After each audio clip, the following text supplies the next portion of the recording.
Magic blossoms within the souls of a select few, and I am one of them. The sacred marks upon my 10 fingers, each harboring a memory, propel Salomon step by step toward becoming the grand sorcerer of the Marvel Universe, drawing upon the recollections of the mages from the Toril cosmos. How foolish of you to think that a magician could be anything but a mere superhero. The narrative entwines with the realms of Marvel films, comics, and series. Chapter 0, Birth. Those with a magical essence are inevitably drawn to one another. He is destined to distance himself from the mundane existence of ordinary people. He will uncover his own extraordinary nature, a revelation beyond his control. The supreme mage gazed at the brilliant star on the eastern horizon, addressing his disciple. His innate talent surpasses yours by far. This does not necessarily bode, while the peculiarities you have yet to encounter will undoubtedly cross his path in the future. There is no need for envy, Mordu, Caecilius. I shall impose upon him burdens that do not belong to him. He will suffer as a result. Jezebel writhed in pain, feeling the weight of abandonment. Either she had been discarded, or she had forsaken herself. In the vast expanse of New York City, she was utterly alone. When she fled her homeland to escape an arranged marriage orchestrated by her father, she possessed but a few dollars. Now, every cent had been surrendered to the traffickers. Had it not been for the small hammer she discovered aboard the ship, her chastity might have been irreparably lost. Yet, she bore no regrets even in the cramped quarters of the smuggler's vessel, where standing was a challenge and relieving oneself a daunting task, and sickness lurked to claim those unfit. She never lamented her escape from that country. She had no desire to marry the elderly Colin next door, whose balding head repulsed her. From the tender age of 10, when Kola's lecherous gaze roamed over her, Jezebel trembled. By the time she turned 19, Kola approached her father with an offer of 100,000 new shekels for her hand.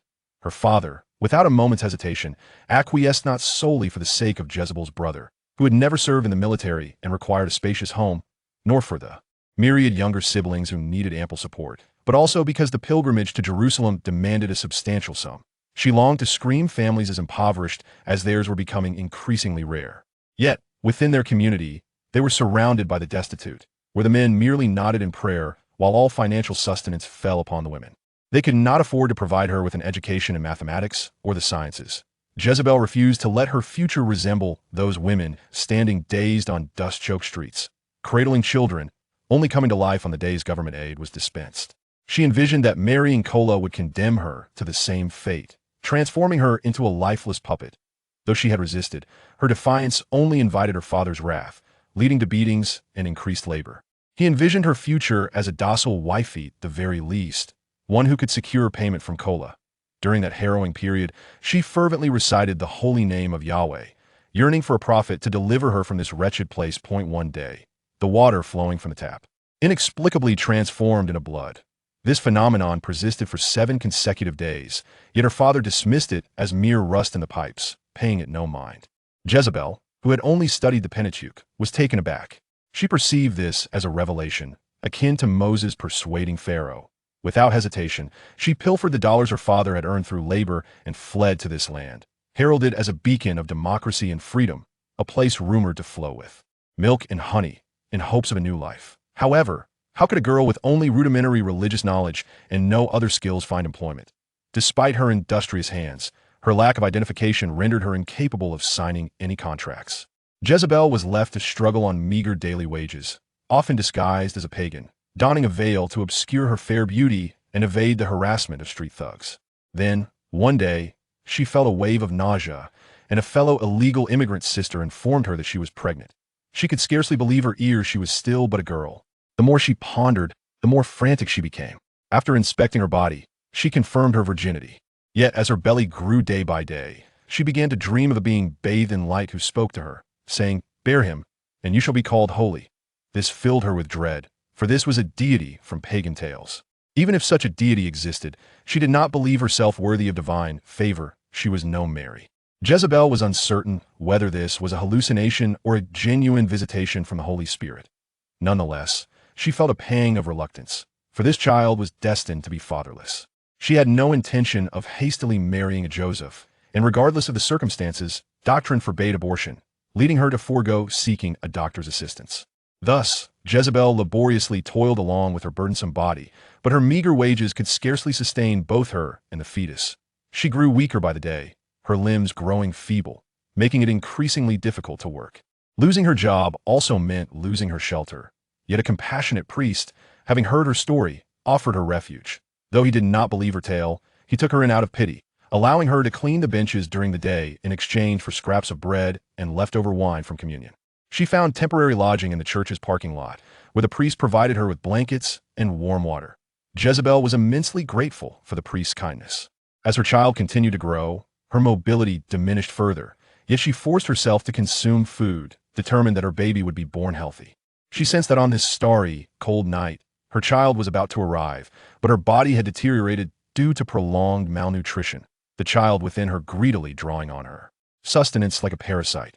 When the ancient sorcerer clad in yellow robes appeared before her, she could only weep, struggling to rise partially, and with a faint voice, implored the esteemed sorcerer to save her child, that I have come following the stars. The Ancient One knelt beside Jezebel, pointing to a celestial body in the sky. She informed Jezebel, your child is about to be born, and he shall become my disciple. The venerable master opened a box in her hand, placing the gold, frankincense, and myrrh beside Jezebel, using her magic to sustain the flickering vitality of Jezebel's life, as fragile as a candle in the wind. When the child was born, the Ancient One observed that the infant's 10 fingers bore circular wounds, from which red light emanated. Yet Jezebel remained oblivious to this. I can no longer save you. Your life during pregnancy has been too dreadful that in the eyes of the Supreme Master. A gentle white light enveloped Jezebel, stabilizing her body that should have crumbled.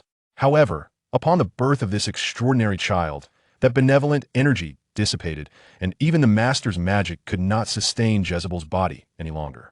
In her final moments, tears streamed down her face as she closed her eyes. Salomon, she uttered. Salomon Daminet, he shall be the one to create miracles, the Ancient One proclaimed. Jezebel nodded with her last ounce of strength. Your soul shall ascend to heaven. Then, a magnificent beam of white light shot skyward, a celestial hymn resonating beyond human ears, and Jezebel closed her eyes. The Supreme Master wrapped the child in a red sacred cloth, and the wounds on the infant's fingers healed instantly, leaving behind 10 circular marks. The Venerable One opened a portal, transporting the lifeless Jezebel and her newly born child back to Kamartaj. When the church's priest awakened from the blinding light, he arrived at the parking lot to find only the gold, frankincense, and myrrh left upon Jezebel's bed, the young woman, having vanished without a trace. Upon returning to Kamartaj, the young disciples immediately gathered around the Supreme Master, having sensed the disturbances in the city.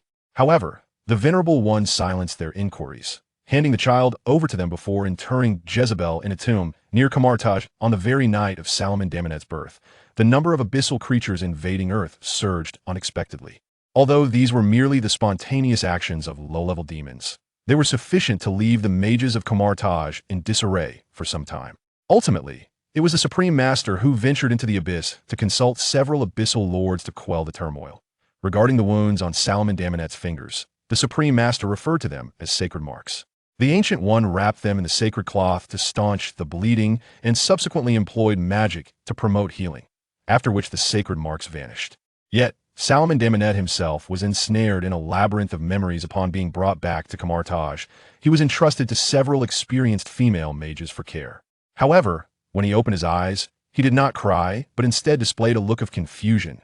In his mind existed a multitude of disparate memories at times. He was a reclusive individual who spent his days confined to a room, in a life characterized by the mundane and devoid of intrigue. He occasionally emerged as a mage favored by the divine, only to succumb to madness through his own obsession, subsequently turned to ashes by another deity. After enduring 3 centuries, he transformed into a lich, ultimately meeting his demise at the hands of 12 holy paladins. At the other times, he existed as a vessel of memories from sorcerer Golarion, reduced to a mere pawn of the ancient dominators. Moreover, with the departure of the supreme mage, the sacred marks upon his fingers flickered with an uncertain light. Yet, just before his soul was destined to descend into insanity, the marks extinguished completely. At long last, Salomon Daminet could find his eternal rest. Chapter 1. Born with magic. This is the tale of your birth, young Salomon, remarked Master Gu as he gently tousled the 5-year-old Salomon's fluffy, curly locks. The esteemed one had always been exceedingly pleased with Salomon's demeanor, for the child had never exhibited the capricious tantrums typical of his age. Rather, the master often observed Salomon deep in thought. Salomon Daminet was indeed extraordinary, endowed with a modicum of magical prowess without the necessity of a pact with the Vishanti. This latent ability manifested when he was merely 5 years old, during the turn of the millennium, which inevitably led to a few minor complications. While it was not uncommon for spellcasters on Earth to wield magic drawn from their own life force, ordinary individuals could refine magic from their vitality given the correct methodology. In the West, this force is referred to as magic, while in the East, it is known as chi. Regardless of the terminology, it remains the essential energy that propels the arcane arts. However, those who refined their life force were, without exception, not particularly formidable, aside from a few exceptionally gifted mystics. They were typically practitioners of dubious merit. In contrast, spellcasters born with innate magic held a unique status, often possessing connections to external dimensions. Consequently, many sorcerers of Kamartaj sought the counsel of the supreme sorcerer, apprehensive that this source of magic might adversely affect the exquisitely crafted child due to his heightened vitality. The supreme sorcerer took hold of Salomon, who sat beside her in a daze, and opened his palm for the apprentices to behold the unmanifested holy marks visible only to those with special sight. She proclaimed, "The essence of magic is a force present within all forms of life. As a natural saint, his body is fortified by positive energy, granting him a more potent life force.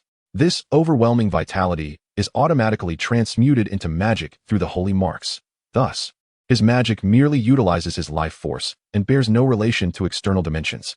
Therefore, even before forming a pact with the Vishanti, Salomon possessed the ability to cast spells autonomously.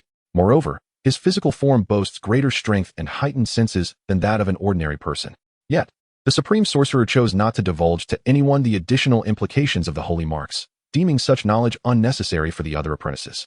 Salomon's attire, in contrast to that of his fellow Kamartaj apprentices, was more conspicuous, crafted from red sanctified fabric by the supreme sorcerer herself, intended to prevent the holy marks on his hands from going awry. Once adorned in this garment, the holy marks were rendered invisible to ordinary eyes. Is it from heaven? Or does it originate from the Vishanti? One apprentice inquired. No, it is merely a realm of positive energy, neither heaven nor derived from the Vishanti, the supreme sorcerer replied. The magic we acquire is also positive energy. The mountain of heaven is a realm of positive energy as well. There is no distinction. Had his body been subjected to negative energy or black magic, he would not be as he is. Salomon Damadet pouted in dissatisfaction, persistently asserting that he was merely chubby from infancy, prompting several female apprentices to playfully pinch his plump cheeks. For many years, the supreme sorcerer has sought to eradicate the veneration of the Vishanti within Kamartaj, despite the fact that the Vishanti are both the guardians of Kamartaj and their own sovereign. One of the reasons Kamartaj draws its magical power from the Vishanti, rather than from other mystical entities, is due to the intervention of the Eternal One. The Eternal One is one of the 5 celestial deities of the universe, and it is through the directives of the Eternal One that Ancient One was able to forge a pact with the mystical entity known as the Vishanti. Initially, the supreme sorcerer hesitated to accept this disciple, aware that even the Vishanti harbored their own ulterior motives. Although the supreme sorcerer stands backed by the Eternal One, it is the Vishanti who provide the source of magical energy. The Vishanti had already designated their preferred candidate for the next supreme sorcerer, and the triad, Agamotto, Oshter, and Hogarth, sought to reclaim control over Kamartaj, which had effectively slipped from their grasp. They wished to select a supreme sorcerer who would be sufficiently compliant. However, Ancient One's immense power and her profound connection with the Eternal One rendered her a formidable obstacle. The Vishanti could not guarantee that if they were to sever their pact, Ancient One would not align herself with Dormammu, thus becoming their adversary. The risks were too great. Hence, they resolved to patiently await Ancient One's natural demise. The birth of Salomon Damanet offered the supreme sorcerer a glimmer of hope, an assurance of Earth's autonomy, until a new supreme sorcerer could emerge, preventing Kamartaj from being reduced to a mere puppet of the Vishanti. She recounted the tale of Jezebel to him, attempting to instill in Salomon a sense of empathy towards the denizens of Earth, revealing that his existence was a continuation of Jezebel's love. How did you accomplish this? The supreme sorcerer gently tousled Salomon Damanete's fluffy, soft black curls. Before a human child fully matured, such a hairstyle rendered gender indiscernible, exuding an endearing charm that even the supreme sorcerer could not resist pinching the chubby, rosy cheeks. I merely wished to warm up the soup. I was engrossed in reading the Book of Love and had no time for meals, so I intended to finish the soup I had not consumed last night. Salomon spread his hands innocently, and he was indeed truthful. In truth, at the moment he first attained self-awareness, he encountered Ancient One and recognized his situation. Yet, due to his overly passive demeanor, he could hardly muster surprise. Then came the golden fingers, 10 sacred marks upon his fingers not only endowed him with extraordinary physical prowess, but also bestowed upon him the memories of 10 masters of death. Rich with magical knowledge and life experiences, he could certainly discern the origins of these memories, whether from Fëanor, the Grey Hawk, or Eberron, even from the Inner Sea realm. However, he felt compelled to voice his frustration. Why were there so many necromancer enthusiasts among the memories he received? Was it because they were so wicked that they met their demise? Furthermore, why did the function of his golden fingers resemble that of the soul gems of demigod liches? Did all of this imply that he was destined to become a lich in the future? The golden finger, as a distinctive feature of his physique, also brought forth certain adverse effects. When unraveling the sacred marks to acquire knowledge, he was inundated with a deluge of information. As these masters were all beings of considerable longevity, while he was merely a reclusive hermit, at present, his soul strength was insufficient to assimilate all the memories. This created a vicious cycle, compelling Solomon to embark on the study of converge spells to enhance the essence of his soul, enabling him to absorb the spells contained within the sacred marks. Once Solomon had undergone foundational education, he was permitted to peruse select volumes of magical texts in the library. Among them was the Book of Rogiel, also known as the Key of Solomon. However, this tome was not the original, but rather a translated version, deciphered and altered. With no connection to King Solomon, it was, in fact, penned by medieval sorcerers. The book advocated for blood sacrifices, exemplifying the darker arts. Yet, due to its nonsensical content devoid of any practical information, it was relegated to a corner of the library, regarded as one of the terrifying textbooks for newcomers to the realm of dark magic, thus allowing Solomon to explore its pages. Conversely, the genuine Book of Enoch, which contained the knowledge of the angel Rogiel, was off-limits to Solomon at this time. This restriction was akin to the parental admonitions that threaten children with fantastical creatures should they refuse to sleep, a pure intimidation tactic. Nevertheless, Solomon found the book utterly fascinating. Having only encountered rudimentary memories of magic thus far, and he had yet to engage with authentic esotericism, his innate character, combined with the exhilaration reminiscent of novice mages, spurred him to experiment with magical tricks to heat soup in a world devoid of spell slots and magic networks. He could only recite a lengthy incantation, attempting to control the output of his magical energy. However, instead of transforming the cold soup into a warm broth, a flurry of sparkling sparks erupted from the door, causing considerable concern among the practicing mages, hence the earlier scene. The supreme mage gently patted Solomon's head once more, fully aware of his extraordinary origins. Yet she chose not to disclose this matter to anyone. She refrained from employing the eye of Agamotto to glimpse Solomon's future. Although she had obtained it from the Ancient One, it was difficult to ascertain whether the Vishanti had left any alterations in its use. The esteemed mage appeared to be contemplating something, recognizing that a singular type of magic could only support one system. Much like how the cultists of Dormammu could not learn the teleportation spells of converge, she understood that the sacred marks would yield knowledge. Yet Solomon's magical energy seemed capable of sustaining the operation of those spells. You need to practice diligently, Solomon. After a moment, the Ancient One beckoned Solomon closer. Retrieving a cup of juice from the portal, you can attempt to freeze this beverage. Come, give it a try. Fear not, I am by your side. Solomon felt a twinge of emotion as he met the encouraging gaze of the supreme mage. He followed her instructions, and then she produced a straw, inserting it into the frosted cup before walking away. Solomon rolled his eyes. Indeed, the supreme mage was somewhat different from his initial expectations. In his mind, she should have been a figure of great authority and kindness, akin to the venerable Dumbledore next door. Yet, who among mentors would utter a plethora of touching words merely to coax a spell for freezing a drink from their apprentice? Chapter 2. The Art of Magic. Ever since Solomon was granted the ability to wield a modicum of magical power, the supreme mage had welcomed him into the magical training of converge. It is worth noting that the converge magical system, which derives its power from the arcane energies of other realms, is akin to the sorcerers of the Toril crystal wall system, also known as pact mages or magisters. It is a legitimate magical profession. In addition to the foundational fire spells, the dimensional spells of the Vishanti are mandatory courses for converge mages. Moreover, the Supreme Mage's collection of esoteric texts from around the world allows apprentices who have yet to successfully forge contracts to refine their life force for the casting of certain spells outside the Vishanti domain. However, as Solomon had not yet signed a contract, and the Supreme Mage was reluctant to allow him early interactions with the Vishanti, coupled with the fact that Solomon was still quite young, excessive refinement of his life force could hinder his development. Thus, he was only permitted to partake in another essential course for converge mages, martial arts. The body serves as a vessel for magical energy. Only a sufficiently robust physique can contain greater amounts of magic and execute more spells, as the Venerable Elder stated, and thus everyone adhered to this principle. Within Converge, many practitioners had resided for generations, making age-appropriate children rather common. Regardless of whether they were raised in Converge or were external scholars, all were mandated to undergo martial training. This form of magic must be cultivated from a young age. External training fortifies the muscles and skin, while internal training nurtures one's breath. Only with swift strikes can one ensure their magic finds its target. Listen up. Two-element stance. Prepare. The Master Zhang, hailing from the Hong Kong sanctum, oversaw the physical training at Converge. As he demonstrated his fist techniques, he occasionally peppered his instructions with Cantonese, seemingly intelligible to everyone except Salomon. However, shortly after Salomon attempted to adopt the stance, Master Zhang suddenly tapped him sharply on the back of his head. Hey, don't get too stiff. You young lad. Can't even throw a proper punch. Weak backhand, imprecise forehand. What kind of 8 extremes is this? Go on, off you go. Dejected, Salomon pouted as he stepped aside. The Hong Kong sanctum was deeply invested in martial prowess, and their methods were to be followed without question. At some point, Master Gu Yi donned her sunglasses and sat nearby, her authentic Hong Kong accent nearly causing Salomon to widen his eyes in astonishment, yet she remained blissfully unaware. For aside from Salomon, no one could see her. At that moment, she had invoked her mirror dimension spell.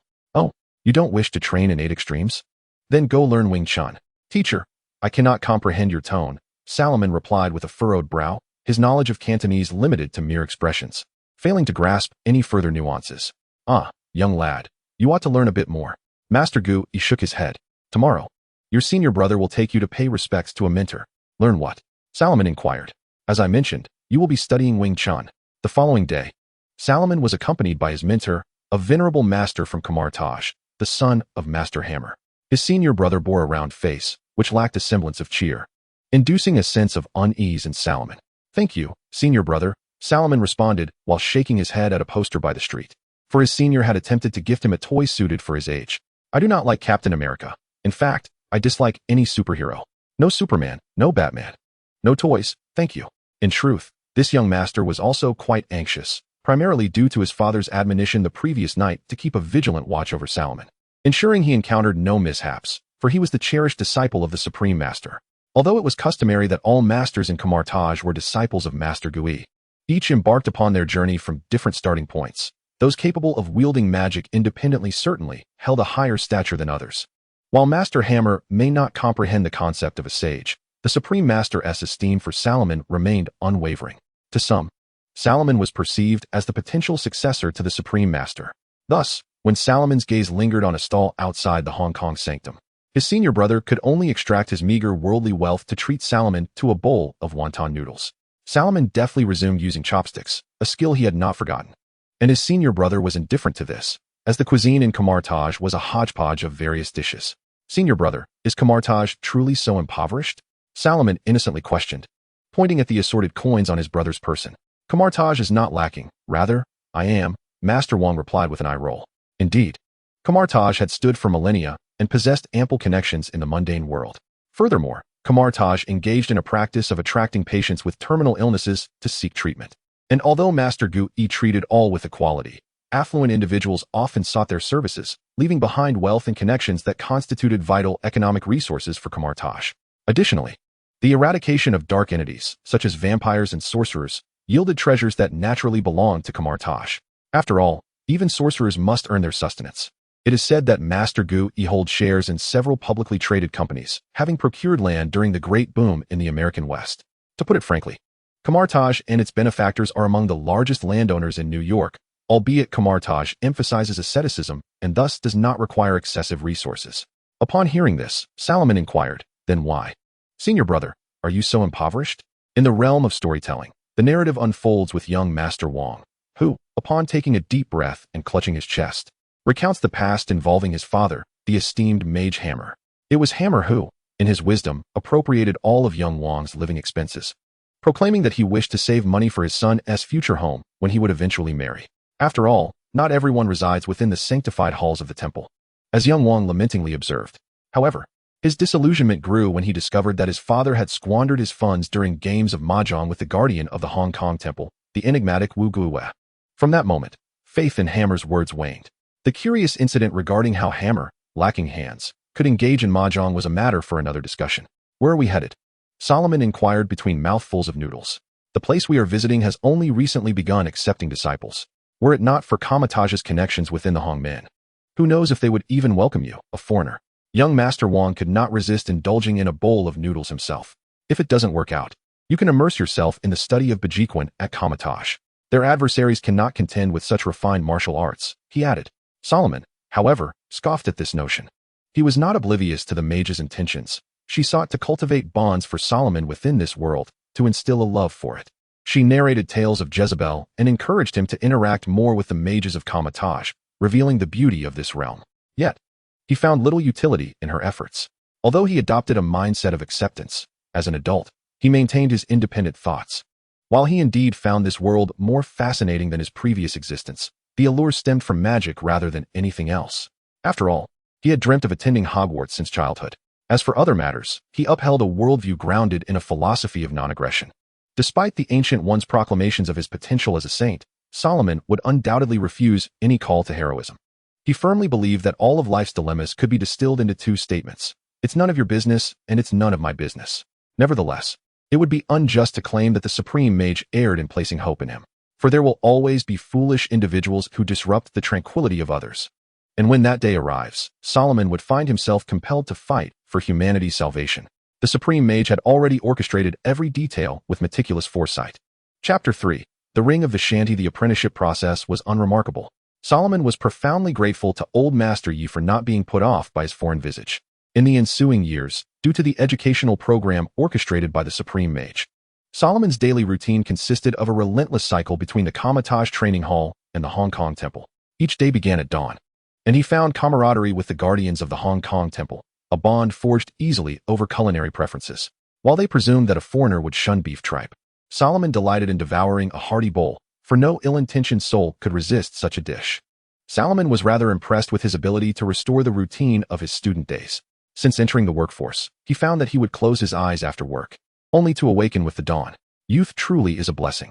However, for a body still in its single digits, such a burden was rather substantial. Fortunately, the power of the sage was gradually manifesting, allowing Solomon to grow taller, stronger, and quicker than his peers. During this time, Master Gu Yi did not neglect Solomon's education. Introducing an array of language courses, Hebrew, Sanskrit, Greek, Old English, and Celtic, among others, languages essential for the study of arcane tomes. Solomon endured pressures that were far beyond what one of his age should bear, having glimpsed the memories bestowed by the sacred marks. Solomon knew that those masters lived a life of copying scrolls and attending classes when they became apprentices, yet how many mage towers offered training in close combat? He had no intention of becoming a magical warrior of the inner sea, engaging in battles with a blade in one hand and spells in the other. Furthermore, due to the nationality arranged for him by Baron Modu, Solomon had to evade the British Child Protection Services, who sought to place him in an adoptive family and send him to school. It was rumored that they had already contacted an elderly lady willing to adopt him. However, Solomon was not inclined to this fate. After finally stepping into the world of magic, he was not about to be sent back to elementary school. Nevertheless, the Supreme Mage adhered to the principle of sufficiency. After 5 years of close combat training, when Solomon reached the age of 10 and could best older peers in the boxing gym, the Supreme Mage began to arrange for him to study the magic of the Kamatage lineage. Solomon had long awaited this day, as he did not wish to be limited to mere tricks. I am uncertain whether you should undertake the trial, Master Gu Yi remarked in stillness. But you are aware of how Kamatage gains its power. You are different. You possess innate magical abilities. Gu Yi did not wish for Solomon to fall into the same contractual obligations with the Vishanti as she had. While this model, where the patron provides power in exchange for the spellcaster's service, could swiftly enhance the combat capabilities of Kamatage mages, it ultimately bound them to their patron. This was understandable, for the Vishanti could not comprehend human desires and were exceedingly wary of a sorcerer who might bring calamity to the earth, thus seeking to curtail the potential of Kamatage from its very source. Yet Gu Yi had managed to gain a slight advantage, being the first to forge a contract with the Vishanti, who had not imposed overly strict terms, thereby affording her considerable room for growth. Thus, the Ancient One deliberately prepared several items for Solomon. In her hand, she held a silver ring adorned with a sapphire, which immediately captured his attention, not for the gem itself, but for the arcane power it exuded, reminiscent of Sauron's One Ring. However, the dilemma lay in the fact that even innate magical prowess could not rival the boundless energy of Vishanti. I can shield you from the initial backlash of Vishanti's magic, but beyond this ring, there are 2 others required to fully harness its power. The Ancient One presented the ring before Solomon, but thereafter, he must face the trials alone. I shall do so, Master, Solomon replied, bowing respectfully to the supreme sorcerer. As he lowered his head, a mark briefly appeared on the Ancient One's forehead, only to vanish in an instant. Commence now, don this ring of celestial energy. The supreme sorcerer commanded. Solomon nodded, gingerly lifting the ring with his thumb and forefinger. There was no sensation of abnormality, no burning discomfort. Everything seemed utterly mundane. He then slipped the ring onto his right index finger, and to his surprise, the ring adjusted, tightening securely around him, despite its initial unfit size for a child. The Ancient One did not relax. She swiftly extended her hand, creating a mirrored space that enveloped the entire converge situated on the mountainside. Thief! A thunderous voice echoed from above, as a colossal tiger's head materialized in the void. Its eyes blazed with a piercing light. And under the immense pressure exerted by the creature, fissures began to form in the supreme sorcerer's dimensional mirror. Thief! Where are you? The mark on the Ancient One's forehead became fully visible, yet only Solomon could perceive it. Meanwhile, under the supreme sorcerer's protection, none of the mages at converge were aware of Vishanti's wrath. Master, Solomon exclaimed anxiously, uncertain of the toll the Ancient One would pay for this. Although she had taken him in for her own purposes, she remained his mentor. The Ancient One offered no reply, and Solomon, noticing her brow glistening with sweat, seated himself as taught in the foundational teachings of converge, crossing his legs and entering into a meditative state. He envisioned a dark expanse filled with 10 rings of varying colors, arranged in a specific order from low to high without deliberate positioning. He concentrated on the first ring, the lowest of them all, imagining it emanating light. This was self-hypnosis, a means to unlock the sacred mark. In his mind's eye, the ring gradually radiated hues of orange-yellow, olive, reddish-brown, and black, the latter being the absence of color, while externally, a surge of magical energy ascended from his body, ultimately coalescing within the ring. The Supreme Mage gradually realized that the burden upon him was beginning to lighten, not due to the extinguishing of Vishanti's wrath, but because Solomon was steadily taming the magic within the ring. The unique magical properties bestowed by the stigmata were continuously combating the intense heat generated by Vishanti's power. Without the stigmata, Solomon would have been swiftly incinerated. Horgus, observing closely, failed to detect the thief who had pilfered Vishanti's magic. His agitation grew. Despite having ascended to the trinity of Vishanti, he remained, at his core, a formidable feline, a magical cat endowed with remarkable patience. Upon perceiving the diminishing fluctuations of magic within the ring, he relinquished his pursuit. After all, 2 more rings remained, and the thief would inevitably reappear. The Supreme Mage wearily opened his eyes, watching as Solomon emerged from meditation. How did it go? Queried the Ancient One. I cannot say for certain. But upon unlocking the first stigma, the magic within the ring became subdued, Solomon replied, somewhat perplexed. He had initiated the stigma merely to counteract the burning sensation inflicted by the ring, fully prepared for the ensuing memories to crash upon him. Yet this did not occur. Instead, he was able to gently explore those memories, savoring and absorbing them, while his own magic kept Vishanti's ring in check. It seems my conjecture was correct, Solomon, the Supreme Mage remarked. You indeed possess the 10 rings. What 10 rings? Solomon inquired, bewildered. Are you familiar with the tale of King Solomon? I have heard some fragments. He responded. It is said that Solomon commanded 72 demon lords and was the architect behind the construction of the Israeli temple. However, it is speculated that the building process likely involved the assistance of these demons. The 10 rings are recognized by the divine as tokens of wisdom and serve as instruments for commanding both angels and demons, the Supreme Mage elaborated. The miracles performed by King Solomon were singular, and ultimately, he relinquished the rings to the heavens of his own volition. But how does this relate to my stigmata? Solomon questioned, turning away under the disapproving gaze of the Ancient One, for he had indeed never encountered an explanation regarding the stigmata. Magic originally stemmed from the theory of idols, achieved by mimicking either the entirety or a fragment of a subject to acquire the properties possessed by that subject. The simplest forms of magic are merely seeing and hearing. The Supreme Mage lightly tapped Solomon's head with her fan, prompting him to refocus. She continued, the stigmata are the marks left during the execution of the Son of God, although the mark on your finger is not one of the Son's wounds. It bears resemblance to those of King Solomon. I am uncertain of what to call this mark, hence the term stigmata, and I refer to you as a saint, which differs from the saints recognized by the Roman Church. Based on the theory of idols, you inevitably possess a fragment of King Solomon's power, such as dominion or command. So, Master, you cannot ascertain whether I can indeed tame this ring? Solomon replied, his face contorted with resentment. I am not opposed to such an experiment, but I would appreciate a prior warning next time. Shoo. Master Gui glanced aside, for after all, nothing of great consequence had transpired. there was no need for concern. The whereabouts of the two other rings had indeed been mentioned by the supreme sorcerer to Salomon. Yet Master Gu firmly believed that Salomon was not yet equipped to confront the trials presented by these rings. Why? Salomon inquired. Because Earth is not solely governed by the magical force of converge, Master Gu replied. Not all sorcerers derive their power from the Vishanti. Some draw from the chaotic magic of Zysorn, while others come from the dark dimensions of Dormammu. Converge, known externally as the Order of the Sorcerers, has as its primary duty the eradication of these dark sorcerers. Very well, Master. Could you elaborate on the origins of Zysorn or Dormammu? Salomon asked. Certainly. This is a crucial aspect of foundational education. I have long feared that knowledge of their names might lead someone to heed their call, thus succumbing to these perilous ancient deities. However, this is a private lesson, and no one shall interrupt us.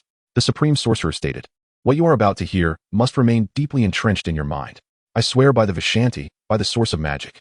Master Gu nodded and began recounting the ancient tales. Zysorn was birthed by the god of life, representing one of the earliest forms of life on Earth, known as the Great Shadow or the god of dark magic. Other life forms born from this divine union include Gaia, the mother of Earth, and Set, among others. Billions of years ago, the natural life force of Earth's biosphere birthed a pantheon of ancient gods, who subsequently resorted to mutual slaughter and consumption, some even transforming into demons, with Zysorn being one of them. To end this grim fate, Gaia and the god of life bore Adam, who relentlessly annihilated those ancient gods who had succumbed to corruption.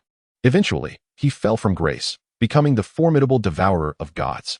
Together, Zysorn and Set found themselves unable to contend with him and were ultimately forced to flee to other dimensions to escape his consumption. As for Adam's fate, it is said he united with the sun, thus becoming the sun god. The power left by Adam gave rise to a multitude of deities, including those in the Norse pantheon. Odin wielded tremendous power, engaging in battles that allowed him to dominate the celestial realms, creating the world tree and dividing the cosmos into 10 realms.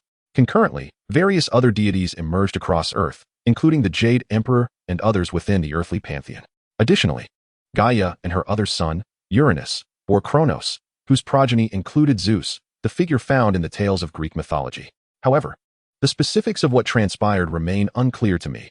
Why the 10 realms of the world tree transformed into the present 9 realms is a mystery. Nevertheless, in a time long past, the celestial overseers created by the eternal God clashed with these new deities on Earth. In the end, these new deities had, to varying degrees, departed from Earth long before the advent of human civilization. The Supreme Sorcerer paused, and Salomon promptly poured a cup of tea for his mentor, employing magic to keep it warm. The Ancient One nodded in satisfaction and continued. Next, I shall speak of Agamotto, one of the trinity of Vishanti and the first supreme sorcerer. He specialized in foresight and truth, unraveling the mysteries of the cosmos and forging the treasures of converge, including the Eye of Agamotto, as well as the Amulet of Agamotto and the Crystal Sphere of Agamotto, among others. Hoggoth, a profoundly ancient and immense magical entity, is said to possess a true form that is incomprehensible to most mortals. Therefore, Hoggoth frequently manifests as a tiger before human sorcerers, occasionally assuming a human visage. His creation, the path of Hoggoth and the mists of Hoggoth, aids travelers in navigating the realm of dreams, while Hoggoth's incantations can induce slumber and oblivion. As for the final member of the Vishanti Trinity, she is an ancient goddess named Ashtar, the daughter of the deity of life. Associated with the sky, wisdom, and reason, she embodies the essence of white magic. When the existence of Shumagorath posed a threat to Earth and the entire universe, Ashtar gave birth to Agamotto. Though she herself is an entity beyond gender, there exists a whisper of rumor. Indeed, Salomon, your magical prowess is advancing rapidly. The Ancient One lifted her teacup, savoring the ideal temperature, while lowering her voice and winking as if sharing a secret. It is said that Hoggoth hails from an ancient and enigmatic race, of which he is the last surviving member, having endured for millions of years or even longer. One fateful day, Hoggoth encountered Ashtar during her explorations of alternate universes, imparting vast knowledge to her and assisting her in grasping the value of other forms of life. He later continued his travels alongside her. Thus, it is quite plausible that Hoggoth is indeed the father of Agamotto. However, such matters are not to be spoken of publicly. Salomon gazed in astonishment, his mouth agape. While one cannot apply human ethics to judge the actions of these magical entities, the situation transcends mere chaos. But, Master, how does this pertain to my trial? Salomon inquired. Indeed, it is relevant, the Ancient One replied. As England basked in the afterglow of sunset, it plundered a plethora of artworks from around the globe, all housed within the British Museum. Regrettably, These artifacts are intertwined with the pantheon of Earth's deities. Although these new gods have vacated our world, remnants of their power linger within those objects. Even a mere trace constitutes an immense energy for mere mortals. If you wish to acquire a ring from that place, it signifies that you must confront the guardians of those powers, which is no simple task for you at present. It would be prudent for you to first master the magical arts that you can learn. The Supreme Mage's tone grew serious as she cautioned, remember, even if you obtain a ring again, do not don it immediately. Instead, seek out the remaining 2 rings and wear them simultaneously. Only then will your ability allow you to fully command the magic of the Vishandi. Chapter 5. The British Museum. Thus, when I retrieve another ring, I will require a hobbit to prevent me from succumbing to the temptation of wearing it, Solomon inquired. Indeed, to wear all the rings at once would grant complete dominion over the magic of Vishandi, the Supreme Mage nodded. She continued, this experiment is designed to ascertain whether you possess the capability to govern the magic of Vishandi. Consequently, I also need a good soul who will not be tempted by my treasures. I am acutely aware of the allure that emanates from the very core of one's being. Solomon rolled his eyes dramatically, recalling the intense heat emitted by the Vishandi ring upon contact with magic. However, where could he find someone untouched by magical influence? Seemingly perceiving Solomon's apprehension, Master Gu readily offered up an apprentice. Wang Fa has yet to forge a contract with Vishandi. His current studies only involve the secret arts of Kamartaj, and he has made no advancements in the spells of the Vishandi lineage. Thus, he is not entangled with any magical energy. Solomon and the Supreme Mage joyfully settled on the choice of hobbit. After bidding farewell to his mentor, he returned to his quarters, having gained significantly. He could now peruse the memories of one of the masters. And until he had mastered the first 2 rings of spells from this mage, he had no intention of departing from Kamartaj again. Indeed, even the Child Protection Agency would not be able to locate him. Yes, that's right. Quickly, disconnect the internet in the room. The magical realm has no need for the web, at least for the time being. Solomon had already devised a plan. He intended to wield the magic of Vishandi to explore Toril or other worlds of magic. It is crucial to note that the magical energy provided by the magical network is merely the most fundamental true ether. It can be utilized as long as the structure of the spell is sound, regardless of the type of magical energy employed.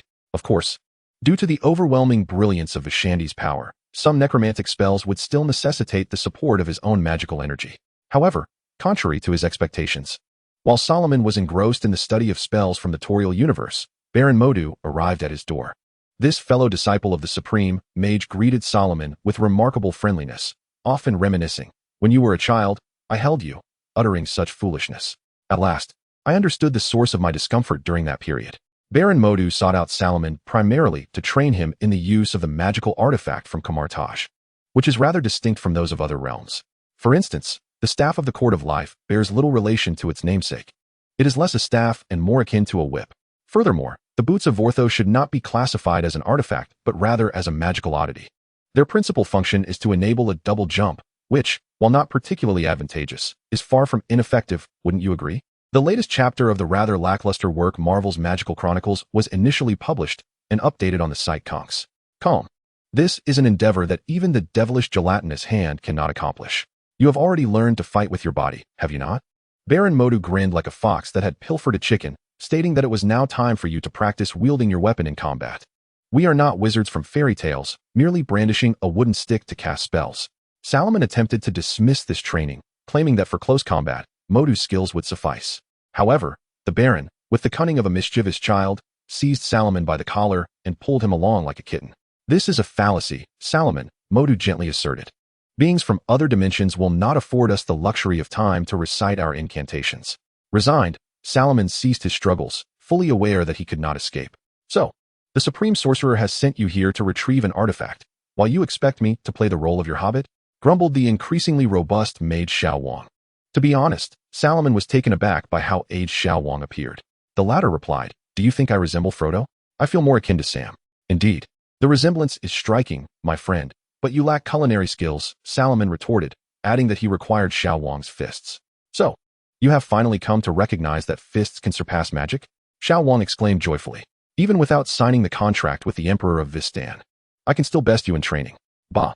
If not for your opportunistic tactics while I was casting spells, at this moment, in the year 2007, 12-year-old Solomon had already begun to master a portion of the Toril spells and those of Kamartaj, having grasped the fundamentals of magical flame manipulation.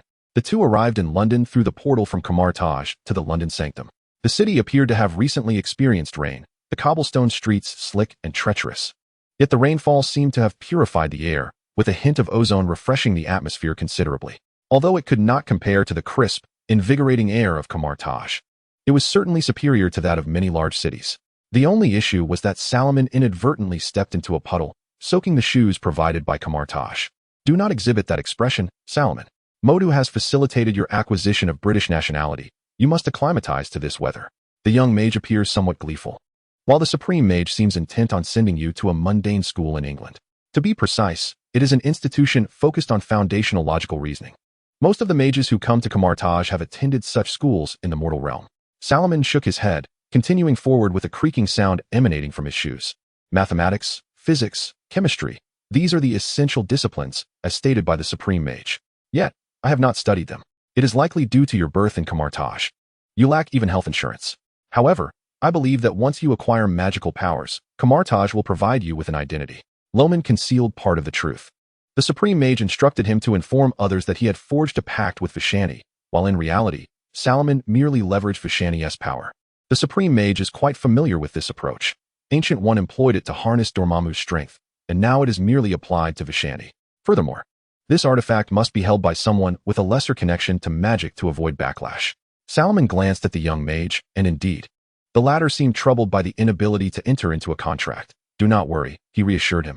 The supreme mage undoubtedly has his own intentions. Besides, you are now more formidable than those who can wield spells, are you not? Are you referring to the aspect of not needing sleep? Well, that counts too. So, what shall we do? The young mage expressed his dissatisfaction. First, we must enter, as Salomon and the young mage stepped into the British Museum located at Russell Square. North of New Oxford Street, an unsettling sensation enveloped them. The magical energy here appeared significantly stronger than in other places. Do you perceive anything? The young mage had sensed something amiss. Yet upon scanning his surroundings, he discerned nothing unusual. Look over there. Salomon pointed towards the exhibits. There stood a bronze statue of Shiva, a wooden sculpture from the Nicobar Islands, a marble statue of the goddess Ambika, frescoes from the Parthenon, and a bust of Pharaoh Amenhotep III. Most importantly, there were ceremonial artifacts from various pantheons, each representing different deities. Although the supreme mage had previously mentioned to Salomon the latent divine power within those relics and artifacts, the sheer magnitude of that force was still startling. Are you suggesting we rob the museum? The young mage whispered. Could the artifact be one of the exhibits here? No, it is not, Salomon replied, lowering his voice as well. The two of them exchanged anxious whispers. Is it the guardians of this place? Did you not notice? Salomon's gaze shifted sideways. Those spirits? Chapter 6. The fourth generation of museum guardians, perhaps due to the magic emanating from Salomon. The previously invisible spirits became visibly animated within the museum. I find myself feeling rather unwell. Master Wong, with a suspicious glint in his eyes, surveyed his surroundings, sensing a chilling aura enveloping his being. In truth, what Salomon and young Master Wong failed to notice was their conspicuous attire. Salomon donned a robe crafted from red sacred cloth, intended to prevent the excessive manifestation of sacred marks that could scorch his brain and obliterate his soul. Meanwhile, young Master Wong was clad in the customary brown practice garb of Converge, with options limited to brown, gray, and earthy tones. However, by the 21st century, such attire had become decidedly outdated, especially as autumn approached. Even though the museum was equipped with air conditioning, maintaining suitable temperature and humidity was paramount for the preservation of artifacts. Upon noticing a security guard approaching, Salomon hastily pulled young Master Wong deeper into the museum. Suspecting that their furtive demeanor had drawn unwanted attention, he remained blissfully unaware that his own aesthetic sensibilities had been assimilated, as nearly every mage from his memories was adorned in long robes. Traversing the grand atrium crowned by a dome of 312 triangular glass panes, Salomon and young Master Wong arrived at the Egyptian exhibit.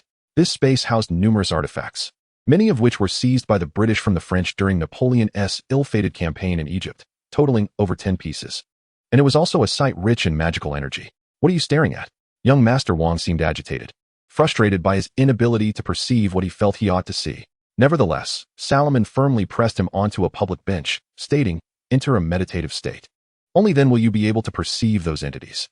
To be frank, young Master Wong's actions were indeed somewhat disruptive to public decorum, as sitting cross-legged on a bench could be deemed rather uncivilized. To rectify this, Salomon distanced himself slightly from young Master Wong. "Don't look at me. I don't know that person." When young Master Wong reopened his eyes, he remained oblivious to Salomon's odd behavior. instead becoming awestruck by the sight before him, countless vast and distorted spirits wandering among the artifacts. The power contained within a singular artifact would not typically attract these spirits.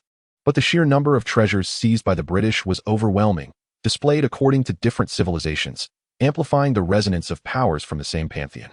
These wandering souls also required sustenance for their own strength. Did you see that? As young Master Wang regained his composure, Salomon quickly leaned in. I saw it. Young Master Wang stammered, hesitating as he extended his hand, yearning to touch the spirits, only to retract his plump fingers for fear of disturbing them. How can we leave so many spirits here unaddressed? That is because someone is controlling them. Salomon squinted ahead, quietly making a gesture. Are you still able to throw a punch? We must confront them now. What? Master Wang was somewhat perplexed. Are you hungry again, my little dears? An elderly lady adorned with a deep blue wide-brimmed hat extended a ring-clad finger before her. Strands of her white hair peeked out from beneath the hat, which was embellished with an orange satin ribbon, delicately clasping a strand of pale blue feathers. She donned an exaggeratedly thick, deep blue coat, even for this season. The collar's soft light blue fleece enveloping her chin, reaching down to graze the pearl earrings that adorned her earlobes. With an outstretched hand, she smiled and remarked, "Very well. You may devour their souls, but return to your eternal slumber immediately thereafter." The lady referred to two visitors standing before an exhibit, while she herself stood behind them, invisible to all but Salomon and the young mage. Before the ethereal beings could make a move, a beam of positive energy surged forth, striking an apparition that lunged towards the tourists. The contorted spirit emitted a silent wail, its visage contorted in pain, the features grotesquely elongated. Who goes there? The elderly lady's expression shifted instantaneously, her gaze turning fiercely accusatory. Although Salomon had previously advised the young mage to show no mercy, he hesitated. Are you certain you wish for me to strike an elderly woman? However, it is too late now, you foolish donkey. The element of surprise has been squandered. So do protect me. Salomon rolled his eyes, exclaiming, you wasted the opportunity to attack. Hey, madam, the young mage attempted to greet her, only to be swiftly knocked to the ground by a magical force emanating from her ring. I can smell the foul stench of foreign sorcery, she declared with distaste, as torrents of magical energy flowed from her ring to the ground, compelling the spirits to draw nearer. The young mage, having just risen, and Salomon could do little but retreat continuously. The lady remained steadfast, proclaiming, I am a Majit Tudul, the fourth-generation guardian. These blind passers-by cannot see, but I daily wield my arcane powers to control the perilous pagan spirits surrounding us and thwart wizards like you from awakening them. Her voice crescendoed, as if she were a deity standing upon Mount Olympus, with Salomon cast in the role of the soon-to-be punished Tantalus. Salomon continued to retreat, evading the encroaching magic and spirits, while the young mage, now on his feet, stood before Salomon in a state of alarm, raising his fists in a futile attempt to fend off the advancing spirits. A word of caution from this author. The latest chapters of Marvel Magic Chronicles are updated promptly on the Kunks' website. Remember to visit kunks.com for the complete latest chapters. Your fists are ineffectual against such entities, senior brother, Salomon replied calmly, producing a handful of silver powder. As he chanted an incantation, the powder scattered over the young mage, transforming into a white light that surged forward to remove her ring. Now those spirits cannot approach you. Are you certain it will work? The young mage queried, sensing that the situation still held potential for negotiation.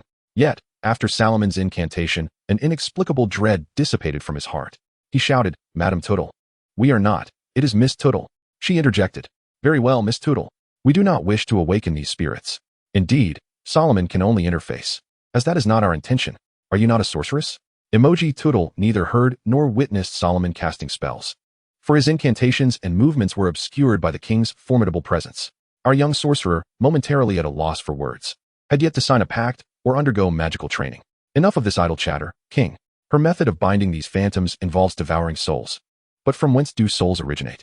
Salomon, no longer hesitating, positioned his opponent into a nefarious stance, compelling the young sorcerer to act. For the conversation was on the verge of collapse. Very well. The young sorcerer, undeterred, lunged forward, adroitly evading the bindings of magic, charging through the spectral forms only to be ensnared by the magical currents flowing across the ground. The immense force pulled him down, forcing him to kneel upon the floor. Emoji Tudul had seldom engaged in earnest combat. Prior visits to the British Museum for Spirits had only attracted sorcerers with rudimentary magical knowledge, mere novices who could not possibly rival Emoji Tudul, who bore one of the Vishandi rings. Once the young sorcerer was bound, Emoji Tudul felt an overwhelming sense of triumph. Convinced that neither Salomon nor the young sorcerer would escape today, believing them to be akin to the lesser sorcerers she had encountered before. Solomon did not cease his incantations. He suppressed his revulsion and swallowed a locust. I must master the art of spellcasting without materials. Even this nauseating sensation did not interrupt his incantation. Upon completing his spell, Solomon sprinted forward, nimbly avoiding the magical traps on the ground, and leapt vigorously from the end of the bench. The Book of Vishandi contains the most potent known white magic and defensive spells in existence. The spells recorded therein are strictly for defense and never for offense. Thus, Solomon could only rely on the memory within the sacred scars to wield his magic. The locust leg was employed to perform the leap spell. Solomon's jumping distance tripled, propelling him directly towards Emoji Turtle. Upon landing, his speed doubled. After touching down, Solomon retrieved a small dagger from his waist pouch and hurled it at Emoji Turtle. As the sharp blade sliced through the air, poised to pierce her cloak, a tremendous surge of magical power erupted around Emoji Turtle, forcefully repelling both Solomon and the young sorcerer, who lay on the ground. Solomon tumbled across the floor, unable to see or even think, his mind rattled. Ultimately, it was the young sorcerer, regaining clarity more swiftly, who managed to pull him upright. What shall we do now? Attack her. Chapter 7. An unfathomable debt to a benefactor. The supreme sorcerer reminded Solomon on more than one occasion, "You are a practitioner of magic appropriating the powers of Vishandi." The venerable one proclaimed, "Hence, one must boldly call upon the name of the great Vishandi, particularly before acquiring all the rings." "Vishandi," the small mage murmured, "we have stirred considerable trouble." Imagitudal, while restraining these ethereal entities, wielded them as weapons, commanding the grotesque, towering spirits with the magic from her ring. The small mage attempted to fend them off with his fists, but it proved utterly futile. His blows merely passed through the entities, yielding nothing but a chilling touch.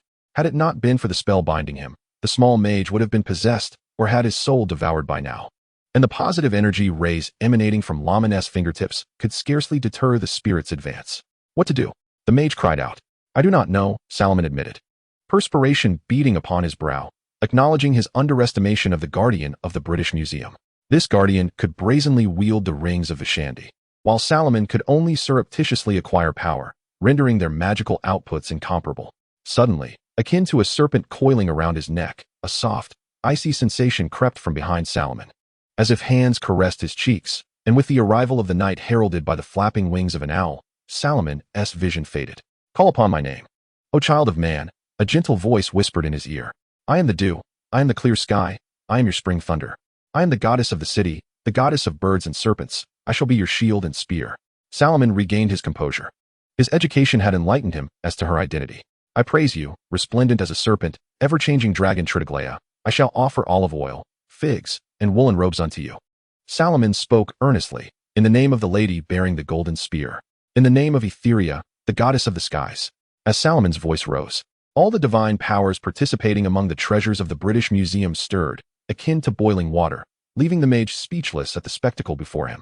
A maiden composed of divine energy appeared behind Solomon, adorned with a Greek Corinthian helmet, wielding a spear and a massive round shield, her height barely below the ceiling. Yet, Solomon beheld nothing. He merely followed the voice's guidance, each prayer resonating like a bronze spear striking a shield. "In the name of Anidus, the wind goddess. In the name of Gorgophona, the goddess who slays Gorgons. In the name of Parthenos, the virgin goddess. I command you, depart from this realm." The maiden behind Solomon extended her hand, and a surge of divine energy shattered the spirits, simultaneously breaking the chains that had long imprisoned them. Emoji Turtle could hardly believe the events unfolding before her.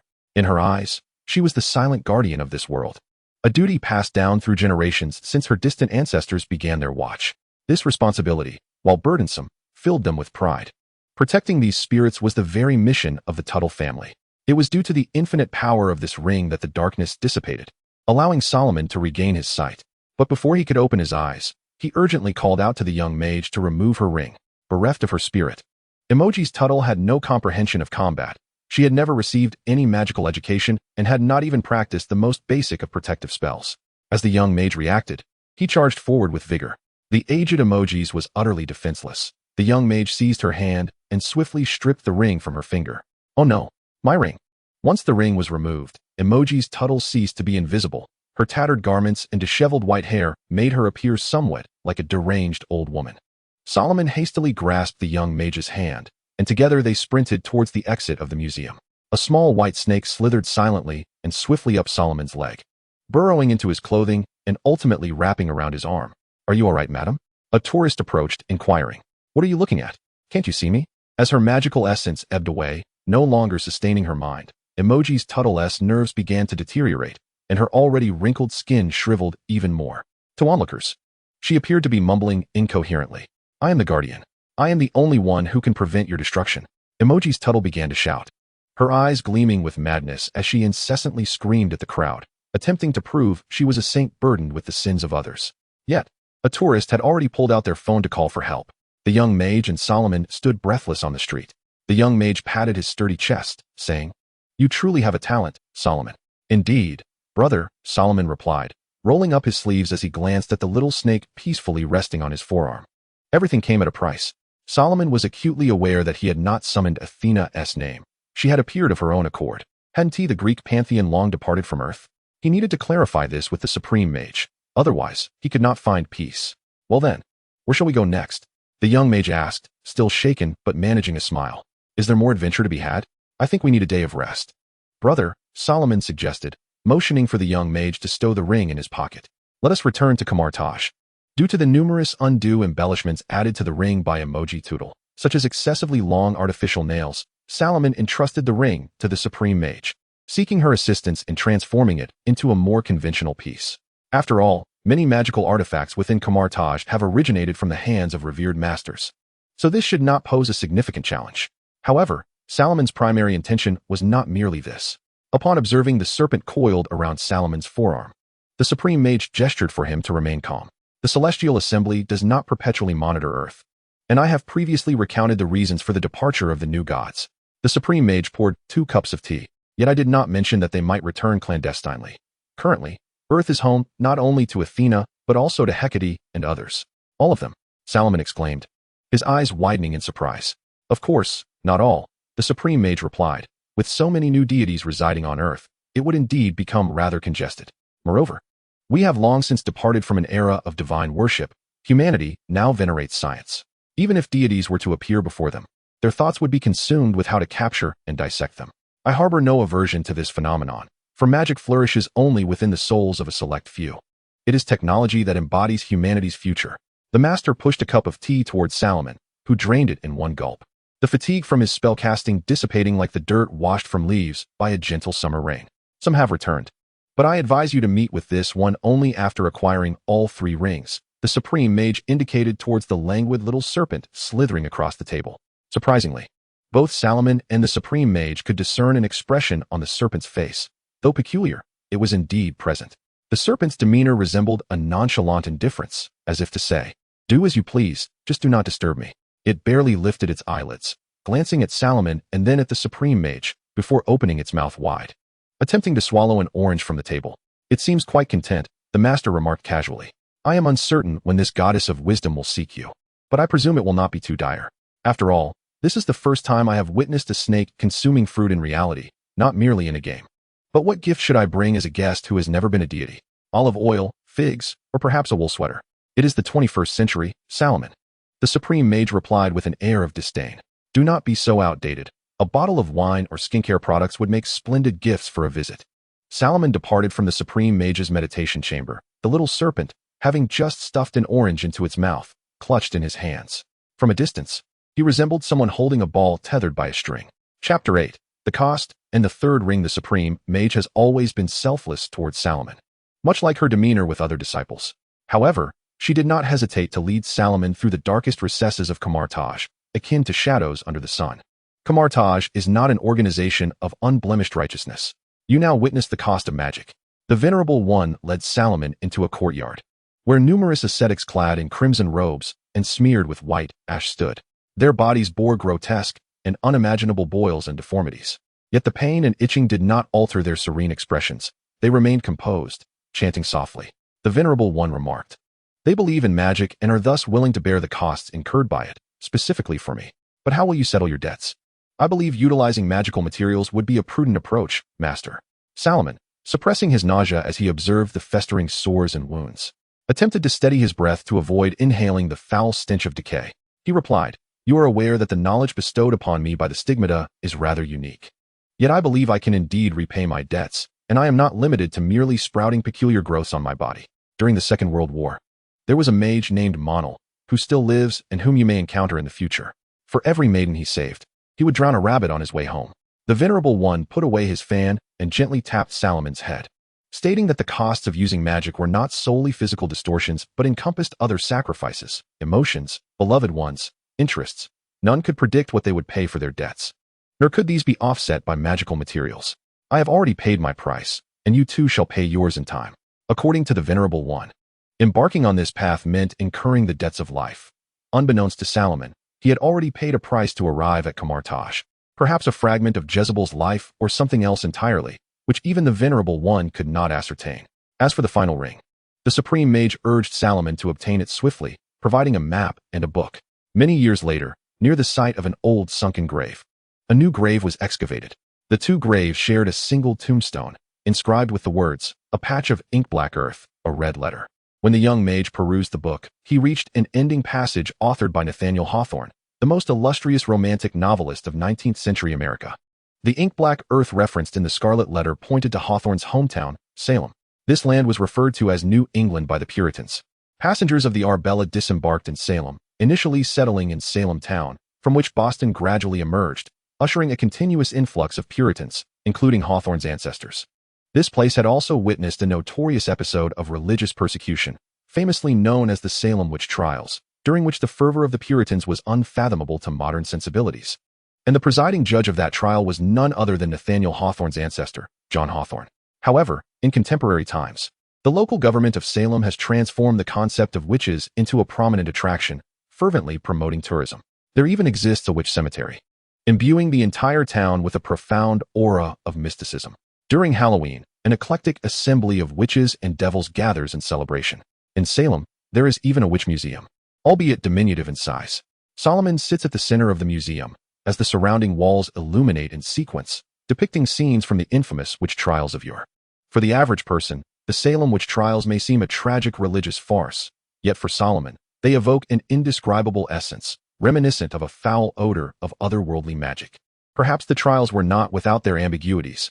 This potent force remains tethered to the land, though it has gradually waned over time. The two young witches who instigated the trials may not have been ordinary, but the innocent lives ensnared in the ensuing chaos allow one to savor the nauseating fervor of the Puritans. Neither Solomon nor the young mage's attire drew any particular attention.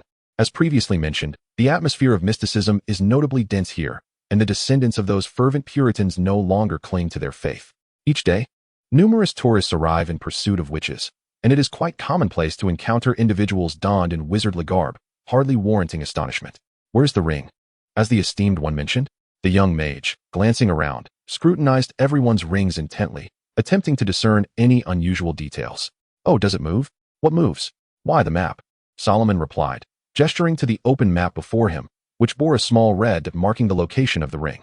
He added, "We must greet the descendants of those Puritans." "Are you referring to those obstinate lunatics?"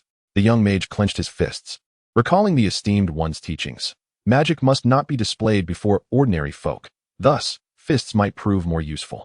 You cannot even conjure a Lagarter ring at present. Were it not for the numerous spells created by the esteemed one that harness your innate magic, you wouldn't even qualify as a spellcaster.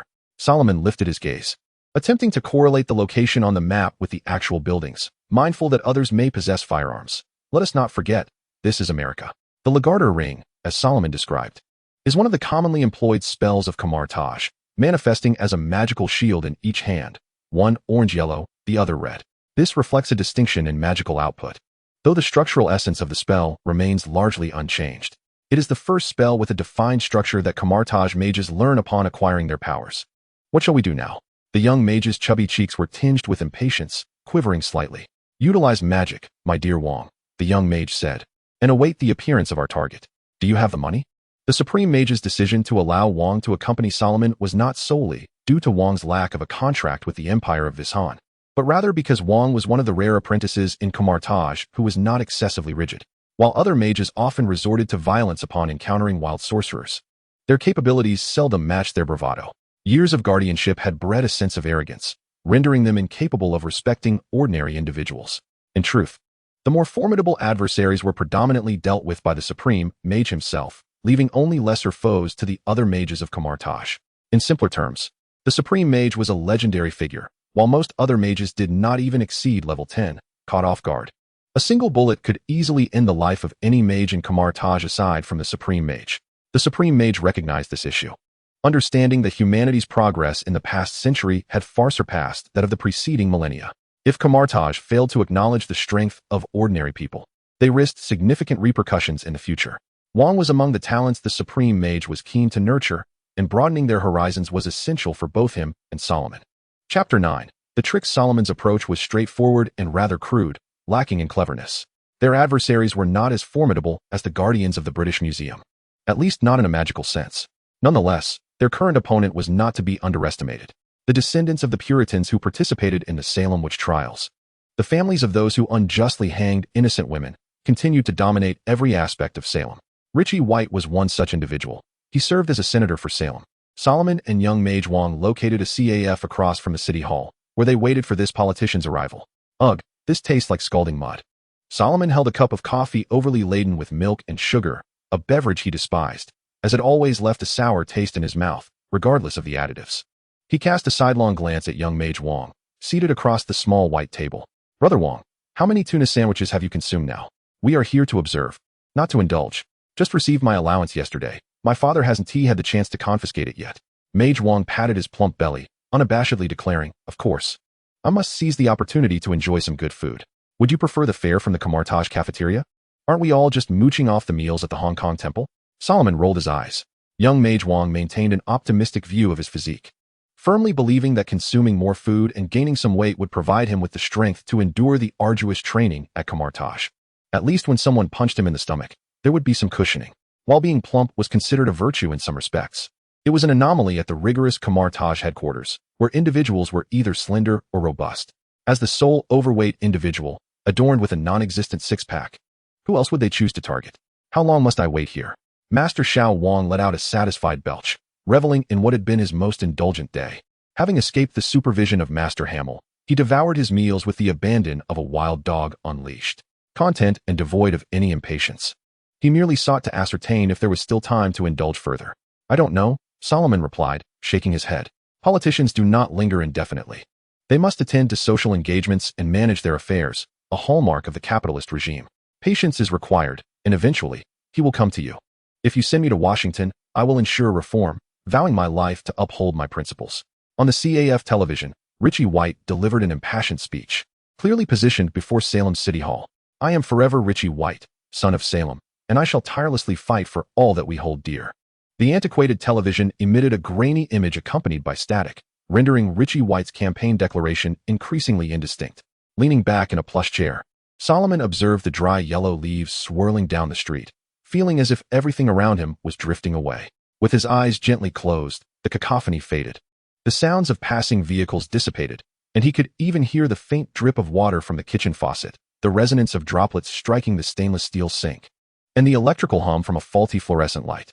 Even more distantly, there was the clicking of a radio dial, the moist sounds of lovers parting, and the faraway chirping of birds. When had it last been this tranquil? In reflection, Solomon occasionally felt a sense of disconnection from the world he inhabited. Why do I possess such abilities? Are these gifts truly innate? What do I yearn for? What is the price the Supreme Mage spoke of? And what have I truly sacrificed? Hey, Solomon, wake up! A sudden jolt interrupted his reverie. They have emerged. Solomon opened his eyes and yawned. This was the power the master had mentioned, the strength of a saint. Gradually, he would develop superior physical attributes, such as heightened hearing and vision, which would manifest as he aged. Yet, he was not a superhero from comic books. According to the master, his body had merely been enhanced by magic, remaining firmly within the realm of humanity, albeit in a manner that would seem extraordinary to the average person. During his brief respite, he had only engaged in meditation, eschewing the starlight projection spell he often found disdainful. This spell, derived from Tibetan Buddhist texts, was typically utilized by Camartage adepts for prolonged study sessions. Solomon scoffed at the notion, sleep should be simply that, without the encumbrance of elaborate rituals.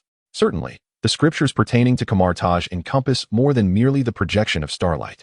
For those magicians interested in this domain, further exploration of the Yang spirit techniques collected by the venerable Jean Baudouin, known as the true Yang master, is possible, though few have undertaken such studies. The dual cultivation of life and spirit may sound enticing, yet the time commitment is exceedingly lengthy, fundamentally discordant with the principles of Camartage. Solomon, following the gaze of the young master, peered outside through the glass window. There, just beyond, stood the golden-haired Richie White, accompanied by his secretary, Gloria, as they emerged from the municipal building, poised to enter a sleek black car. As Solomon retracted his hand, he began to intone a spell in hushed tones. The town of Salem was modest in size, its streets not particularly broad, and the buildings were predominantly clad in somber gray and black facades, exuding a rather austere atmosphere. The residents here seemed disinterested in any notions of urban development, allowing Salomon's spell to reach its intended target with ease, given its proximity to Richie White. When the young master beheld Salomon's pointed gesture, Richie White, along with Gloria clad in a crimson fur-trimmed coat, stumbled to the ground. Upon closer inspection, the young master was taken aback, exclaiming, "What have you done to his trousers?" His eyes widened in disbelief as he directed an incredulous gaze at Salomon. "What kind of magic is this?" "Pant removal technique," Salomon replied with pride. This spell was often employed as a prank among aspiring wizards in Glorian. Yet even seasoned mages continued to utilize it among their repertoire. For aside from armored warriors, no one, be they clad in belts or suspenders, could wholly prevent their trousers from descending to their ankles. To engage in combat without proper attire was a predicament even legendary fighters could not evade. Who among us could remain untripped by falling trousers? Richie White scrambled to his feet in a fluster, while his black-suited bodyguards swiftly shielded the view from onlookers. After all, a senator caught in such an embarrassing situation was hardly newsworthy. "Very well, we may proceed," Salomon declared, rising to his feet and continuing his incantation as he advanced toward his objective. The once imposing black-clad bodyguards suddenly found themselves bowing in unison, their trousers cascading to the ground one after another, drawing the attention of curious tourists. Salomon, accompanied by the young master, deftly maneuvered through the throng. As the bodyguards struggled to hoist their trousers while fending off reporters, their efforts yielded little success. The nimble journalists had already stepped on the hems of their pants, rendering them immobile. Salomon navigated the crowd with agility, his incantations increasing the sluggishness of those around him. Raising one hand above his head, a golden dust began to swirl above each individual present. "Close your eyes," he whispered to Master Wong, followed by an intense brilliance akin to that of a flashbang. The onlookers instinctively shut their eyes, some even shedding tears from the overwhelming stimulation to their retinas. "Quickly, it's the ring with the pink gemstone. Seeking investment.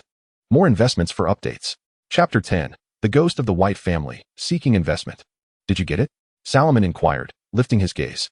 At that moment, he and the breathless Master Wong were hidden in a secluded alley of Selen Town, disregarding the stench emanating from the trash and vomit scattered about.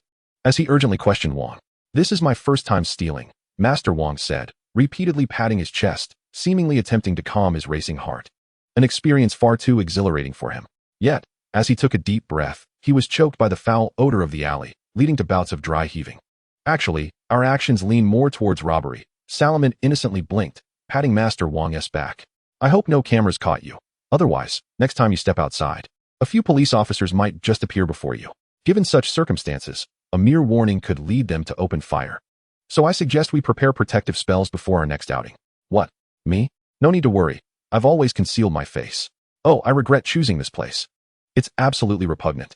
Nearby, the crowd, gradually regaining their sight from the dazzling light, continued to shout, while Richie White began to yell. Even though his vision was obscured at that moment, the sensation of someone snatching the ring from his finger was unmistakable. He felt a plump hand forcibly gripping his wrist, prying open his palm, and then his ring vanished. That ring was the heirloom of the White family. Since donning it, he had never encountered any calamity, neither while sharpening pencils in his youth, nor during shaving as an adult had his skin ever borne a scratch. Now, however, Richie White bore a bruise on his wrist, possibly the most severe injury he had ever sustained. The gravity of a senator publicly disrobing and a senator being robbed on the street differ immensely. The former can be perceived as a jest, a political scandal relished by all, while the latter raises concerns about the safety of political figures. Thus, the situation escalated swiftly, with the Salem police promptly detaining everyone present, including journalists who, unaware of the unfolding events, were still protesting for press freedom. The police forcefully subdued these oblivious fools to the ground. Salomon and Master Wong narrowly escaped due to their earlier departure, but if he lingered in Salem, discovery would be inevitable. Finally, Master Wong caught his breath, opened his palm, and in a deep voice said, "It's right here. This is a platinum ring adorned with a magnificent pink gemstone, its base featuring a lattice-like pattern. At both ends of the oval pink gem lie two smaller round pink stones, while nestled between the oval and round gems are four even smaller pink stones. These gems exhibit a rich hue of pink, which Solomon, with his rudimentary knowledge of gemology, surmised to be pink diamonds. The weight of the gemstones on this ring far exceeds the realm of extravagance, possibly surpassing even the stones set in the Queen of England's pink diamond floral brooch. Very well, I believe we can depart now. Let us place it in my pocket, Solomon suggested with a nod. Although he was aware of how to utilize the portal magic, it seemed somewhat ludicrous to admit that their arrival had not been via a portal, but rather by a long-distance bus. This was a necessary compromise, for he was unable to wield many spells of the Vishandi lineage without first acquiring a substantial amount of their magical essence. The young mage poked his head out of the alley, ready to lead Solomon away from this dreadful place. He could no longer endure breathing solely through his mouth. He felt that if he remained any longer, he would be compelled to regurgitate the sandwich he had consumed earlier. As he gestured for Solomon to follow, he received no response. A chilling sensation crept up his spine, sending goosebumps rippling across his skin, prompting an involuntary shiver.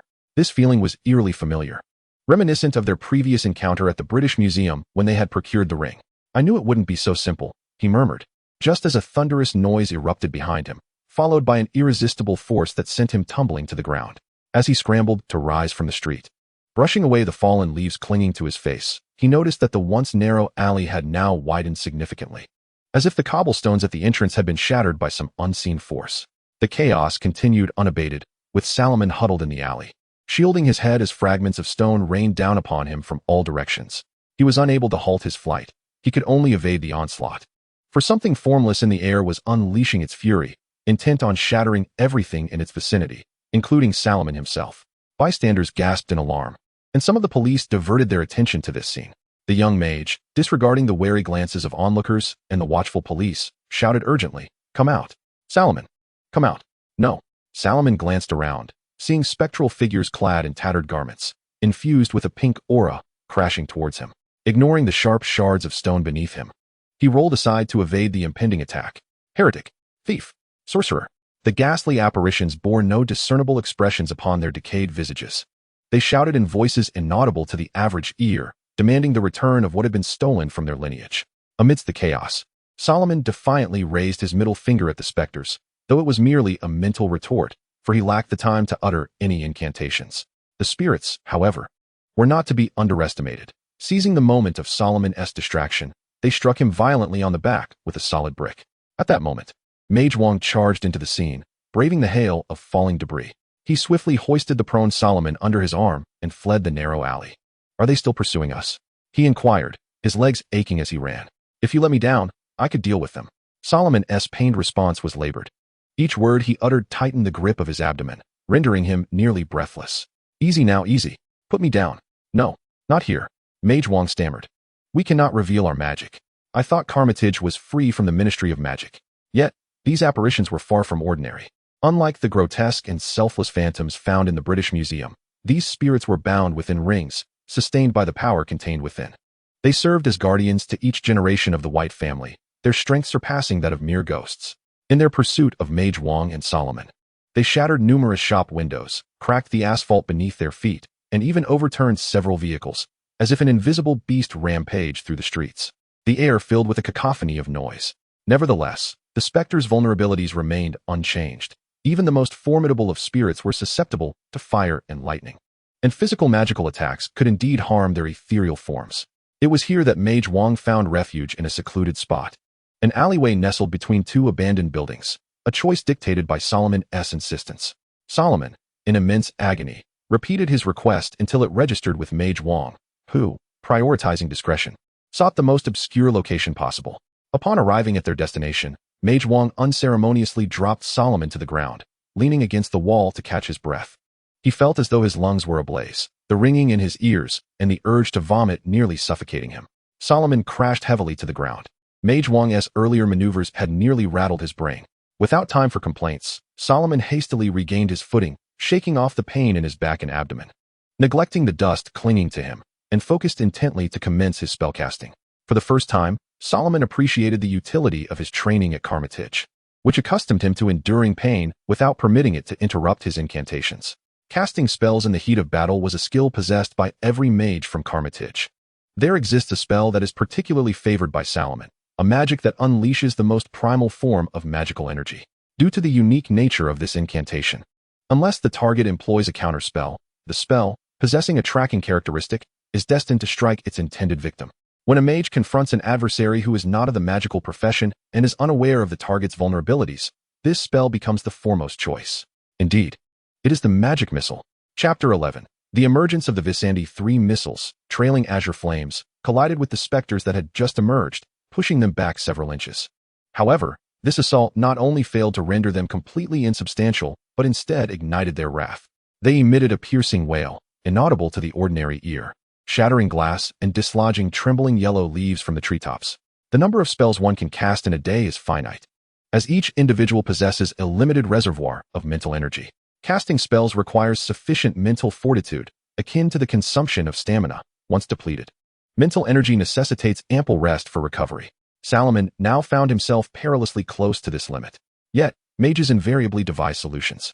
Upon observing that the magic missiles had little effect, he swiftly seized the panting Wong, who leaned against the wall, and fled.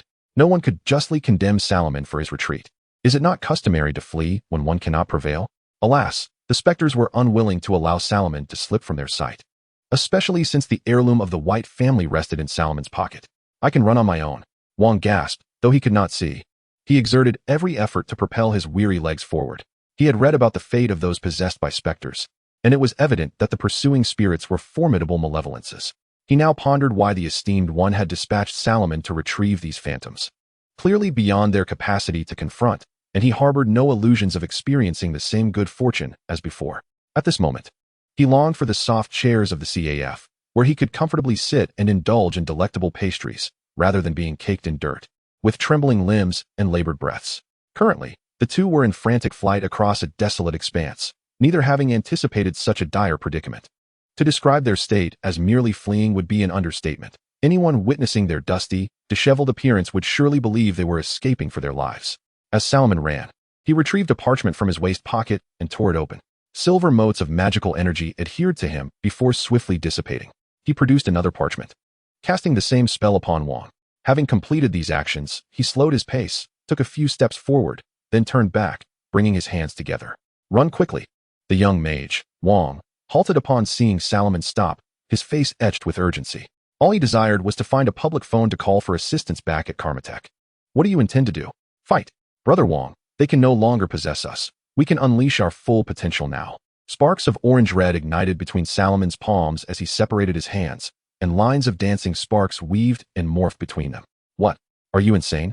Exclaimed the young mage, his eyes wide with disbelief. The decree from the master states that this operation will remain known only to us. We cannot seek assistance, Salomon asserted. The 3 rings could wield the sorcerous power of the Vishanti, a secret he must keep from the others in Kamartaj. The ring's function was tantamount to sacrilege against the Vishanti. Should some obstinate individuals within Kamartaj become aware, the Supreme Mage's plans to eradicate the worship of the Vishanti would be thwarted. Such clandestine matters must not be brought into the light. No matter the Master's eventual actions, the outcome would be compromised. Salomon was unwaveringly supportive of the Supreme Mage's plan. The Master was not a deity, and the relationship between the Archmage and the Master was merely transactional, an atheistic bond in essence. The pride of the mages from Salomon's memories could not tolerate the notion of a deity looming over them. Had the Master not clarified that his own magical power paled in comparison to the boundless might of the Vishanti, he would have preferred to refine his magical essence at the cost of his own vitality. Narrowing his eyes at the phantoms surging towards them, he continued to gesture, the magical energy drawn from the Vishanti coalescing more densely in his grasp, forming arcs of energy bursting forth. This was his most formidable spell of flame manipulation. It was uncertain whether these phantoms were enhanced by magic or merely overwhelming in number, but from Salomon's perspective, they shimmered with a pinkish glow, signifying the essence that allowed them to persist, yet beneath their feet lay a shroud of black mist. The thieves, upon seeing Salomon halt, issued their ultimatum, return what you have and leave. As they gathered, the black mist thickened beneath them, and the temperature plummeted. The recently drenched street was now covered with a thin layer of white ice. Salomon hurled forth the chain of magical energy. The searing positive energy leapt between the phantoms, emitting a sizzling sound akin to a scorching iron. Countless phantoms abruptly ceased their advance, issuing anguished cries. As they lunged forward, they were met with a massive cleaver materialized from pure magical energy. Though Salomon was not well versed in the 8 Extremes fist, he knew how to wield a blade. He swung the cleaver, forged from sparks, fiercely at one phantom, cleaving open a fissure in its negative energy form, yet the subsequent phantoms crashed into him, sending him tumbling. Just as the phantoms were about to pounce, a hand forcefully struck one of them to the ground. After employing a secret technique, the mage Xiao Wang finally discerned the true visage of the specters. Witnessing the peril facing Salomon, he could no longer remain passive. He activated a protective spell, meticulously compiled from various arcane tomes by the revered sage, and with a swift motion akin to a tiger's leap, he rescued Salomon from danger. What shall we do now? Xiao Wang inquired anxiously, his brow furrowed in distress as he dragged Salomon to safety. Since the sage wished to keep their actions concealed from others, this predicament was one they must resolve on their own. Salomon, momentarily at a loss, recognized that these apparitions represented the most formidable adversaries he had encountered thus far. He closed his eyes, inhaling the frigid air deeply, and when he reopened them, determination surged within him. Help me hold them off for a moment. I shall find a way to vanquish them, Salomon declared, reaching into his pocket. Upon touching 2 additional rings, the initially icy metal warmed to a comforting heat. Xiao Wang nodded solemnly. The specters were no longer able to possess them, and the magic he had learned would suffice to fend off these foes for a time. Salomon withdrew his hand, revealing the 2 rings, their orange and pink gems emanating an irresistible brilliance. Taking a deep breath once more, he swiftly adorned his right middle and ring fingers with the rings. Instantly, the warm metal transformed into searing heat, clinging to his fingers like molten metal, causing Salomon to cry out in agony. Salomon! Xiao Wang exclaimed, hastily turning around. He beheld Salomon collapsing to the ground, engulfed in flames wrought from pure magical energy. The edges of his robe were singed, and his long black curls had become charred and twisted. The terrifying heat expanded the air around him, forcing Xiao Wang back several paces. The phantoms were thrown into disarray, their forms easily dissolved by the overwhelming magical force. Their ethereal remains disintegrating into the purest essence of magic. Do not approach me, Salomon shouted, but his voice was barely discernible, for the scorching heat had rendered his throat and tongue parched. The blistering air scorched his lungs. Each utterance induced fits of violent coughing, expelling thick, deep red liquid. Yet his throat would soon revert to a state of unbearable dryness, akin to rough sandpaper, leaving him to utter incomprehensible sounds. At that moment, the skin on his hands blistered, the blood oozing from his wounds rapidly drying, and the sweat cascading from his forehead evaporated almost instantaneously. His lips were taut, cracked, and peeling. As the temperature surged further, Salomon let out another wail of despair. Patches of his skin began to blacken and char, while the asphalt beneath him softened and melted away. Severe dehydration and the oppressive heat plunged Salomon's consciousness into a realm of chaos. The young mage, Wang, observed that Salomon's skin had taken on an alarming yellow hue, layers of it becoming dry and fragile, soon to peel away, revealing beneath a raw, crimson muscle tissue devoid of blood. Yet, despite this dire state, Salomon instinctively lifted his head. Although his vision had succumbed to darkness, he sensed that within the unseen void, where magical energies converged, 3 visages emerged: a tiger, a man, and a woman, Hogos, Agamotto, and Ashtu, the emperor of the vessels. Salomon raised his hand, convinced he could hear the sound of his parched bones and muscles grinding against one another, but the words he longed to express remained trapped within him. His vocal cords encrusted with dried blood, his tongue glued to his jaw, rendering him utterly speechless. With his remaining strength, Salomon unfastened the clasps of the sacred shroud. Chapter 12. The Tree of Life. Salomon found himself in a dream, envisioning a colossal tree rising from the tranquil ocean, entwined by 2 enormous serpents. At the base of the trunk, he beheld a vast circular ring crafted from crystal, adorned with shimmering hues of orange, olive, reddish-brown, and black. As his gaze ascended, he noticed that rings on either side of the trunk began to illuminate with vibrant colors, yet the higher he looked, the more his vision became obscured. He struggled to perceive the highest ring, forged from diamond, encircled by wings that flickered with a radiant white light. Lowering his gaze, he glimpsed the tree's reflection, deeply shrouded in mist. Unable to discern its form clearly, he vaguely recognized that the reflection of the tree's ring appeared vastly different. Upon closer inspection, he saw that those rings intertwined with branches formed 5 distinct segments, corresponding to the pentagram created by the rings and branches above. A soft whispering filled his ears, as if the voice sought to impart the key to the realm of spirits. However, before Salomon could fully grasp the message, he found himself drifting away from that ocean. Are you awake? Yet you still require rest. A serene voice reached Salomon's ears, and he realized he had awakened from his dream. As he struggled to open his weary eyes, he beheld a venerable figure seated beside him, the magical flames that once surrounded him now extinguished, and his lips no longer bore the parched cracks of before. Solomon could only recall donning all the rings, unleashing an astonishing surge of magical power, after which his memories faded into oblivion. As he shifted his gaze, he discerned that he was within the headquarters of the Kamataiji, specifically in his own chamber. After all, he was the sole recluse among the Kamataiji, and a recluse's room invariably differed from others. There were no gaming consoles in the quarters of his peers. He attempted to lift his hand, only to discover he lacked the strength for such emotion, and when he tried to speak, he found himself utterly unable to utter a word. This time, you acted with undue recklessness. However, the outcome remains favorable, as you ultimately tamed the ring of Vishanti. Do not fret, the king is unharmed, and he has kept this incident to himself, leaving others to believe you were ambushed by a dark wizard. As Solomon appeared poised to speak further, the esteemed master gently tapped his head with a folding fan. I had intended to wait until your spirit grew stronger before allowing you to don the ring, yet I did not anticipate you would take such initiative. Nevertheless, it is fortuitous, for you can now diligently practice the magic associated with the Vishanti. The master continued, Very well, I have also fed that snake for you. So you can rest easy now. Take a moment to recuperate. Solomon blinked rapidly, struggling to articulate something, but Master Gu paid him no heed, instead using magic to secure the blanket, ensuring only his head remained exposed. Observing this, Solomon resigned himself to the situation, closing his eyes in acceptance. After all, the blanket was quite warm. He thought, let it be. The seal of the blanket creature was too formidable. Perhaps a bit more rest would be in order. Not long after the Supreme Master departed from Solomon's chamber, another individual stealthily opened the ornately carved wooden door, tiptoeing inside. Yet, like a clumsy dancing bear, the creaking floorboards betrayed his weight and identity. Hey, Brother Solomon, you nearly frightened me to death. You've been asleep for several days without even a sip of water. A plump figure materialized before Solomon, pulling him from the depths of slumber. I just saw the master leave, so I knew you were all right. Now, tell me what transpired. Was this something the master forbade? Solomon opened his eyes and beheld the young Master Wang, joy evident in his gaze. He blinked rapidly, and upon seeing Master Wang nod, he patted his chest, saying, I understand your meaning.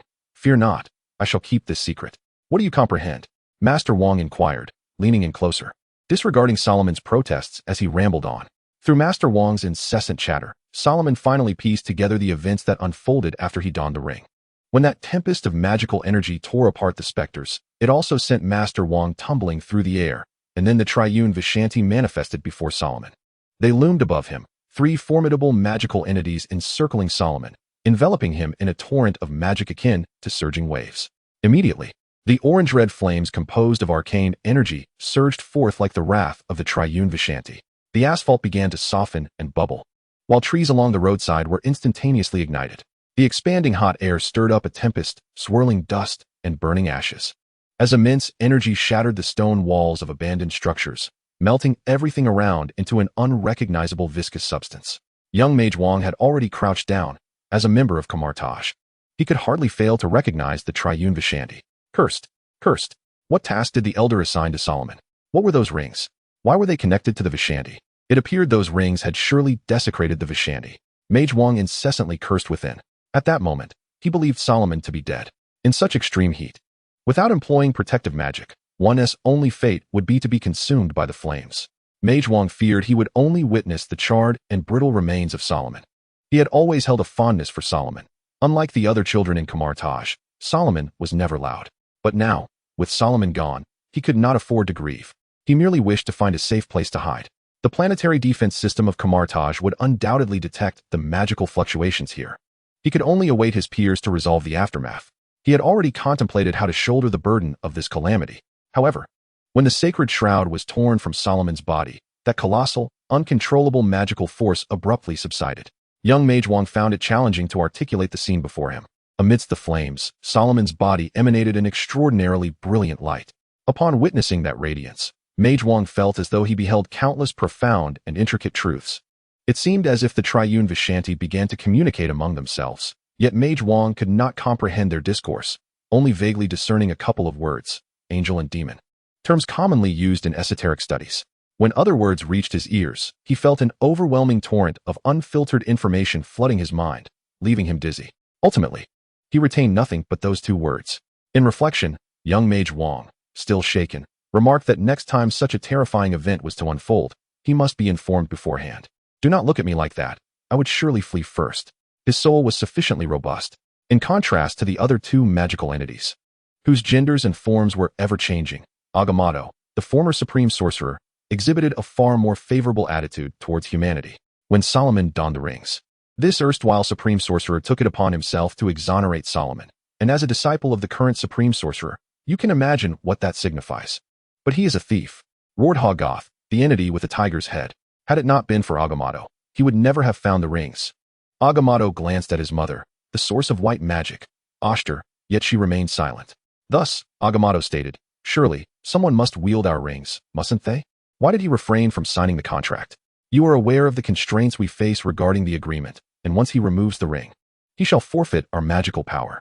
Perhaps this is fortuitous. Suddenly, the immense magic may vanish, along with the phantom of the Emperor of Vishanti. The young sorcerer cautiously lifted his head. Were it not for the lingering warmth of the air, the smoldering edifices, and the scorched, melting pavement, he might have believed that all he had just experienced was but a figment of his imagination. He wiped away tears and sweat, fortified by a protective spell. As he trudged towards Solomon, situated at the epicenter of the calamity, his sole desire was to bring Solomon back, yet as he approached, he beheld the faint rise and fall of Solomon's ashen, charred chest. Ecstasy overwhelmed him. As long as he was not deceased, the supreme sorcerer would surely be able to revive him. If not, there remained the Eye of Agamotto, an artifact capable of reversing time. Then the Venerable One opened a portal to transport us back, with no one else witnessing your return. The young sorcerer whispered, the magic restored your body. Do not worry. Confide in me, and I assure you I will keep it secret. Solomon blinked, striving to convey his thoughts, managing only a few indistinct words.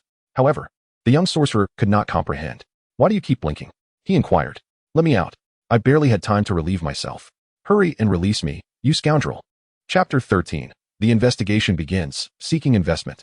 The supreme sorcerer did not employ the Eye of Agamotto to reverse time in order to save Salomon's life, as this was deemed unacceptable by many. Within Camartage, there exist numerous obstinate individuals who believe that utilizing the Eye of Agamotto disrupts the natural flow of time. They possess some justification for their claims, coupled with the supreme sorcerer's conviction that reverting time on Solomon could likely obliterate his contract with the Emperor of Vishanti. Thus, the Venerable One utilized the white magic from the Book of Vishanti to facilitate his self-healing. This form of magic draws upon Solomon's own life force, which is why he felt weakened upon awakening. Such after-effects are not insufferable. To allow a severely burned individual to emerge as if reborn is beyond the capabilities of modern medicine. The mere restoration of skin necessitates an exceedingly prolonged and painful treatment process, yet Solomon, having undergone magical healing, felt no discomfort. It is noteworthy that when the supreme sorcerer retrieved Solomon, every inch of his skin had been carbonized, and the flesh beneath was nearly cooked through. Had the Venerable One not acted swiftly, Solomon could have perished at any moment. However, this method of treatment relies upon the robustness of Solomon's own life force. Fortunately, Solomon's body had already been fortified by positive energy, requiring only a few days of rest for recovery. Moreover, his once lost long hair had begun to regrow, albeit still somewhat short.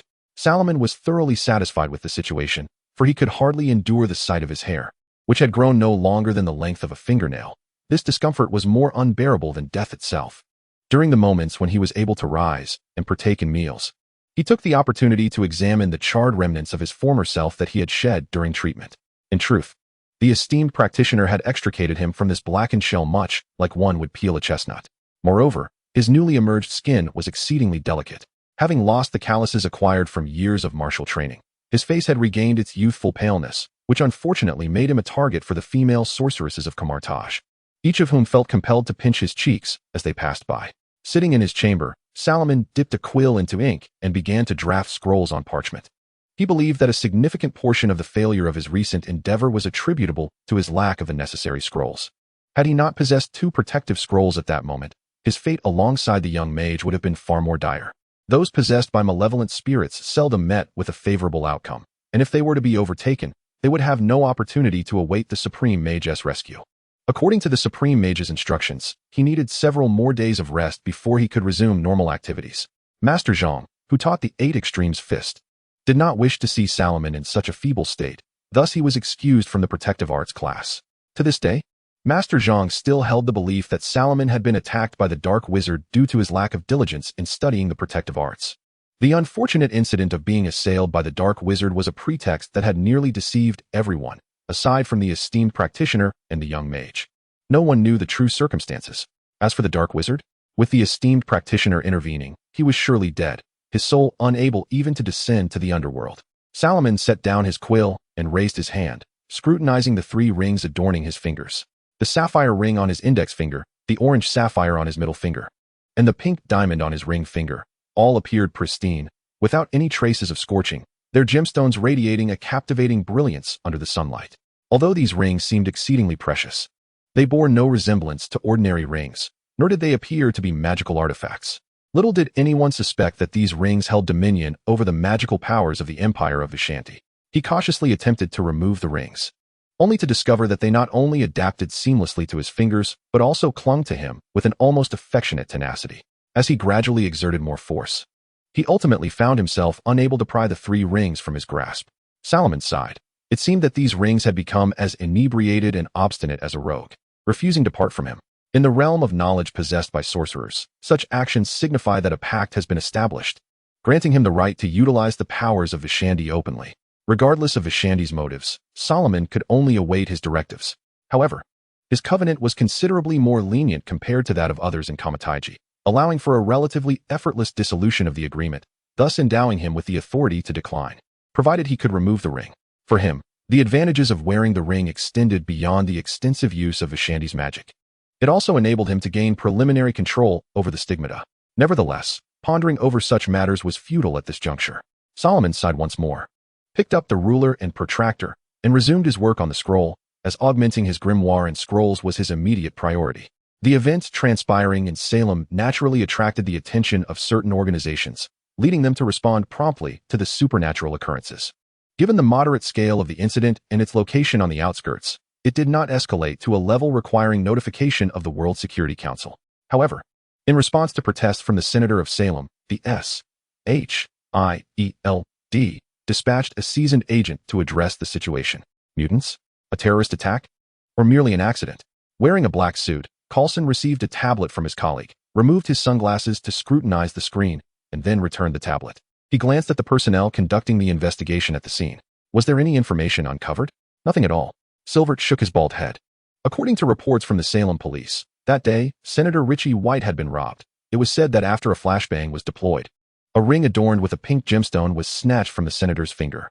However, we cannot ascertain whether the robber is connected to the mutant. There was no ringing in the ears. It was not a stun grenade, perhaps a homemade flashbang.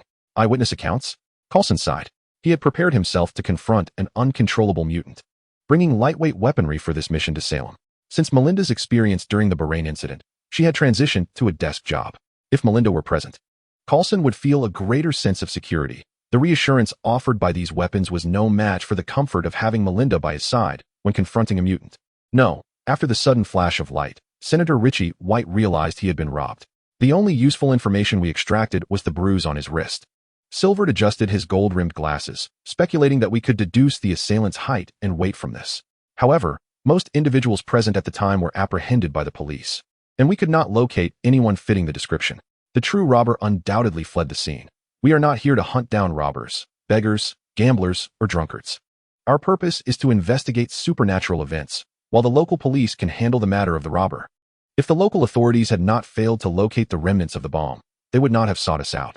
No act of terrorism would deliberately occur in the outskirts. Coulson stepped onto the asphalt beneath his feet. Before him, the asphalt road had entirely melted, revealing a high temperature that spread in a circular pattern.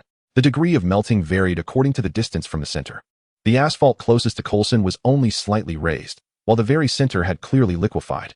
For an experienced agent, such a scene provided ample evidence for investigation. Coulson had not expected to find any clues from the surveillance footage. He pointed to the ground before him, stating, "There is a footprint leading to the center. We can easily deduce the physical attributes of the owner of this footprint, and once the trace analysis results are available, we can compare this information with that of the robber. I have a hunch that they are likely the same person. Furthermore, the individual at the high-temperature center is likely the mutant we seek. However, the issue remains that we have not observed the footprint. Perhaps its owner is also a mutant. Are you suggesting he can fly?" Meanwhile, Master Wong and Solomon, who were dining at the Hong Kong sanctuary, were blissfully unaware that S.H.I.E.L.D. had already traced their whereabouts. Chapter 14. Detective Phil Coulson, Seeking Resources. In truth, Coulson did not manage to gather much useful information at the scene. The shoe prints left by Master Wong on the asphalt were impossible to compare, as those shoes were crafted in camouflage and were low-level magical items with certain protective qualities. The only knowledge he gained was regarding the extreme temperature at the scene, which only heightened his assessment of the potential danger posed by the hypothesized mutant. Trace analysis also discovered some red fibers at the high-temperature center, yet Coulson could not definitively link these to the case. His admiration for Nick Fury grew once more. Indeed, he greatly respected Fury for having lost an eye in the battle against extraterrestrials. Unbeknownst to Coulson, it was actually a cat that had caused Fury's blindness. Truly, the director of S.H.I.E.L.D. is remarkable, able to so astutely assess the danger level without being present at the scene, and dispatching an agent of suitable rank to handle the situation. However, such thoughts were of little utility, as Coulson could not record this flattering sentiment in his report. Nonetheless, there was some good news, based on the comparative analysis of the body shape.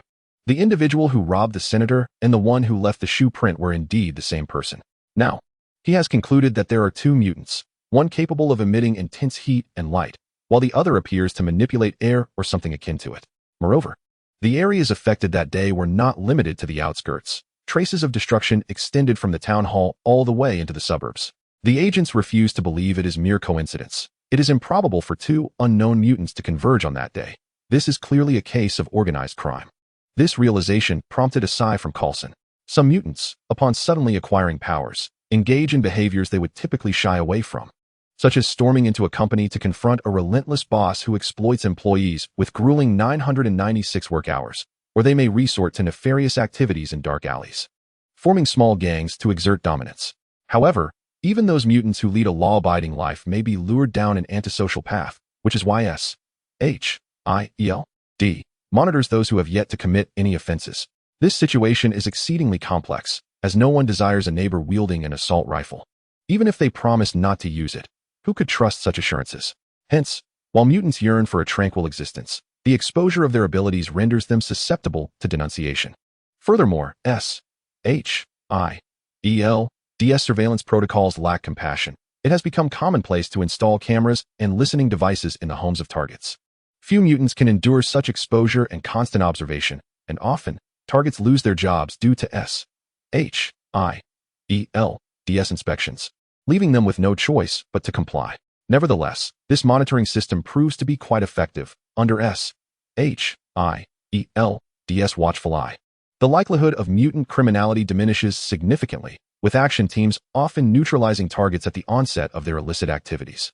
Coulson surmised that the mutants he was investigating were likely impoverished individuals driven to crime out of necessity, typically targeting individuals of capital and social standing. His investigation revealed that the Senator, Richie White, belonged to the White family, notorious for their involvement in the Salem witch trials.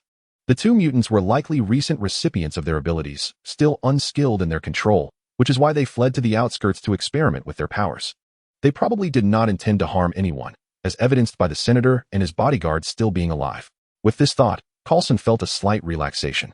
They were individuals in need of assistance, and he was confident he could soothe their distress. However, the pressing issue was that S.H.I.E.L.D. could not locate them. The outskirts offered no surveillance and no vehicles parked nearby, making it impossible to review dashcam footage. Just as he found himself at an impasse, a new lead emerged. Agent Sitwell had found a waitress at the CAF opposite the town hall, who recalled two peculiar customers from the previous day. Her vivid memories stemmed from one being an insatiable eater and the other possessing striking good looks. The CAF surveillance footage had already been transferred to S.H.I.E.L.D.'s computers. Upon arriving at the CAF, Coulson received a tablet and began to scrutinize the footage. A child? Although the footage was somewhat unclear. After adjustments made by the technicians, Coulson discerned the height ratio between Salomon and the others in the surveillance footage, and Salomon's face captured in the recording further corroborated his suspicions. It can only be said that Salomon was careless. He remembered to conceal his face during the robbery, but forgot to do so in the CAF, which is somewhat understandable. He had originally believed that the operation could be executed without such brutality. The brown-haired waitress nodded, stating that the boy appeared to be around 12 or 13 years old. Coulson nodded in agreement, relieved that he had refrained from requesting Melinda's assistance.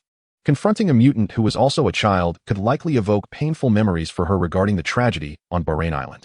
Although the moniker Iron Rider sounded impressive, it plunged Melinda into a state of guilt. What were they wearing? Coulson gestured towards the footage, pointing out that the hefty individual resembled an Eastern monk. I've encountered a martial artist of sorts, but this child appears to be a wizard? The waitress shrugged. As previously mentioned, Salem is a tourist town. It's not unusual for someone to dress like a wizard. Salomon's red robe confirmed for Coulson that he was indeed at the center of that oppressive heat. All right. Thank you for your assistance. We shall not disturb you further, Coulson said as he dismissed the waitress and turned his attention back to Sitwell. What? Sitwell blinked. But the light reflecting in his eyes obscured Coulson's view of his expression. Let us request the surveillance footage. Coulson sighed. He genuinely did not wish to take action against a child. However, based on his instincts, he surmised that these two mutants were likely not heinous individuals, as he intended to assist them within the bounds of his authority. Unfortunately, despite scouring every surveillance camera in Salem, there was no sign of Salomon or the young wizard leaving the town. This nearly led Hield to believe that they were locals or tourists driving private vehicles, for there were no identifiable figures on any of the long-distance buses departing from the town. We are completely out of leads, Sitwell remarked. Let us search the identity database and conduct facial recognition. Coulson remained silent for a moment, lifting his cup to sip the coffee. Why is this coffee even more acidic than instant coffee? A momentary lapse in thought did not interrupt Coulson's contemplation. He ultimately nodded in agreement to proceed with the task. This particular mutant posed a significant danger, and Coulson could scarcely imagine the calamity that would ensue if the target lost control in a confined space, such as an elevator or a bus. He needed to locate him as swiftly as possible. After nearly an hour, when Coulson could no longer tolerate the excruciatingly sour coffee served by the smiling waitress, Agent Sitwell approached to inform him that the target's identity information had been located. Coulson escaped his seat as if granted a reprieve. This was the objective. Sitter pointed towards the computer. Coulson glanced over, and there it was, the same face as in the surveillance. Salomon Daminit, an Englishman, currently residing in London. Born on December 25, 1995. Chapter 10, Agents of SHIELD are professionals. Upon discovering Salomon's address, Coulson intended to visit alone. Yet, despite his inherent kindness, he remained a SHIELD agent, a consummate professional, faced with a target who could spiral out of control at any moment. He had already alerted the action team to be on standby. Taking a deep breath, he filled his lungs with the frigid air, allowing his blood's oxygen levels to rise and revitalizing his nerves. For this mission, he had to be prepared for the possibility of the target losing control, if necessary. He would draw his weapon with utmost swiftness, even if the individual were merely a child. A small museum, devoid of solemnity. Agent Sitter remarked through the earpiece, suggesting that the target might wish to place that ring in the museum, crafting an enticing narrative to attract visitors and salvage the dismal foot traffic. Do you know what I observed? The museum's visitor count is virtually non-existent. We haven't even seen many people entering or exiting from afar. Coulson. Such private museums abound in London, some even tucked away in attics. You might push open the door only to find an elderly woman reclining in an armchair. Are you certain you do not wish to accompany me on this venture? Sitter, I never knew you had such a penchant for humor. Fear not. I have navigated numerous missions like this before. As you well know, we all possess level 6 clearance, Coulson replied with a smile. He understood that his colleague aimed to alleviate his tension, recognizing the dangerous capabilities of this target and the inherent risk of losing control. Nevertheless, Coulson resolved to proceed alone, stating, I am well aware of the museum's poor operation, which is precisely why I am foregoing preliminary reconnaissance. I am concerned about the target's emotional volatility. A sudden influx of strangers may provoke a stress response. If a peaceful resolution is attainable, I would prefer to avoid violent means. Very well, if you insist, Sitter conceded. But remember, be wary of the old woman. In horror games, it's often the elderly who turn out to be the ultimate threat. I shall keep that in mind. With that, Coulson donned a congenial smile, his innate charm shining through even behind his dark sunglasses. However, an agent could never be caught unprepared. He gestured to the action team members to ready themselves before cautiously pushing open the heavy door of the antiquated museum. The museum was not expansive, it was eerily empty, lacking display cases, exhibits, and even the presence of a soul, devoid of any signs of life. The only suspicious aspect was the exceptionally smooth brown wooden floor, as if it had just been waxed not long ago. Coulson was now certain that this building had considerable age. Even with impeccable maintenance, signs of aging were unavoidable. He tread lightly upon the floor, the sound of his polished shoes muffled by specially designed heels, leaving the entire edifice enveloped in a haunting silence. As Coulson surveyed his surroundings, he discreetly reached into his suit jacket, his hand firmly gripping the handle of his firearm. He was convinced that his target, Salomon Daminit, resided here, for according to information from the London Adoption Agency, Salomon had indeed been adopted from this location. However, The current circumstances led him to a more alarming hypothesis, that an organization was consciously gathering mutant children, training them as tools for profit. They had even developed the technology to identify mutants before their awakening. This museum might merely serve as a transient meeting point for them. Such a conjecture startled Coulson, for government records indicated that Salomon Demonet had been adopted, yet the details of the adoptive parents remained conspicuously absent. What did this imply? It suggested that this organization wielded considerable influence within the British government. The decaying, sunless empire exudes the foul stench of the old landlord class. Coulson felt compelled to investigate whether the UK's Child Protection Agency was colluding with these dubious organizations, thereby persecuting more innocent children. In that moment, his heart brimmed with a sense of mission. He resolved to pursue this organization relentlessly, for the sake of the persecuted and the yet-to-be persecuted mutant children. He must see this case through. An idea struck him. Perhaps saving mutant children would instill a sense of guilt in Melinda, aiding her recovery from the incident on Bailing Island. In an instant, Coulson contemplated many things. He relaxed his vigilance slightly, though still not relinquishing his grip on the gun. He pressed his other hand to his earpiece. It was time to summon the action team for a search. There was not a soul present in this place. Of course, Coulson could not find Salomon. At that moment, Salomon was wandering the streets of Hong Kong, blissfully unaware that his presence had led someone to mistake Camartage for a den of thieves. The street near the Hong Kong sanctum was one of the most vibrant places he could find, offering food that suited his palate perfectly, making his preference for not traveling to London or New York quite apparent. There simply was no good food there. Where in London or New York could he find delicious dim sum, shrimp dumplings, and siumai? Foreigners could hardly comprehend such delicacies. Moreover, a more pressing reason was that the guardian of the Hong Kong sanctum, Wu Guiwei, had heard of Salomon's encounter with the dark sorcerer. Although the supreme sorcerer had rescued Salomon, he needed to recuperate from his injuries, and surely, he would require some nourishing chicken soup. After all, the foreigners were clueless when it came to making chicken soup. They only knew how to use pressure cookers. When one mentions this, Wu Guiwei becomes exceedingly animated. To prepare soup, one must certainly use a clay pot. Oh dear, I am not referring to you, Auntie. You need not concern yourself with what means. Solomon, momentarily at a loss for where to begin his lamentations, gently pinches the cherubic face of Alice Gleaf, who gazes at him with an expression of utter exasperation. As a devoted homebody, he understands that this is the pinnacle of his existence. Returning to Coulson, he discovers that the museum he encountered is, in fact, the London sanctum of Camartage.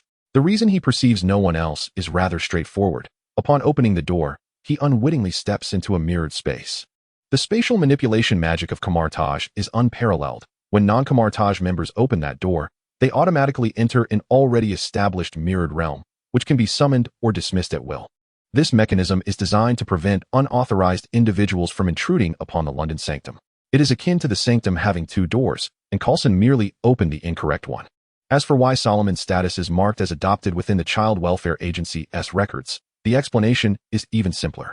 A mere enchantment can compel the agency's personnel to fill out the forms with information that, while fictitious, will evade scrutiny as long as they do not meticulously inspect the documents. Thus, Coulson's pursuit of the organization he suspects of collecting mutant children is destined for failure. For such an organization does not exist. Most of those exiting the museum are apprentices of Camartage, accompanied by official mages when leaving the sanctum. And returning to Camartage merely requires the opening of a portal. S-H-I-E-L-D will never catch a glimpse of Camartage. Chapter 16. First encounter with the dark dimension. The exact moment when humanity first invented a mirror remains unknown to us. Initially, humans gazed into water surfaces, much like Narcissus from ancient Greece who beheld his reflection, thus recognizing their own image.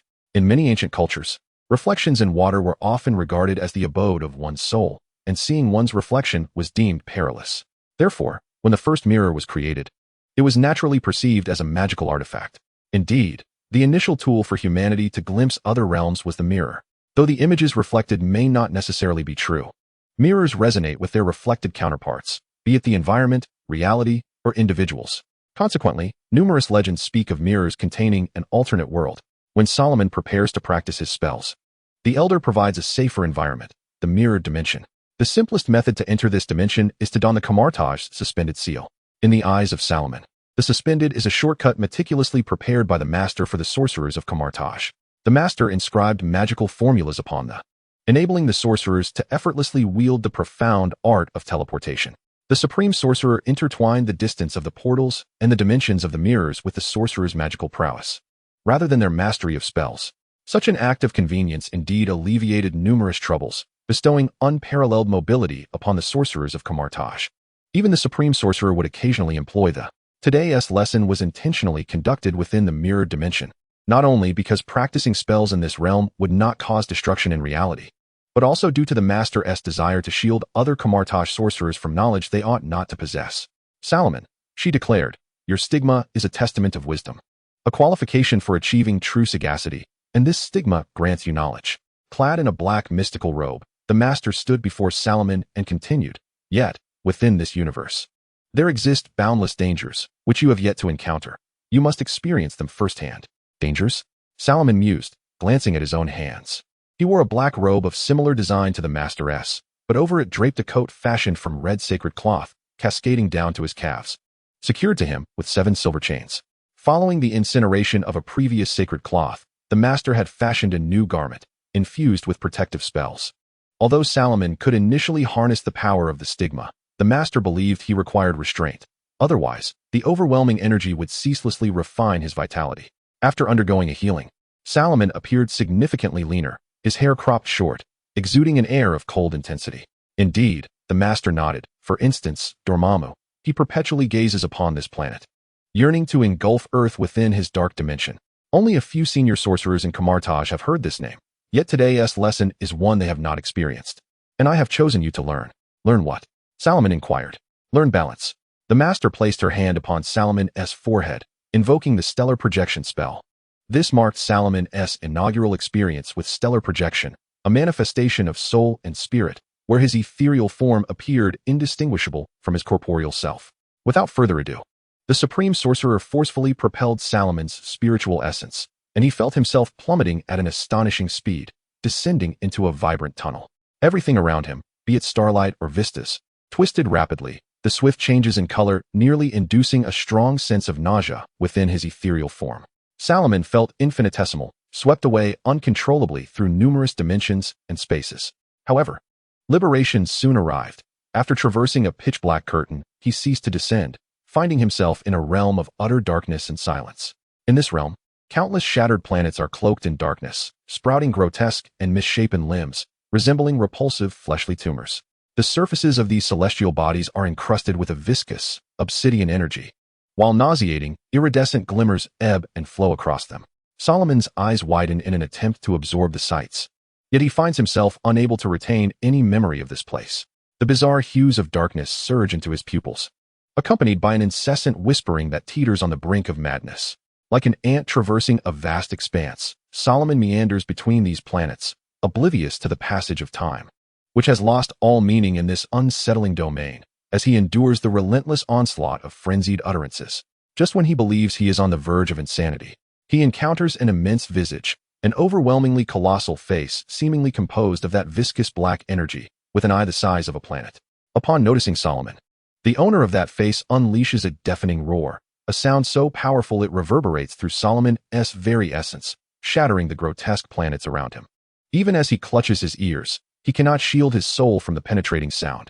It seems to be a curse or a blasphemy, yet Solomon cannot decipher the words. The giant hand of the face's master rises from the darkness, crashing down upon Solomon with the force of a tempest and falling meteors.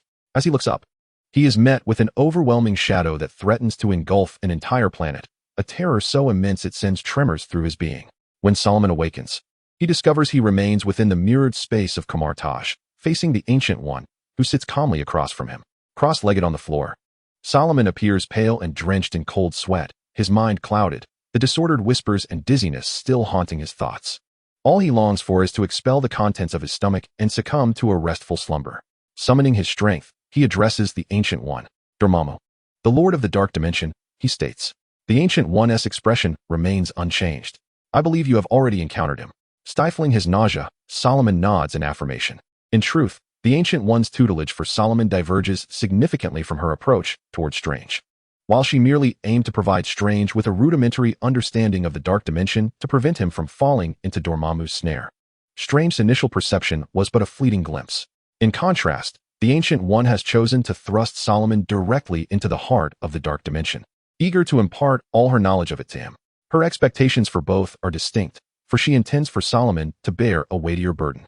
The Ancient One recognizes Solomon's innate potential for knowledge. Even without entering converge, he could evolve into a formidable sorcerer. Thus, this heavy responsibility is one she imposes upon him. In this realm, for every individual who seeks to maintain their facade, there must be another who bears the underlying truths. The surface must remain unblemished, for if it is tainted by even a speck of dust or bloodshed, the hidden realities must be safeguarded. Otherwise, should they spill onto the surface, it could lead to utter ruin and annihilation. To preserve appearances, one might treat others to a cigarette. Yet it could very well necessitate the removal of someone from existence beneath the facade.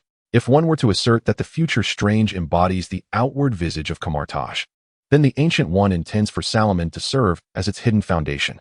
The Ancient One, having not only drawn upon the powers of the Vishanti, possesses formidable strength partly due to the vast reservoirs of magic she has siphoned from the dark dimension. This endows her with power far surpassing that of ordinary sorcerers and even many deities, allowing her to contend with the likes of Odin in her mortal form. Solomon remains unaware of this, yet even should he learn of it, his heart would harbor no resentment toward the supreme sorceress. He is not the protagonist of a fantastical tale where everyone must serve him unconditionally. Such notions are simply implausible. Solomon has never perceived himself as particularly significant, and the so-called aura of dominance is non-existent. He is acutely aware of his own laziness. If he can recline, he will not sit. The Ancient One's decision to nurture a child without ties is, of course, deliberate, a fact Solomon comprehends. In truth, even if the supreme sorceress did not guide Solomon into the exploration of the dark dimension, his insatiable curiosity for knowledge and magic would ultimately lead him there on his own. Having an experienced mentor is thus a fortuitous circumstance. Consequently, Solomon acknowledges his keen interest in the dark dimension. Nevertheless, the Ancient One feels a twinge of guilt, for she is aware of the perils inherent in that realm. Yet she has thrust Solomon into its depths. Perhaps this is why she unconsciously favors him. Balance and restraint are what you must learn, Solomon. The Ancient One lowered her head, grasping her teacup, wishing to shield her expression from Solomon. This is your first lesson. From that day forth, Solomon was subjected to the personal tutelage of the supreme sorceress. While other sorcerers in converge could pose questions to the Ancient One, each individual's understanding varied significantly. Merely the spells contained within the Book of Vishanti could occupy a lifetime of study. Solomon, however, was tasked not only with mastering the magic of the book, but also with uncovering the truths of the dark dimension. The supreme sorceress, fully cognizant of the dark dimension's terrors, exercised extreme caution while guiding Solomon. Whenever he was overwhelmed by the whispers or detected by Dormammu, she would promptly retrieve him from the brink.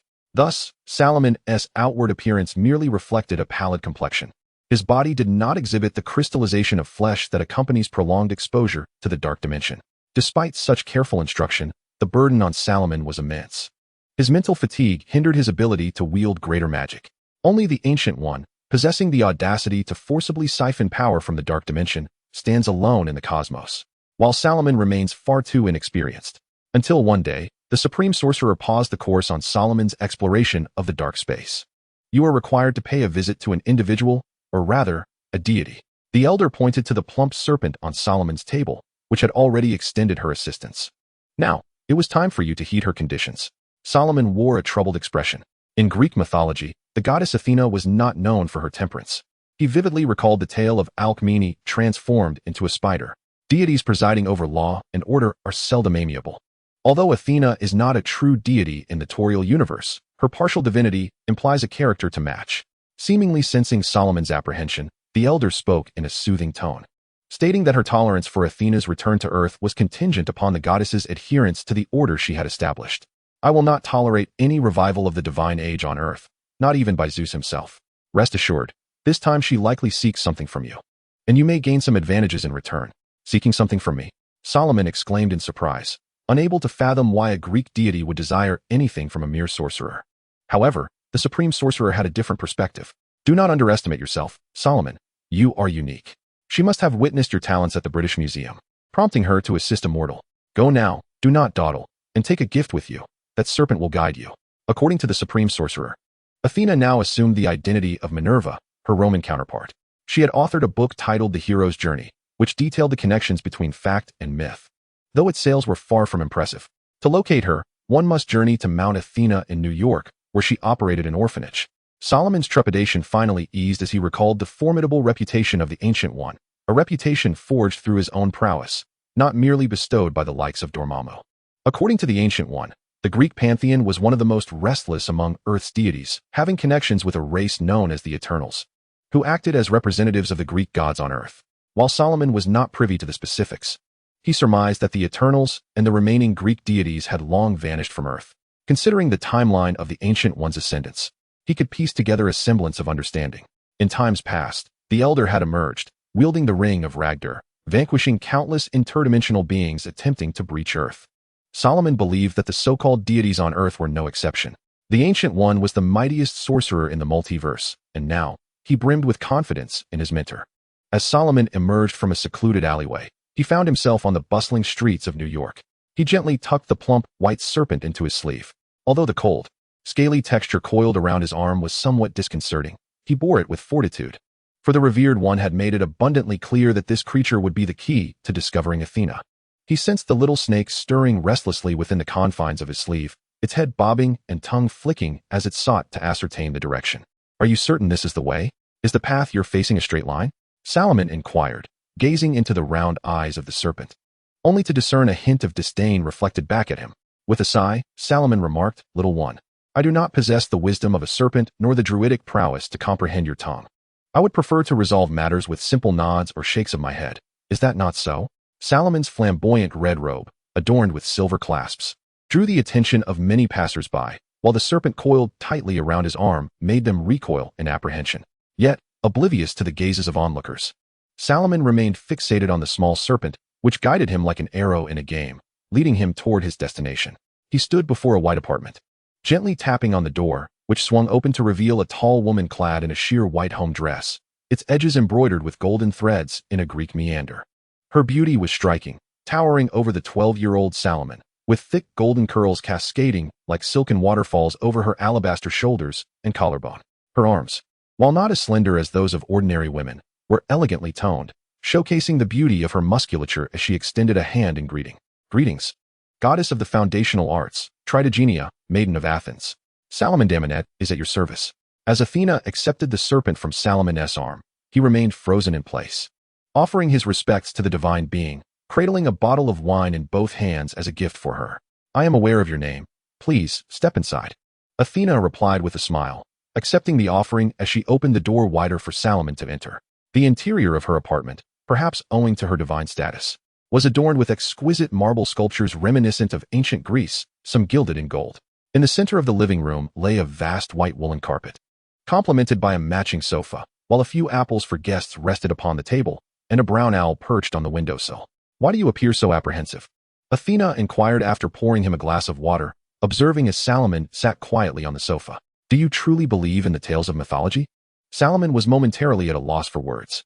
Yet Athena merely waved her hand and remarked, "I have endeavored to amend the inaccuracies within the myths. Yet it is astonishing that some perceive my efforts as mere nonsense. Those ignorant youth, indeed. But let us return to the matter at hand. Are you puzzled as to why I am assisting you at the British Museum?" "Yes," Solomon replied. "I fail to see how I can be of any assistance to you." "O goddess, has your mentor not mentioned that you are exceedingly humble?" Athena chuckled. "You are indeed one who is destined to inherit the true teachings of the Supreme Mage. Naturally, I must enlist your aid, though not at this moment, but in the future." The mention of the Supreme Mage's true teachings caused Solomon's expression to shift to one of uncertainty. Ever since his journey through the dark dimension, he had ceased to naively believe that the Supreme Mage's true teachings referred to the spells of the Vishanti. The Book of Vishanti lay prominently on the library's shelves, accessible to any sorcerer of Camartage. Camartage was not Hogwarts, where one had to pass final examinations. The extent of one's magical learning was entirely a personal endeavor. The Elder openly shared the spells of the Vishanti with all members of the Sorcerer's Enclave, leaving no secrets. The concealed knowledge pertained to the dark dimension, and Solomon was acutely aware of the dangers associated with it. While the library contained some information on how to communicate with Dormammu, deeper secrets had been meticulously hidden away by the Elder. Noticing Solomon's somewhat awkward demeanor, Athena laughed. "Ah, youth is indeed youth," she said. "Before me, even the Supreme Mage appears youthful, merely a millennium old. The dark dimension is not a profound mystery to one of my existence." Solomon felt an urge to flee. He could hardly fathom how the Supreme Mage confronted such beings of immortality. The extensive knowledge accumulated over eons rendered the affairs of ordinary mortals entirely transparent to them. Moreover, Athena, as the goddess of wisdom, undoubtedly possessed formidable magical prowess. Yet he respected the strength of the supreme mage, who stood on equal footing with the father god. Even as she reclined on the sofa, Athena exuded the vigor of an Amazonian warrior. Despite her enchanting allure, her words bore a strikingly assertive edge. I adhere to my covenant, yet that does not imply that the other deities of Greece are pleased to do so. They are merely compelled to bow to the magic of the supreme mage. Have you not pondered why the supreme mage, having achieved immortality through magic, would still seek to cultivate your potential? Solomon squinted, and in that fleeting moment, he comprehended much. The esteemed one's plan to shed her corporeal form has long been set in motion. For her, the weight of Earth's safety has rested upon her shoulders for over a millennium, a burden that has undeniably left her weary. Coupled with the encroachment of the dark realms, Solomon wholeheartedly agrees that the esteemed one deserves the tranquility of retirement to explore the mysteries of the cosmos. Yet, Solomon reflects upon Odin. His lifespan is no secret among the 9 realms. In the past, Odin and the supreme sorcerer were evenly matched, and Earth became a vassal of Asgard while maintaining its independence. However, the current prince of Asgard, Thor, exhibits none of the wisdom befitting a successor. It is difficult to ascertain whether Odin and the esteemed one have reached any accord. The Allfather may indeed harbor concerns that Earth might sever its ties to the 9 realms upon his demise, potentially leading the supreme sorcerer and the mage's retreat to retaliate against Asgard. Thus, the esteemed one may have chosen to orchestrate her departure concurrently with Odin's death. Otherwise, one wonders if Odin, in the twilight of his life, might resort to making an example of Earth to uphold Asgard's dignity. Moreover, for titans like Odin and the esteemed one, the death of the physical form does not signify the end of existence. Simultaneously, Solomon begins to understand why the esteemed one selected him to delve into the knowledge of the dark dimension, aside from the stigma of the stigmata. His very temperament aligns perfectly with her needs. His laziness and almost insatiable apathy make him quite elusive. Should Dormammu attempt to entice him with power, Solomon would scarcely deign to acknowledge him. If Dormammu were to whisper in his ear, Solomon might even retort with a barrage of vulgarities, leaving no woman from Dormammu's lineage unscathed. Countless times, when Solomon traversed the dark dimension and was discovered by Dormammu, he would engage in merciless mental assaults against the Lord of the Dark Realms, fully aware that resistance was futile. After all, they were bound in an unending struggle. Why be courteous? Yet, when faced with the supreme sorcerer's reproach, Solomon could only feign ignorance, attributing his words to phrases gleaned online. As for the disruption of the internet in Camartage for several days, that was of no concern to him. If Dormammu were to tempt Solomon with knowledge, he might indeed be ensnared, for only magic truly piques his interest. The esteemed one is currently training him in this regard, restraint and balance, teaching him how to properly temper his curiosity. It is this balance, alongside the powers of Vishanti and Dormammu, that has forged her current strength. As for Athena's words, Solomon has pondered them deeply. When the esteemed one relinquishes her burdens, the multiverse will undoubtedly take note. The myriad dark beings previously suppressed by her might very well erupt in a revelry, launching a gluttonous feast upon Earth. With the new supreme sorcerer still in the process of maturation, Solomon's role becomes pivotal in upholding Camartage's dignity, much like the esteemed sorcerer did in years past. Solomon, with the utmost malice, could surmise the stance of the Greek pantheon, making it difficult to assert that the supreme mage bore no resentment.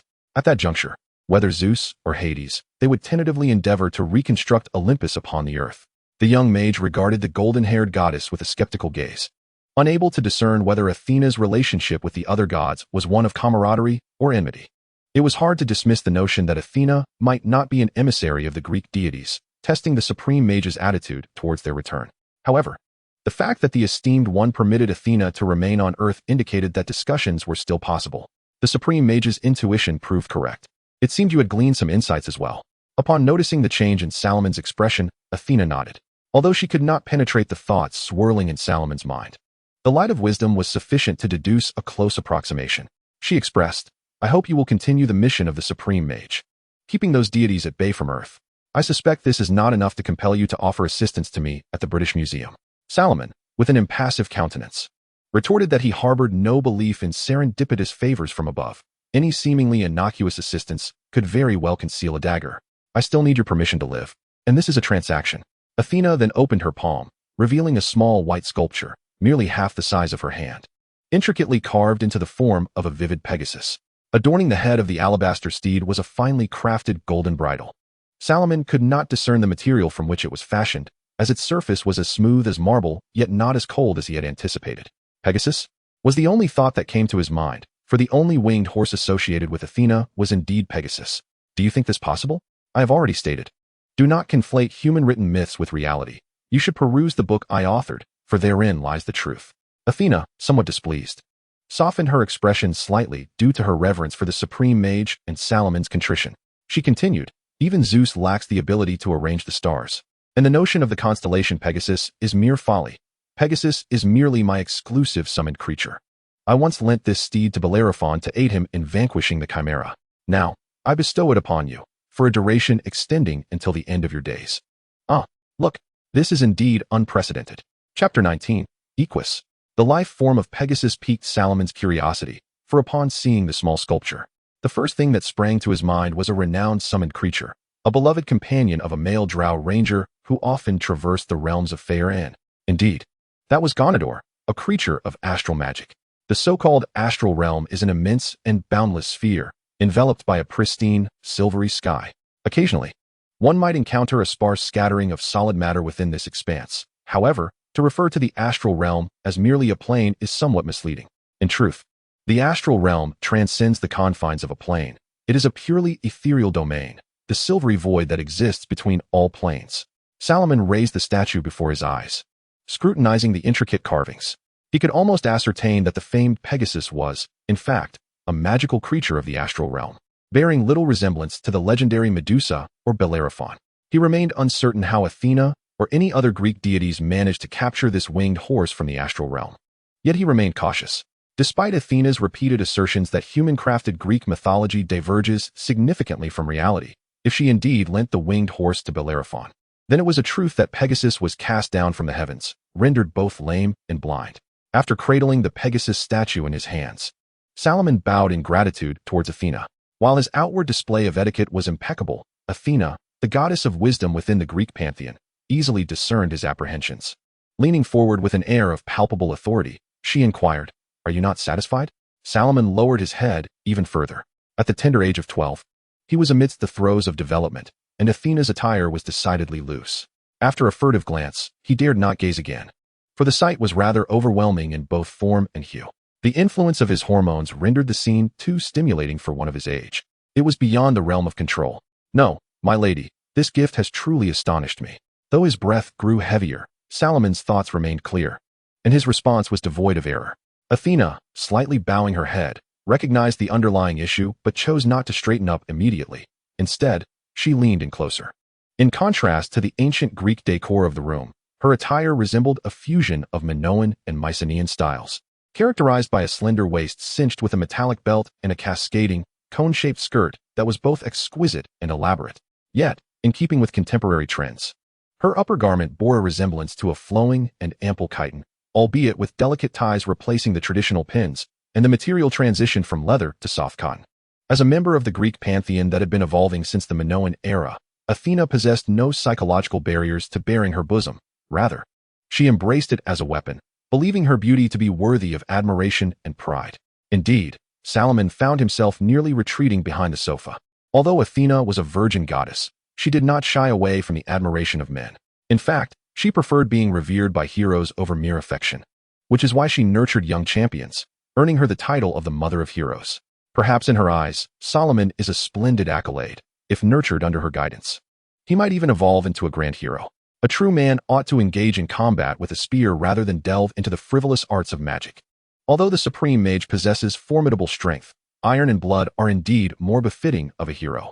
Nonetheless, the Ancient One has meticulously outlined Solomon's educational path, leaving no room for Athena's interference, lest it be seen as an encroachment. There might be an opportunity to instruct Solomon in the art of warfare with spear and shield. Surely, the supreme mage would not decline such a proposition. Athena's thoughts raced as she contemplated how to establish a rapport with Solomon. While she detected the essence of the dark dimension in him, the absence of the anticipated crystallization reaction indicated that Solomon had indeed withstood the trials of the dark realm. How could such an individual not ascend to heroism? Were Solomon privy to Athena's musings, he might well chuckle, for he has no aspirations of heroism. He merely intends to fulfill his obligations. The adage "with great power comes great responsibility" has always struck him as nonsense. The true maxim is that with great power comes great authority. He will protect what he cherishes, motivated by the power he enjoys and the favor of the supreme mage. Confucius long proclaimed that one should not meddle in affairs beyond their station, and Solomon intends to abide by this wisdom, focusing solely on matters of the arcane, remaining indifferent to the trivialities of the mundane government. Anyone who has gazed upon the majestic night sky would never stoop to petty pursuits. Camartage has always held itself in high esteem, not out of baseless arrogance. Athena seemed to have an epiphany, her countenance brightening as she straightened and departed from the room, leaving Solomon to catch his breath. Shortly thereafter, she returned, bearing a circular object shrouded in sheepskin. "This is my shield, Aegis," she declared, extending her delicate arm to present the object before Solomon. "You must have heard the tale of this shield." As Athena dramatically unveiled the sheepskin covering, Solomon instinctively shut his eyes. The legend of this shield is undeniably classic. Anyone with even a cursory understanding of Greek mythology knows that the center of Athena's shield is adorned with the head of Medusa, petrifying any who gaze upon it, including the fabled Kraken. "Do not worry," she reassured him. "You are not a mere mortal. As long as you do not wish for Medusa's head to take effect, none shall be turned to stone." Upon hearing the voice of Athena, Solomon cautiously opened his eyes and cast a wary glance at the shield. This shield, crafted from bronze, gleamed with a hint of gold, its circular face adorned with 4 diamond-shaped emblems. At its center was a sculpture of a woman with serpentine hair, her visage contorted in anguish, yet her eyes remained resolutely shut. This shield transcended the mere definition of a defensive tool. It served as both armor and emblem. Athena smiled and remarked, "This is also affection, dear Solomon." The poor Solomon blushed instantly. This was Athena's ingenious method to indulge her peculiarities. As long as Solomon bore her shield in battle, all would recognize his connection to her. Should Solomon achieve acts of heroism, the sight of petrified foes would naturally invoke thoughts of Athena. Such arrangements fell well within the purview of the supreme sorcerer. Both Mordo and Caecilius within Camartage exhibited considerable character flaws, and although a new supreme sorcerer had been appointed, they were yet to mature. Thus, the supreme sorcerer hoped for Solomon's rapid ascent. This journey proved immensely rewarding for Solomon, as acquiring 2 powerful magical artifacts would significantly enhance his abilities, ensuring his safety during his tenure as a novice mage. Yet, as a condition, he was obliged to frequently visit Athena's apartment, at least once a month, for she keenly observed his progress. To become a hero, one must remain impervious to beauty. Athena intended to rigorously train Solomon in this regard while imparting knowledge of the arts. In her view, the asceticism of Camartage lacked any semblance of artistic cultivation. Solomon mused internally, recognizing this as an unavoidable circumstance, yet it felt overwhelmingly burdensome. Chapter 20. Solomon's grueling academic journey, seeking investment. The supreme sorcerer felt exasperated by Solomon's lackluster performance. However, when faced with Athena's request, the esteemed one could only reluctantly acquiesce. Believing that youth should seize the opportunity to learn across various domains, as long as Solomon's magical studies did not falter. Even the Ancient One had to concede that within the Camartage headquarters nestled in the Himalayas, few possessed a refined taste for the arts. In comparison to Athena, others appeared woefully inadequate, including the venerable one who had lived for over a millennium. Apart from the diverse collection of artifacts amassed over the years, there was scarcely anything that reflected the rich historical and cultural depth of Camartage. Even Solomon's dining bowl, a Tang Dynasty teacup, could not alter the fact that Camartage, from top to bottom, had a profoundly deficient aesthetic sensibility. Camartage prized asceticism, favoring simple, dark-hued linen and cotton garments. And even the meals served in the cafeteria consisted of plain water and cabbage. Is it truly inconceivable that the esteemed one is unaware of the multitude that flock to the Hong Kong sanctuary at mealtime? Moreover, the gifts bestowed by Athena are imbued with sincerity. Either the Pegasus or the Aegis, among others, could serve one a lifetime. And now these treasures have been entrusted to Solomon, signifying Athena's earnest investment in him. This reassures the Ancient One somewhat. At least she need not worry about Athena leading Solomon astray. However, Solomon harbors no interest in learning to wield a shield and spear in combat. To him, the Aegis primarily serves the purpose of defending against attacks that the Seraphim's shield and the Ring of Lagder cannot withstand. He does not require the ability to hurl the shield like Captain America, through the esteemed one's refinement. The Ring of Lagder has evolved into a magical construct that balances both offense and defense. Solomon harbors considerable apprehension regarding the safety of Pegasus. Should he find himself atop the creature, he would remain perpetually prepared to cast a feather fall spell to avert any unforeseen mishaps. Athena's beauty is undeniable, yet for Solomon, it presents a challenge. This is not due to any particular feelings towards Athena, but rather stems from his perception that these ancient Greek goddesses appear somewhat indifferent to gender distinctions. Additionally, due to his physical development, he often resorts to the mechanized mind spell to focus during lessons. Every month, he dedicates time to study sculpture and art appreciation at Athena's Mount in New York, performing tricks for the children at the orphanage she supports, while also engaging in the study of mathematics, biology, and physics, subjects that every secular student must learn. The esteemed one is quite pleased that Solomon has found a competent instructor in the sciences. In the midst of such burdensome coursework, were it not for his ability to utilize the scholar's touch spell to instantaneously read through volumes, he might find himself too preoccupied to even partake in meals. Solomon has come to appreciate the arduous nature of an apprentice's education. Presently, he commands two distinct systems of magic, one aligned with the teachings of the Vismundi, and the other, powered by Vismundi's magical energies, revolves around the Toril crystal wall system. These two magical systems complement one another, enabling Solomon to progress rapidly during his early stages as a mage. At times, when he gazed upon the three rings adorning his right hand, he found it utterly astonishing. Logically, it would seem that the Emperor Vishanti would not readily pardon a sorcerer who had dared to steal the essence of magic, yet the triune Vishanti had spared him. Solomon could only speculate that this leniency was somehow linked to the liberation of the Saint Mark, which bore an enigmatic connection to the Kabbalistic tree of life he had glimpsed in his dreams. The secrets of this connection were for him alone to unearth. To this end, he delved into the modern studies of the Golden Dawn regarding the Kabbalistic tree of life, seeking some foundational truths, which only added to the burdens he bore. Were it not for his youthful vigor, he would be quite concerned about his receding hairline. Fortunately, the esteemed Minter understood the necessity of balance between toil and repose, granting Solomon a day of respite each week. On that day, he faced neither the shadowy dimensions nor the practicalities of alchemy and potion-making. He could luxuriate in slumber, undisturbed by the world. Naturally, Solomon's diligent efforts did not go unnoticed by the others within Kamartaj. Therefore, when he unveiled the dimensional bag he had crafted, no one was surprised. Although this particular magic was somewhat unique, it was not deemed dark. It simply lacked the allure of enhancing combat prowess. To retrieve items, one merely needed to don the suspended ring and invoke the portal. The supreme sorcerer was exceedingly pleased with Solomon's achievement, not solely due to the exquisite patterns embroidered on the leather satchel, but also because Solomon had not fixated on destructive or defensive spells. He exhibited a profound interest in the entirety of magic, rather than merely its martial applications. This distinction in attitude was significant for the sorcerers of Kamartaj. Spells that could not be wielded in battle were often deemed unnecessary to study. One or two would suffice. In contrast, Solomon's perspective embraced all forms of magic, be they beneficial or otherwise, as long as they were intriguing. Such disparate approaches to the study of magic yielded markedly different outcomes. In Solomon's view, a sorcerer ought to be a versatile figure, capable of conjuring spells for any circumstance, rather than merely a battlefield artillery piece. That was the domain of warlocks, not sorcerers. If one sought a place on the battlefield, modern technology could suffice. Why then should one pursue the art of magic? The winter of 2007 saw Solomon immersed in arduous study until the arrival of the Spring Festival. This day held little significance for those outside the Celestial Empire, and the Kamartaj headquarters did not partake in celebrations. However, the esteemed Minter would still grant a holiday to the Hong Kong sanctum, allowing everyone to partake in the festivities. Consequently, Solomon received an additional day off on Saturday, when the young mage Wang made a special visit to invite him to explore Chinatown in New York City. Wang lowered his voice and quietly addressed Solomon, expressing concern that constant study of magic might not be beneficial.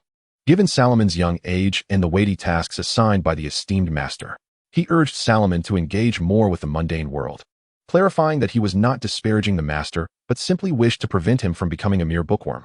Following the mission in Salem, the young mage had successfully forged a contract with the Emperor of Veshan, and now he carried himself with an air of arrogance, as no one could doubt his capabilities as a mage. Since signing the contract, his magical prowess had surged remarkably, and he had ascended to the rank of a junior steward in the Hong Kong temple.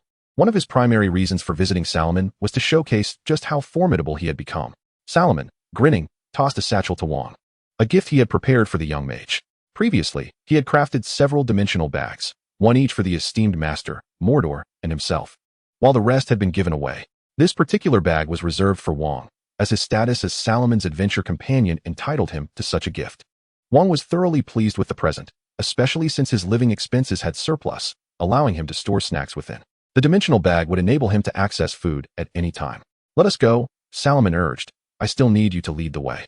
I can hardly wait to savor some Sichuan cuisine. Chapter 21. The components of the mage's retreat, seeking investment. Salomon's learning period was considerably longer than that of other mages. Not solely due to being the disciple of the supreme mage, but also because of his age. Camartage would never permit a minor to hold a position within the temple, regardless of Salomon's magical prowess. To everyone, it was evident that he still had much to learn. Thus, he harbored no ambitions for rapid advancement, diligently adhering to the curriculum set by the supreme mage and Athena day after day. This foundational knowledge would prove immensely beneficial for Salomon in the future. If he were to rely on translation software to read already deciphered grimoires, he would find himself at a loss when encountering tomes that required interpretation in relics devoid of networks. Proficiency in language alone cannot decode the hidden messages concealed within text or symbols, such as magical runes. These codes do not belong to the realm of written language, and deciphering grimoires is essential. This applies equally to a mage's spellbooks and scrolls, where transcription carries a risk of failure. Consequently, the esteemed master placed great importance on Salomon's linguistic education, to ensure Salomon gained an understanding of modern society. Given the master's belief that Salomon was only versed in magic and not science, Master Ancient One arranged for Salomon to be enrolled in a school affiliated with the London Temple, preparing him for examinations once he reached an appropriate age.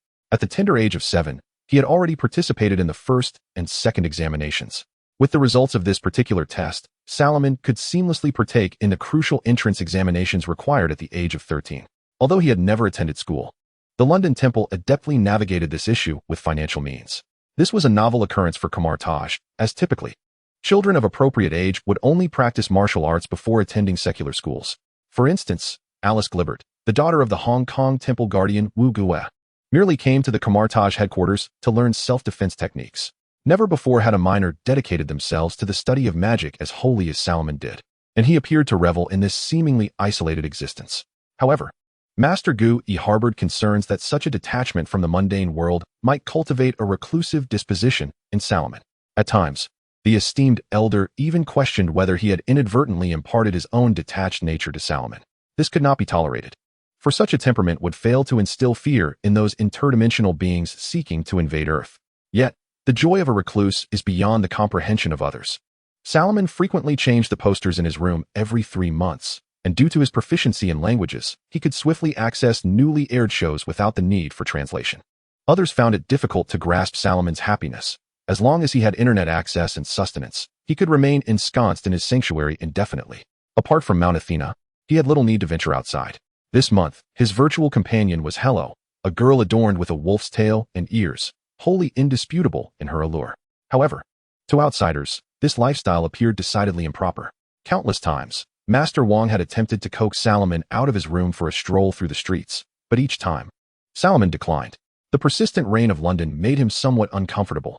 If he desired fish and chips or wished to explore the British Museum, he would do so on his own.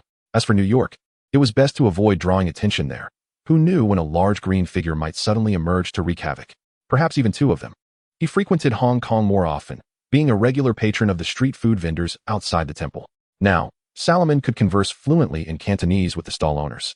As for entertainment, what could rival the allure of magic? My dear friend, is there anything more fascinating than this wondrous art? The only discomfort Salomon faced was the occasional confrontation with the dark dimensions. At my age, I had already met my wife, Audria. Caecilius was exceptionally kind to Salomon. While he often trained with a heavy hand during self-defense practices, he never tired of offering guidance when it came to Salomon. He advised the reclusive boy to venture outside more often instead of immersing himself solely in books, reminding him that the responsibilities of Camartage were not yet so great as to require his assistance. He encouraged Salomon to meet a few girls, warning that remaining at Camartage would render him akin to an elderly recluse.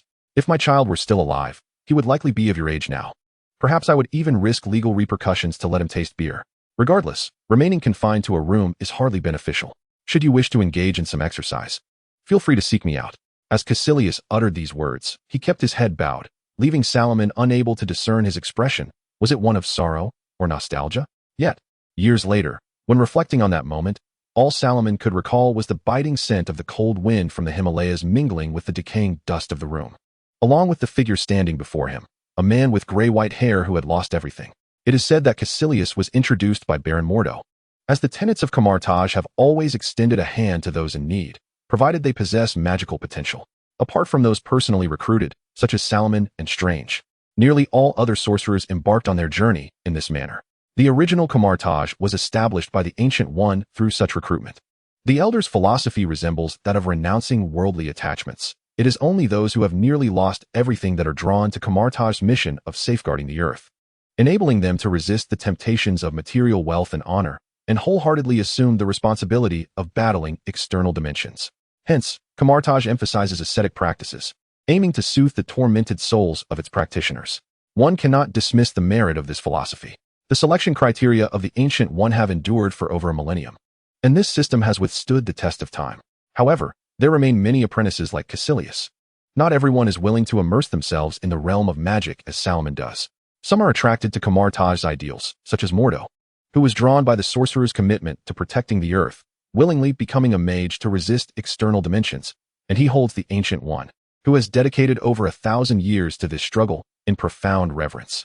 Additionally, there exists a faction of sorcerer families, descended from the initial practitioners of Camartage, the progeny of the Elder's earliest disciples, such as Wang and Wu Guo. These individuals form an essential part of Camartage, having spent their lives there, with generations receiving the Elder's teachings. Some among these families have come remarkably close to attaining the rank of Supreme Sorcerer, albeit many have perished under the Elder's rigorous standards. Nonetheless, they remain vital supporters of the Ancient One. Conversely, those practitioners drawn from the mundane world often lack purity. They carry regrets from their past lives. Caecilius, for instance, seeks to reunite with his wife, while others may pursue magic merely as a means to an end, entering the secular realm after their studies in Camartage to dominate or engage in nefarious activities, indulging in material pleasures beyond the reach of ordinary individuals. Although the Elder harbors no prejudice against material enjoyment, the Ancient One has taken decisive action to cleanse those who misuse magic for malevolent purposes. In modern times, the Ancient One has become less engaged in such matters, and the reason is quite simple. With the advancement of the era, the modern individual acquires an overwhelming amount of information each day, far surpassing that of the past. If one were to insist that the sorcerers maintain a completely untroubled mind, it is highly likely that no one would remain in Camartage. The wisdom of two clear waters have no fish is well understood by the Venerable One. Thus, the standards for selecting new members of Camartage have been relaxed. As long as they do not employ magic for malevolent purposes and are willing to shoulder the responsibility of safeguarding the earth, their presence is acceptable. The only condition that the Ancient One cannot tolerate is the worship of Dormammu. However, it appears that Solomon's soul has become excessively tranquil. Therefore, the Ancient One intends for Solomon to undertake certain tasks. In conjunction with the comic and cinematic narratives, the next chapter heralds a new event. Chapter 22, The Vampire of Port Collins, Seeking Investment. Solomon possesses some novel, yet largely impractical spells, a fact well known among the inhabitants of Camartage. Apprentices stationed at the Himalayan headquarters occasionally witness Solomon seated upon an invisible floating object, clutching a bedsheet, as howling winds rush past him. In such moments, Solomon brandishes the bedsheet, propelled forward by the gusts until he collides with a wall. At times, they even glimpse Baron Mordo pursuing Solomon, appearing increasingly exasperated. Yet no matter how fervently he waves his staff, he cannot catch up to Solomon, who drifts effortlessly on the winds within Camartage. Mordo is somewhat dissatisfied with Solomon's preoccupation with such inconsequential magic. In his view, Solomon should seize his youth to learn more powerful spells, preparing for future battles in external dimensions. However, when Mordo presents his concerns to the Supreme Sorcerer, the Venerable One responds that it is Solomon's own choice, and Camartage shall not interfere with individual decisions regarding magic. If Solomon, driven by curiosity, chooses to study such spells, the Venerable One will not intervene. The notion that magic must be combative to be deemed valuable is prevalent in Camartage, and Mordo is no exception. Thus, he constantly seeks to correct Solomon's misguided beliefs, attempting to steer him back onto the path of becoming a useful sorcerer. Yet, whenever he attempts to catch up with Solomon, the latter deftly retreats into the mirror dimension, eluding any pursuit. Solomon naturally feels a degree of impatience towards Mordo's inexplicable insistence. To him, it is not the existence of magic that matters, but rather the capability of the sorcerer. Any seemingly insignificant spell may wield tremendous potential. Even during training at Camartage, he can leverage his mastery of the Toril crystalline and Vishani magics to stand against numerous adversaries. Of course, his training partners are merely low-level apprentices.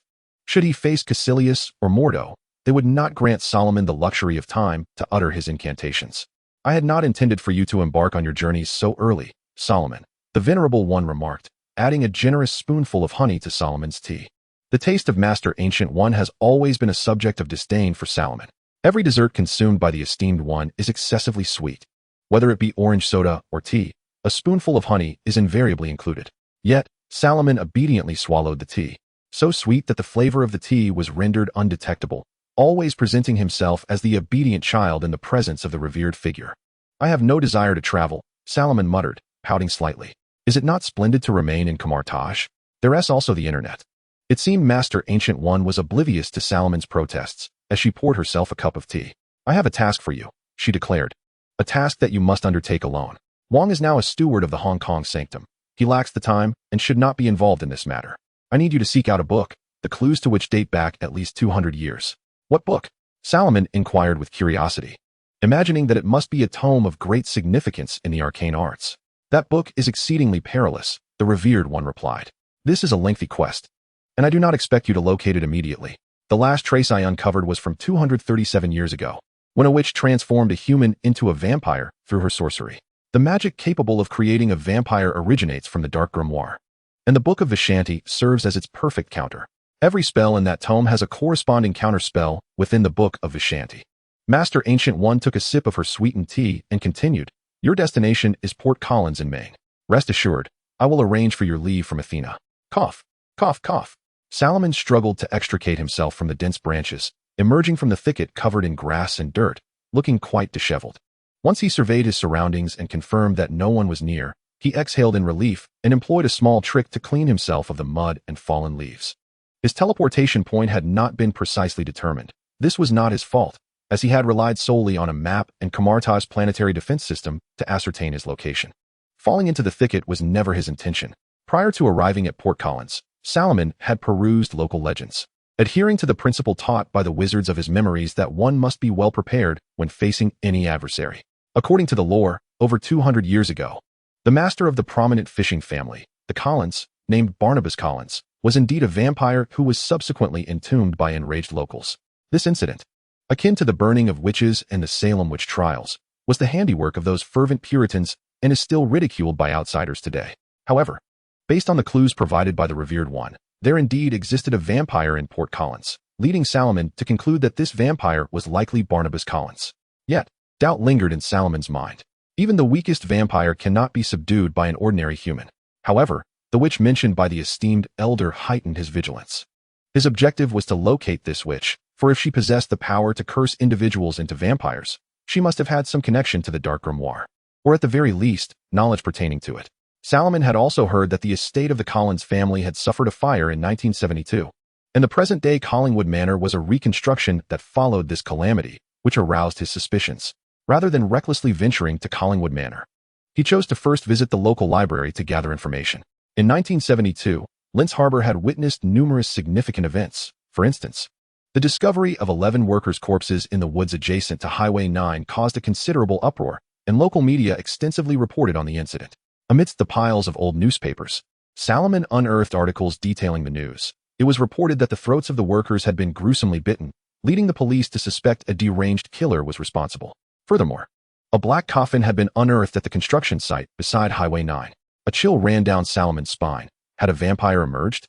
He anxiously glanced around, fearing that such a creature might leap from the shadows. Suppressing his dread, he continued to sift through the old newspapers, only to discover another article. In the same year, an explosion occurred at the canning factory owned by the Collins family. The newspaper, in a mocking tone, recounted the tumultuous relationship between Angelica, the matriarch of another local fishing giant, Angel Bay, and the Collins family, as well as the mysterious disappearance of Angelica Butchard following the fire at Collingwood Manor. Subsequently, it seemed as though everyone had forgotten that Angelica Butchard had vanished from Collingwood Manor. The newspapers ceased reporting any information regarding her, instead proclaiming that she had gone missing from her own home. The more Solomon pondered, the more unsettling the situation appeared, prompting him to delve deeper into even earlier publications. Though the ink was black and white, the blurred images could not obscure the exquisite beauty and captivating charm of Angelica Butchard. When her mother had recently passed, her cascading, lightly curled golden locks and deep crimson lips garnered her considerable support.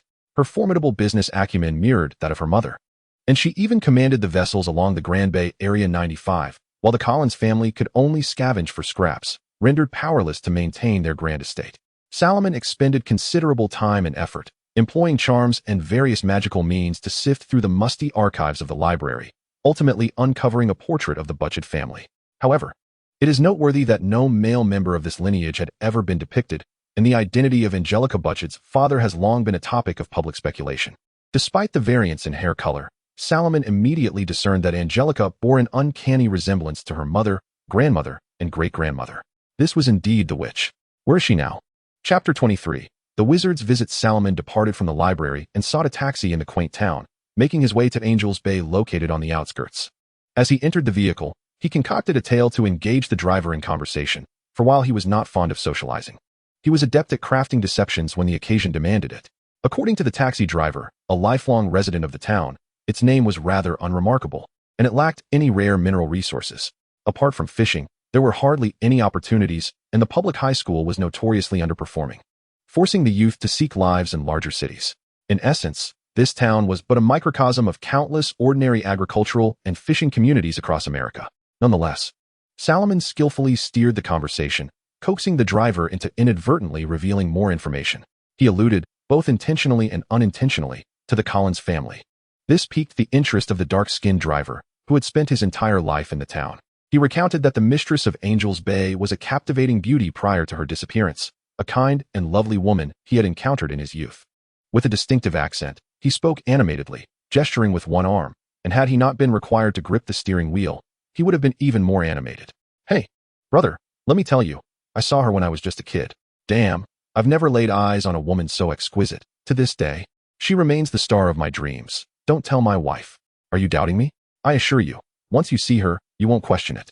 I can never forget the sight of her in that red dress. I tell you, you could travel to any major city and not encounter a beauty like her. Not even in New York or Los Angeles. I guarantee no woman could surpass her allure." Salomon painstakingly extracted fragments of information from the driver's rhythmic discourse. The gist was that following Angelica Butchett's disappearance, the Collins family had regained dominance over the town's fishing industry, and no one knew the whereabouts of Angelica Butchett. Every elder in the community reminisced about that elusive woman, who seemed almost dreamlike in their memories. "Have you heard where Angelica Butchett went missing?" Salomon inquired nonchalantly. "Surely the taxpayers would compel the police to make an effort to find her?" "I don't know," the driver replied. The driver shrugged, and it was said that the Butchett family had appeared here suddenly, only to vanish just as abruptly, a notion that seemed quite plausible. Indeed, it was reasonable.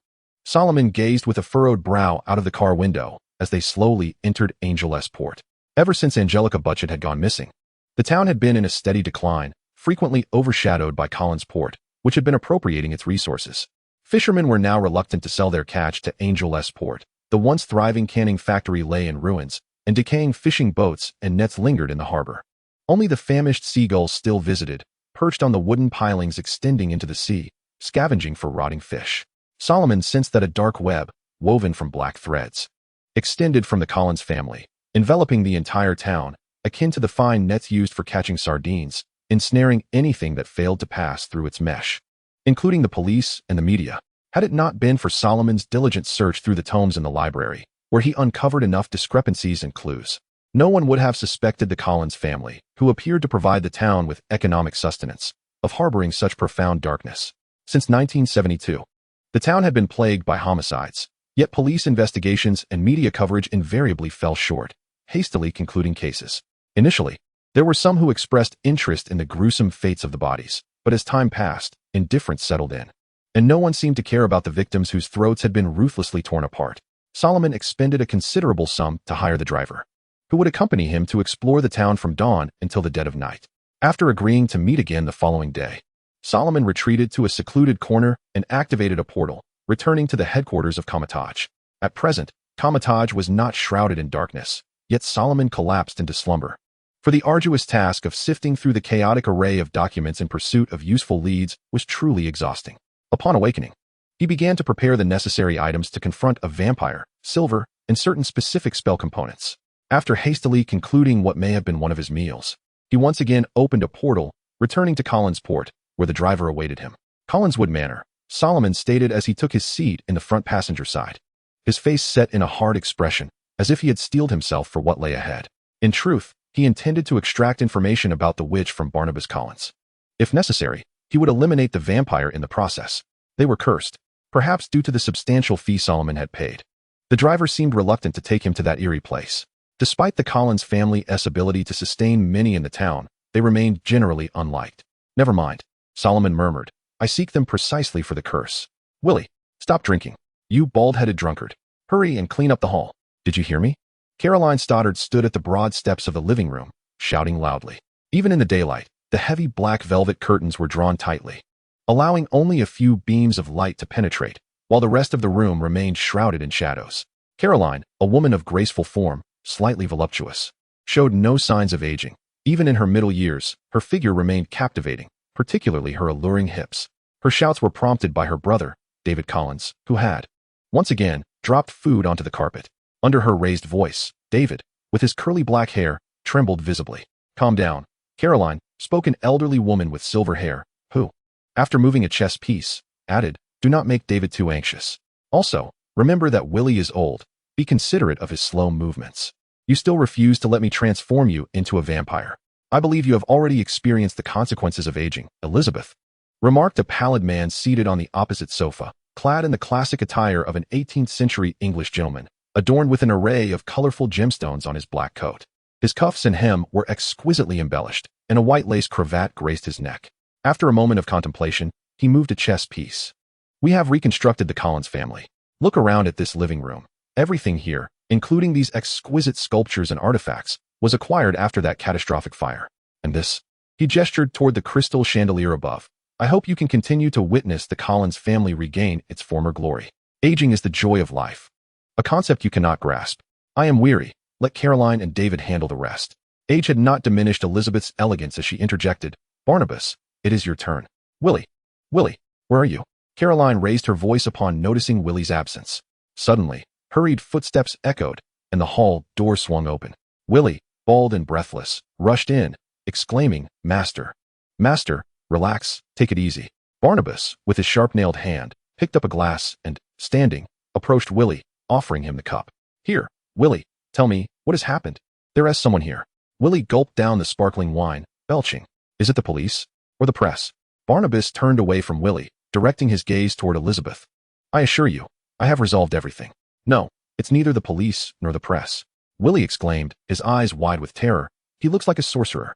Chapter 24. The God-fearing vampire, seeking investment. Willie's words instilled a sense of dread within the Collins family. No one ever doubted the veracity of Willie's words. He was a servant of the Collins family, dedicating his life to their service. Despite his baldness, alcoholism, and disheveled appearance, he remained a good servant. The Collins family had indeed witnessed the supernatural. Barnabas Collins became a vampire due to a witch's curse, and that very witch had previously caused significant trouble for the family. Leaning on a cane topped with a brass handle, Barnabas's 10 fingers, adorned with sharp nails, could not help but fidget restlessly. Very well, Willie, Barnabas said. Why don't we invite that sorcerer inside? Perhaps he is just passing by. I believe he might be amiable enough. After all, a mere iron door cannot deter a wizard. All right, Mr. Barnabas, Willie replied, wiping the cold sweat from his brow as he trembled slightly while exiting the hall. Do not misconstrue his trepidation. It was merely a remnant of his drinking habits. Willie harbored no fondness for those who wielded magic. The last witch who visited had caused the burning of Collingwood Manor. However, under the support of Mr. Barnabas and Mistress Elizabeth, the current state of Collingwood Manor was far superior to its former self, boasting the luxury of central air conditioning. Come here, children, Barnabas beckoned, patting the sofa beside him. We may be receiving an esteemed guest. We must not let others perceive the Collins family as lacking in decorum. Under Barnabas's insistence, Caroline Stoddard and David Collins reluctantly took their seats on the sofa, awaiting the arrival of their guest. Yet, when Willie ushered the visitor in, a collective sigh of relief escaped the Collins family. Barnabas could not suppress a laugh, startling David nearly off the sofa. Standing behind Willie was a boy with short black hair, clad in a dark robe. I believe Halloween has yet to arrive, Willie. Why not offer our little wizard some sweets? I was unaware of your sense of humor. Nevertheless, it matters not. Rising to his feet, he grasped his cane and approached the boy, holding his head high. Congratulations, young wizard. Though you have arrived at an inopportune time, you have nonetheless earned a day's tour of Collingwood Manor, including meals and lodging. This shall be a memory you will cherish for a lifetime. Now, Willie, quickly take our charming little wizard to dine, and prepare a guest room for him. He appears as though he has never enjoyed a good night's sleep. Solomon remained unfazed by the words of the black-haired man before him. From the moment he set foot in Collingwood Manor, he sensed an oddity.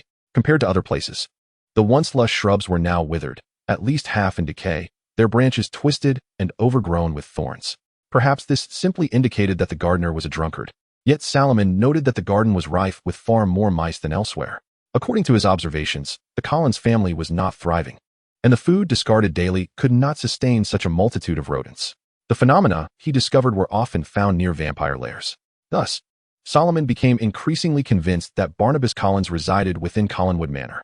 "I am searching for someone," Solomon declared, his words causing Barnabas, who had just turned to return to the sofa, to pivot back. "This individual possesses the information I seek."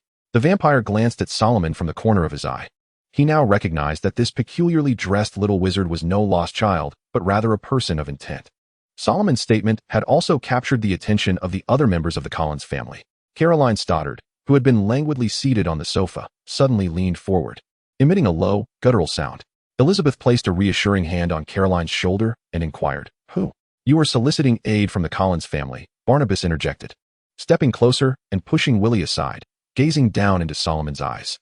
Suddenly, his tone softened immensely. "Tell me, who sent you to Collingwood Manor?" "It was indeed I," Solomon replied with a smile. "Your magic is of no consequence to me, but were it not for your enchantment, I would have been unsure of your identity, Mr. Barnabas Collins." The vampire recoiled abruptly, his eyes widening as he brandished his cane at Solomon. You are truly a wizard? How old are you?" "More accurately, I am an arcane mage," Solomon responded. "I am about to turn 13. Ahem, please take me seriously. I represent the Earth's Master and the Mage's Enclave in this inquiry." With a snap of his fingers, the insignia of Camartage materialized before him, sufficiently attesting to his identity. Upon hearing Solomon's age, Barnabas immediately relaxed, nodding in acquiescence, though he remained entirely unaware of what the Mage's Enclave entailed. Yet, how could one dispatch a mere 13-year-old apprentice to vanquish a vampire? It was questionable whether he could even read all the words. First question. Solomon's gaze swept towards those lounging on the sofa. "Where is Angelique Bouchard?" "I must inquire with the Novel Network for the latest complete chapters," Barnabas responded, filled with confusion. "What is your relation to her?" "No relation, merely that she possesses something she should not," Solomon replied. "For instance, her ability to curse you into vampirism is a profound magic that can only stem from a very perilous tome of sorcery. The Mage's Enclave suspects she has had dealings with that book, or, at the very least, with the knowledge derived from it." "Did she not sell her soul to Satan?" Barnabas exclaimed in astonishment. To learn the knowledge within that book would indeed entail selling one's soul to a dreadful entity. But not to Satan, rather, to another. Following Barnabas's cue, Solomon settled onto the sofa, facing Caroline, who regarded him with malicious intent. However, Solomon chose to disregard her. His gaze fixed intently on Barnabas until the vampire settled across from him. "Who?" the vampire inquired, gesturing with one hand to form a letter. "Was this not the mark of Satan?" "I cannot utter that name. It belongs to the progenitor of dark magic. He who crafted a tome from which the knowledge birthed the world's first vampire." "Mr. Barnabas, you are not the inaugural vampire." "I'm afraid I do not partake in tea," Solomon remarked. "Do you truly believe that an ordinary witch could conjure a being of such exalted stature as yourself without incurring a cost?" He continued, "I have discovered the portrait of the Butchett family. The likenesses depict the same individual. It is evident that Angelique Butchett attained immortality through that knowledge. This book is exceedingly perilous. I must retrieve it. Even the transcribed knowledge is not exempt. Now, please inform me, where is Angelique Butchett at present? My magic can completely counteract hers. She would stand no chance against me. Are you suggesting that you could restore my humanity?" Barnabas Collins leaned forward abruptly. "You claim you can neutralize her magic, which implies you can lift my curse." "Indeed, but this pertains to my second inquiry." "Thank God." Barnabas clearly lacked the patience to hear the remainder. "Thank God. I shall finally be free of the need to drink blood." "What is happening?" Solomon stared at Barnabas, perplexed. He was exceedingly cautious during their conversation, refusing any sustenance and maintaining a hand poised for spellcasting. Now, the very vampire that instilled dread in him was audibly expressing gratitude to God, even kneeling in prayer. Was there something amiss with him? How had this vampire not turned to ash? Chapter 25. The Witch's Tale, Seeking Investment. "Mr. Barnabas, Lord Jesus, please enlighten my heart in prayer, touch me with your hand, and grant me strength and courage in all matters. Mr. Barnabas, you are the source of my salvation, filled with joy and hope. Even as I walk through darkness, your light forever illuminates." Solomon surrendered. He suspected that this vampire before him might be a bit deranged. If local legends and his investigations were not mistaken, this vampire had likely been entombed for 2 centuries, and a lapse in sanity was to be expected. He glanced at the Collins family seated on the opposite sofa. They exhibited no reaction to the vampire's conduct, instead offering Salomon cookies. Even the wild-spirited Carolyn appeared at ease, idly toying with her nails. David Collins attempted to intervene against Barnabas's behavior, but found himself drawn into the prayer as well. Master David, the vampire said, I have bartered my soul to the devil. Only prayer can elevate me to heaven. Does he often act in this manner? Salomon declined the dessert offered by the Collins family, gesturing towards his head as he addressed them. It was a frequent occurrence whenever Victoria was absent. Elizabeth, her silver hair framing her face, exhibited no offense at Salomon's refusal of food. She solemnly informed him that prior to his arrival, many had visited their home, claiming they could lift the curse. It was only after the apparition of their ancestor that they comprehended the curse's veracity. The dark magic contained within that book could only be undone by the methods outlined in the Book of Vistani. Salomon shook his head. However, Mrs. Elizabeth, my intention is to locate that book, or rather, the pages or texts containing that knowledge. That is my true purpose. I can assist you. Barnabas sprang up from the ground, enveloped in a chill as he swiftly took a seat beside Salomon. The artifacts once belonging to Angelique had now become relics, preserved within a museum. Yet this was Collins Port, established by the Collins family. I can help you acquire those items, but relics? Salomon inquired. This is my first question. Where is Angelique Bouchard? She is deceased. Barnabas pouted, his gaze cast downward, hands resting on his cane, fingers fidgeting restlessly. She died here, succumbing to her own curse. Observing Salomon's perplexed expression, Barnabas began recounting his past. This is my fault, the vampire stated. It all began in 1750.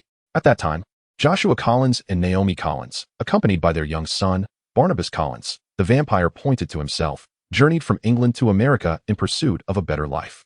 They established their own fishing empire in a quaint town along the coast of Maine, naming it Collinsport. The Collingwood Manor was also erected during that period. The vampire gestured around. Although it was not in its current form, it had been renovated later, a fact you might already know. The original Collingwood Manor took 15 years to complete, and 20 years later, I had grown up.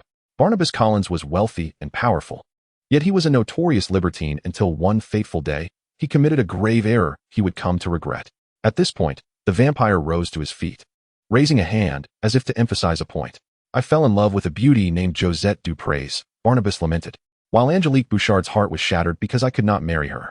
To this day, Barnabas recalls the overcast skies and the biting winds that blew from the sea on that fateful day when Angelique commanded Josette to leap from the cliff, crashing onto the rocks below. In his despair, Barnabas followed suit. Yet, she cursed me to endure a fate more dreadful than death. The vampire excitedly waved his arms, pacing hurriedly through the living room, the sound of his polished shoes clattering against the marble floor echoing incessantly until the icy sea water roused me from my slumber. When I awakened upon the rocks, I discovered Josette lying beside me, her body already turned cold. My fingers had become extraordinarily sharp, and blood streamed from my eyes. As if a demon from the depths of hell had descended upon the earth, I beheld the witch standing atop the hill, vociferously cursing me. An insatiable thirst consumed me, and no amount of water could quell it. I could never again appear in sunlight. Angelique had cursed me to become a vampire, thus ensuring my torment would know no end. You are likely familiar with what transpired next.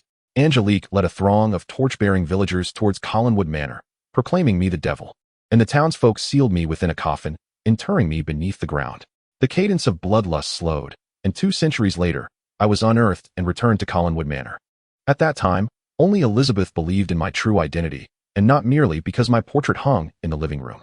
The vampire gestured toward the wall, where his likeness was displayed, a rare artifact that had survived the fire, until one day, a governess named Victoria Winters arrived at Collinwood Manor.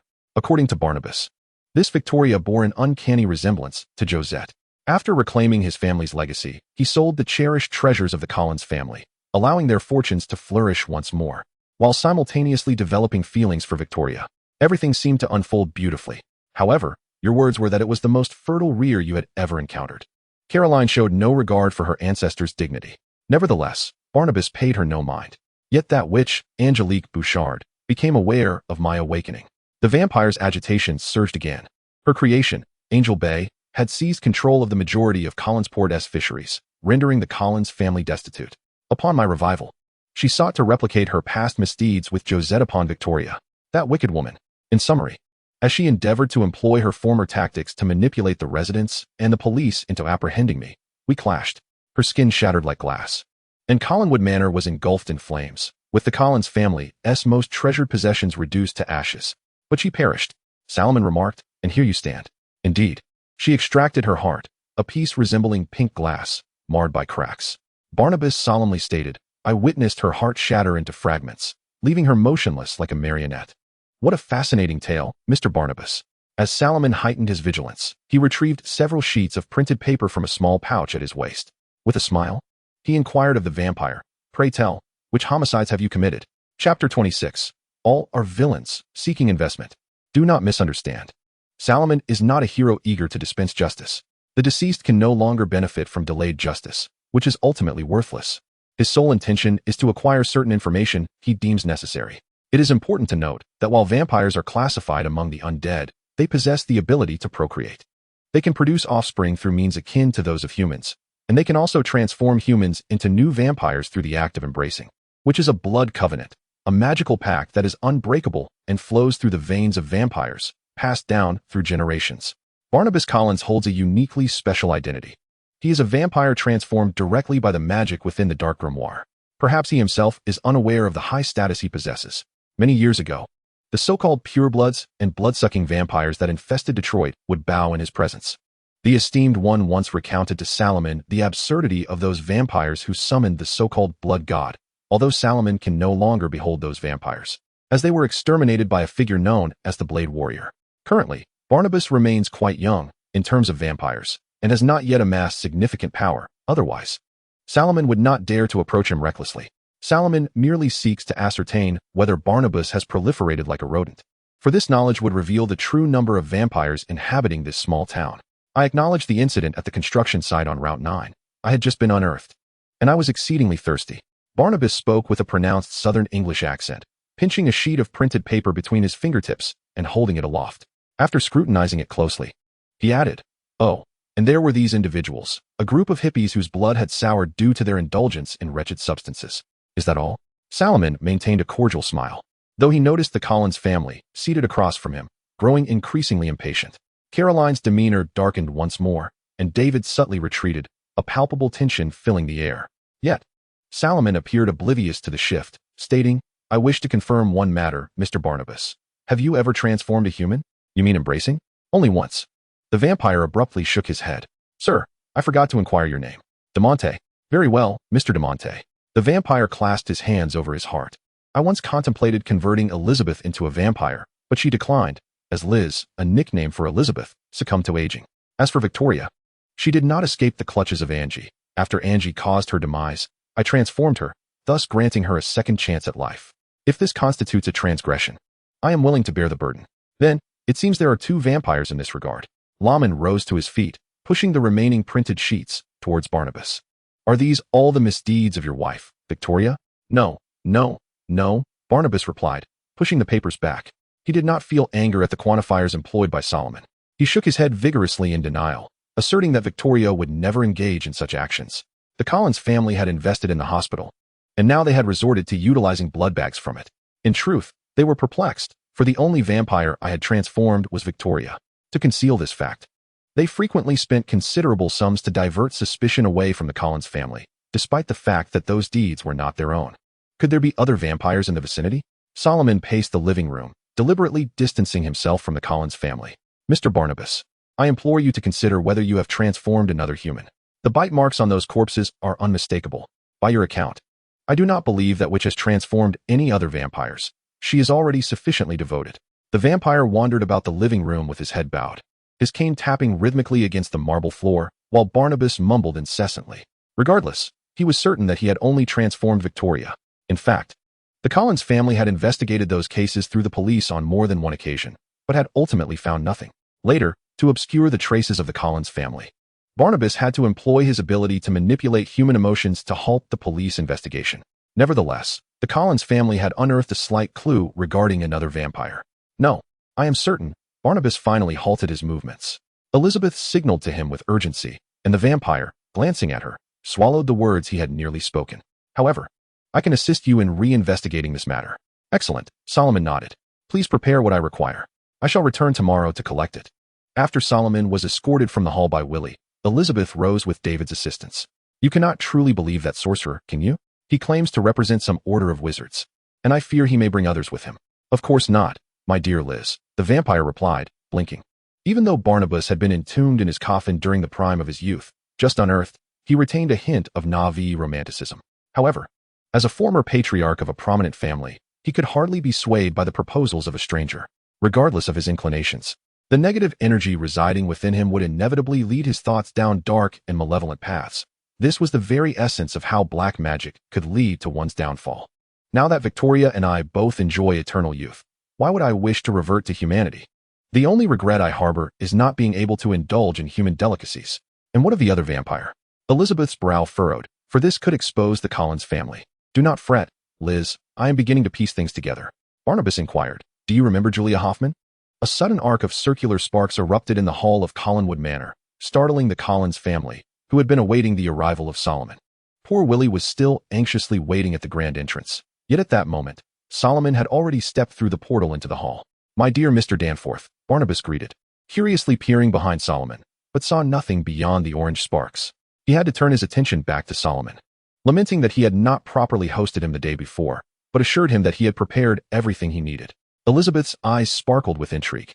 Although Barnabas had once demonstrated some magic to her, aside from the enchanting spell, the rest could only be deemed mere tricks. However, Solomon's act of opening the portal in the hall compelled her to reassess her evaluation of him. The true master of the Collins family had adeptly altered his demeanor, prompting her to revise the plans she had made with Barnabas the previous day. Initially, the Collins family sought to resolve the vampire infestation plaguing Collinsport through Solomon's intervention. Barnabas's performance had been sufficient to deceive most, as the vampire displayed a forced sense of guilt for its blood-sucking, albeit true, and a desire to revert to humanity, which was false. Subsequently, when Solomon was to assist Barnabas in regaining his human form, he would unexpectedly eliminate him, thus erasing all traces of the Collins family. Perhaps, in the future, they would need to contemplate how to confront that order of sorcerers, but with Solomon's arrival, the Collins family was already embroiled in trouble, and they could only navigate one step at a time. Elizabeth silently cursed the witch, who, even in death, continued to bring turmoil to the Collins family. Yet now, she believed Solomon undoubtedly possessed some hidden magic. Barnabas's enchantments had indeed lost their efficacy against him, and the greatest reliance for eliminating Solomon had dissipated. Naturally, she did not believe firearms would prove effective against the sorcerer. She had previously attempted to use a shotgun against Angelique Bouchard, but to little avail. She even speculated that Solomon's actions were intended to enhance his deterrent effect, likely unfold by the previous day's display. The underlying message of utilizing this magic was clear. I know where you are. I can come here at any time. You cannot escape. In truth, Solomon harbored no intention of assisting Barnabas in lifting the curse, as it surpassed his capabilities. Nor had he studied the contents of the Book of Vistani regarding the dispelling of vampire curses. Even if such magic existed, its purpose would certainly be the annihilation of vampires. Moreover, vampire dust was an exceedingly rare spell-casting material. If feasible, he would not mind adding some to his dimensional bag, as the vampire's spine and fingers were also exquisite materials. Faced with an original vampire who had yet to fully master his own powers, Solomon felt confident that even if he could not defeat him, he could still make his escape. Had Solomon remained the reclusive individual he once was, such thoughts would never have crossed his mind. Yet, as previously mentioned, he may have been influenced by the memories of necromancers and dark sorcerers. For in mastering a portion of the stigmata, he had also gleaned fragments of their recollections. Thus, Solomon now teeters on the brink of madness. However, no one has perceived this, not even the supreme mage. After all, who among ordinary mortals would harbor any interest in the terrifying realm of the dark dimension? I am most grateful, Mr. Barnabas. Instead of shaking hands with the vampire, Solomon performed a mage's bow. Barnabas extended his palm briefly before retracting it. A smile graced his lips as he gestured towards the grand staircase leading to the second floor. Everything you seek is up there. Please, follow me. Of course, Solomon replied with a smile, his eyes glimmering with curiosity, both for the tomes of magic and for the vampire himself. Chapter 27. Junk food is the conspiracy of hell, seeking investment. Certain creatures, when stationed in fixed locations, significantly influence their environment, such as dragons. While vampires may not possess such formidable power, the malevolent energy propelling their actions still alters their surroundings. As Solomon ascended the manor's staircase behind Barnabas, he felt a chilling aura emanating from the steps, enveloping him, the living being. The temperature here inexplicably dropped by 2 to 3 degrees. Though not as exaggerated as when one steps into a tomb, any spellcaster would recognize such negative energy as an indication of the presence of dark magical beings. I apologize, Vicky, the vampire remarked, referring to the lady of the house. She is still young and requires ample sleep. I understand, as it is still daytime, Solomon nodded, yet internally heightened his vigilance, wary of a potential ambush from some shadowy corner. He would not relax his guard merely due to the vampire's expressed sentiments. While tales of tragic love are indeed intriguing, to him they serve merely as idle conversation. The notion of empathizing with a vampire had never crossed his mind. The Supreme Mage had incessantly instilled in him the concept of humanism during his teachings. Extraterrestrials and interdimensional beings possessed no right to exist on Earth, let alone vampires. Those beings of dark magic.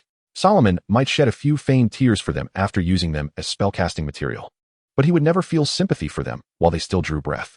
Were it not for his desire to validate the feasibility of certain necromantic arts in this world by preparing materials, he would have long confined Barnabas to the mirror dimension and left him to languish under the scorching sun. Such a vampire, one whose power approaches that of a true ancestor, holds an alarming value.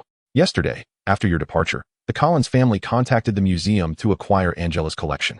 The cane of Barnabas struck the wooden floor of the corridor, producing a dull echo. In this abode of vampires, the curtains were drawn tightly, allowing not a single ray of sunlight to penetrate.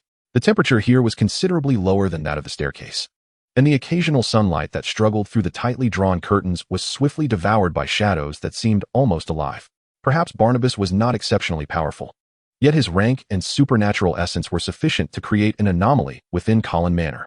The vampire mused, after all, this small town boasted a brief history. Those artifacts could only accompany dilapidated fishing boats and nets in the museum, and it was inconceivable to house the belongings of Native Americans there. Now, those artifacts had found their purpose, Mr. Barnabas. Solomon inquired, have you not attempted to study those matters? When I was young, after my mother's death, though I believe my parents did not perish by accident, I became engrossed in dark magic and ancient mysticism, Barnabas replied, glancing back at Solomon, who revealed that their demise had indeed been at the hands of angels. Mr. Damonette, what of your parents? I have never seen my parents. My mother passed away shortly after my birth, Solomon stated. I am sorry, the vampire said, turning at the corner and bowing slightly in apology. It is of no consequence. Mr. Barnabas, I was adopted by the supreme sorcerer at birth, living in Camartage as the disciple of the master. It is an honor to learn from the most powerful sorcerer on earth, something many dream of. However, the expectations of the master are rather high. I do not feel capable of slaying creatures that have crossed over from the lower dimensions. Lower dimensions?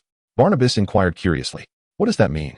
It refers to hell and the abyss, the realm inhabited by devils and demons, the young sorcerer replied with a smile. The master has slain countless beings that traversed from other dimensions to Earth. The name of the supreme sorcerer could even instill fear in those creatures. Subsequently, the master established Camartage, recruiting apprentices and educating sorcerers, guarding the Earth for over a millennium. Barnabas suddenly perceived that this young sorcerer had become quite formidable. If he were merely a solitary wizard or witch, the Collins family could easily erase his existence. But if he were backed by a substantial organization, such measures would be futile. Moreover, according to Solomon, the supreme sorcerer seemed to be the most powerful magician in the world, and Barnabas had no desire to invite trouble upon himself. The vampire now wished only to expedite the transfer of those books and dismiss Solomon. For even if he were to eliminate Solomon, it would serve no purpose. Solomon's arrival indicated that someone had taken notice of the Collins family, rendering Elizabeth's plans utterly ineffective. Yet Barnabas yearned to discern one more thing. What was the organization's stance on vampires? If one cannot tolerate vampires, can they truly transform them back into humans? Barnabas is determined not to let his relationship with Victoria entangle the Collins family, which he believes to be the true wealth. This sentiment has been engraved in his heart and diligently upheld. Otherwise, he would not have resorted to the family treasures to rejuvenate the lineage. The incantations found within the tome The Book of the Emperor of Wushan contained the corresponding counterspells. This was the only answer provided by Solomon. Yet Barnabas found nothing therein to satisfy his inquiries. Their conversation, rife with intrigue, led them to Barnabas's library, situated at the highest point of Collins Manor, adorned with windows on both sides. The glass panes had been specially replaced with frosted glass, obscuring the view from outside, although the curtains on both sides were perpetually drawn. Seemingly an unnecessary precaution. Before a brown wooden table near the window lay a mound of thick tomes and some tattered scrolls, all encrusted with a thick layer of dust. A few strands of cobwebs, dancing in an untraceable breeze, connected certain books. These items appeared as if they had been extracted from some long-abandoned chamber. The vampire could only raise his hands in defeat, acknowledging his powerlessness, for to the ordinary eye, these relics were merely nonsensical. He remarked that the police evidence room could not accommodate such items, leading them to be deposited in the museum. It was indeed remarkable that this collection had not succumbed to moths, Mr. Daminett, and I believe it is unreasonable to expect local museums to uphold impeccable preservation standards. Indeed. Solomon nodded in agreement, declaring that he would commence his evaluation to discern which items were of necessity to him. However, the task of identification was exceptionally arduous. Solomon doubted that a witch who had engaged with a wealth of knowledge from the dark grimoire could perish so easily. He surmised that the angel had likely merely acquired a curse capable of transforming humans into vampires and the dark magic for prolonged life. While it was probable she had never encountered the knowledge contained within the dark grimoire. Thus, Solomon was left to sift through the volumes repeatedly. For the information he sought might reside only within a page or two of these hefty tomes. Barnabas, standing by, struggled to contain his thoughts, and ultimately, he could no longer remain silent. This, he pointed to a symbol inscribed with gold dust within the pages. Could this be Mephistopheles' mark? Solomon glanced over. It was a golden, capitalized emblem that immediately reminded him of fried chicken and fries. No, he dismissed. I suspect it to be merely a fast food logo, albeit a hellish variant. Solomon mused inwardly about discovering the true proprietor behind this fast food chain. Chapter 28. The Unbeliever, Seeking Investment. The process of perusal was tedious, and Solomon found himself sneezing from the fine dust that had been stirred up. He covered his mouth and nose, waving his hand to disperse the accumulated dust. The perception of these tomes as mere nonsense by the average person is not without merit, for a significant portion of their contents consists of ornate, yet vacuous phrases and various hearsay tales, with the genuine discourse on mysticism likely confined to a mere few pages. The most ancient of these texts hails from the medieval period of Europe, a time when charlatans claiming to be sorcerers and alchemists thrived, peddling an array of useless elixirs. Most of these books were authored by such individuals. Yet, one cannot entirely dismiss the possibility that a few among them genuinely grasped certain incantations, subsequently transcribing their knowledge into these volumes. They employed diverse methods to conceal their spells, such as through song or illustration, and it is highly probable that Angelica Buchet acquired her knowledge through these books. However, Solomon could not simply transport these texts back to Camartage for examination. The Ancient One had made it clear that this task was solely his responsibility, as only one who had faced the dark dimensions could possess a certain resilience to dark magic. Thus, Solomon had to endure his impatience, striving to unearth the information he required from these grimoires. It was imperative for him to ascertain that the incantations derived from the dark grimoire were concealed within these texts before he could confirm that the Collins family did not hoard any spells. This endeavor would demand a considerable investment of his time, but only by fulfilling this task could he proceed to the next stage of his mission. During his search through the tomes, Barnabas briefly departed, returning with a sizable platter which he placed upon Solomon's desk. The platter bore a cup of red tea, a neatly arranged assortment of sandwiches, and even a few waffles accompanied by jam. When Solomon glanced at him with a look of confusion, the quietly seated vampire blinked. I heard your British accent, so I presumed you must have a penchant for afternoon tea. However, it is usually Willie who brings it, so I took it upon myself this time. Fear not, there are no silver utensils. I do not smoke in the presence of silver, Mr. Barnabas. Solomon turned back, resuming his perusal of the tedious texts. Though he felt parched, he would not be foolish enough to accept sustenance from the very prey he sought. For who could say whether he too was perceived as a quarry in another's eyes? Noticing Solomon's lack of interest in the food, Barnabas remained unperturbed, sitting beside him and occasionally engaging in conversation, subtly probing for information regarding Camartage. Solomon did not withhold everything, focusing on the supreme sorcerer's status within the cosmos and the Ancient One's formidable power. After all, he had little faith in vampires and doubted they would readily trust him, making the title of supreme sorcerer quite advantageous at this juncture. However, Barnabas's subsequent inquiry caught Solomon off guard. Does God truly exist? Mr. Daminett, do vampires have no place in heaven? The existence of magic and vampires prompts the question, why can God not exist? Solomon turned his gaze towards Barnabas, who, at that moment, regarded him with wide eyes, awaiting an answer. The vampire's demeanor was strikingly earnest. The question of God's existence holds profound significance within Christianity. Although the Grand Mage has barred the forces of heaven from entry, the Esteemed One has not explicitly forbidden humanity from believing in God. Perhaps the Esteemed One intended for Christianity and the worship of Odin to be at odds, yet it has inadvertently culminated in a unification. As for the matter of ascending to heaven, Salomon shifted his chair, producing a harsh screech against the floor. Is ascending to heaven necessarily a good thing? He queried. Barnabas, puzzled, elongated his tone, his left hand forming a pinching gesture as if grasping Salomon's words. Shouldn't righteous souls ascend to heaven after death? I am uncertain, Mr. Barnabas. The young mage replied with a shake of his head. I believe death ought to be a serene silence rather than a blinding radiance, akin to a fool incessantly singing hymns without respite. I would rather not have anyone scrutinize my soul, not even God. Are you a believer in the devil? The vampire inquired, tilting his head. Do not sorcerers sell their souls to the devil? No, my dear infidel, Salomon retorted with a disdainful smile. In my view, God does exist, yet is not worthy of veneration. If my actions align with that doctrine, it is merely coincidental. It is not due to my faith in it. Conversely, if I act contrary to that doctrine, it does not imply I deserve punishment. Rather, it signifies my disbelief in it. What we truly need is not a deity, but humanity itself. Mr. Barnabas, your family's achievements today are not founded upon divine intervention, but upon your own labor.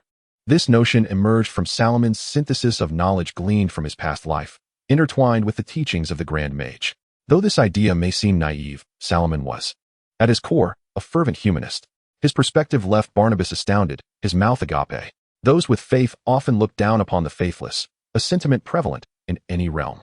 To them, their own virtue elevates them far above the unbelievers. Even in destitution, they would spit in disdain towards the wealthy infidels, for they consider themselves noble, endowed with faith. In the eyes of the devout, heresy is far more loathsome than paganism, and the faithless, even more so, deemed irredeemable and profoundly pitiable. While faith may not provide sustenance, a lack of faith disqualifies one from the basic necessities of life. If an infidel enjoys comfort, or even prosperity, it is presumed they have committed some abominable act deserving of divine wrath. Do not dismiss such sentiments as absurd, for they are all too common. Theists often elevate themselves to an exalted status, as if they stand alongside the deities they worship. While a mere preference for lofty heights might not stir trouble, their proclivity for occupying such elevated positions to pontificate becomes problematic. They perceive themselves as extensions of divine will, believing that their actions are manifestations of celestial intent. Should the non-believers unite, these adherents feel justified in waging war against them, convinced of their own righteousness and viewing the non-believers as uncivilized barbarians in need of enlightenment, a notion they attribute to divine will. They dismiss the endeavors of the non-believers, perceiving their lack of faith as a fundamental flaw. Theists remain blind to reality, unable to acknowledge that even the most commendable deeds by others are merely veils concealing their own perceived moral decay. Regardless of their moral failings, they elevate their status alongside their chosen deity, believing themselves to be the shepherds of the Lord, entitled and obligated to guide the wayward lambs. The hypocrisy of their double standards, which often distorts truth, need not be elaborated upon, as it is merely their standard operating procedure. Salomon's first memory harbored vehement anti-theistic sentiments, perhaps influenced by this perspective, leading him to hold atheism in higher regard. He contends that humanity's current achievements are devoid of any divine involvement. Should humanity grovel, the divine would simply feel justified in ruling over them. Without the Ancient One, humanity would scarcely fare better than lambs. His views align with the aspirations of the Supreme Mage, as a non-believer is deemed the most formidable weapon against the external dimensional demons.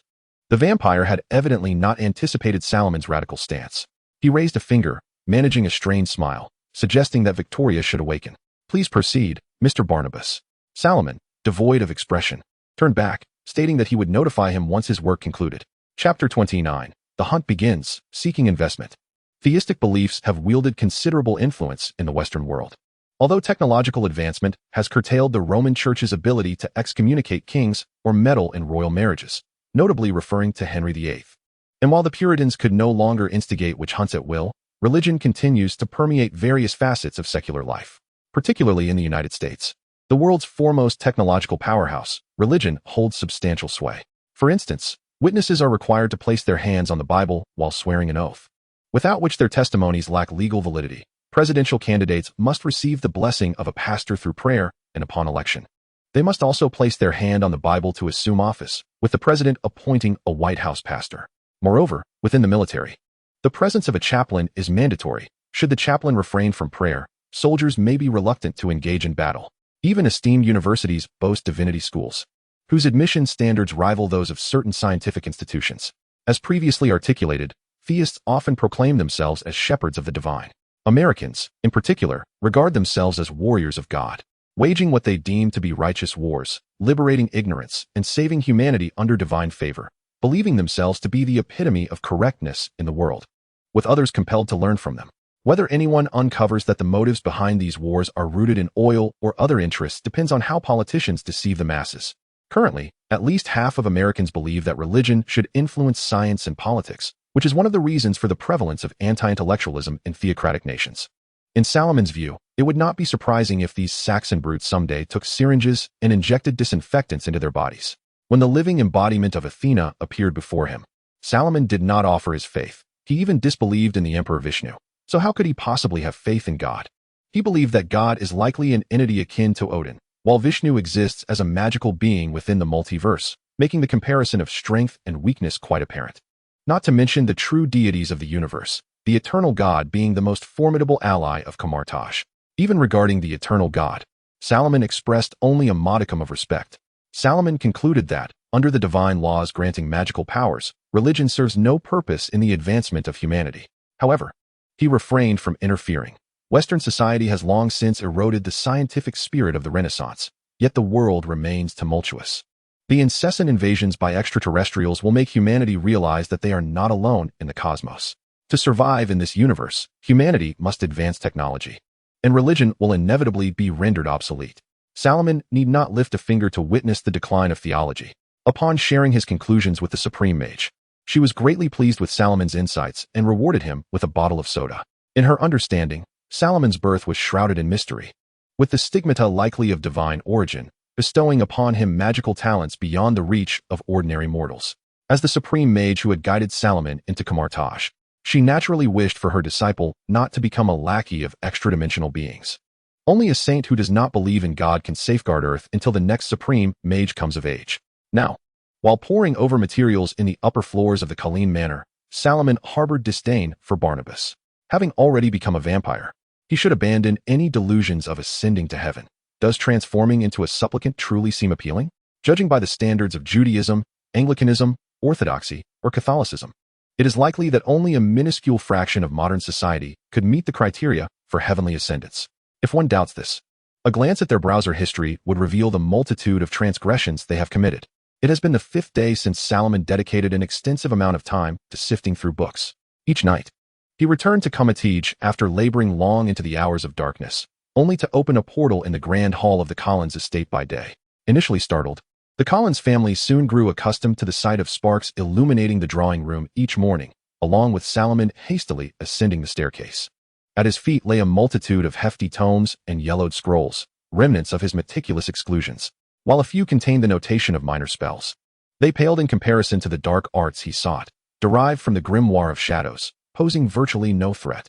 Following their previous conversation, Barnabas ceased to appear before Salomon, for the absence of faith in a man instilled a profound sense of fear. As one of the earliest families to settle in the Americas, the Collins family bore a coat of arms featuring a seahorse, symbolizing the power of water and the safety of maritime routes.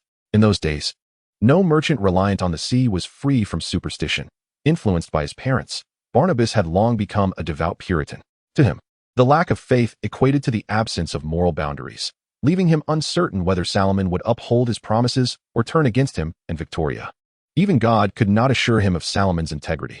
A looming danger enveloped the Collins family, for in the eyes of vampires, Salomon had become far more detestable than sunlight, silver, and garlic combined.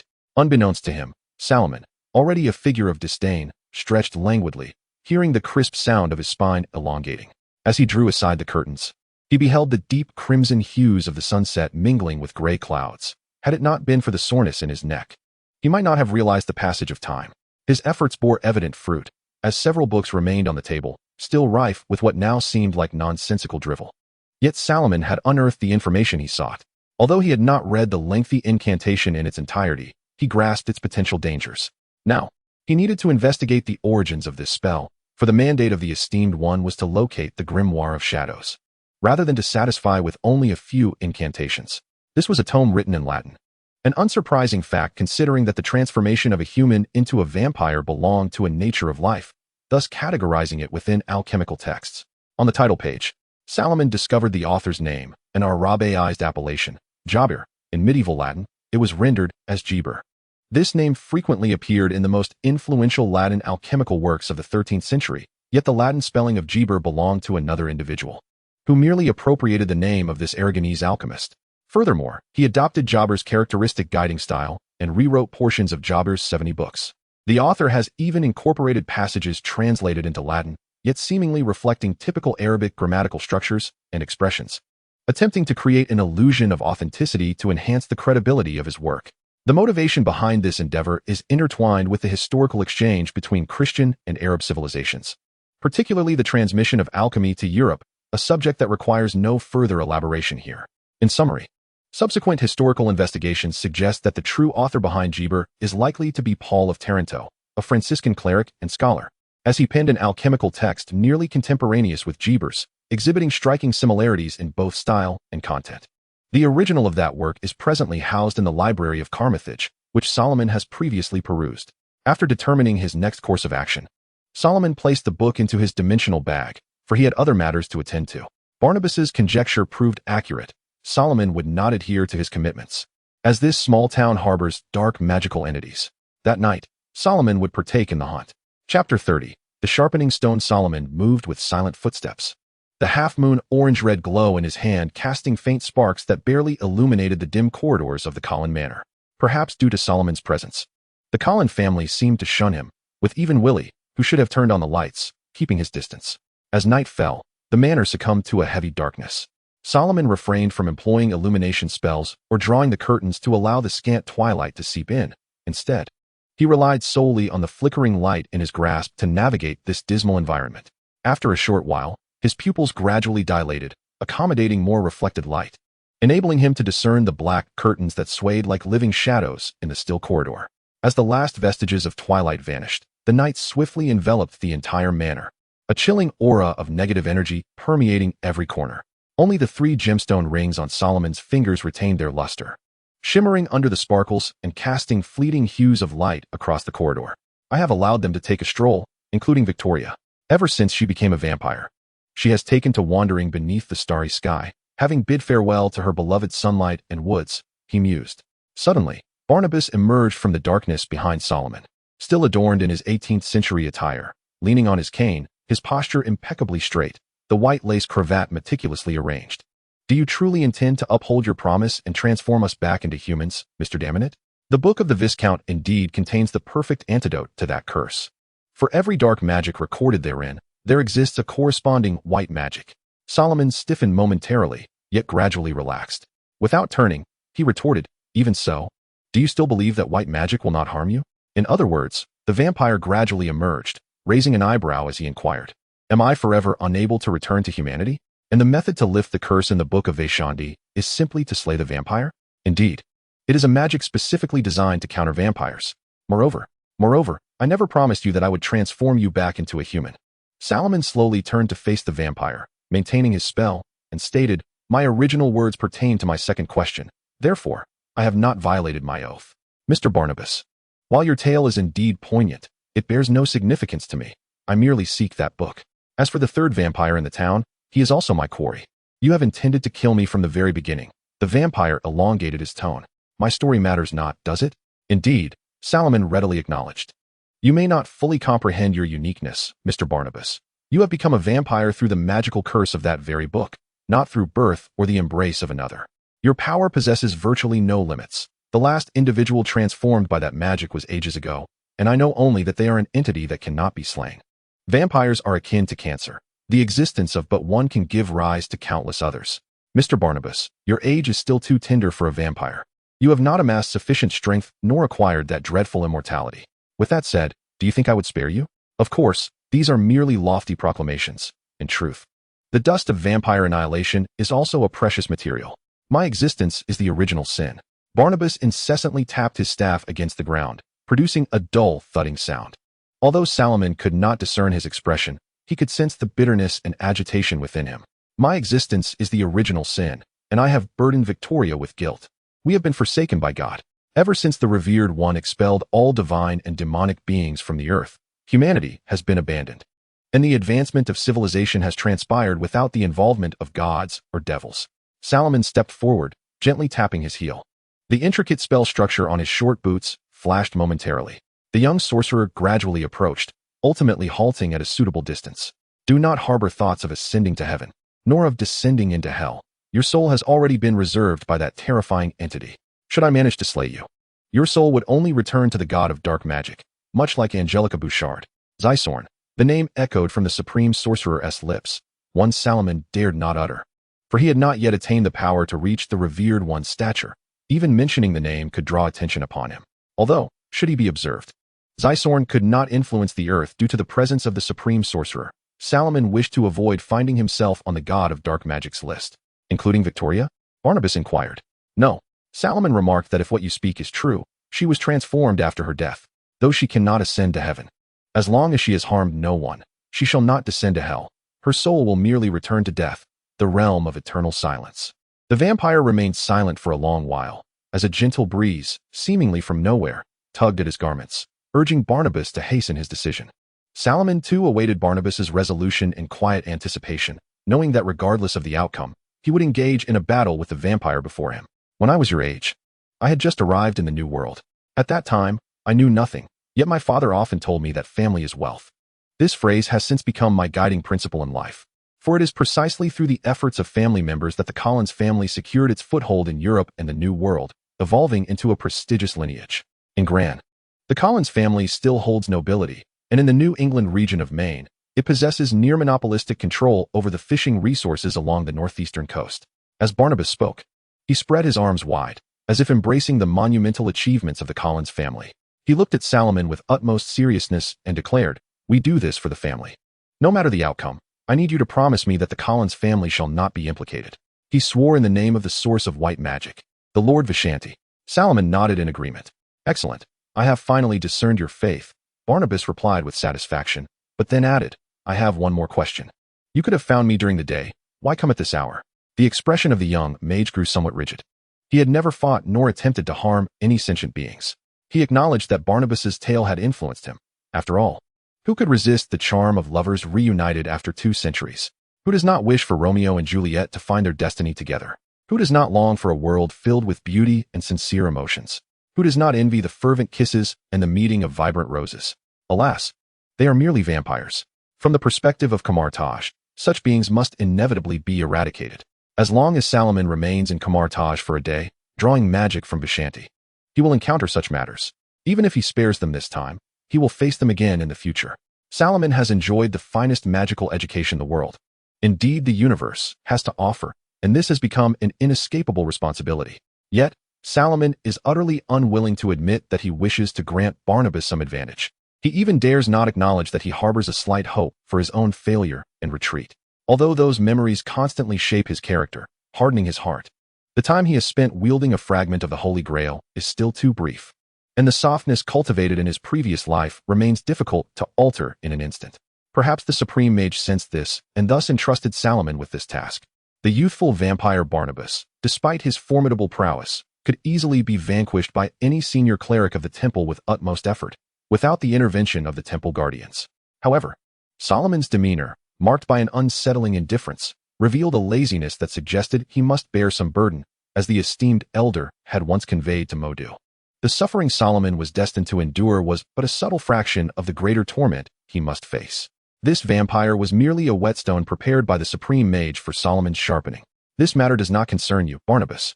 Solomon's voice, as unyielding as his countenance, resonated as another semicircular magical array unfurled in his grasp, the features of the sorcerer flickering like a flame amidst the sparks. "Hasten to conclude this. I have no desire to linger," he commanded. Chapter 31. The first encounter with the vampire, seeking investment. Regardless of a vampire's magical prowess, their instinct in combat against adversaries is to unleash their extraordinary speed and strength to overpower foes, and Barnabas was no exception. In an instant, he vanished into the shadows, a chilling wind swirling around him as he lunged towards Solomon. The ensuing sound was a dull thud, reminiscent of molten metal hissing as it met cold water. As his sharp claws clashed against the shield conjured by the sorcerer, sparks erupted from Solomon's chest, illuminating the dark corridor momentarily before fading into obscurity. The flickering light revealed the faces of both the vampire and Solomon, and Barnabas noticed that one of Solomon's silver chains had come undone unbeknownst to him. Before Solomon could react, Barnabas' claws struck the shield again, igniting another shower of sparks, forcing the sorcerer to stagger back 2 steps. Solomon quickly retracted his right leg, regaining his balance, and raised the ring of Lagdur above his head. More sparks flew from the shield as the immense pressure, akin to a hammer's force, caused the wooden floor beneath him to emit a disconcerting creak, splintering abruptly to reveal jagged, yellowed edges. One of his legs became ensnared in the hollowed-out floor. Suddenly, Solomon crouched low and rolled forward, narrowly evading the descending claws. Although he could not discern all of Barnabas' movements in the darkness, his long-honed reflexes allowed him to withstand the vampire's tempestuous onslaught. Despite Barnabas' high rank, his lack of training rendered his attacks predictable. Solomon did not look back. He threw the ring of Lagdur behind him, targeting the stationary vampire. Rising swiftly, he pivoted, positioning his toes slightly inward, his knees bent.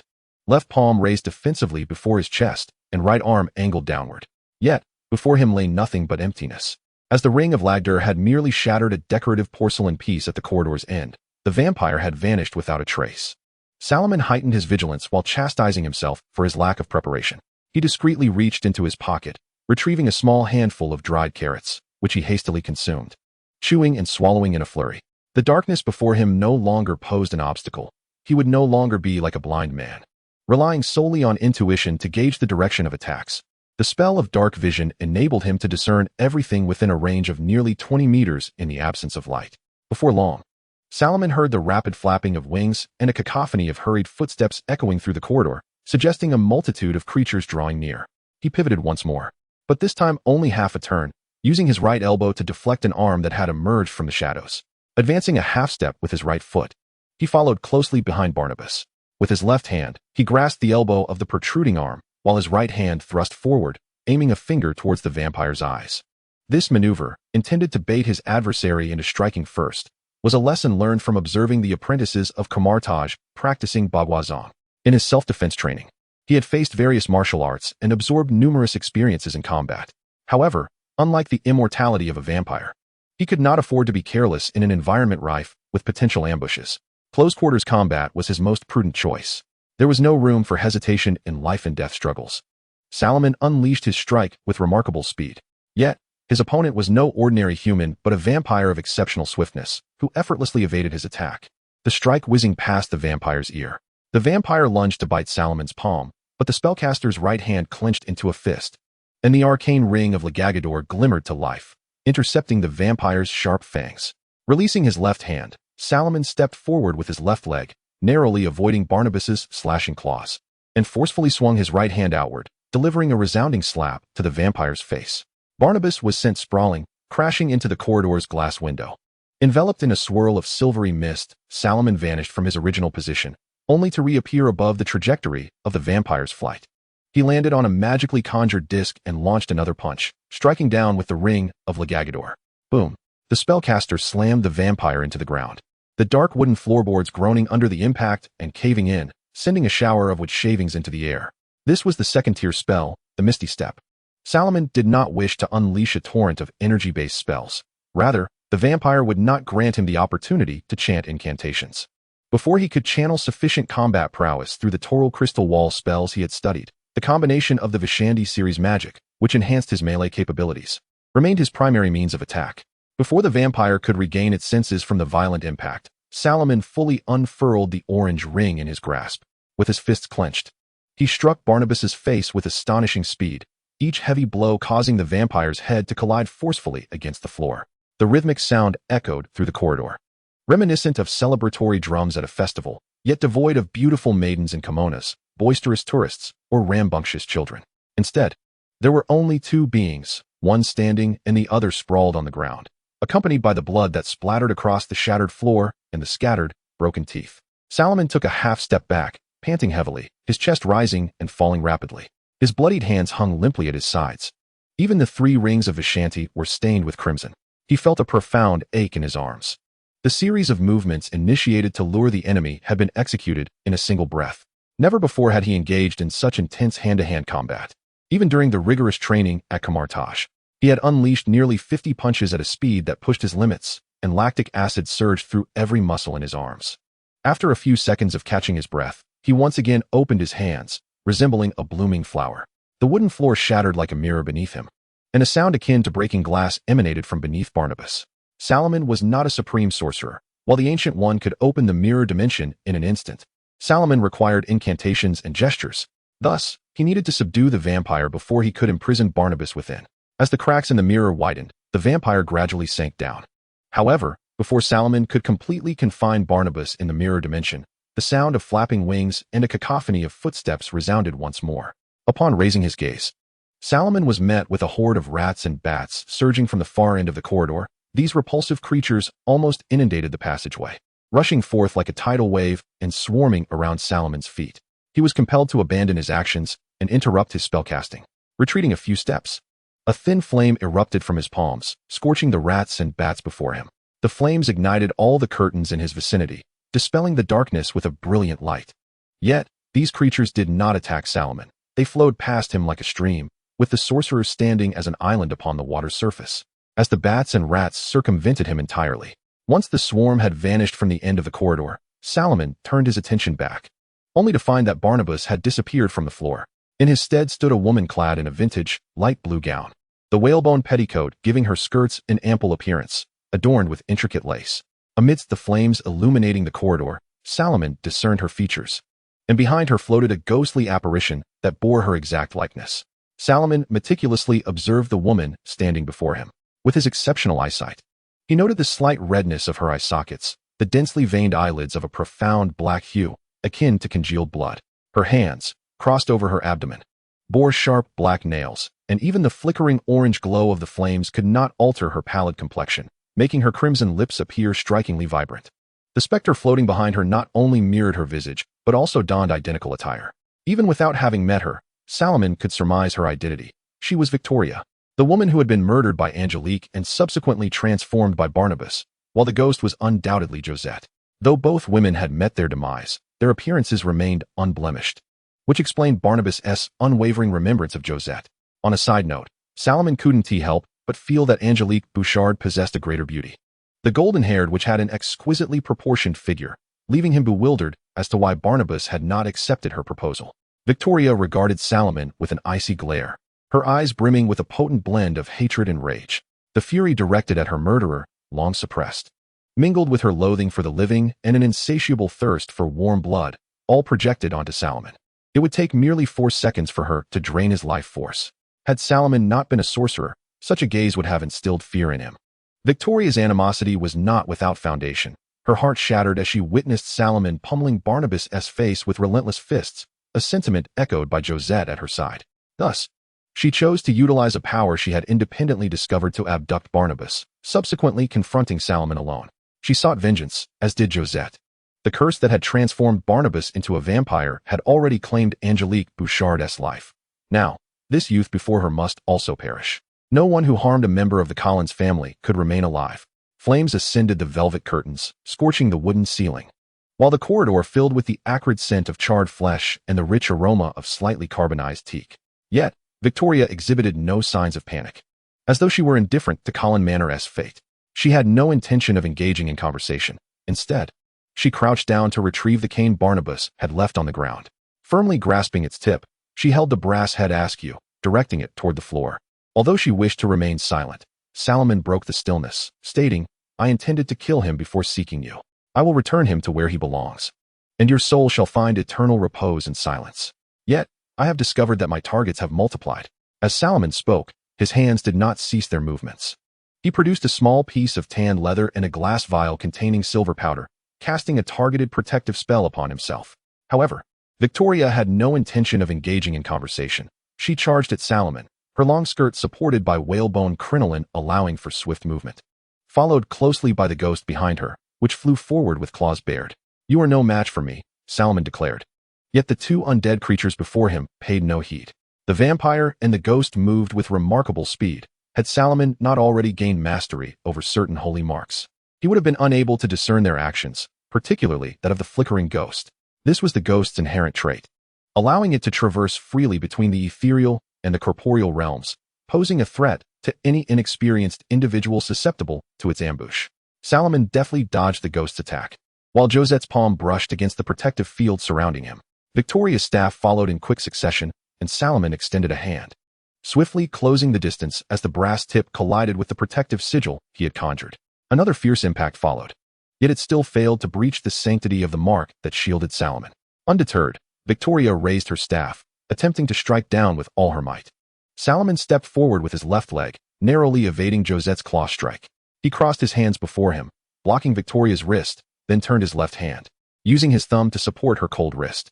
His right foot surged forward, bending his knee in a bow-like stance, while his right arm bent, driving the elbow upward into the vampire's chest in a powerful motion. Bang! The echo of their creaking footsteps was instantly drowned out by the explosive impact, as Victoria, like a cannonball, hurtled toward the far wall of the corridor, nearly imperceptible in her speed. She shattered the wooden wall and crashed into the room beyond. And Salomon could even hear the sound of furniture being toppled by her force. The Eight Extremes fist, with its top-heart elbow strike, not only allowed Salomon to deflect the weighty staff, but also propelled Victoria away, ensuring her sharp fangs could not reach him. The brass staff vanished into the darkness of the room alongside her. Salomon was not concerned that Victoria would emerge immediately. Even a vampire must adhere to the laws of biomechanics. Any injury to her spine or ribs would certainly render her temporarily incapacitated. Suddenly, a grotesque visage appeared before Salomon.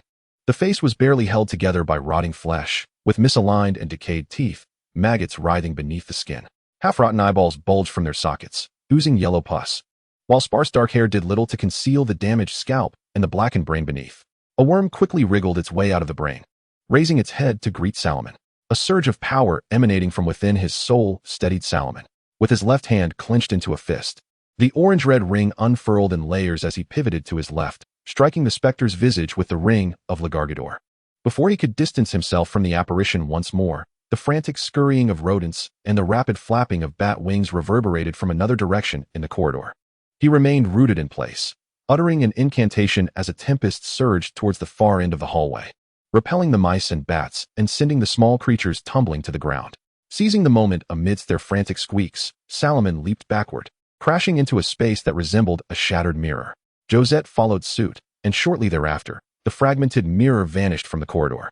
The flames began to intensify, licking along the dry ceiling, as the burning wooden beams collapsed onto the floor, scattering a myriad of glowing embers into the air, while thick smoke seeped through every crevice, escaping through the gaps in the windows, carrying flickers of fire into the darkened sky. In the garden of Colin Manor, a circle of sparks erupted from thin air, coalescing into a ring from which Salomon emerged. He had left Josette in the mirrored dimension, intending to ultimately confront the specter. His immediate objective was to locate Barnabas and eliminate him. The vampire was his primary target. The hunt would continue tonight. To elaborate slightly on Salomon's combat style, it is rather orthodox. Mages, in their lower tiers, do not possess the grandeur one might envision. Their spells are scant, often necessitating the use of mundane weapons like staffs and crossbows in combat. Even if a spell were to hit, the damage inflicted pales in comparison to that of a bow or staff, and they must also endure the brunt of attacks. Even creatures of equivalent level can easily overpower a spellcaster. Enhanced by the stigmata that bolster agility and strength, I drew inspiration from the combat techniques of monk sorcerers, Bashani spells, celestial sect masters, and mages, arcane spells. The struggle is indeed arduous, and the adherence to convention renders the combat all the more challenging. The vampire possesses an agility of 18, making it impractical for the protagonist to expend a potentially ineffective spell and attack. Rather, it is more beneficial to enhance oneself. Dark vision is essential for perceiving the environment. The spells of Misty Step may be utilized or disregarded, but I opted for them to prevent being thrust too far away. Mage armor effectively raises his base to 13, adjusted for agility, providing an advantage against physical attacks, bludgeoning, protection from good and evil wards against undead beings, safeguarding against possession by spirits, and instilling fear. Nearly all spells are targeted, even if a being with a strength of 19, such as Karsus, faced a vampire in their early days, they would likely employ similar tactics. This holds true even during the era of Netherspire, where issues of spell slots were not a concern. The kind of mage who stands aloof, effortlessly toying with enemies at a mere clap of their hands, is the epitome of legend. This is not the present. A novice sorcerer ought to cherish their spell slots and apply their magic judiciously. One should not be swayed by the likes of the Blade Dancer, who slays foes with a single stroke, for the realm of magic remains uninvoked, and their exploits are but trifles. As for Barnabas, his uniqueness is attributed to a curse from the Tome of Darkness, transforming him into a vampire. Such a vampire exists solely within the Marvel Universe, one who, weary of existence, relinquished his powers to Dracula and perished under the sun. Dracula, however, is immortal, impervious even to death itself, thus illustrating the exalted status of Barnabas. Yet, he is merely 2 centuries old, still too youthful. Consequently, I have elevated Barnabas's regeneration skill from 20 to 30. The challenge has intensified, while Victoria remains at 25. Each attack from a vampire counts as 2 strikes. Barnabas delivers a barehanded blow followed by a bite, while Victoria employs a blunt strike and then a bite. This aligns impeccably with the rules, and I intend to roll the dice once more. There is no need for contention. I have significantly augmented the protagonist's abilities. Had I adhered to a typical mage's portrayal, they would have perished by now. Furthermore, do not envision mages as mere automatons, emotionless and detached, consumed solely by arcane pursuits. How would that allow Elminster to thrive when he engages in familial bonds? It is also a misconception to assume that a mage's actions are perpetually precise. What position would you assign to Manson, the leader of the Scattered Talon, who has conjured over 80 of himself? Mages are not mere artillery, they are masters of control. True strength lies in their capacity to wield the appropriate spell at the fitting moment, rather than merely competing over the magnitude of their fireballs. Please refrain from defining mages through the lens of secondary interpretations from other works. A mage is simply a profession. Chapter 33. Family is the true wealth in the nocturnal embrace. The towering villa ignited with flames, sparks dancing upwards, carried by the evening breeze into the starry sky. Solomon stood in the garden, paved with stone slabs, gazing at the burning estate. Behind him loomed a grotesque thicket of black shrubs, their twisted branches rendering even the flames incapable of illuminating their profound darkness. The malevolent energy sustaining Barnabas and Victoria had begun to corrode the very soil of the estate. Thus, the temperature at Colin Manor was notably cooler than elsewhere. The living souls residing within this place would gradually succumb to the insidious erosion of negative energy. Aging and ailing. Although Willie was inherently a drunkard, the chill only enhanced his capacity for drink. Solomon witnessed the inebriated Willie flinging open the door, hastily emerging from the hall. This elderly servant had alerted the authorities upon discovering the fire, and Solomon had keenly overheard his conversation with the fire brigade. Yet he did not emerge from the shadows to thwart this act. Instead, he remained concealed in an unnoticed corner, fixated on the upper floors of the manor, awaiting the appearance of the vampire. However, such commotion could not escape the notice of many, for even though the vicinity of Colin's Manor was private property, the swiftly spreading flames and the crimson glow illuminating the sky captured the attention of numerous townsfolk. It was not long before Solomon beheld a car hastily racing into the garden, and the living members of the Collins family, filled with urgency, leapt from the vehicle before it had even come to a halt. Upon spotting the elderly servant, Willie, they quickly tugged at him, eager to ascertain the situation. In truth, when Victoria, who had been conversing with them, suddenly transformed into a bat and soared towards the manor, Elizabeth sensed that something was amiss, her greatest fears having materialized.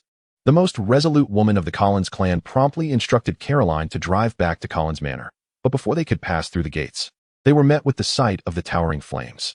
The inebriated old Willie could hardly articulate his thoughts, regardless of how Caroline patted his head or how Elizabeth inquired. He could only recount having heard a few noises while in a daze, and before he could investigate, thick smoke had already begun to seep through the corridors.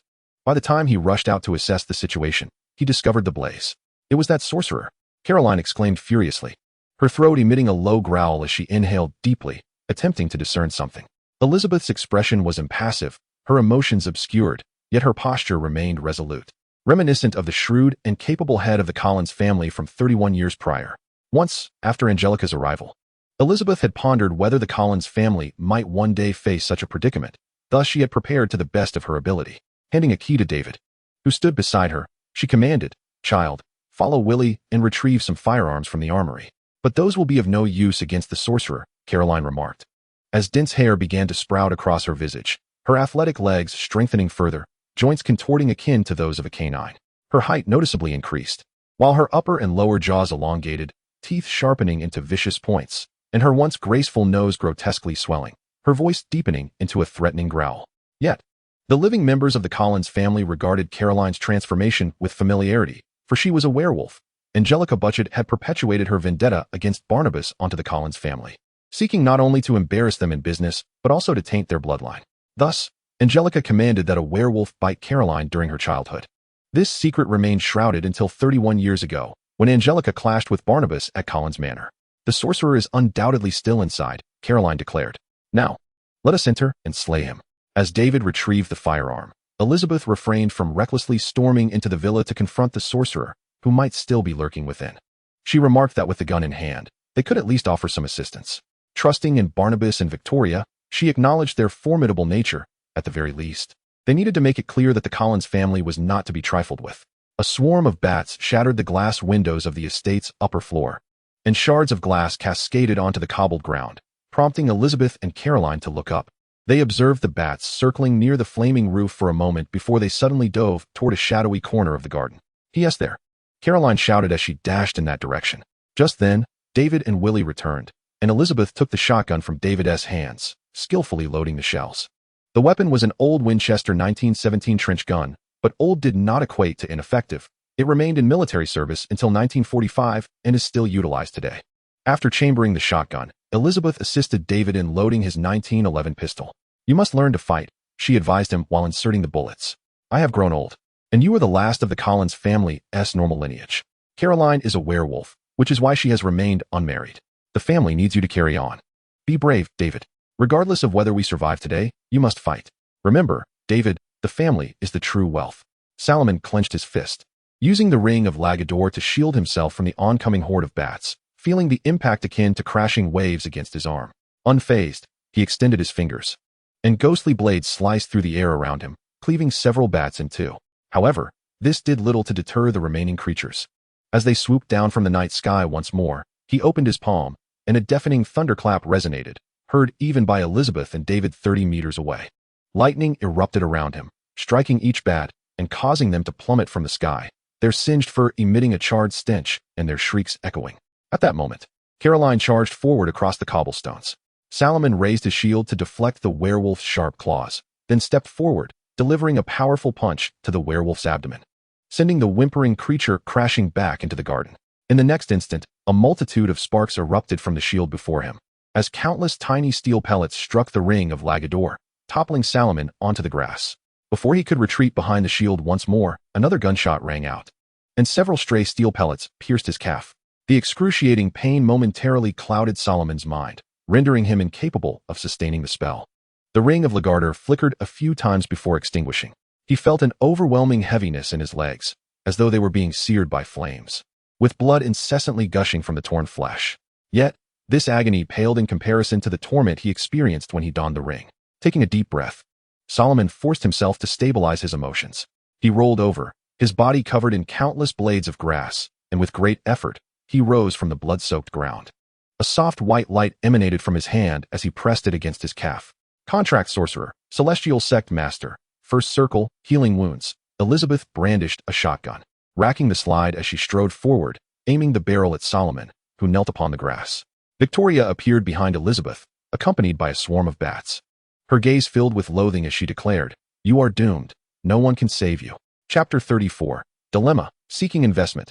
Caution is advised while reading this chapter. Under the faint glow of white light, Solomon's wounds gradually healed. The positive energy worked wonders on external injuries. Within moments, the bleeding ceased, and fresh flesh began to grow, forming new muscle and skin. "I fear I can no longer uphold my end of the bargain, Mr. Barnabas," Salomon remarked, disregarding the threat posed by Elizabeth's gun and Victoria's menacing presence.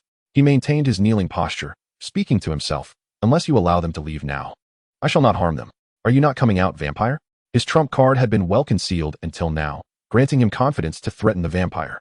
It was a decisive move, but due to its extensive collateral damage, he was reluctant to involve the living members of the Collins family, who were merely striving to assist their kin. Salomon could fully empathize with their motives. Had he been in their position, he might have acted even more excessively. Elizabeth's restraint in merely aiming her gun at him, rather than immediately pulling the trigger, was commendable. Previously, Elizabeth had managed to hit him only due to a surprise attack. But now that she was openly visible, Salomon was confident that, without employing defensive spells, he would not be struck again. Silence. Victoria seethed upon hearing Solomon's threat. "You've injured him gravely." "Very well, I understand." Salomon opened his eyes and uttered a single syllable. In the next moment, he was once again enveloped in silver mist. Bang! Elizabeth fired immediately, but only succeeded in kicking up a cloud of dirt and grass. Salomon had vanished without a trace. "Where is he?" Caroline shouted, while Victoria and Elizabeth anxiously scanned their surroundings. David, hands clutching his handgun, pointed it towards the ominous thicket, fear gnawing at him as he felt something might leap forth from the shadows. He was grateful that he had sent Willie away from the manor earlier, to await the guards at the main gate. An inebriated old man was undeniably ill-suited for such a perilous situation. No one would be foolish enough to allow him to wield a firearm. After a considerable pause, just as they presumed that Solomon had departed, a circle of orange-red sparks suddenly erupted from the gray cobblestone path behind them, and Solomon emerged from that very circle. Perhaps those with a keen intuition might perceive the truth more accurately. David's instincts proved correct. Solomon had indeed been concealed within the thicket, where he had opened a portal to retrieve an object now firmly grasped in his hand. It was a circular shield of copper, glimmering with hints of gold, its surface adorned with patterns reminiscent of serpentine scales. Upon this shield, at each of the 4 cardinal points, lay a diamond-shaped design, while at its center was a copper visage of a woman, her face contorted in extreme anguish, from which serpents extended outward, enveloping the shield. Without hesitation, Elizabeth fired her weapon, yet the rapidly dispersing metallic projectiles were thwarted by the shield Solomon held aloft. The deformed bullets sparked as they ricocheted, leaving no dent upon the copper surface. She fired again, but the outcome remained unchanged. Even the kinetic energy of the buckshot failed to budge Solomon an inch. This was the Aegis, the shield of Zeus, the skin of a ram, the shield of Medusa, regardless of its many appellations or the legends surrounding it. Its most formidable attribute lay in the Medusa's head. Ever since Perseus had severed it and Athena had embedded it upon the shield, it possessed tremendous power, turning any who beheld it into stone. Solomon snapped his fingers, and 4 radiant orbs of white light circled the shield. Bowing his head, he silently recited the incantation bestowed upon him by Athena. In a place unseen, the tormented visage of Medusa suddenly opened its previously tightly shut eyes, which seemed to glimmer with the vitality of flesh, darting about. Accompanied by the faint sounds of bronze clashing, the serpentine locks broke free from the shield's confines. Writhing wildly and spewing venom, he heard the cries of anguish, the shouts of names, Victoria calling for Barnabas, Elizabeth calling for Caroline, Caroline calling for David, voices intertwining in a cacophony. But soon, the cries ceased. Yet Solomon remained unmoved, his head bowed for what felt like an eternity before he finally lowered the shield. 4 exquisitely carved statues stood sentinel in the darkness, their faces etched with vivid terror and disbelief. Victoria attempted to rush towards Solomon, but Elizabeth interposed herself before her daughter Caroline, who in turn pushed David aside, seeking to distance him from the unfolding horror. Yet, regardless of their efforts, the mere sight of Medusa's head upon the shield would result in irreversible petrification, encompassing not only their bodies but also their garments and firearms within the reach of its cursed gaze. This was a process nearly devoid of reversal. This is distinct from petrification. Even the use of dispelling magic proves futile in alleviating their condition, unless wielded by a supreme mage or Athena herself. Otherwise, they shall remain statues eternally. It is more fitting to describe this as a curse rather than mere petrification. When Solomon presented the shield, he hesitated for a moment. The Corinth family had committed no wrongdoing. They were merely striving to protect their kin. Was this truly justifiable? Ultimately, he resolved to raise the shield before the Corinth family, for they now obstructed his path to his objective. It is difficult to assert that Solomon's thoughts were untouched by the memories imprinted within the stigmata. As he absorbed these recollections, those chilling notions incessantly influenced and transformed him, compelling him to make certain decisions, dragging him from the solace of a greenhouse to the blood-soaked battlefield. For instance, in the present moment, as he faced attacks from other members of the Corinth family, he abandoned the notion of sparing them. As long as they stood in the way of his goal, he would adopt a similarly adversarial stance. In the past, the Venerable One had warned him that embarking on this path would exact a toll. At the time, he believed that such costs could be circumvented with magical materials. But he now comprehended that the so-called price was not material in nature, just as the Venerable One referenced the ancient sorcerer who sacrificed his life to save another. The most rudimentary and brutal cost involved life for life. As a primary subject of the Venerable One's teachings, Solomon understood that he would have to relinquish much more. So, what would be the price I must pay? Solomon pondered, is it my conscience or my empathy? When he attempted to rationalize his actions, he found that no matter how he articulated his thoughts, they remained painfully inadequate. It is crucial to note that his actions could, under certain circumstances, be construed as a battle between the mage and the wicked vampire. After all, Barnabas did indeed slay innocents to quench his thirst for blood, and the Corinth family were complicit in such misdeeds. Yet he himself could scarcely believe that the vampire truly deserved punishment. This was his stance from the heights of Camartage. Yet the other members of the Corinth family were blameless, such as David, who still remained but a shy, large child. This presents a quintessential moral dilemma. The former Solomon could stand on dry land, smartphone in hand, pointing fingers, but when confronted with the reality of this situation, he discovered that it might be the most arduous challenge in existence, for no matter his choice, it would be wrong. To eradicate the vampire necessitated an assault on the Corinth family. To forego this eradication contradicted his principles. Yet having made a decision, there was no room for regret. Now, he merely wishes to hear the esteemed sage's perspective on this matter. The immortal Archmage, having lived for a millennium, has undoubtedly encountered such situations more than once. She is certain to provide a flawless answer that can dispel his doubts. A cold voice echoed beside Salomon. Are they dead? Salomon quickly cast aside his chaotic thoughts and turned toward the source of the voice. Yes, he replied, his expression impassive. It was all my doing. Why? The vampire, who had always strived to maintain his composure, could no longer contain his fury. Nabas's visage had regained only a fraction of its former self. His cheeks remained a gruesome mess, the cold flesh marred by charred remnants, a testament to the tremendous damage inflicted by Salomon's fist, imbued with positive energy, which had nearly incinerated Nabas's very eyes. Previously, Nabas had nearly lost consciousness, but upon the complete regeneration of his eyes and hearing Victoria's cries, he had managed to escape from the house, which had yet to be engulfed in flames, and arrived here. Salomon offered no reply. Yet, after several deep breaths, the vampire regained his calm. Everything I did was for the Collins family, but you have destroyed it. The vampire spread his arms wide and declared, now, you may annihilate me. Raise your shield. Consider this your great achievement. Hang this medal upon your breast. I shall mock you, Salomon. You shall never forget. When the firefighters followed old Willie into the estate, all that remained was a burning villa, nothing else. Chapter 35. Necessary sacrifices at the training grounds of the Camartage headquarters. 5 lifelike statues stood in place, and the apprentice masters training in the protective arts were not astonished by their presence. They were even unaware of who had placed those statues there. Nevertheless, they found the expressions of the statues to be excessively lifelike, as if crafted from flesh and blood, sending shivers down their spines. Some apprentices even attempted to poke the delicate garments of the statues, but were swiftly restrained by Baron Mordo. No trace of joy graced Mordo's face. He understood what his junior was confronting, and Salomon had already made his corresponding decision, the consequences of which lay before him. This caused him some concern, and even led him to resent the Archmage's arrangements. After all, his junior was an unequivocal recluse, rarely departing from Camartage, and he worried that Salomon might be facing such matters too prematurely. His youth was indeed a disadvantage. Meanwhile, Salomon, who had transported the statues to Camartage, now sat before the Archmage, invigorated after sipping the tea from the sage's table. He recounted to the Venerable One all that he had witnessed and experienced during his journey, including the moral dilemmas he faced.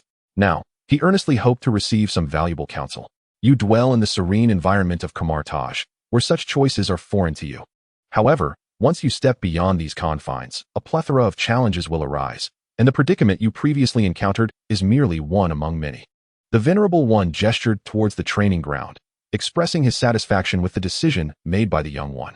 I understand that you harbor doubts within, so allow me to present an example from my own experiences that may provide you with some clarity.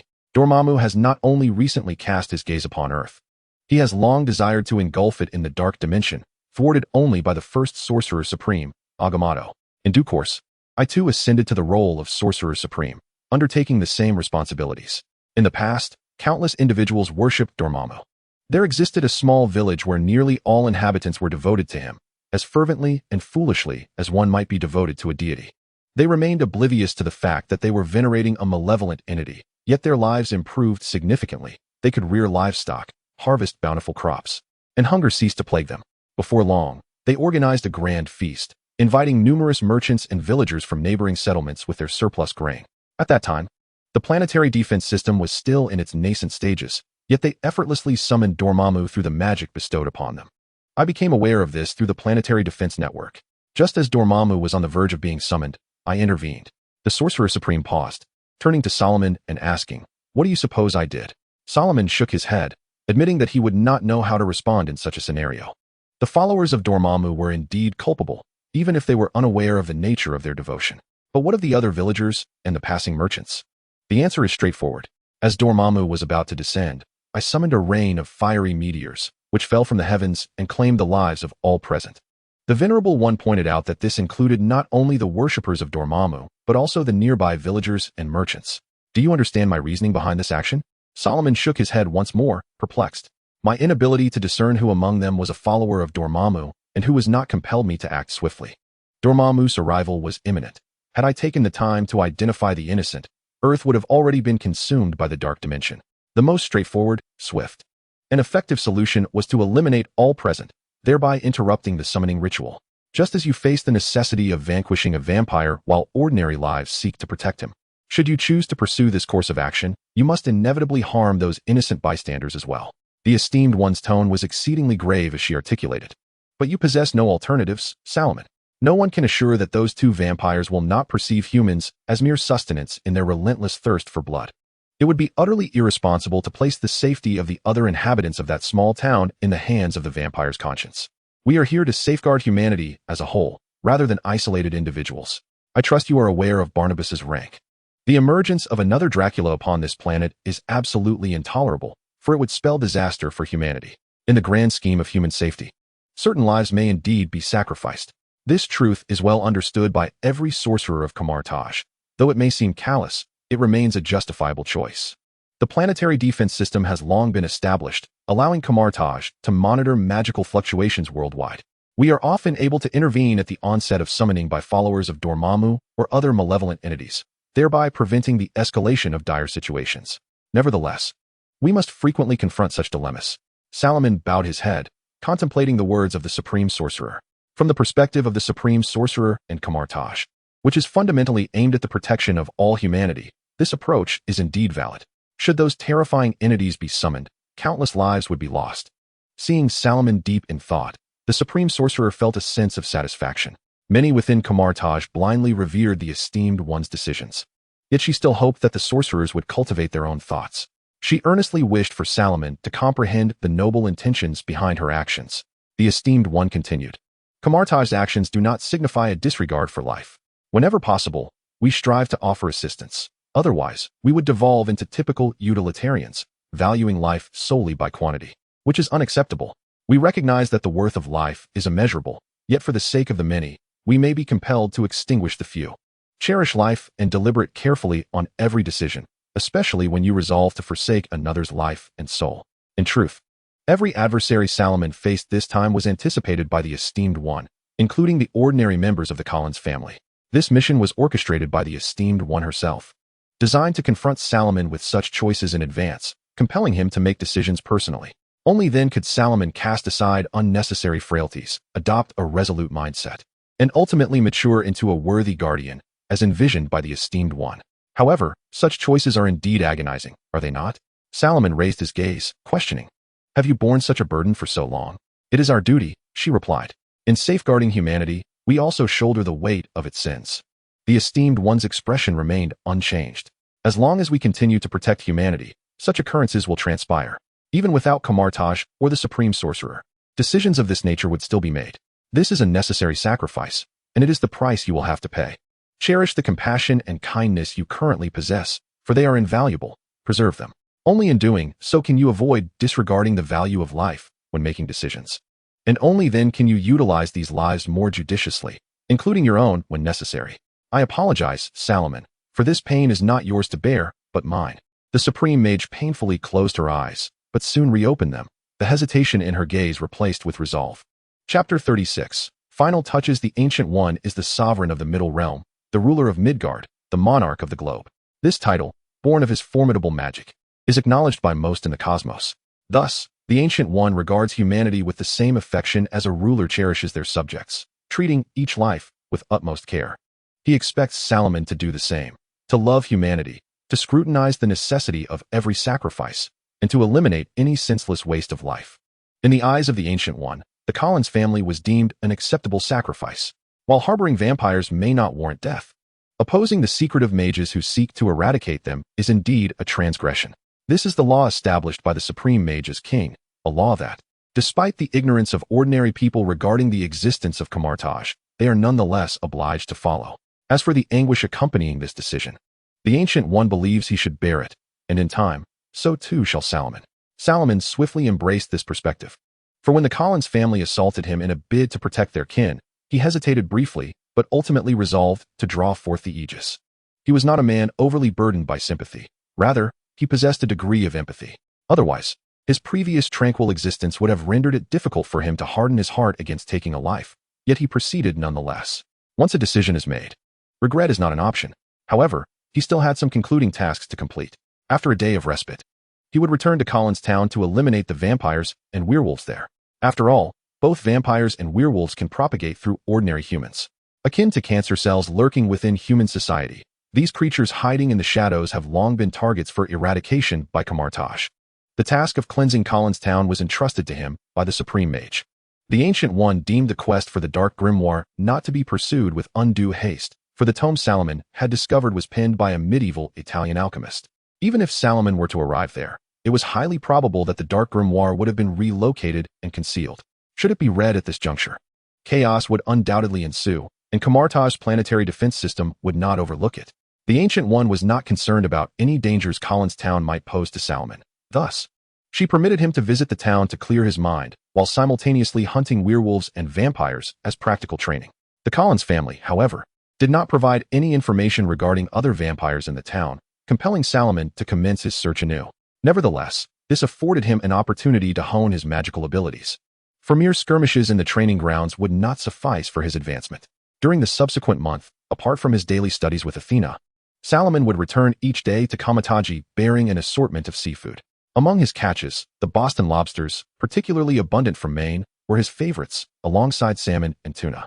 By merely conjuring a portal directly to the ocean floor, the pressure of the seawater would propel the seafood through the gateway, even bringing forth lobsters hidden deep within caves. Once the portal was sealed, he would simply gather the seafood from the ground. During this time, the apprentice sorcerers at Kamatagi expressed their profound gratitude for the sustenance Salomon provided. After all, the master had mandated that the apprentices renounce their desires and soothe their souls, resulting in the cafeteria serving only plain water and cabbage. To dine, they had to venture to the temple in Hong Kong.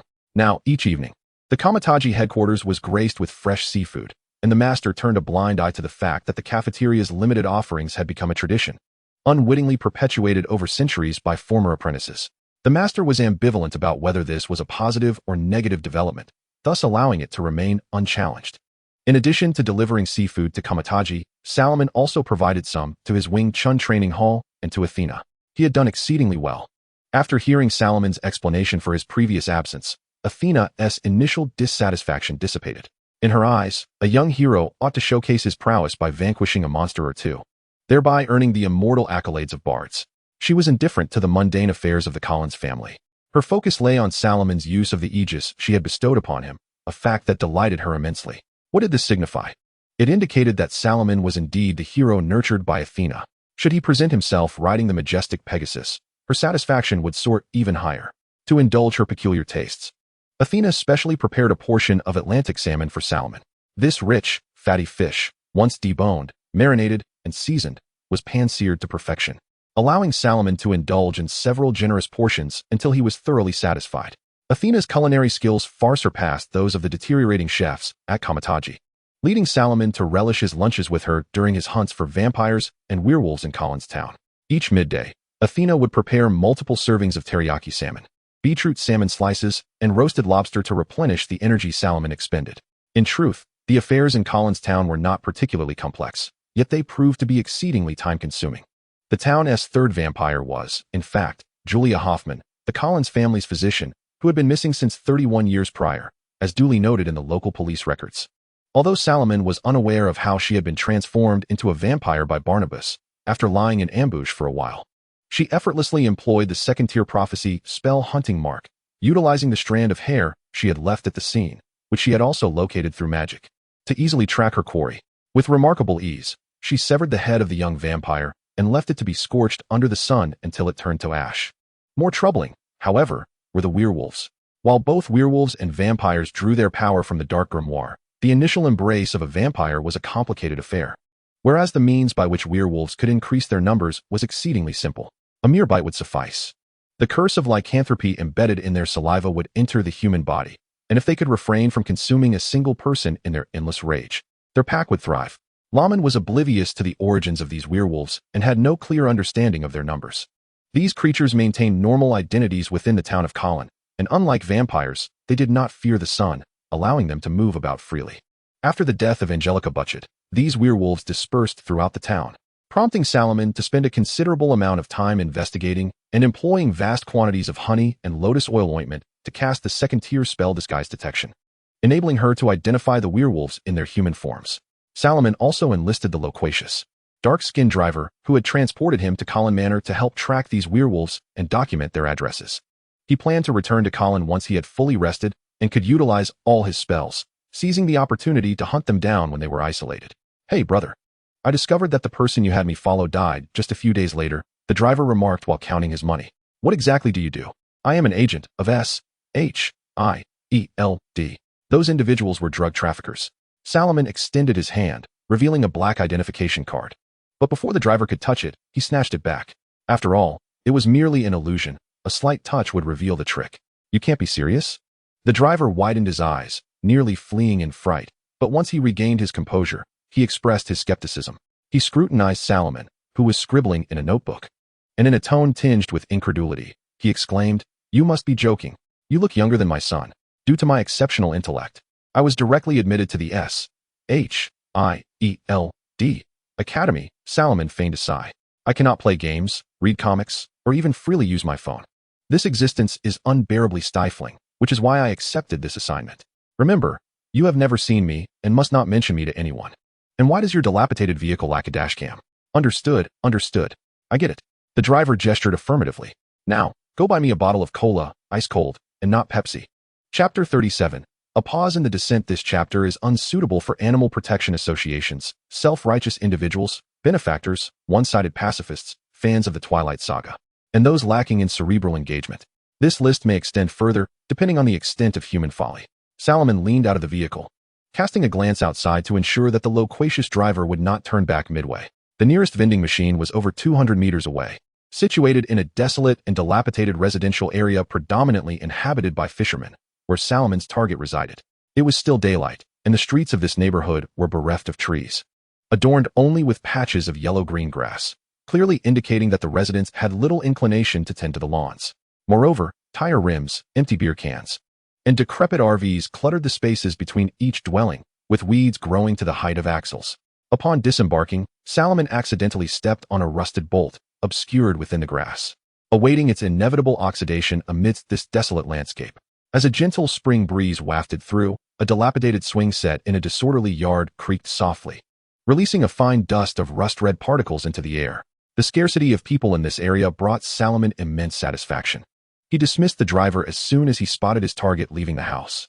He aimed to ensure that the forthcoming confrontation would go without witnesses. After the Collins family vanished from the small town, the English Collins family swiftly took over the local fishery, as if they had been anticipating this moment.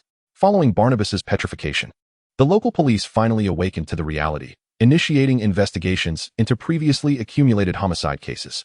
Perhaps due to the sheer volume of cases, a public and ostentatious investigation might have led the populace to perceive it as negligence. Thus, the local authorities refrained from cordoning off streets or summoning suspects, opting instead to subtly diminish the impact of these cases through private inquiries. However, Salomon's pursuit of vampires and werewolves garnered some attention, prompting him to enlist the help of a local taxi driver who could navigate the streets discreetly, avoiding unnecessary scrutiny. He kicked aside the bolt beneath his foot, maintaining a composed demeanor as he trailed a werewolf not far ahead.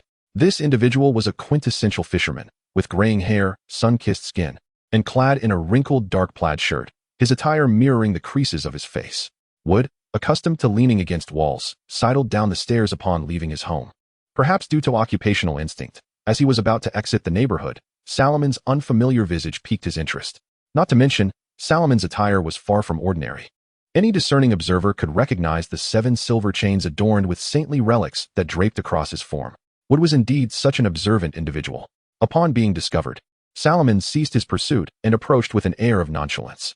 However, before he could utter a word, the werewolf spoke first. He squinted his eyes, reddened from years of exposure to the sea breeze, and scrutinized the young mage, his voice emerging from lungs tainted by smoke and tar. "What brings a young lad like you here? There's nothing of amusement here. This is not a place for you." "I wish to converse with you," Salomon replied, gesturing towards a secluded corner. "Follow me." With that, he turned and walked away, leaving the werewolf to glance around hesitantly before following suit. Salomon's archaic attire evoked memories of a sorcerer from a fairy tale, and he was reminded of how, after the loss of Angelica, he no longer maintained ties with his former companions. Otherwise, he might have noticed the dwindling number of werewolves in the town. "Speak quickly, boy," the werewolf urged. growing impatient as they reached the back of the house. I have work to attend to. I haven't the time for games. You cannot leave, Mr. Wood, Solomon stated after ensuring no one was around. I'm afraid I cannot allow any werewolf to leave alive. Just a mere drop of your tainted saliva could embed the curse of lycanthropy beneath the skin of an ordinary person. With each full moon, a new werewolf would arise. Perpetuating this cycle, and such a reality is intolerable. You are a sorcerer? How detestable. I knew it. Sorcerers are all freaks. He retorted angrily. Listen, I have long severed ties with other werewolves. I am not willingly serving Angelica. What choice do I have? I was born a werewolf. My father was one. My grandfather too. If I do not serve her, I shall perish. And Angelica has been missing for 31 years. I barely escaped their grasp. Now, I am merely a humble fisherman. I venture out to sea to catch fish and provide for my family, saving money for my children's education. I have done nothing wrong. I am truly sorry, Mr. Wood. Regardless of your circumstances, the existence of werewolves in this world is a fundamental sin, Solomon remarked impassively. I cannot assure you that you will not bite someone, nor can I guarantee that your children will not do so. The werewolf panicked, spreading his hands in a gesture of desperation. Hey, listen, I have never bitten anyone, I swear. My children are not werewolves, I promise. I would rather sell my soul to the devil than allow my children to become werewolves. Having worked under Angelica, Wood was well aware of the fearsome nature of sorcerers. The witch's power and cruelty were such that even werewolves trembled in her presence. According to the tales of their forebears, Angelica had lived for 200 years, maintaining her youth and strength throughout. Wood perceived that the sorcerer before him was similarly ageless, appearing youthful, yet having lived for countless years. I shall investigate this matter myself, Solomon declared, unmoved by the werewolf's pleas. But you must die here. I am not a wild sorceress like Angelica. I hail from Kamartaj, and your very existence contravenes the laws of the supreme mage. I have done nothing. He muttered curses under his breath while stealthily advancing towards Solomon. Magic requires incantation. The most effective method to disrupt a sorcerer's spell is to approach them with utmost swiftness. This was a tactic devised by his ancestors in their rebellion against Angelica, though he had vanished before he could enact his betrayal. Now, however, the time had come for this strategy to be employed. Bang! The dull thud of flesh meeting flesh resounded suddenly as the werewolf's head was forcefully slammed into the ground, only to rebound again, subsequently being struck down once more, creating a shallow pit in the grass. The unexpected blow left him dizzy and disoriented, almost on the brink of unconsciousness. He hadn't even had the chance to transform before he was brought to the ground. Solomon's fierce technique had already rendered him concussed, and all Wood could perceive was a swirling, blurred vision before him, accompanied by a relentless buzzing in his ears.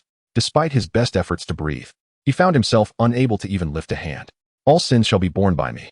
Solomon relaxed his stance and stepped forward, placing his foot upon the werewolf's neck, pinning its jaw down to prevent it from lifting its head to bite at his ankle. The secret mage leaned in, pressing his palm against the werewolf's temple, and uttered, "Farewell, Mr. Wood." The werewolf failed to comprehend Solomon's words, and Solomon did not wait for a response. He drew a short dagger from his waist, pressing the sharp blade against the side of Wood's head. "Farewell, Mr. Wood," he reiterated. Then, with a swift motion, he struck the dagger's hilt forcefully, driving the gleaming blade into the werewolf's temple. Solomon felt the creature beneath him convulse a few times before it lay still. He withdrew the dagger, wiped the blade clean on Wood's clothing, and returned it to its sheath. This had been the weakest werewolf he had ever hunted. "Aren't you bored sitting there?" The driver, holding a bottle of beer and a bottle of cola, returned to the car, evidently having made more than one stop at the vending machine. He handed the cola to Solomon, who accepted it, remarking, "It's chilled." Solomon pulled the tab, clinking his can against the driver's. "Cheers. Ah, that's refreshing." The driver downed nearly half the beer in one go and asked Solomon, "Where do you plan to go next?" "Anywhere. The job is done." Solomon exhaled, closing his eyes and leaning back in his seat. Just moments ago, he had taken the life of more than one werewolf. How could the offspring of a werewolf be anything but extraordinary? The 38th man's words are deceitful. The leisure activity arranged for Solomon by the Venerable One was, in essence, a means of fortifying his psychological resilience. However, Baron Modu and Casilios expressed dissatisfaction, as they believed Solomon was far too young. A child of his age should not be stained with blood. Before the birth of Solomon, I had already expressed that each individual's starting point is distinct, and he is destined not to be mired in a mundane existence. Although this may not be a favorable circumstance, he must passively accept it as a trial he is destined to endure. The Venerable Master placed tea before his two disciples. In Solomon's heart, nothing is more relaxing than staying in his room playing games, which is why I indulge him in pursuing his passions. You may wonder how long he will remain in his room upon returning from Collintown this time. Modu and Casilios exchanged silent glances. Ideally, the hunting of vampires and werewolves should be their responsibility or that of the stewards of the New York Temple. Yet these duties have been assigned to Solomon by the Supreme Mage. They had made several requests, all of which were declined by the Venerable Master, causing them some concern. Especially upon his return each day, Solomon invariably brought back a plethora of seafood to Kamatash, leading Modu to feel that Solomon was indeed rather frivolous and underestimated his adversaries. Relax, the master discerned their unspoken thoughts. Do not presume that Solomon's performance in the defense lessons accurately reflects his true abilities. He is merely accommodating you. Should Solomon unleash his stigmata and engage you in combat, you would not stand a chance against him. Master, what exactly is the stigmata? Casilios pondered for a moment before posing the question. I believe the stigmata on Solomon is unlike any conventional understanding of it, especially considering the unusual signs surrounding his birth. You are correct, Casilios, the master affirmed. That is precisely why I appeared there. We must ensure that no external dimensional forces intervene on Earth. But could Solomon betray humanity? Modu furrowed his brow and inquired. The figure in the Bible did the same, and I am quite concerned. No, he will not. Solomon is undeniably human, albeit somewhat exceptional, the Supreme Mage responded. It is significant that Solomon is an unbeliever, and I am quite pleased that he possesses this conviction, which most lack. Many still regard powerful entities as gods, believing that worshipping those otherworldly beings can lead to salvation, a foolish notion that continues to be accepted by the majority. This includes you, Modu and Casilios. Even if you acknowledge that God is also an otherworldly being and cease to worship him, the void left in your hearts must be filled. And this yearning will only grow more urgent. There has never been an omnipotent deity in this world. If there were, it would certainly be a lie. The master's tone grew increasingly severe as she continued. Moreover, our relationship with the Vishanti is merely transactional. They are our lords, yet even they are not worthy of worship. Meanwhile, the driver took Solomon for a spin around the streets, the radio blaring as he held a beer in one hand, steering the vehicle with a carefree demeanor. After a while, he turned his head and asked Solomon, who was gazing out the window, "Brother, are you leaving?" "Yes, I am departing," Solomon replied, appearing quite at ease. As he had accomplished all that needed to be done in Collintown, the werewolves he could find had been eradicated, despite the involvement of many individuals. The offspring of werewolves could not be ordinary humans.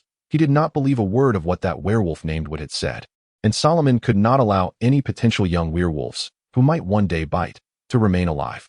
The town was not large, and the driver had taken him around several times. He had consumed quite a few cans of beer, and the same scenery had passed before Solomon repeatedly. Nonetheless, he felt no impatience. He relished the mundane existence, for apart from Kamartaj, nothing else tethered him to this world. The only thing that piqued his interest was magic. "Are you returning to New York?" he inquired. "No, I find the weather in London more suitable for me, lazy and mild. Although it often rains, that is hardly a concern." Solomon unbuckled his seatbelt and stretched. "Let us head to the front. How do we go back?"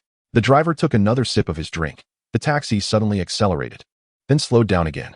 Clearly, he had indulged a bit too much and could no longer distinguish between the accelerator and the brake. Solomon was unscathed. He remained seated, motionless. "A secret, brother."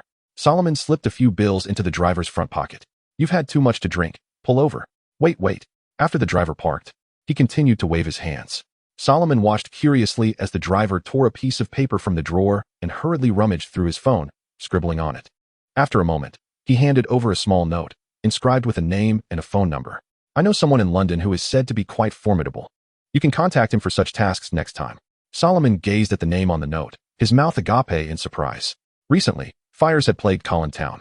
With most bodies cremated by Solomon himself, only a scant few were tracked to the wilderness, where he disposed of them in the sea. His hunting activities had also left local law enforcement in disarray, as there remained a backlog of unsolved cases spanning years, while now, the town faced a series of brutal murders, with no survivors left behind. Local media repeatedly highlighted the incompetence of the police, creating an atmosphere of tension within the town. However, life for the residents continued largely unaffected, merely providing additional fodder for conversation over tea and meals, for this was America, where walking down the street could also mean the risk of gunfire. The sole individual privy to the truth is the driver, who understands that some people, after indulging in alcohol, take to boasting. The more they drink, the grander their tales become. Presently, the fact that agents of SHIELD have visited the small town is common knowledge among the majority of the middle-aged and elderly men residing there. Even the bedridden, 90-year-old fisherman is well aware. After all, A man who braves the seas cannot forego his drink, and even one confined to a wheelchair deserves a sip. In the current tavern, each patron can vividly describe the appearance of the S-H-I-E-L-D agents, as if they had witnessed them with their own eyes. There is a middle-aged Caucasian man with a receding hairline, clad in a suit, and sporting a benevolent smile. Then there is a bald black man, one eye obscured by a patch, dressed in leather. Some claim that the deceased were actually murdered by foreign spies, and with a few more glasses of whiskey, these culprits would transform into aliens. Exaggeration reigns supreme, with the quality of stories varying as widely as the prices of drinks.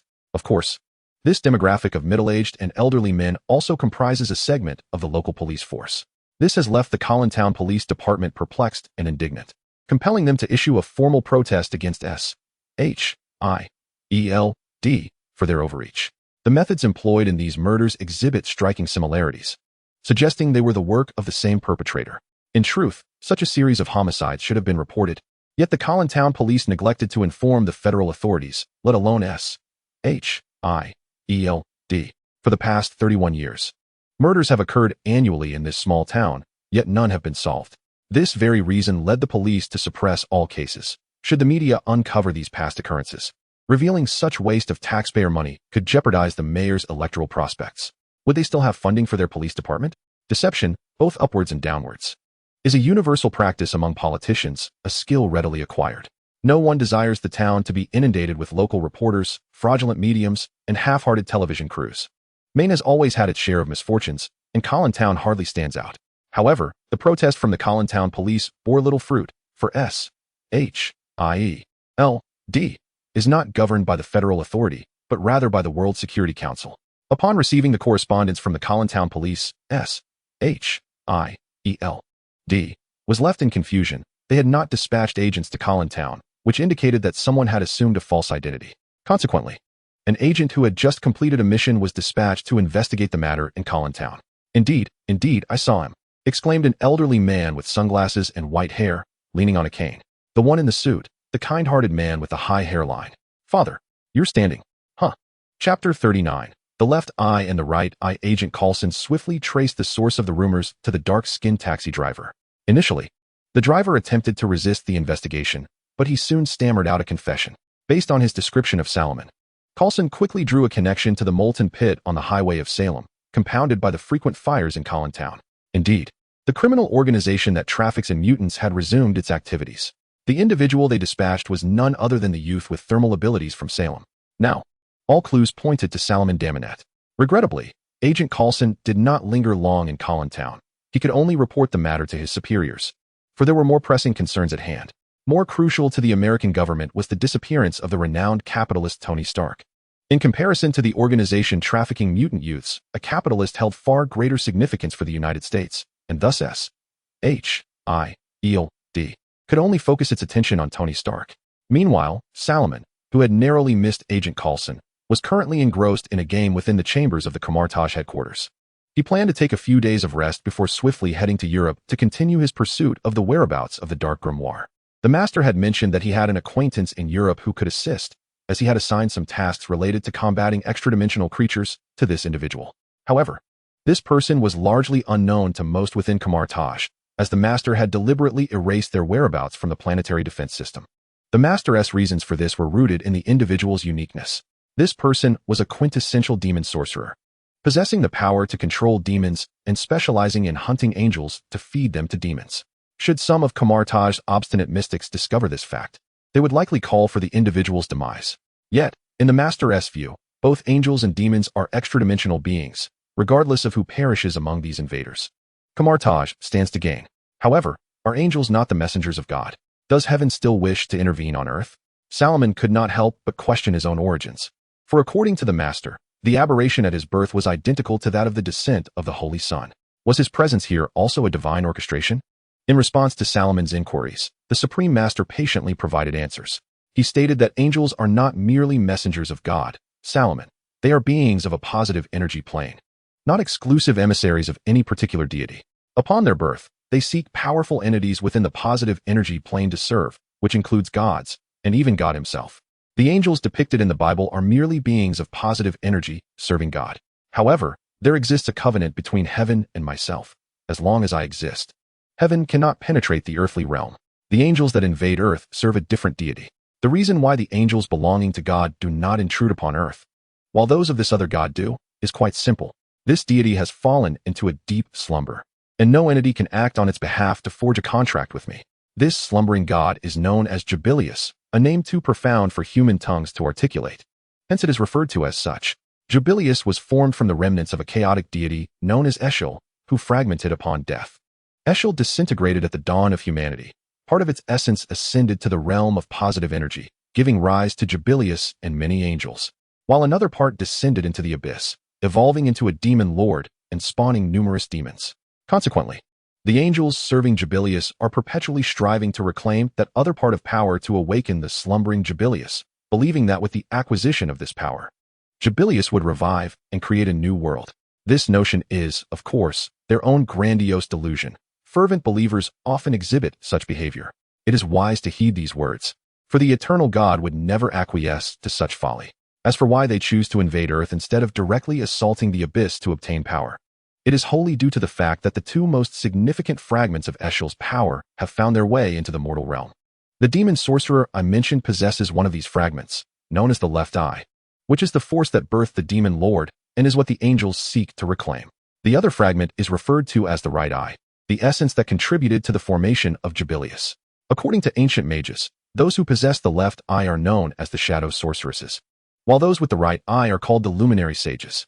Before the emergence of the respected one, these two factions regarded themselves as observers of history, maintaining a delicate balance as they scrutinized the world. However, this equilibrium was shattered after 5 centuries. The bearers of the left eye conspired with demons to hunt angels, while the bearers of the right eye allied with angels to slay demons, leading to an unending cycle of conflict. Their final confrontation was devastating, lasting nearly a century, culminating in the disappearance of the left eye's sorceress. Even so, upon her return after 5 centuries, the sorceress remains resolutely committed to her mission, as does the sage. Even angels or demons who have clandestinely crossed into earth, not spawned by the chaotic deity Eshel, fall within their hunting grounds, which is why the respected one allows their actions to unfold. In the description of the esteemed one, the organization devoted to the deity named Jubilius is known as the Ragnar Covenant, with its headquarters situated in a city called Vigrid, located on the borders of Europe. Governing this city is a faction known as Azayir, led by its president, Bader, who possesses a fragment of power from the right eye of the luminary sage.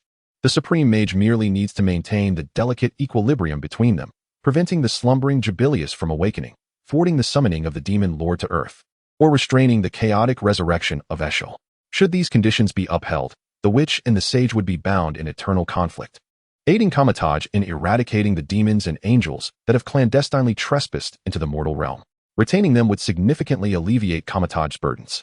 However, the influence of the luminary sage has grown increasingly formidable. To preserve balance, the esteemed one has deliberately supported the witch possessing the left eye, providing her with intelligence regarding the angel's appearances. But what if the situation spirals beyond control? Solomon inquired with curiosity. The esteemed one gestured towards the eye of Agamotto resting upon the table, suggesting that if one attempt fails, another shall succeed eventually.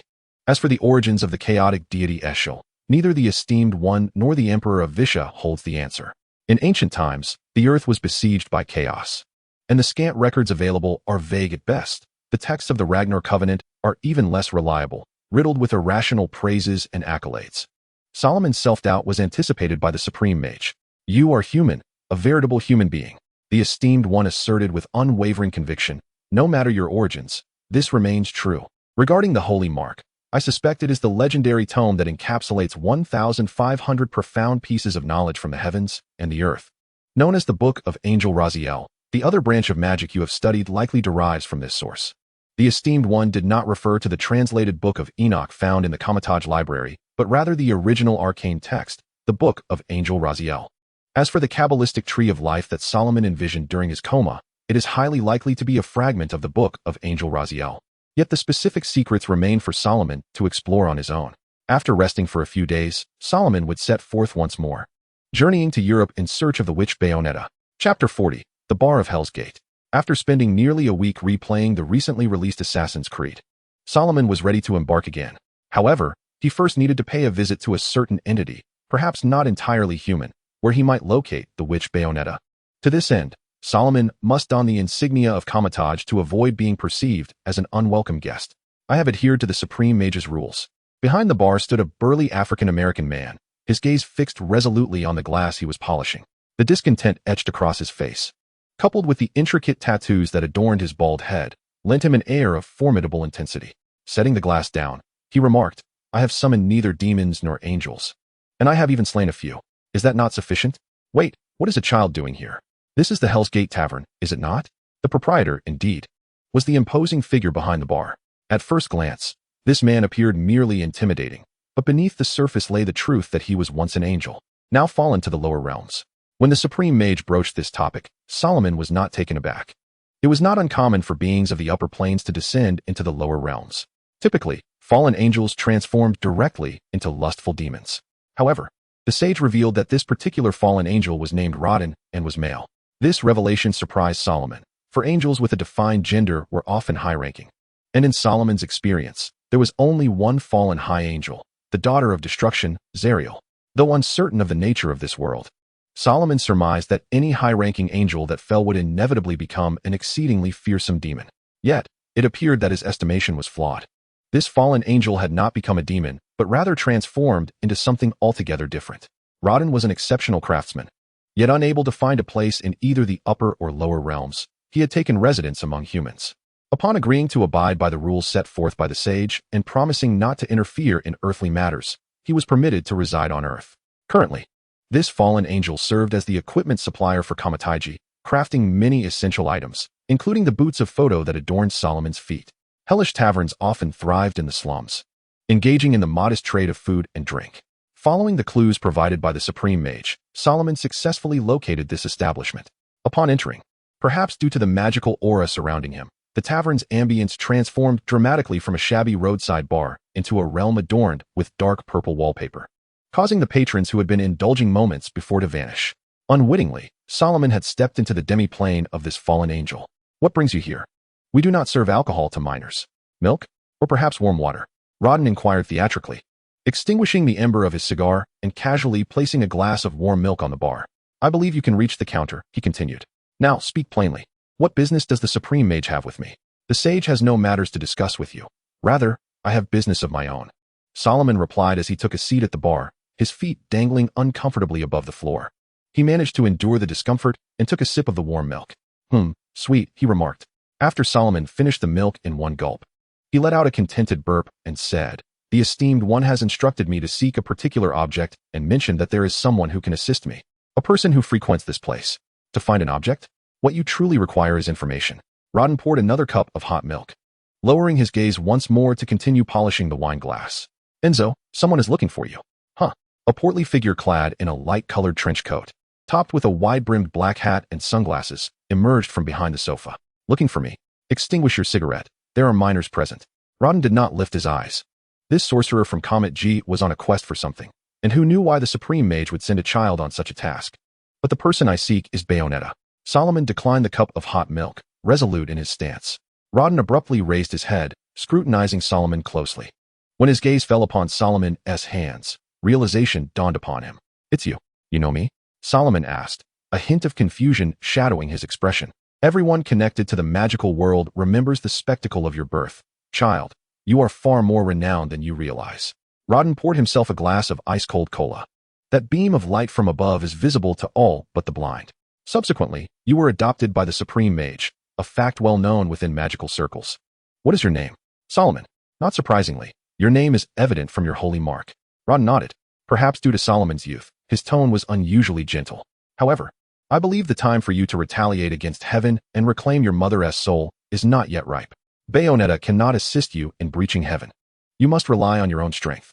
"I have never met my mother," Solomon replied expressionlessly, "but should the opportunity arise, I would certainly do so. Yet not now. I am not foolish enough to think it possible at this stage. I seek Bayonetta for another matter." "What matter?" Enzo inched closer, having extinguished his cigar. "When it comes to finding things, Bayonetta pales in comparison to me. She is merely skilled in combat." Solomon cast a glance at Enzo, then at Rodin, hesitating to divulge the matter concerning the Book of Dark Gods. However, he reasoned that such knowledge should not be a secret to an immortal. Thus, he shared the intelligence he had acquired. This included an alchemical manuscript authored by Paul, a Franciscan friar, an educator from Taranto. Solomon now needed to ascertain where Paul had composed that book. Only by understanding where Paul had lived could he hope to discover the location where Paul had encountered the knowledge of the Book of Dark Gods. The Supreme Mage has tasked you with seeking that book? Rodden remarked. That volume has long been lost. I doubt Enzo could locate it. Are you certain this is your assignment? It is possible that the esteemed one does not wish for me to remain confined within these walls, fearing that I might succumb to ennui, hence the desire for me to venture outside. Solomon remarked that, more likely, the esteemed one seeks to provide me with opportunities for growth. However, I cannot shake the feeling that it is somewhat premature. Indeed, Rodden nodded in agreement, acknowledging that your experiences are still rather limited. For instance, by divulging information unknown to Enzo, he has inadvertently gained a valuable insight at no cost. Do not underestimate me. I possess information even you are unaware of. Enzo retorted, though he dared not direct his ire at Rodden. His clenched fist merely served to express his dissent. With a change of demeanor, he turned to Solomon and suggested, I believe we could discuss this business elsewhere, as the fare here is rather unpalatable. You are welcome to my home. My 2 children would be overjoyed to see you. My wife is an exceptional cook, far superior to Rodden's culinary skills. At that moment, the bar's door swung open with a resounding thud, revealing a tall and graceful figure at the entrance. Long legs, clad in form-fitting black fabric, strode into the bar, the sound of high heels echoing crisply against the floor. Oh my, we have a young guest today, the woman purred, her voice laced with seduction. Rodden, when did your bar start catering to minors? Serving alcohol to minors is a crime, you know. Bayonetta, he is looking for you, Rodden interjected at the opportune moment.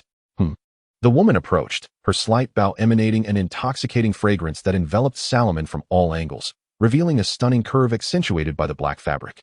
The sultry timbre of her voice filled his ears, and his extraordinary hearing even captured the sound of moisture between her lips and the warmth of her breath, as if her tongue were teasingly swirling around his ear. Are you searching for me? Chapter 41, Bayonetta. Solomon felt himself on the verge of fainting, truly overwhelmed by the sensations this woman evoked within him. He suspected that his ascension to the ranks of a sorcerer stemmed from his past life, where he remained a virgin until the age of 30. Fortunately, his regular training with Athena allowed him to maintain a semblance of composure under the gaze of those enchanting light-colored eyes. Yes, it is you I seek. He managed to lean back, flustered, as he retrieved a letter from his satchel. This is a correspondence from the Supreme Mage addressed to you. I have come in search of a tome of dark magic, and the esteemed one indicated that you would be of assistance. Let me see, the enchantress said as she took the letter and began to read. In no time, she tossed the parchment back to him. It seems the Supreme Mage is aware of my past. Had it not been for my potential assistance, he likely would not have disclosed this to me. Tell me, and I shall help you locate the Book of Dark Gods. What does that mean? Solomon could not help but feel perplexed. At this moment, Rodin aptly elucidated that Bayonetta, having awakened from her coffin at the bottom of the lake 2 decades ago, could recall nothing save for the fact that she was a witch. Her instinctual predation upon angels to satiate the demons was purely instinctive. If anyone possessed an intimate understanding of Bayonetta's past, it was only Kamatosh. The ancient order of mages that had stood upon the earth for millennia undoubtedly harbored records concerning the witch. This was a fair exchange, she declared, standing before Solomon. And Italy was not far from Vigrid, where numerous winged fiends roamed, much like you, dear brother, who desperately required the protection of an elder sister. Bayonetta suddenly leaned in closer, inhaling sharply through her pert nose, causing Solomon to retreat a step until his back met the bar's edge. Her gaze sharpened, and as one hand reached behind her, a subtle aroma of rosemary wafted through the air. Is fighting not permitted here, Bayonetta? Rodin's tone remained calm, yet firm enough to dissuade her from any notion of aggression. The bar owner kindly clarified Solomon's identity, including the extraordinary circumstances surrounding his birth, which caused Bayonetta's demeanor to shift once more. Oh, she squinted, scrutinizing Solomon closely, particularly the stigmata upon his hands. I initially thought an exalted angel had descended, and I was even contemplating a trip to New York. Is the Holy Sun rebelling against the celestial realm? The Lord has proclaimed me human, and thus I shall forever remain so. Solomon regained his composure, stating, as for the intentions of the higher planes, they are of no concern to me. Our objectives align. Bayonetta, no extra-dimensional entities may tread upon Earth. However, the planetary defense system has recently detected frequent incursions from beings of the upper dimensions. Hence the Lord has requested I assist you with whatever modest aid I can provide. Looks like you still possess fighting prowess. Bayonetta's tone prompted Solomon to straighten with indignation. Do not underestimate me, witch. I am trained. Very well, let us depart at once. The witch nodded, grasping Solomon's hand as they ventured forth. But I have yet to dine. We shall eat at Enzo's. Slow down. Too fast. Solomon fretted incessantly. He found himself seated on the rear of Bayonetta's motorcycle, the rapid pace forcing him to clutch her slender waist. Yet, her disregard for his pleas only spurred her to accelerate further. After a sumptuous dinner at Enzo's, Bayonetta hurriedly prompted Solomon to open a portal leading to Florence, Italy, where angels had descended. Coincidentally, this locale was also one of Solomon's targets, as Brother Paul of the Franciscan order had spent some time there. Thus, Bayonetta placed Solomon on the rear of her motorcycle, racing forth to their destination. Had it been an ordinary fast vehicle, Solomon would not have been so alarmed. However, Bayonetta's motorcycle moved with a swiftness akin to that of a spider's web, capable of traversing any surface at incredible speed. Presently, Bayonetta was racing him past the rocky cliffs of a ravine. By the time they reached their destination, Solomon's legs had turned to jelly, leaving him nearly unable to stand. "Oh dear, is this all you can manage?" Bayonetta quipped, a smirk playing on her lips as she mocked Solomon. "Humph." Solomon grumbled in discontent. "Just give me a moment to acclimatize. The comatage does not involve such activities, and I assure you it will not happen again." "Well, can you still move?" The witch's tone rose playfully at the end, causing Solomon to flush with embarrassment. "Of course," the mage retorted stubbornly. "Just allow me to take a few more steps. Come watch how your big sister deals with monsters." A complex purple sigil materialized before Bayonetta. She stepped into it and vanished. Taking a deep breath, Solomon donned his pendant, reciting a spell he had recently learned. A portal appeared before him, mirroring the surroundings. Yet he stepped through it nonetheless. This was the realm of purgatory, as Bayonetta referred to it. Being a witch, she could freely enter and exit this dimension.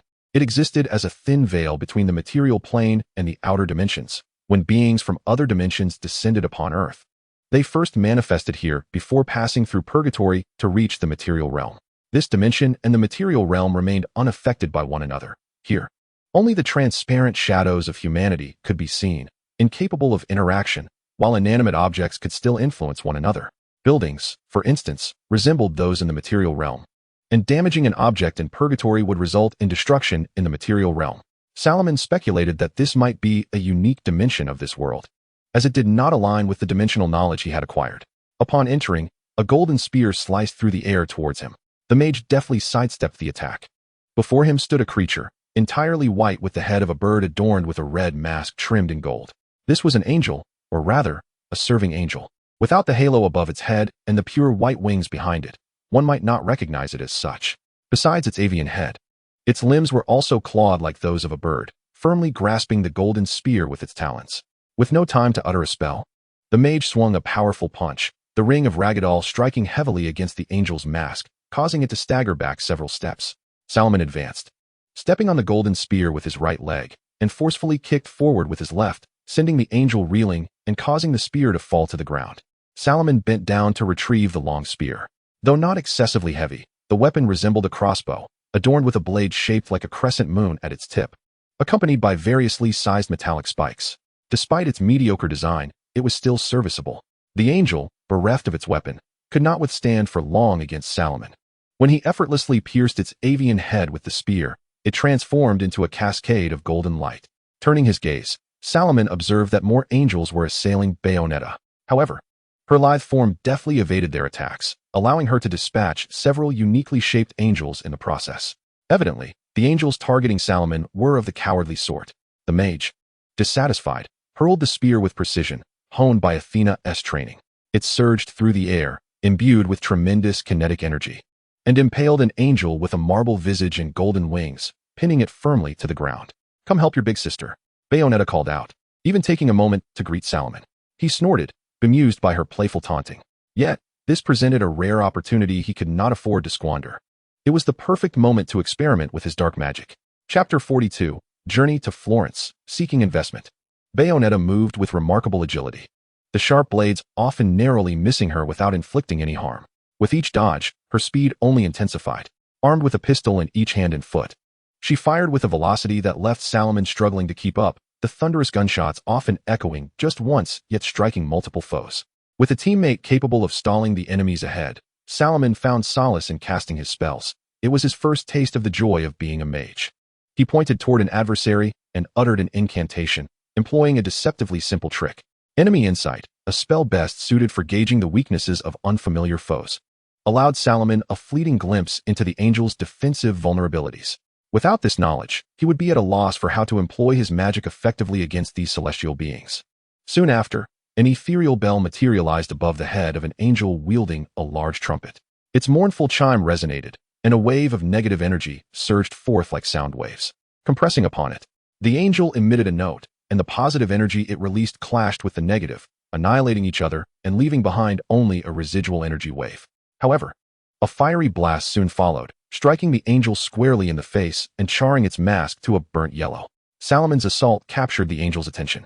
Though they could not reach Bayonetta, Salomon appeared to them as an easy target, making the shift of focus a fortuitous turn of events.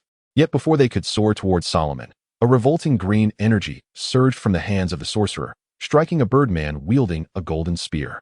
The angel of harmony moved with excruciating slowness as Bayonetta lifted her elongated leg, her stiletto heel pressing down upon its head, and moments later, several bullets erupted from the angel's cranium. More of such magic would be most welcome. Bayonetta winked at Solomon, sensing that the angel, afflicted by Solomon's magic, had become considerably weakened, its skin and the flesh-bound armor now fragile. Solomon cast a pathogenic ray to ascertain whether these angels could withstand the symptoms of poisoning. After all, even the adversarial machine could not grant him a comprehensive understanding of his foes. Thus, through the death knell, flame arrows, and pathogenic rays, he had roughly identified the angel's vulnerabilities. Solomon's figure shimmered like a mirage amid the hazy vapor, swaying under the dim light as a beam of positive energy shot forth from a horn, zipping past him like a cannonball. Yet he did not cease his incantations. A colossal hand, wrought from soil, emerged beside Bayonetta, towering over her. Before she could react, the hand grasped one of the angels tightly, black fissures spidering across its form as blood was forcefully expelled, transforming into golden motes that ascended into the air. Oh dear! Bayonetta effortlessly pressed her handgun against the angel's head, firing several rounds before the earthen hand seized another angel. Now, the witch was certain that this was Solomon's magic, indeed facilitating her endeavors by extracting angels from her blind spots, allowing her to mount an attack. As the angels gradually encircled Bayonetta, even above her, several angels brandished horns. Solomon swiftly deconstructed Maximilian's earth grasp and shifted his spell. Come to my side, Bayonetta. Without pausing his incantation, the moment he spoke, the witch instantly materialized beside him. Suddenly, a thick and sticky web cascaded from the heavens, ensnaring all the angels within its grasp, binding them firmly to the ground. Now was the time to unleash targeted spells. The sorcerer tore open a scroll, and a fireball, slightly shorter than Solomon, manifested before him, rolling forth in a straight line towards the angels. The flammable web ignited, flames rapidly engulfing the entire expanse, subjecting all angels to intense searing heat. Under Solomon's command, the fireball circled, crushing each angel along its path. Little one, your performance has been rather splendid. Bayonetta squinted one eye, picking off the few angels still clinging to life with her handgun. But this was merely a trivial spectacle. I am here to retrieve something, Bayonetta, not to engage in combat. However, it is also Karmataiji's responsibility to eliminate these angels upon their arrival on Earth. Solomon let out a resigned sigh. The power to wield necromantic spells could only be drawn from his own vitality, and he had yet to qualify for siphoning power from the dark dimension. It was prudent to refrain from using such spells, lest he sacrifice his own life force and hinder his growth. The constant gaze directed at Bayonetta left him feeling somewhat uneasy. After the angels transformed into golden motes of light amidst the flames, Bayonetta summoned her motorcycle once more. Get on, she said, or would you prefer I hold you? I wouldn't mind at all. Solomon clicked his tongue in irritation but complied, taking his place on the rear seat. He had no desire to be embraced by this woman during a surge of hormones. The prospect of any physiological reaction was undoubtedly mortifying, especially in her presence. Hold on tight, or are you feeling bashful? Bayonetta's voice rang out again. Be quiet, witch, Solomon retorted, his cheeks flushed. Yet he obediently wrapped his arms around her slender waist. Drive, drive. If you say another word, I shall be quite displeased. The chosen battleground was near a castle known as Finci La Torre, located in the southern region of Fiesole and on the outskirts of Florence. Specifically on the southern slope of Mount Cesare, where it was said that Da Vinci once conducted flight experiments. A road extended southward from here, leading westward towards Florence. However, it was quite late, and Salomon's target, the Basilica of Santa Croce, situated not far from Leonardo's birthplace, was currently closed. Therefore, Bayonetta drove westward, intending to spend the night at a resort called Country Puppet. Additionally, there was a restaurant nearby reputed for its Italian cuisine, which she was eager to try. Standing at the doorway of their room, Solomon declared, I understand your reasoning, and I, too, wish to sample the Italian fare. His tone rose in pitch, growing increasingly serious. But the issue lies in the fact that you only booked one room. Bayonetta, are you not aware of this? For safety's sake, she replied, hands on her hips, her flawless figure drawing many gazes. She retrieved a lollipop from her cleavage and popped it into her mouth, causing Salomon to hear someone stumble and fall nearby. The witch nonchalantly remarked, angels can appear unexpectedly, you know. I will set a magical alarm. Angels can launch night attacks. I will set a magical alarm. Angels, like men, can arrive without warning. I will quickly open the door, or I shall dispel the magic. The fabric of my attire is woven with enchantment. Do you wish for everyone to witness me unclad? Now get inside. We shall procure clothing shortly. Chapter 43. The destination of the soul. Salomon reserved a table through room service, arranged for a taxi, and even brought a beautiful gown for Beatrice while she was showering. It was a pure white evening dress, exquisitely tailored to fit her figure, with the precise measurements acquired from Beatrice herself. Fortunately, the supreme mage had provided Salomon with ample funds for his endeavors, seemingly foreseeing the current circumstances, which justified the increased budget allocated to him. Furthermore, in addition to these expenses, Salomon possessed an extra bank card discreetly gifted by the mage, its contents so plentiful that he found it unnecessary to count. Salomon considered his act of reserving a restaurant table somewhat redundant, as Beatrice appeared capable of surviving without sustenance. Indeed, she had been submerged at the bottom of the lake for 5 centuries, had it not been for her immense magical energy sustaining her life. She would have perished from starvation long ago. The mage harbored doubts about whether Beatrice's stomach could still function normally, wondering if anything she consumed was merely transported through portals into the lower realms. Several hours had elapsed since they dined at Enzo's home, and the exertion from battle had left Salomon ravenous, eagerly anticipating the opportunity to savor the local delicacies. The witch's preparations took an additional hour, but the mage exhibited no impatience, as he had already braced himself for such delays based on the online commentary. The witch seemed to revel in the sensation of being pampered. Upon stepping out of her room, she discovered that everything was in order. She expressed her satisfaction with Salomon's arrangements, particularly the style of the dress, which she scrutinized for some time before finally donning it at Salomon's playful insistence. This woman doesn't even wear clothes after her bath. How delightful it is to see her taking care of herself. Her voice trailed melodically as she took Salomon's hand, leading him out of the hotel and into the patiently awaiting taxi. Come, a culinary adventure awaits us. Italian cuisine often features seafood as a primary ingredient, and the seafood pasta is a dish not to be missed. For those averse to noodles, there is the option of seafood risotto. Following the appetizers, the waiter presented a square, deep dish brimming with oysters, squid, shrimp, and mushrooms, accompanied by 2 slices of toasted bread. Olive oil, black olives, and tomatoes graced nearly every dish, while the cold platters featured Italy's distinctive cured sausages and prosciutto, complemented by assorted wines to accompany the meals.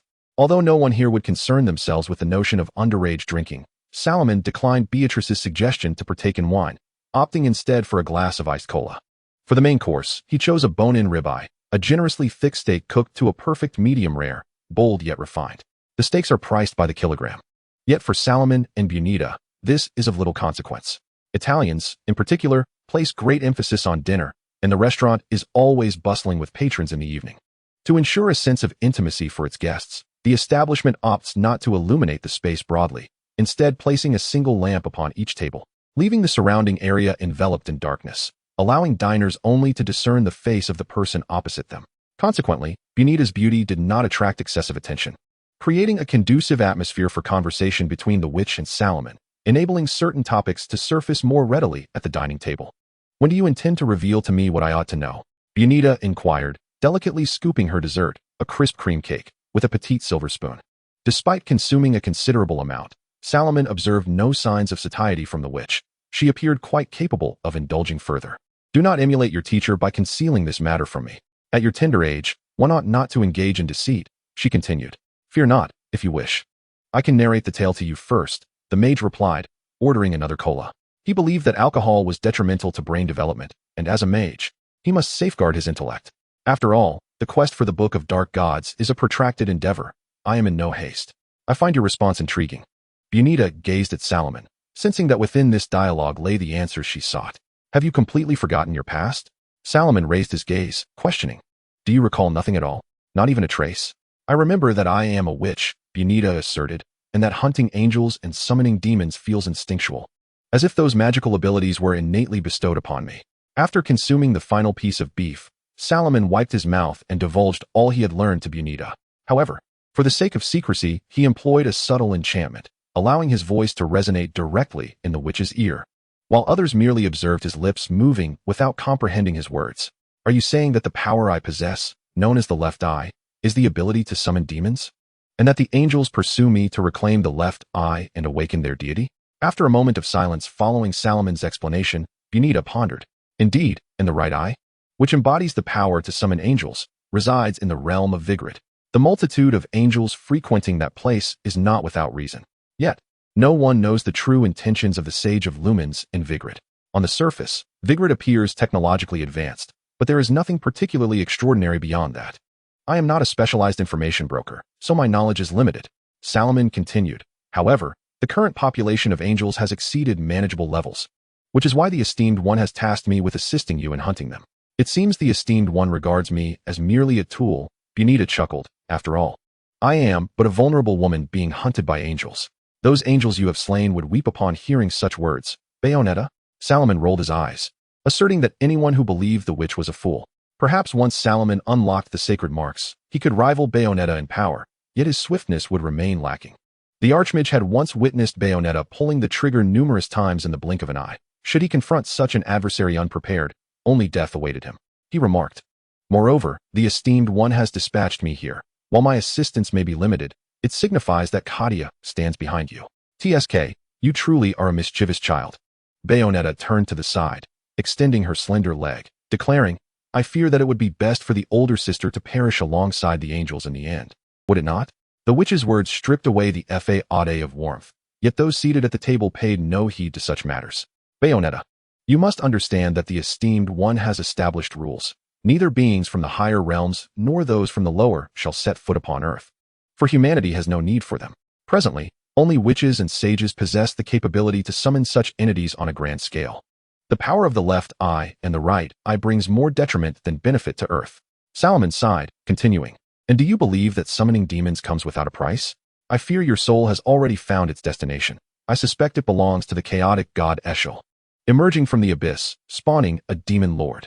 It is highly likely that a pact with that demon lord enables your kin to summon demons. However, every pact demands a toll. Your death shall coincide with your soul being dragged into the abyss. Oh dear, how frightening, Bayonetta said, crossing her arms. Is there no solution for that little one? Chapter 44, Conversations and Initial Collaboration, Seeking Investment. I am not well versed in the history of your witch clan. Salomon gently shook his head, yet pacts are not solely established through paper and signatures. They can also be forged through poetry, dance, sacrifice, and various rituals that may seem unrelated to agreements. I am unfamiliar with the methods of your clan's pacts, hence I cannot hastily conclude. However, once a pact is made, your body surely undergoes certain transformations. The most evident change lies in your shadow. It is no longer yours, but that of a demon, resembling a butterfly. The witch leaned closer to Salomon. You are truly a hard-hearted fellow. Being so stern at such a young age is unwise. For the responsibility of safeguarding the world has yet to fall upon your shoulders. I, the elder sister, hunt angels to protect humanity. Those beings are far from benevolent. Can you not devise a solution? Then you must strive to endure a bit longer, Bayonetta, the Archmage replied. As long as you do not perish on the battlefield, your formidable magic should suffice to sustain you for many years. I believe even time would not have the heart to mar your beauty, dear lady. You shall retain your allure even when humanity ventures into the cosmos. Your words are indeed sweet, little one. Bayonetta harbors no concerns regarding the fate of her soul, for that is not her present preoccupation. At this moment, she is solely intent on unraveling the enigmas that encircle her.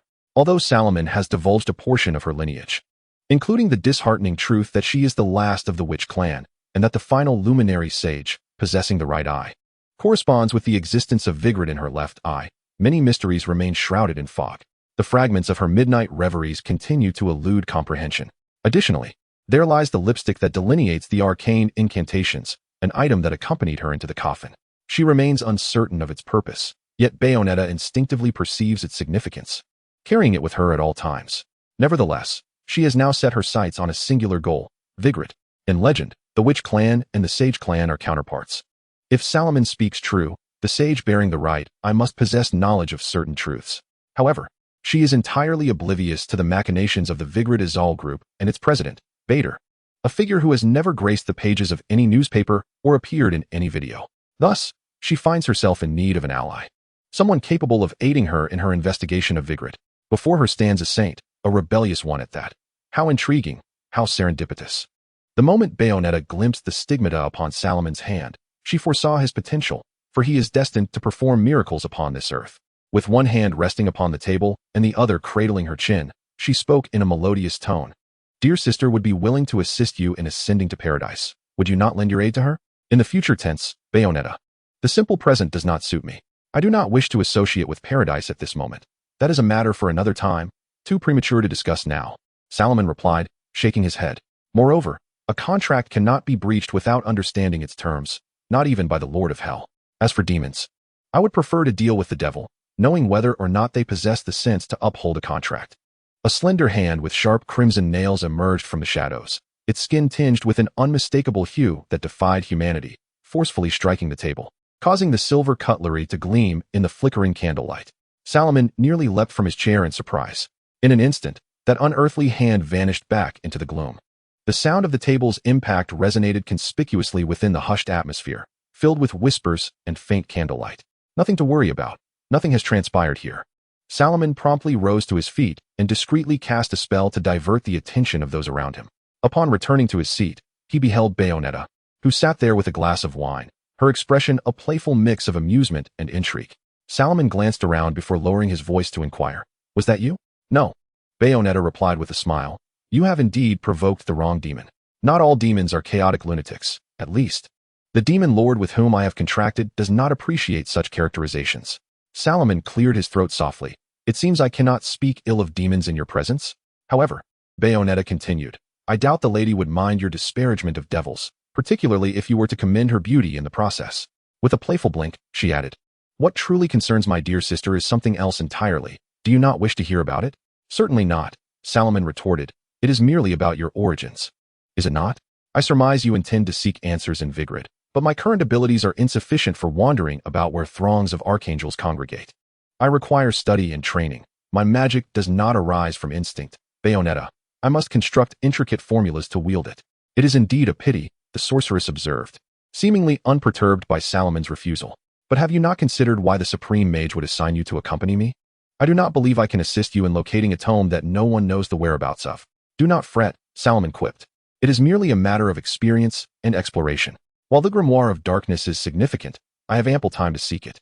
The arcane scholar shrugged. I feel it somewhat excessive to be cast into a throng of winged beings. Even if I were to escape, I would undoubtedly emerge grievously wounded. Shouldn't beginner villages be filled with menial tasks? I excel at finding cats and dogs. Do not expect me to unleash all of the sacred marks. I fear my mind would be thoroughly fried before I could vanquish my foes. You are hardly a helpless child in need of milk. To claim weakness while possessing the capacity to slay angels is rather absurd.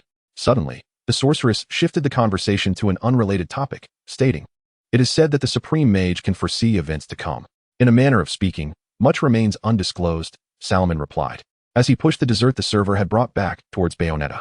The variety of sweets was vast, and he had no qualms about sampling them. After all, magic is vitality, and the primary means of acquiring vitality is through sustenance. He had already expended the mana equivalent of several necromantic spells. To promote his growth, Salomon resolved to indulge in more food, and this was certainly not merely a gluttonous rationale. Can it be inferred that everything occurring on Earth is foreseen by the Supreme Mage? That is a fair interpretation. Thus, the Supreme Mage must have anticipated our conversation long ago, yet still, the esteemed one sent you to seek me. This indicates that the esteemed sorcerer has consented to our collaboration, Salomon replied with difficulty. Can we consider it a deal? Bayonetta extended a hand. Of course. I shall not place you directly in the presence of a multitude of angels. I merely wish for you to assist me in gathering some information while I engage in battle. You help me. I help you. A mutual exchange, or perhaps even more. Salomon gazed into Bayonetta's light-colored eyes, sighed resignedly, and agreed. He grasped her hand. After the dinner, Salomon did not linger at the hotel for the night. Instead, he opened a portal to return to Camartage, leaving Bayonetta behind. In the morning, he would teleport directly to her hotel, for he felt a compelling urge to distance himself from the current location due to uncontrollable physiological reactions, which, although not of his choosing, left him feeling somewhat embarrassed. Chapter 45. The secrets of the Holy Cross Church. The design and construction of the Holy Cross Church commenced in 1294 and was only preliminarily completed by 1443. The present structure was finished in 1863. This Gothic church in the Tuscan style has long been the largest Franciscan church in Florence, housing the memorials and tombs of several illustrious figures, including Dante, Michelangelo, Galileo, Machiavelli, and Rossini. As dawn broke, Bayonetta rode her motorcycle, bringing Solomon to this site, where a few visitors had already arrived at the fountain square in front of the church. To the left of the entrance stood a statue of Dante, his brow furrowed and eyes sunken, seemingly displeased by the disturbance caused by the tourists. The bells from the right side of the church rang out deeply, drawing the attention of waiting visitors upward. The entrance fee was €8, accompanied by a finely crafted booklet, which Solomon procured from a visitor. Though the main doors remained closed, Solomon utilized his magic to silently unlock them and slipped inside unnoticed. Bayonetta and Solomon traversed the Gothic porch adorned with white marble and the heavy oak doors, not bothering to admire the intricately carved lintels or the Star of David at the apex, as such pursuits would be a mere waste of time. Upon entering the chapel, sunlight streamed through the stained glass windows, casting vibrant patches of color across the interior. Yet, the church was not opulent, its structure relatively simple and austere. Devoid of embellishments, a hallmark of the Franciscan order, the only truly colorful elements were the stained glass from the late 14th century. Yet Bayonetta displayed little interest in these precious artworks, glancing around absently. She remarked, "So, my dear, how do you intend to persuade the custodian here to allow you access to those documents? Or do you plan to peruse them clandestinely? But I suspect you may not have sufficient time." "All it requires is a subtle manipulation of the heart," Solomon replied. "Yet we remain unaware of where those documents are stored, as the travel guide does not indicate their location. However, it is improbable that this could be the sanctum. If it were, it would indeed be quite dreadful." Following the guidance of the travel guide, Solomon led Bayonetta through the central aisle and the corridors separated by several rows of octagonal columns, bypassing the 16 small chapels that adorned the sides of the church. These chapels belonged to the illustrious families of Florence, including the Medici, and were adorned with murals left by many renowned artists. Yet, Solomon and Bayonetta were not there for sightseeing. They made their way directly to the monastery, a place forbidden to tourists. Upon encountering the first monk, Solomon employed a charming spell, instantly forging a bond of camaraderie with the friar. As they traversed the halls, the two engaged in a discussion about the murals of the Renaissance, and the monk, eager for his newfound friend's appreciation of the church's historical depth, disregarded the monastery's rules and led them stealthily past other friars to a small library within. This library housed an abundance of manuscripts from various Renaissance artists, and he believed that viewing these precious documents would greatly benefit his beloved friend, particularly in terms of artistic refinement. "Do you see?" Solomon spread his arms wide. What a congenial individual he was. I dare say even the demons of hell would be moved by his sincerity. "So, Bayonetta, why do you feel the need to render him unconscious?" "I have a distaste for monks," the witch replied, turning her head.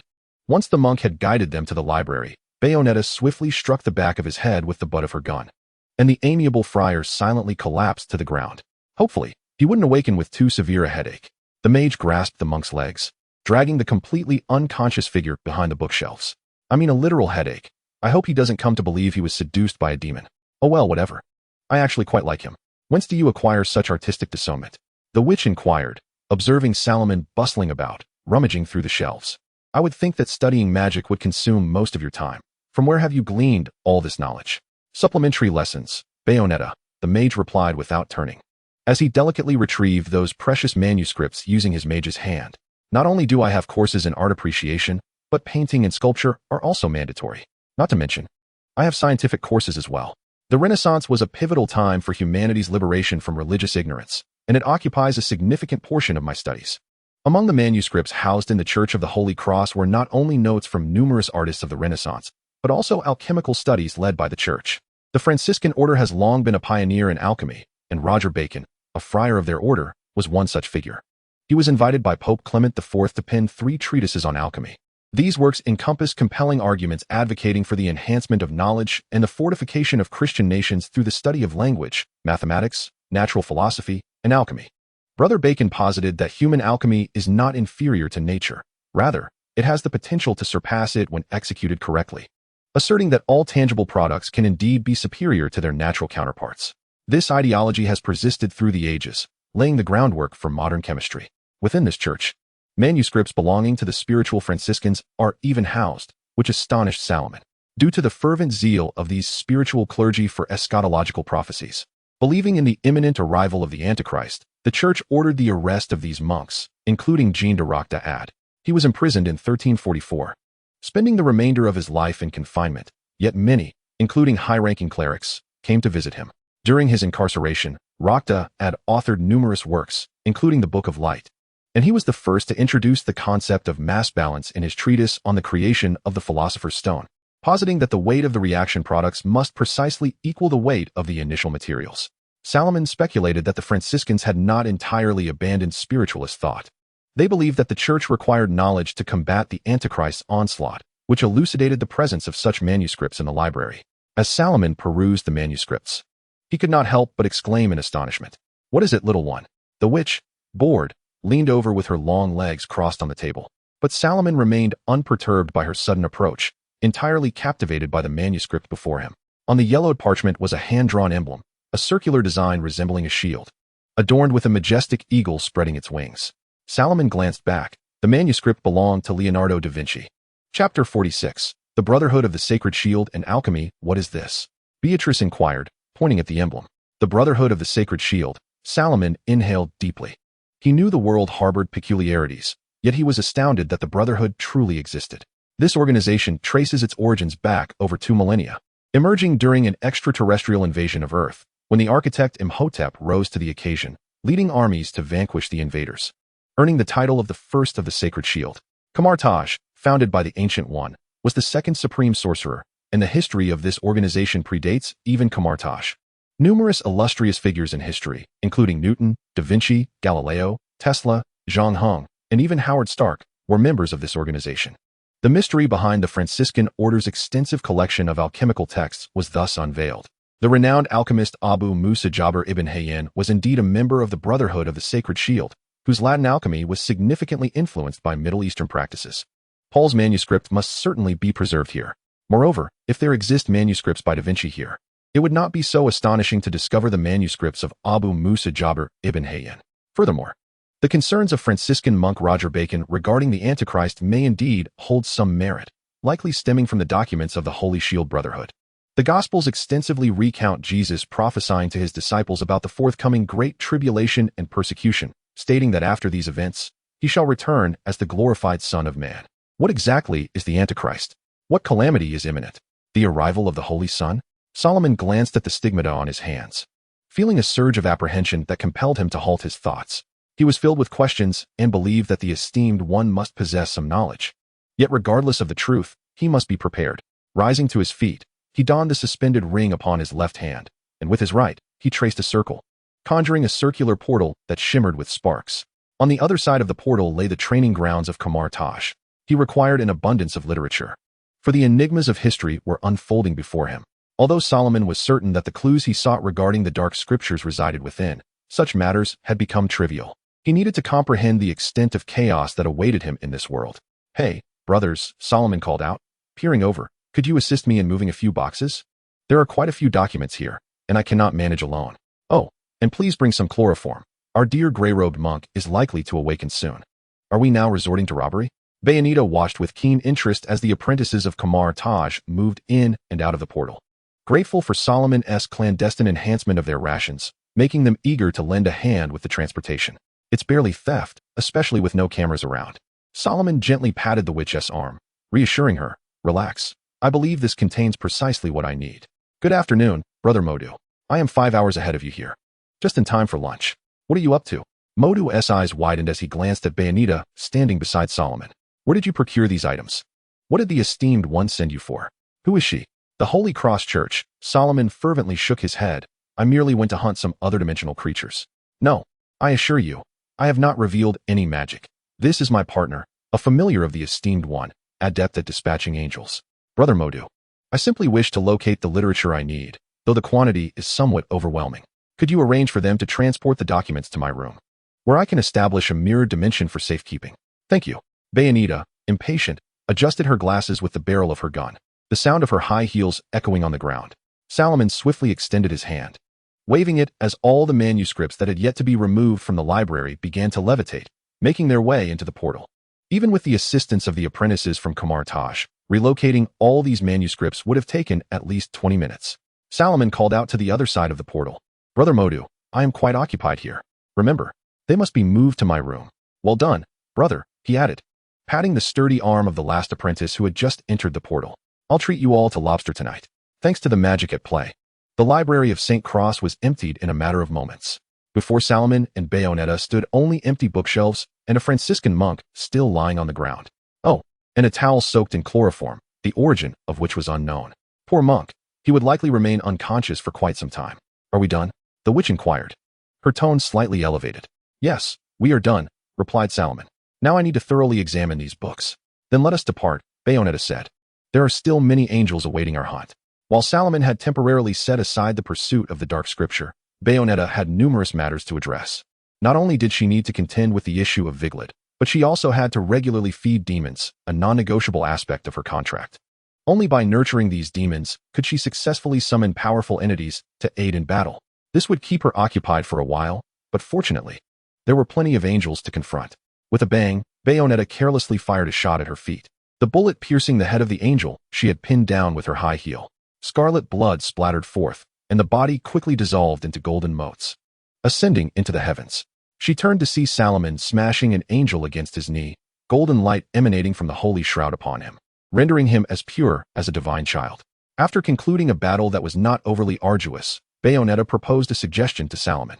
A recommendation that would significantly enhance his combat prowess, a method of warfare perfectly suited to him.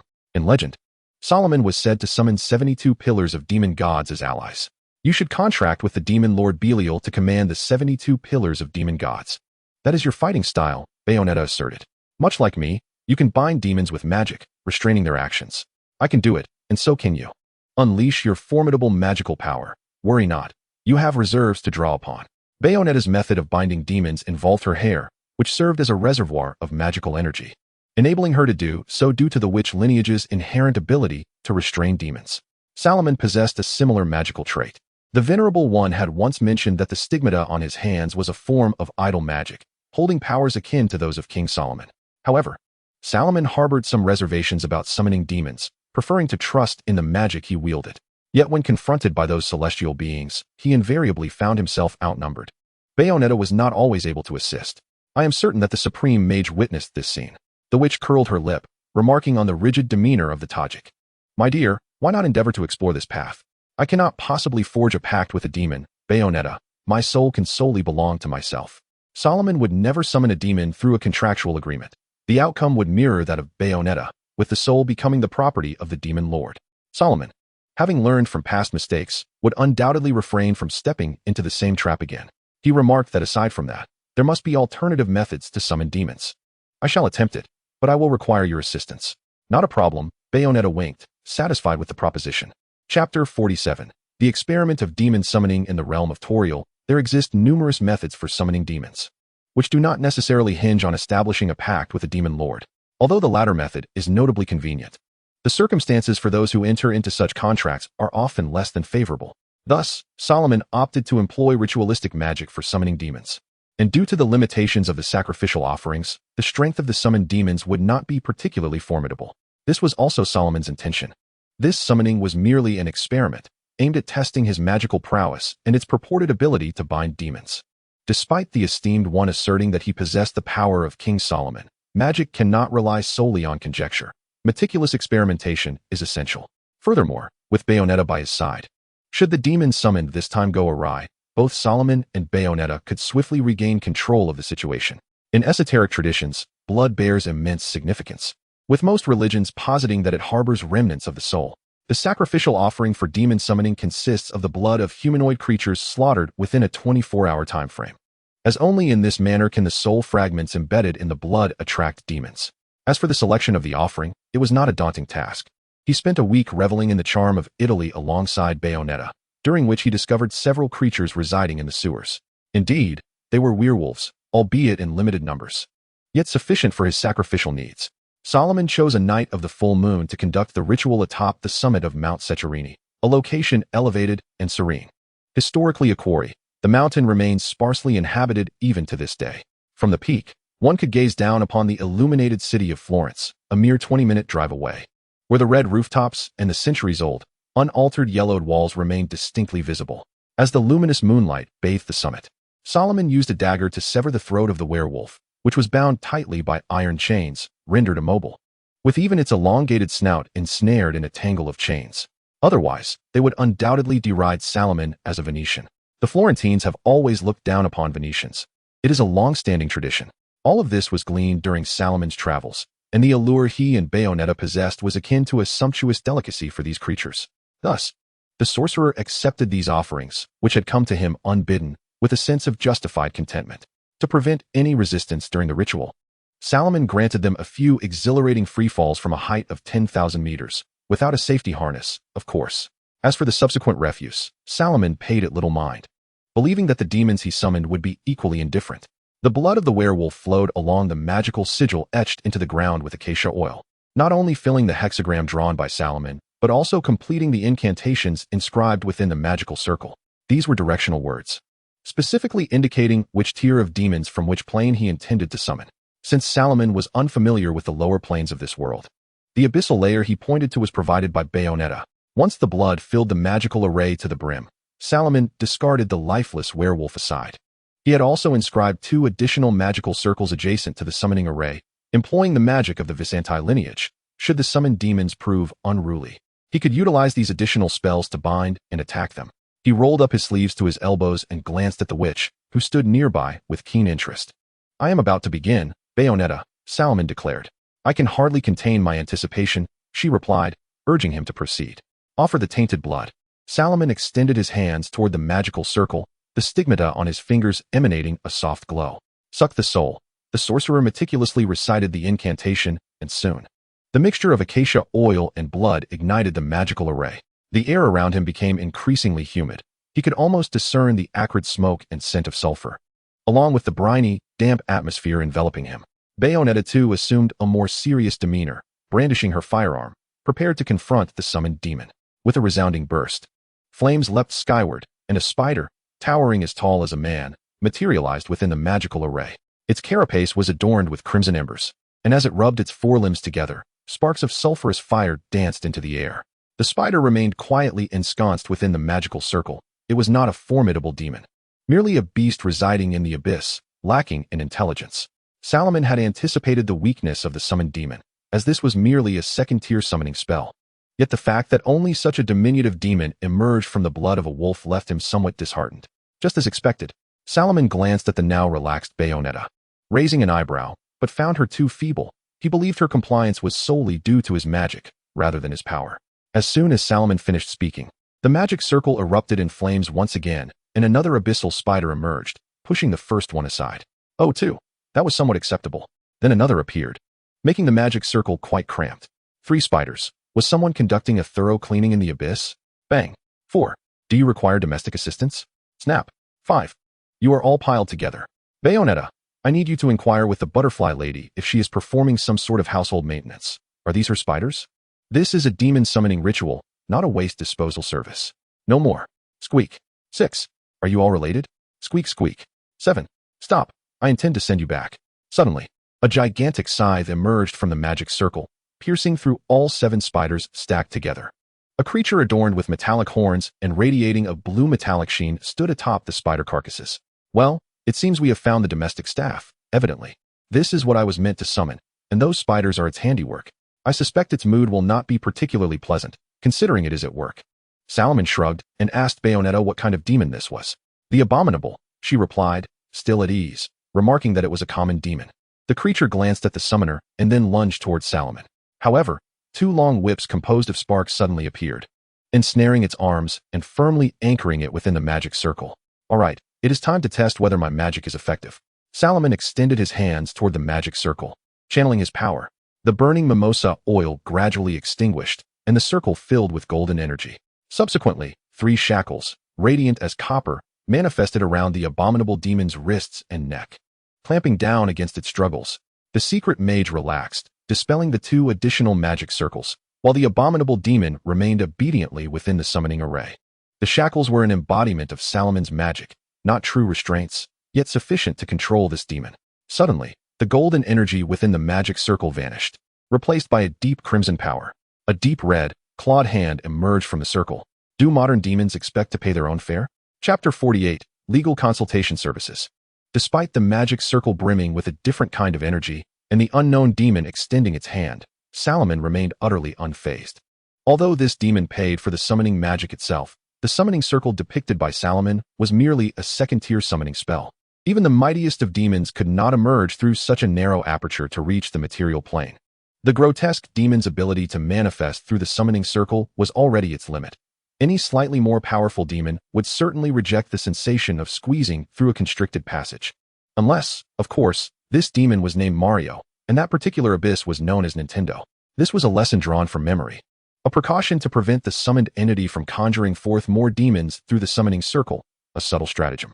Should a sorcerer specializing in spells be present, the measures employed within the summoning chamber would be far more intricate, including but not limited to the installation of a fountain above the summoning circle to spray holy water when necessary, or inscribing a teleportation circle within the chamber leading to Mount Heaven, as such teleportation circles are anonymous.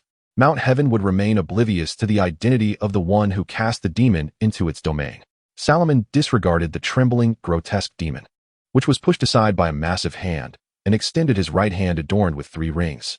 Accompanied by his voice, the sapphire, orange sapphire, and pink diamond glimmered in succession. In the name of the Emperor of Ashanti, I command you to depart from this realm. As he spoke, a torrent of magnificent magical energy surged into the summoning circle, swiftly displacing the deep crimson magic. This method of channeling magical power was a lesson learned from the guardians of the British Museum. Salomon summoned the boundless energy of the Emperor of Ashanti without allowing it to pass through his own body. Although this approach was somewhat crude, it proved remarkably effective in the current situation. As the Emperor's magic began to permeate the summoning circle, the grotesque demon howled in agony, its exterior charred. The deep crimson hand hastily gestured, indicating its surrender. Salomon momentarily eased his magical output, glancing at Bayonetta, who nodded in agreement to his brief pause in seizing control of the magical circle. Nevertheless, Bayonetta maintained her weapon, aiming at the hand. Then, the deep crimson hand made a gesture of approval. From its palm, a yellowed parchment scroll materialized, its ends adorned with metallic embellishments. The hand grasped one end and unfurled the scroll, magically delivering it before Salomon. Is this the contract? Salomon extended his hand, using a mage's hand to prevent the scroll from advancing towards him. He retrieved a magnifying glass from his pocket and began to scrutinize the parchment meticulously. The parchment, somewhat aged, bore frayed edges, and although Salomon could comprehend the language inscribed upon it, the contract was exceedingly lengthy, compelling him to read it line by line at a slow pace. He needed to ensure that it bore no extraneous ink blots, no embellishments, no ambiguous punctuation, no typographical errors, no annotations, and no overlapping sheets. As Salomon meticulously scanned the parchment inch by inch with his magnifying glass, he found no signs of deceit. The contract was strikingly straightforward. Salomon summoned the vigilant Bayonetta to join him in examining the contract, for the witch's proficiency in Enochian surpassed Salomon's by a considerable margin. The sorcerer's foremost concern lay in the potential for misinterpretation of the phrasing. However, upon thorough inspection, the contract proved to be exceedingly meticulous, devoid of any ambiguities that even a lawyer might struggle to identify. Salomon devoted nearly an hour to scrutinizing the document. Yet the deep crimson hand beside him displayed no signs of impatience. It remained engrossed in crafting shadows of creatures beneath the moonlight. Only when Salomon glanced in its direction did it raise a thumb in approval, leaving one to ponder whether it was merely confident in the impending signing or simply indifferent to the matter at hand. This did not appear to be a typical infernal contract. Salomon's lack of any overt reaction unsettled me. This is a demonic contract, Bayonetta remarked, furrowing her brow.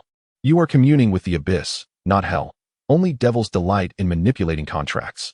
That only heightens my concern, Salomon replied, observing the self-entertaining hand, which was striving to shape its shadow into that of a rabbit. In comparison to devils, I harbor greater apprehension towards demons. Not every demon is inclined to honor a contract. Some are far more cunning than their devilish counterparts. Take, for instance, Graziti, the sovereign of the Triple Kingdoms, a notorious demon lord. He is quite willing to abide by agreements, yet, akin to devils, he too may tamper with the terms. Engaging in transactions with denizens of lower planes demands utmost caution. The moment one believes their intellect surpasses theirs is precisely when one steps into a snare. Moreover, Salomon pointed to the contract and whispered to Bayonetta, this document lacks a designated signature line. Indeed, this is a contract that has already been executed. The contract delineated the true names of 72 demons available for summoning, with the signatory identified as Solomon, while the other party was a seemingly endless array of names. All these were true names, and although the human throat could not articulate them, Solomon made an effort to memorize a few. "This is not my contract, Belial." Solomon took a few steps back, addressing the crimson hand with a shout. "I shall not surrender my soul to you, nor am I Solomon." The hand unfurled, and a line of text, as if written by flames-consuming paper, materialized. "I adhere to the relevant points and reserve the right to legal recourse." "I do not acknowledge this, Belial. I have not even touched the contract." Solomon was also curious. Wasn't he, Belial, one of the fallen angels? One of the 7 lords of hell? How had he come to dwell in the abyss? Was he to be the one to forge a contract with Belial? The hand visibly displayed its frustration, followed by another line of text.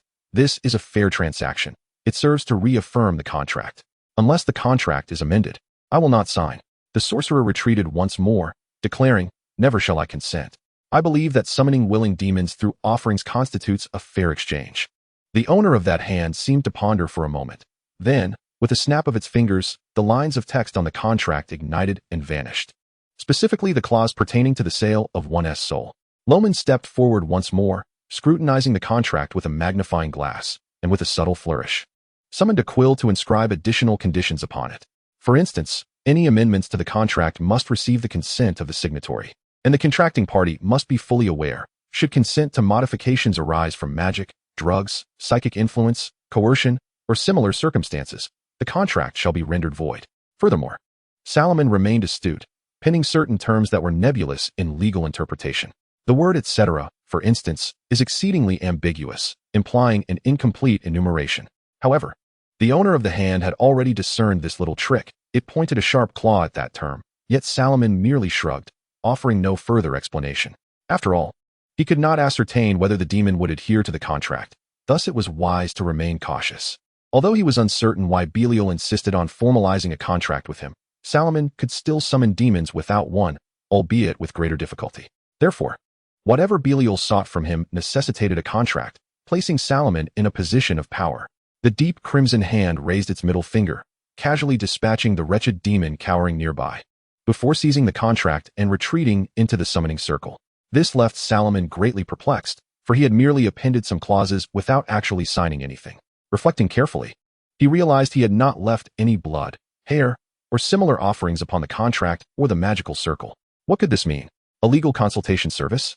Why not simply hire a lawyer? The sorcerer inquired, spreading his hands in bewilderment. Yet, Bayonetta was equally uncertain about the unfolding events. Her knowledge of the lower planes was limited to that of the realm of the butterfly lady. She had long forgotten the lore of the female clans. "So now, you can summon demons?" the sorceress asked. "I'm not sure," the sorcerer replied, "but I suspect that entity might be capable."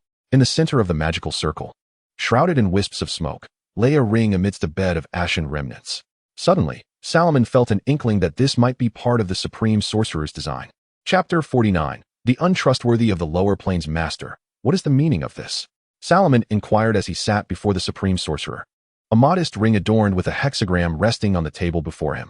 "Master, please refrain from taking my orange soda. Tell me, why has Belial presented the contract to me? I can't shake the feeling that the demon harbors ill intentions."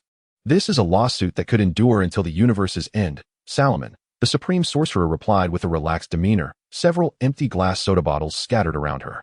"This can be regarded as a playful engagement between the Ancient One and Solomon. Solomon conceals his snacks using arcane methods, while the Esteemed One endeavors to unravel them. However, thus far, Solomon has never emerged victorious." The Esteemed One inquired whether Belial merely reiterated the contract. "Indeed," Solomon replied, "but I have not affixed my signature to the agreement. For the essence of the soul remains unaltered. Your current name, in Belial's eyes, is but a pseudonym, and he naturally would not permit you to sign again." The supreme mage then extracted 2 bottles of soda from the portal, tapping the table to indicate Solomon should chill them. Just as Belial delightedly toyed with the soul of King Solomon, one fateful day, the soul vanished. This was a significant matter. The demon king initially suspected divine interference. Yet he found himself incapable of breaching the heavens. Even if he were to wrest the title of Satan from Mephisto, it would be of no avail. "And now, you have appeared. Does Belial believe I am King Solomon?" Solomon cast a cooling spell on the soda. "And what of this ring?" "This ring is, of course, the testament of King Solomon's command over the 72 demon pillars," the supreme mage responded. Belial insists he possesses full ownership of your soul, wishing to perpetuate the contract and reclaim your soul once more. As for the little tricks you played regarding the contract, they are utterly ineffectual. Belial's cunning far exceeds your imagination. As previously stated, the essence of the soul is immutable. He maintains that your soul, post-mortem, rightfully belongs to him. But I am not Solomon. Solomon exclaimed. I do not believe my soul is that of King Solomon. Perhaps, the esteemed one remarked with a hint of profundity. But Belial does not share this view. I merely wish to discern whether that contract holds any binding power over me. The young mage spread his hands. I do not wish for my soul to fall into the clutches of a demon due to a contract I never signed. What is this? An inheritance of debt. I possess but the stigmata. There is a certain binding force, the esteemed one explained, because your power aligns with that of King Solomon. Though this is merely due to the stigmata, in a certain sense, you and King Solomon are one and the same. At the very least, you must possess the strength to resist Belial. Moreover, it is quite possible that there are others besides Belial. Would you care to see the 4th chapter of Marvel's magical event log, where the lower realms encounter untrustworthy individuals? Please remember the domain name of the group novel website conks.com to read the latest complete chapters. What does this mean? Solomon found himself somewhat perplexed. Could it be that the signatory of the contract is not solely Belial? The day you summoned the demon was indeed a full moon, the esteemed one remarked. And the moon may also represent Lilith. Who can say for certain? Solomon sighed deeply. Teacher, please tell me, how much debt do I still owe? I do not intend to repay the debts to demons, but at least I wish to know who my creditor is. On the day of your birth. A tumult erupted in the abyss. The supreme mage, with an air of composure, acknowledged the chaos that had erupted throughout the abyss. Despite the absence of orders from the demon lords, you can gauge the situation for yourself. Master, is it too late for me to flee? Will I be pursued by some infernal court? Assuming those demons possess the intelligence to establish a court, he mused. The supreme mage pushed a soda towards Solomon, remarking that it was a fortunate occurrence, as few possessed the audacity to instigate such trouble. With a sigh, Solomon donned the ring on his left pinky finger, contemplating that if given a choice, he would certainly prefer to avoid this impending dilemma. It seems I am destined to engage in combat with demons, he remarked, and perhaps more than just one. The esteemed figure cast a glance at the ring and expressed satisfaction, stating it appeared quite appealing. However, the energy required to summon demons would be at his own expense. Do not fret. Once you conclude this matter, we may pay a visit to Dormammu. I am confident he will be eager to see you. Bayonetta observed Solomon, who was seated on a bench in the square, sighing deeply. Have the matters been resolved? She inquired. Not quite. Allow me a moment of peace. I have consumed too much soda, Solomon replied, raising his left hand to reveal the ring, wishing to reserve his ring finger for a wedding band. Wait, what is this attire? Have you allied with the angels in my brief absence? Bayonetta was clad in a form-fitting white fishtail dress, her lovely long hair and exquisite features concealed beneath a matching white headscarf. Even her butterfly-shaped glasses had transformed into simple round frames. Were it not for the beauty mark at the corner of her mouth and her unmistakably distinctive voice, Solomon would scarcely recognize the witch before him. Sister Bayonetta seemed to harbor a mischievous intent as she declared, "This is a commonly employed hunting tactic. Though it may not typically be effective, this time it shall surely work, for the Ragna cultists have once again taken their own lives. And the angels will undoubtedly come to collect their souls. Behold, the benevolent big sister is hosting a funeral for those fools." At this hour, it was deep into the night, and Bayonetta and Solomon found themselves within the grand Ragna Cathedral in Naples. As the day of the creator Jubilius, revered by the Ragna cultists, approached, many devotees from across the globe were conducting resurrection rituals, while fanatics resorted to self-immolation in order to commemorate the divine arrival. The church was filled with the bodies of the self-sacrificed believers. Enzo had taken on the task of arranging the funerals for the Ragna cultists, a duty that naturally required Bayonetta's assistance. The witch intended to lure forth some of the more substantial angels, for the scattered weaker ones would hardly suffice to offset the energy she would need to expend to summon demons. This time, do not covet my prey, for Garmora is ravenously hungry. With a playful wink, the witch gracefully strode towards the church. Solomon sighed once more, rising from the stone bench and brushing off the crimson vestments of the sacred shroud. Dejected, he followed along. According to the Venerable One, henceforth, the surveillance of the witch clan was entrusted to him. The reasons for this decision had been previously articulated, and there was no need to reiterate them. Upon entering the church, Solomon discreetly took a seat in an inconspicuous corner of the second-floor corridor. For the profound sorrow that surpasses our city, for the eternal lamentation that transcends our existence, for the obliteration of our people, Bayonetta stood before the altar, adorned with a multitude of candles, her hands clasped tightly to her chest. Her slightly hoarse voice resonated in the emptiness of the church. Those who enter must forsake all hope. Indeed, this prayer bore a distinctly religious connotation. Only those who renounced everything could remain bound to their faith. Salomon nodded, perceiving that the architect of such prayers was quite the charlatan, with the doctrines of the Ragnar K sect akin to a pyramid scheme. Before Salomon, Bayonetta bowed her head in recitation. The arrival of angels was purely a matter of fortune.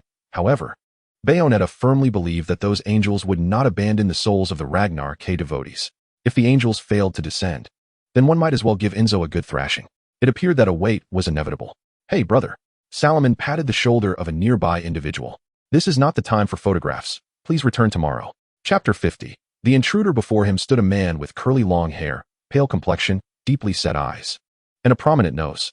His hair was tied back, with only the front curls framing his cheeks. He held an expensive camera, furrowing his brow in earnest concentration as he continuously pressed the shutter. Though Naples was near the sea, the temperature fluctuated drastically between day and night, perhaps for this reason. The man wore a somewhat heavy, deep blue woolen coat, complemented by a red and blue checkered scarf around his neck. Salomon's voice startled him, nearly causing him to jump. But the mage's hand firmly grasping his shoulder prevented any sudden movement. "Who are you?" he exclaimed, turning his head to see Salomon, slightly shorter than himself. Instantly, the tension etched on his face dissipated. "Cough, cough," he whispered to the mage. "This place is perilous. I suggest you leave at once, as events of an incomprehensible nature may soon unfold. Are you with the choir? Or perhaps the child of a bishop? Do I resemble a damned devotee of any deity?" Salomon looked down at his attire, the black robes of the secretive cult paired with a deep red outer garment, which bore no resemblance to that of a clergyman. "Perhaps?" Salomon lifted his gaze. "For your personal safety, I advise you to depart swiftly. You possess no means to resist under the influence of those entities." The man suddenly felt a powerful hand resting upon his shoulder, an irresistible force pulling him backward, causing him to lose his balance completely and sit down on the ground. "Leave?" "No." After much effort, he had finally tracked her down. Even so, he tried to lower his voice, but he quickly realized those things. "What do you know?" "What should I know?" Salomon, expressionless, released his grip on the man's shoulder and instead seized him by the nape of the neck, dragging him backward with ease. Disregarding his struggle, "You know everything." The man realized his strength was no match for Salomon, yet he still attempted to rise. "Are you in cahoots with her?"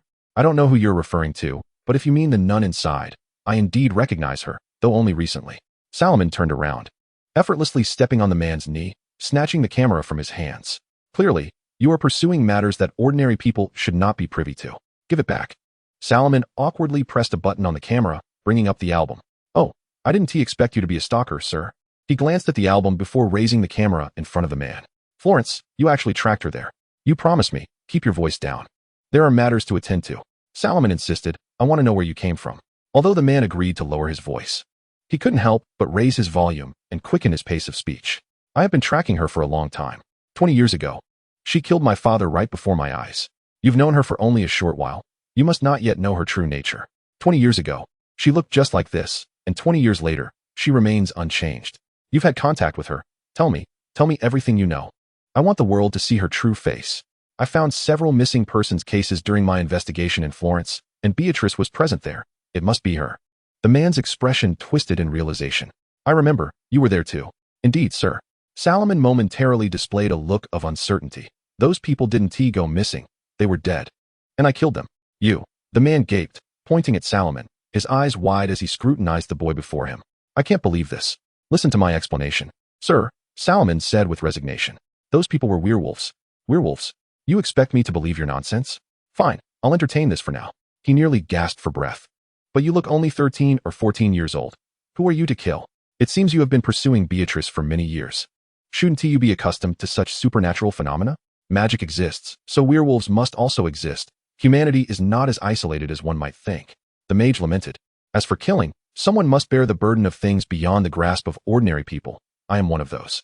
The expression on the face of this man, Salomon found exceedingly familiar. It mirrored that of his senior brother as he described the astonishment of those who had witnessed magic. It was a visage of incredulity, one that emerged after a profound cognitive upheaval, a state that nearly every practitioner of the Kamatage had endured. "Alas, I lack the time to assist you in reconstructing your worldview, sir," the sorcerer said with a hint of impatience. He urged the man to rise, declaring it time to leave, for those entities would show no mercy to humanity. "Those entities? What entities?" They are matters you ought not to know, sir. It is better for ordinary individuals to remain oblivious to certain truths. Suddenly, the wax flames on the altar extinguished, and the luminous moonlight streamed through the stained glass windows, cascading gracefully onto the white marble floor. Salomon's eyes widened. The abrupt darkness disoriented him momentarily, but soon, he discerned the scene within the church, illuminated by the silvery glow of the moon. Then, the organ above erupted into the strains of Mendelssohn's First Organ Sonata, the 65th Symphony, played at a brisk tempo. Salomon lifted his gaze towards the organ, where only those endowed with magical sight could perceive a burly black man seated there. Although Salomon could not clearly discern the individual features, the unmistakable orange coat that had remained unchanged for eons revealed it to be Rodden. Yet, Salomon was taken aback, never anticipating that Rodden possessed such remarkable organ-playing skills, though he was unaware of Rodden's arrival or the reason for his presence. Such details were of little consequence at that moment. He merely wished to escort the man beside him out of the church. Ordinary people ought not to be entangled in such affairs. A blinding golden light cascaded from the vaulted ceiling, refracting between the gilded and copper-clad architectural embellishments, dispelling the cool moonlight and all shadows in the corners. The glare was so intense that both Salomon and the man beside him could hardly open their eyes. Despite their tear ducts attempting to compensate, their delicate eyelids could not withstand the brilliance, forcing them to bow their heads and shield their eyes with their hands. Yet, in an instant, the golden light vanished, and the pale moonlight returned to the church. What transpired? Why did the organ sound? Salomon suddenly found the presence of the man beside him even more vexatious. Once the sorcerer adjusted to the change in light, he beheld Bayonetta, poised before the altar, having leapt into the air, standing upon the head of an angel that had descended. She ascended gracefully upon the angel, twisting her slender waist to evade the angel's talons and weapons. Seizing the moment, she raised her long, powerful leg and kicked aside the arm of a cherubic angel. In a display of astonishing agility and flexibility, she grasped the arm of the cherubic angel. Then, under the influence of gravity, she effortlessly twisted the arm as one might wring a towel. The angel's blood gushed forth like a torrential downpour, but before it could touch the ground, it transformed into golden specks ascending skyward. The church's vaulted ceiling became adorned with golden light and white feathers, as if what transpired was not a massacre, but rather a sacred mass. The bread and wine prepared for the sacrament are akin to the blood and flesh of angels. Where has she gone? The man leaned over the railing, peering down. Had she fled once more? That murderer? No, the scent of rosemary lingers. She is still here. Has she hidden herself again? Salomon tugged at his scarf, pulling him back, or else the golden tip of the angel's gun would pierce through his head. Stay here. Salomon released him and extended his hands, 2 orange rings materializing in his palms, and silence. Chapter 51. The angel, you are a sorcerer, exclaimed the man behind Salomon in astonishment. I said silence. Though the realms of purgatory and the corporeal world cannot directly interact, inanimate objects can still exert influence upon one another. No one could ascertain whether those angels might hurl something to take this man's life. Therefore, despite his annoyance with the noisy fellow, Salomon kept him shielded behind him. It was his duty to protect ordinary people from events that were beyond their comprehension, a principle upheld by the Kamitaji.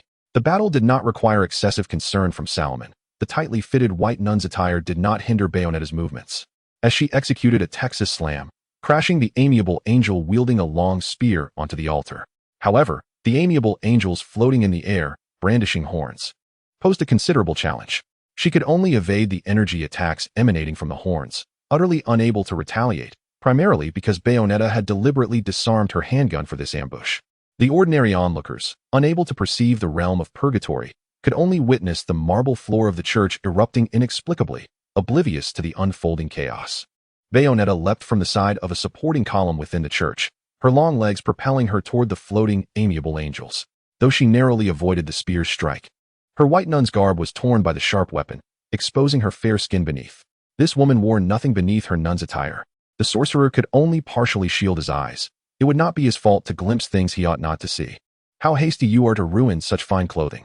Despite the peril, the witch remained composed, her black hair extending and flowing against her body, transforming into a sleek black bodysuit. Bayonetta's attire was not fashioned from hair. The hair merely symbolized her magical prowess, which she had woven into her garments, including the clock adorning her chest, a testament to her power. The crisp sound of her landing echoed as she alighted upon the copper pipes of the organ. At that moment, Salomon finally grasped Rodin's true purpose. He had come to deliver Bayonetta her knight. A dark purple magic circle materialized before Rodin, from which emerged 4 magenta handguns. The Elven Knight. Rodan proudly declared that this was his masterpiece, a firearm worthy of the name of a knight.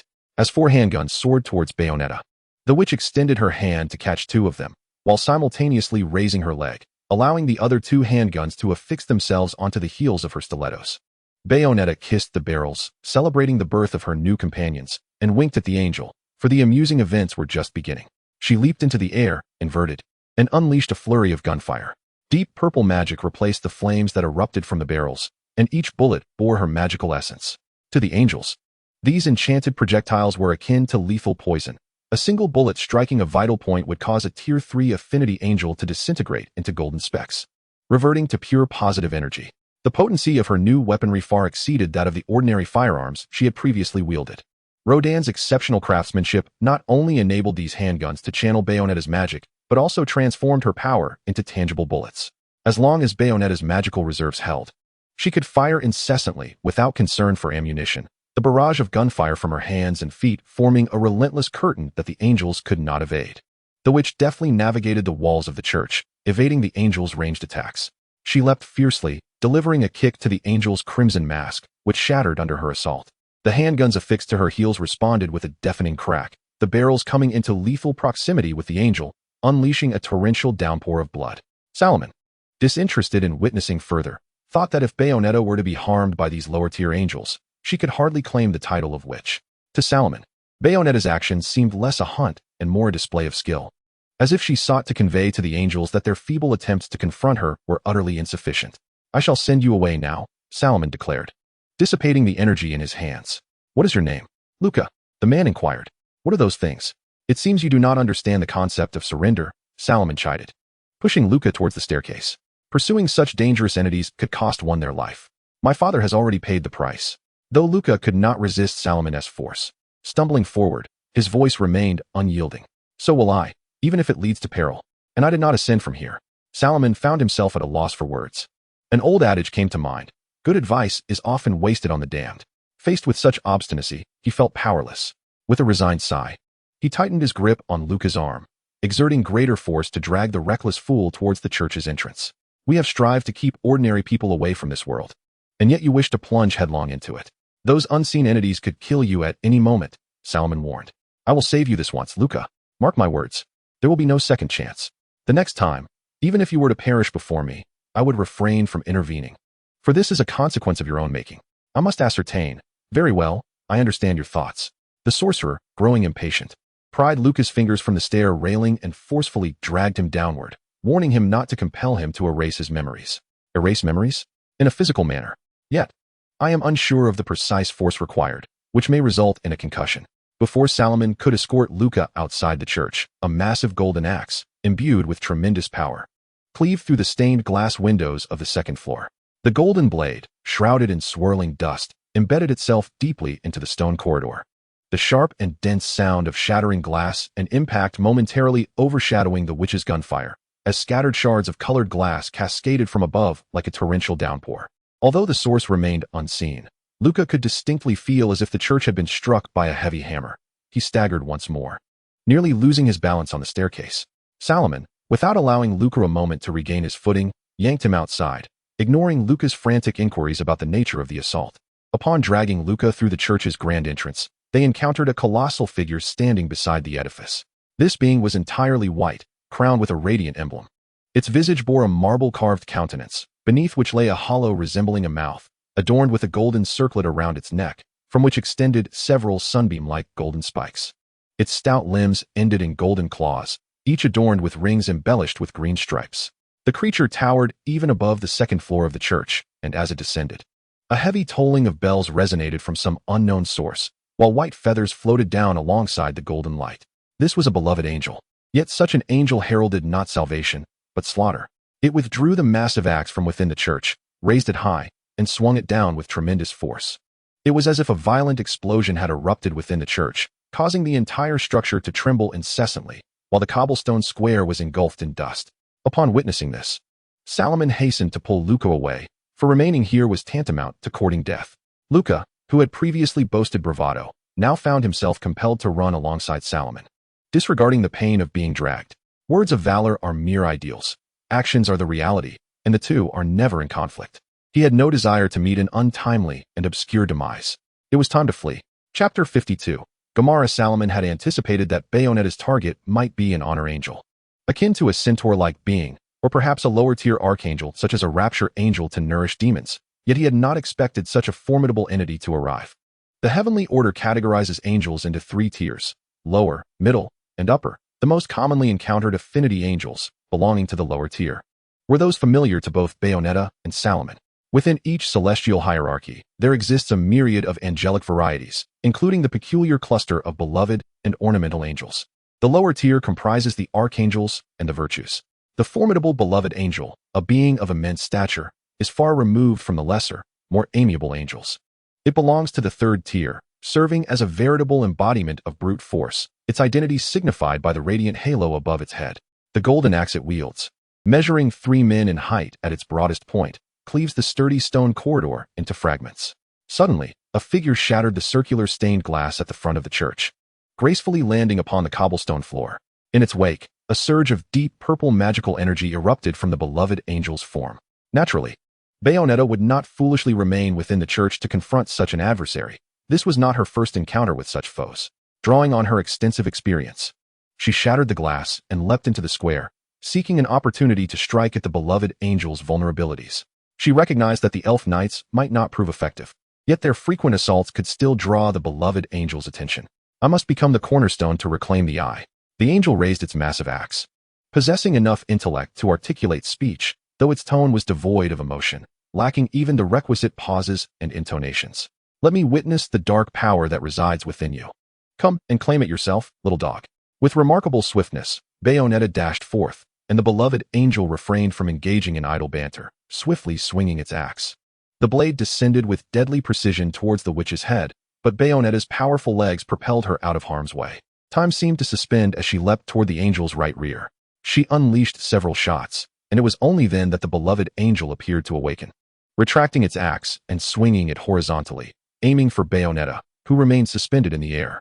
With no surface to land upon, she was unable to alter her trajectory.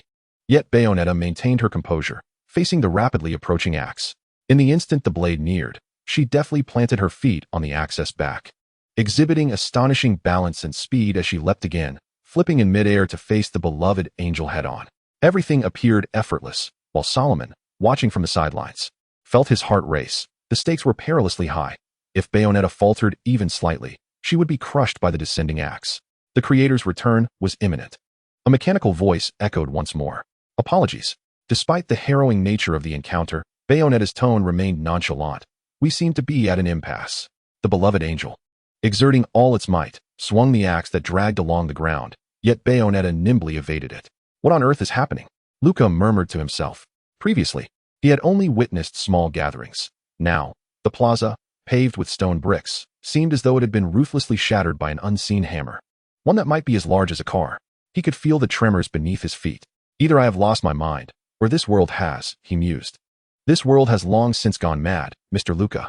If you wish to confront it after seeing all this, I shan't hinder you. Salomon extended his hand to deflect a splintering brick and remarked, regardless, you will soon meet your demise, and I shall not need to cleanse your memories. You say I will die? Do you truly believe you can survive after facing all of this? Each assault from the cherished angel was deftly evaded by Bayonetta, who seized the opportunity to fire a few shots with her fairy knight at what could only be described as the angel's face.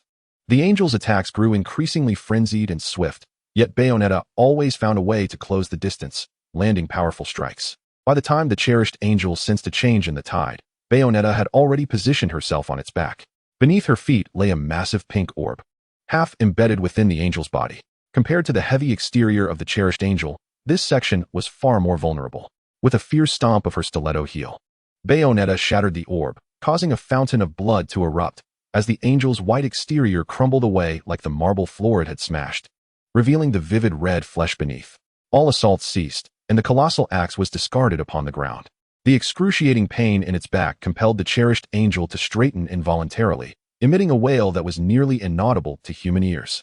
The witch dashed along its spine and leapt onto the handle of the giant axe. A companion in the depths of hell informed me he can scarcely wait due to hunger. Apologies, I meant the abyss. It is a term I have recently acquired. Thank you, Bayonetta said, observing the anguished, howling angel. A prey like you will likely keep him subdued for a time. The witch radiated astonishing magical energy, chanting incantations as she raised her hands above her head. The black leather attire, woven from magic, suddenly disintegrated, revealing her striking figure. Her long, dark hair rose like tendrils, extending infinitely, coalescing into a bundle that plunged into the ground, forming a deep purple and black magic circle.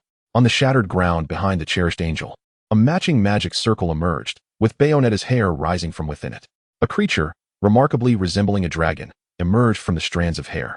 Its eye sockets were adorned with 4 crimson dots, gleaming with a fierce red light. 2 massive horns, crafted from a hardened substance, bore 2 backward-facing barbs, while several twisted prongs extended from the elongated upper and lower jaws. Atop this creature's head was embedded half of a blue human visage, bereft of hair, crowned instead by a cluster of formidable fangs. Yet, before this fiend could unleash a roar, it was ensnared tightly by Bayonetta's dark tresses, revealing only its horns, eyes, and gaping maw filled with razor-sharp teeth. This demon, known as Gomorrah, was named after a city steeped in sin. The biblical tale of Sodom and Gomorrah recounts their destruction. At that time, the Lord rained sulfur and fire from the heavens upon Sodom and Gomorrah, obliterating those cities and all their inhabitants, including the very vegetation of the land. Solomon gazed upon the demon, aware that he too could summon such a being, typically dwelling in the so-called demon forest of John. However, he was reluctant to invoke such a creature unless absolutely necessary, not merely due to his aversion to allowing excessively powerful extra-dimensional beings to enter Earth, but also because he could not fathom the magnitude of magical energy required to summon such a demon. The power necessary for this summoning was beyond what Vishanti could provide. "What are you talking about?" Luca inquired of Solomon, utterly perplexed by his words. "The demon, the thing you cannot see," Solomon pointed forward. "Dinner time has arrived, sweetheart," the witch softly proclaimed. In that instant, Gomorrah opened its colossal maw and bit down upon the upper half of the angel. "Ah, I forgot to mention. I have another reason for hunting you." Bayonetta's voice echoed once more, yet only Solomon could hear. "I find pleasure in witnessing your expression of agony." This woman has a peculiar disposition. Chapter 53. The stalker Gomorrah sank its teeth into the beloved angel, as if the angel were a succulent fruit encased in a thick shell. The white exterior was pierced by the demon's sharp fangs, and streams of fresh blood spilled forth from its maw. The world shall transform into what it is meant to be, even as the demon clamped down upon it. The beloved angel continued to shout defiantly. "I am referring to the very visage you bear now," Bayonetta remarked. "Let me hear your screams. The Creator's glory is with me." The angel proclaimed loudly, only to be met with Gomorrah's crushing bite, shattering the angel's pristine shell. The demon tilted its head back, voraciously chewing on the sweet, sanguine flesh. Once the demon had satiated its hunger, Gomorrah was bound once more by Bayonetta's flowing hair, retracting back into the summoning circle as the endless strands of dark hair withdrew, restoring the witch's attire to its normal state. At that moment, the full moon hung low in the sky, its silvery light lazily spilling onto the shattered cobblestone plaza. And with extraordinary vision, Solomon could even discern the craters upon the lunar surface. A fierce wind swept across the landscape, stirring the delicate wisps of cloud that raced past the moon, as if attempting to drape a veil over the eagerly anticipated celestial body. Beneath the moonlight, Bayonetta languidly stretched her form, relishing the gentle illumination that graced her skin. On this night of the full moon, when the powers of witches reached their zenith, she had resolved to embark on a hunt. Although she had fulfilled her contractual obligations, a plethora of tasks awaited her. Thus, she deemed it essential to indulge in a moment of relaxation before proceeding to her next endeavor. As for her traveling companion, who else could it be? Leaning against a broken street lamp, Bayonetta extracted a rose-shaped lollipop and popped it into her mouth, a reward for the completion of her work. "You certainly put in a robust effort." Rodden emerged from the shadows, striding towards the witch. "That gentleman could be of assistance, no?" Bayonetta glanced at the magenta pistol in her hand. "Very well, I shall temporarily look after this child." "It's time to open the shop," Rodden remarked, as a purple magic circle manifested beneath his feet. "I await your patronage." Removing the lollipop from her mouth, she gave it a gentle shake before returning it. "I might drop by if I'm in a good mood." She squinted her eyes, savoring the sweetness. "I shall prepare the mysterious fate and olive oil," Rodden declared, before being enveloped in a swirl of purple flames, vanishing from sight. "Do stop following me, Luca," Solomon said with an air of resignation. Ever since witnessing the aftermath of that supernatural battle, the journalist named Luca had relentlessly pursued him, no matter where he ventured. "I must uncover the truth," Luca insisted. "It's part of my professional code, though I admit my motives are also personal." If you refrain from speaking, I could share some insights that might hasten your demise at the hands of the inhuman. Salomon pushed aside the journalist blocking his path. I fear you may not grasp my meaning. Such matters are beyond the comprehension of ordinary humans. What do you suppose the reaction would be if humanity were to discover that gods and demons truly exist? I don't know, Lucas shrugged. What would happen? I cannot say for certain, but I can speculate. Witch hunts, honor killings, the reinstatement of the Inquisition. Anything is conceivable, or perhaps not. Yet, given the ignorance of ordinary people, it would not be surprising for anything to occur. Surely, some would think, since we're destined for hell anyway, why not indulge a bit more? My neighbor is wealthier than I. He must be a follower of demons, and I shall slay him to prove my faith to God. At that point, the malice among humans would find an outlet, and they would proclaim, I do this for God, or this is the command of the demon. Mr. Luca, are you prepared to bear such a burden of human lives? The situation described by Salomon is indeed likely to arise, yet it is improbable to be as exaggerated as he suggests, at least for the time being. In this age of scientific enlightenment, even if humanity were to capture an angel, it would merely attempt to dissect this enigmatic creature. Salomon is simply attempting to intimidate this naive young journalist. However, it is evident that Luca has fallen under his spell, following that supernatural assault. His mind seems somewhat bewildered. Before him stands an expert, and the so-called authority possesses a modicum of credibility. Very well, I assure you I shall not speak of this. Luca declares, but I must understand why my father had to die. I wish to know if, in your eyes, the lives of ordinary individuals hold no value whatsoever. Mr. Luca, heed my words. The Supreme Mage established the guardianship of Camartage. My mentor is a Celt, who has protected humanity for over a millennium, banishing all extra-dimensional beings from Earth, be they angels, demons, or even more terrifying entities. Under the aegis of the Supreme Mage, none are permitted to tread upon this planet openly. Nowadays, those angels and demons can only infiltrate Earth clandestinely, risking discovery and obliteration by the Supreme Sanctum.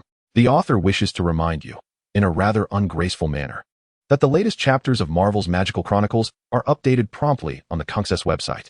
Remember to visit Kunxess.com for the complete chapters. Is Bayonetta one of your kind? Luca inquires. No, Salomon responds. She is merely a hunter of angels. Hunting angels? Those unseen entities? Luca gasps, realizing she is indeed a witch. Indeed, Salomon affirms. Summoning demons and hunting angels. Neither demons nor angels are benevolent beings. I am merely here to oversee her, to prevent her from summoning excessively powerful demons into the material plane. The abundance of angels is the issue at hand, sir. These angels do not belong to God. Their master has not contracted with my mentor. Hence Bayonetta is tasked with eliminating these intruders. The arcane master remarks, however, the dilemma you face now is not this. What is it? Your act of covertly capturing images has come to light. To my knowledge, no young woman would willingly allow herself to be photographed without consent. Although Bayonetta requires no retouching, she would certainly not appreciate it. Oh dear, here comes a little wildcat, Salomon notes as Bayonetta materializes into the tangible realm. Luca recognizes her, as they have crossed paths multiple times. Upon hearing Bayonetta's voice, Luca's fury ignites from within. Yet, recalling Salomon's words regarding Bayonetta's current endeavors, he suppresses the rage that could easily consume him. Yes, ever since you took my father's life 20 years ago, I have been tracking you. The lingering scent of rosemary still haunts me. Even when I lose your trail, I can always find you by that fragrance. Spying and photographing. What a naughty child you are, he mutters.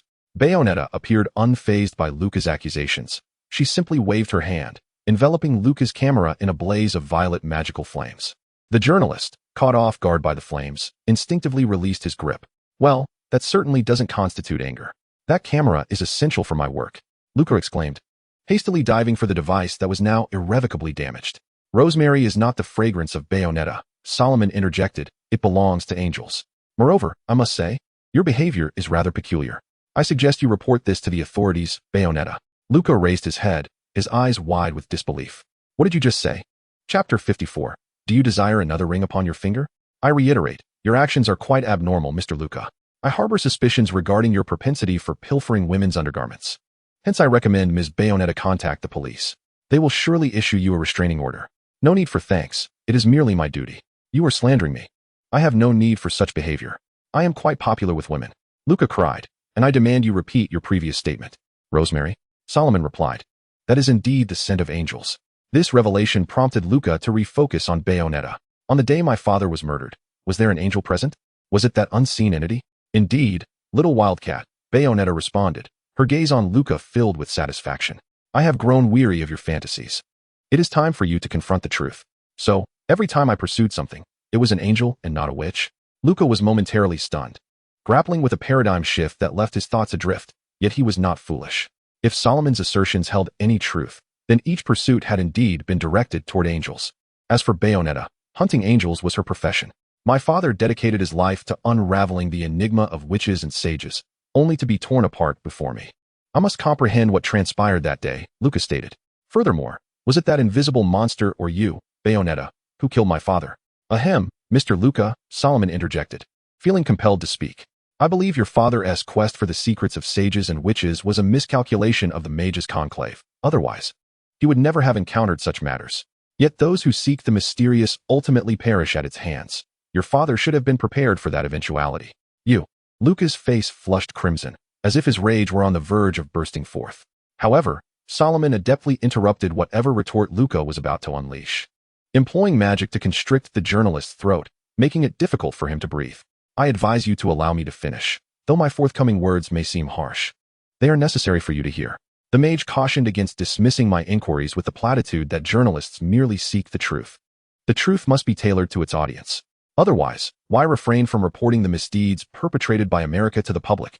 Ordinary individuals must not bow to beings from other dimensions. Once they become aware of the existence of angels and demons, the calamities I previously mentioned will ensue, rendering my teacher's millennia of effort utterly futile. Contemporary human technology is woefully inadequate to stand on equal footing with these other dimensional entities. The esteemed one has labored to elevate humanity, not for them to kneel once more. Should you obliterate those hard-won achievements, I shall ensure your destruction. As for your father, an ordinary man who recklessly pursues dangers he cannot comprehend, he is destined to meet his demise in this endeavor. No one is tasked with safeguarding his life while he explores perilous matters. Such a notion is implausible. I do not concern myself with who may bring about your father's end. Yet, if he were to miraculously escape and indeed uncover something that attracts the attention of the ordinary populace, you would find yourselves confronted by the mage's hermetic order. In such a scenario, your father may evade death, but he could very well become a fool, and the same fate may await you, with me possibly standing before you. Mr. Luca, the mage's hermetic order possesses an unwavering resolve to protect the lives of ordinary people. We are willing to sacrifice much, including the lives of innocents, and even our own, as mandated by my teacher. Though I am still young and may not fully grasp this burden, it remains imperative to reflect upon each life in my hands. The blood I bear is not solely that of dark magical beings or angels. It also encompasses that of ordinary individuals.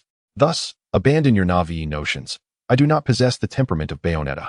Reality is not a family-friendly film like Bambi, The Lion King, or Saw 7, but rather a far colder and bloodier affair. Solomon speaks a measure of truth, albeit with some exaggeration regarding certain consequences. He is quite adept at instilling fear. The mage's hermetic order would not reduce individuals to foolishness, nor would they eliminate the informed among the ordinary folk. That would be excessively dramatic. They are not a super-secretive agency, clad in black suits and sunglasses, speaking with impassive faces, armed with concealed weapons, and rigidly hierarchical in their operations. Indeed, I refer to you, the infamous Hydra. Nevertheless, Solomon does convey some veracity. Camartage may merely lead the informed to believe their experiences are but a dream, a technique most proficiently wielded by Hoggoth, as documented in the Book of Vishandi.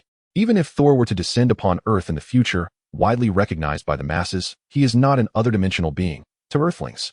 Asgard is merely another form of extraterrestrial life. Aside from Camartage, no one can substantiate the existence of God. Thus, the existence of angels and demons must remain concealed. As for the reasons, the box office success of The Passion of the Christ in Christian nations speaks volumes. Luca inhaled deeply, recovering his breath as he gazed at Solomon in astonishment, unable to fathom that a mere boy of 13 or 14 could possess such profound awareness. You are truly mad, he exclaimed. Humanity is not solitary in this world. The mission of the Mage Hermetic Order will not conclude until humankind can engage in equal dialogue with the cosmos and higher dimensions. Solomon responded, Is there anyone with such enlightenment who is not a child?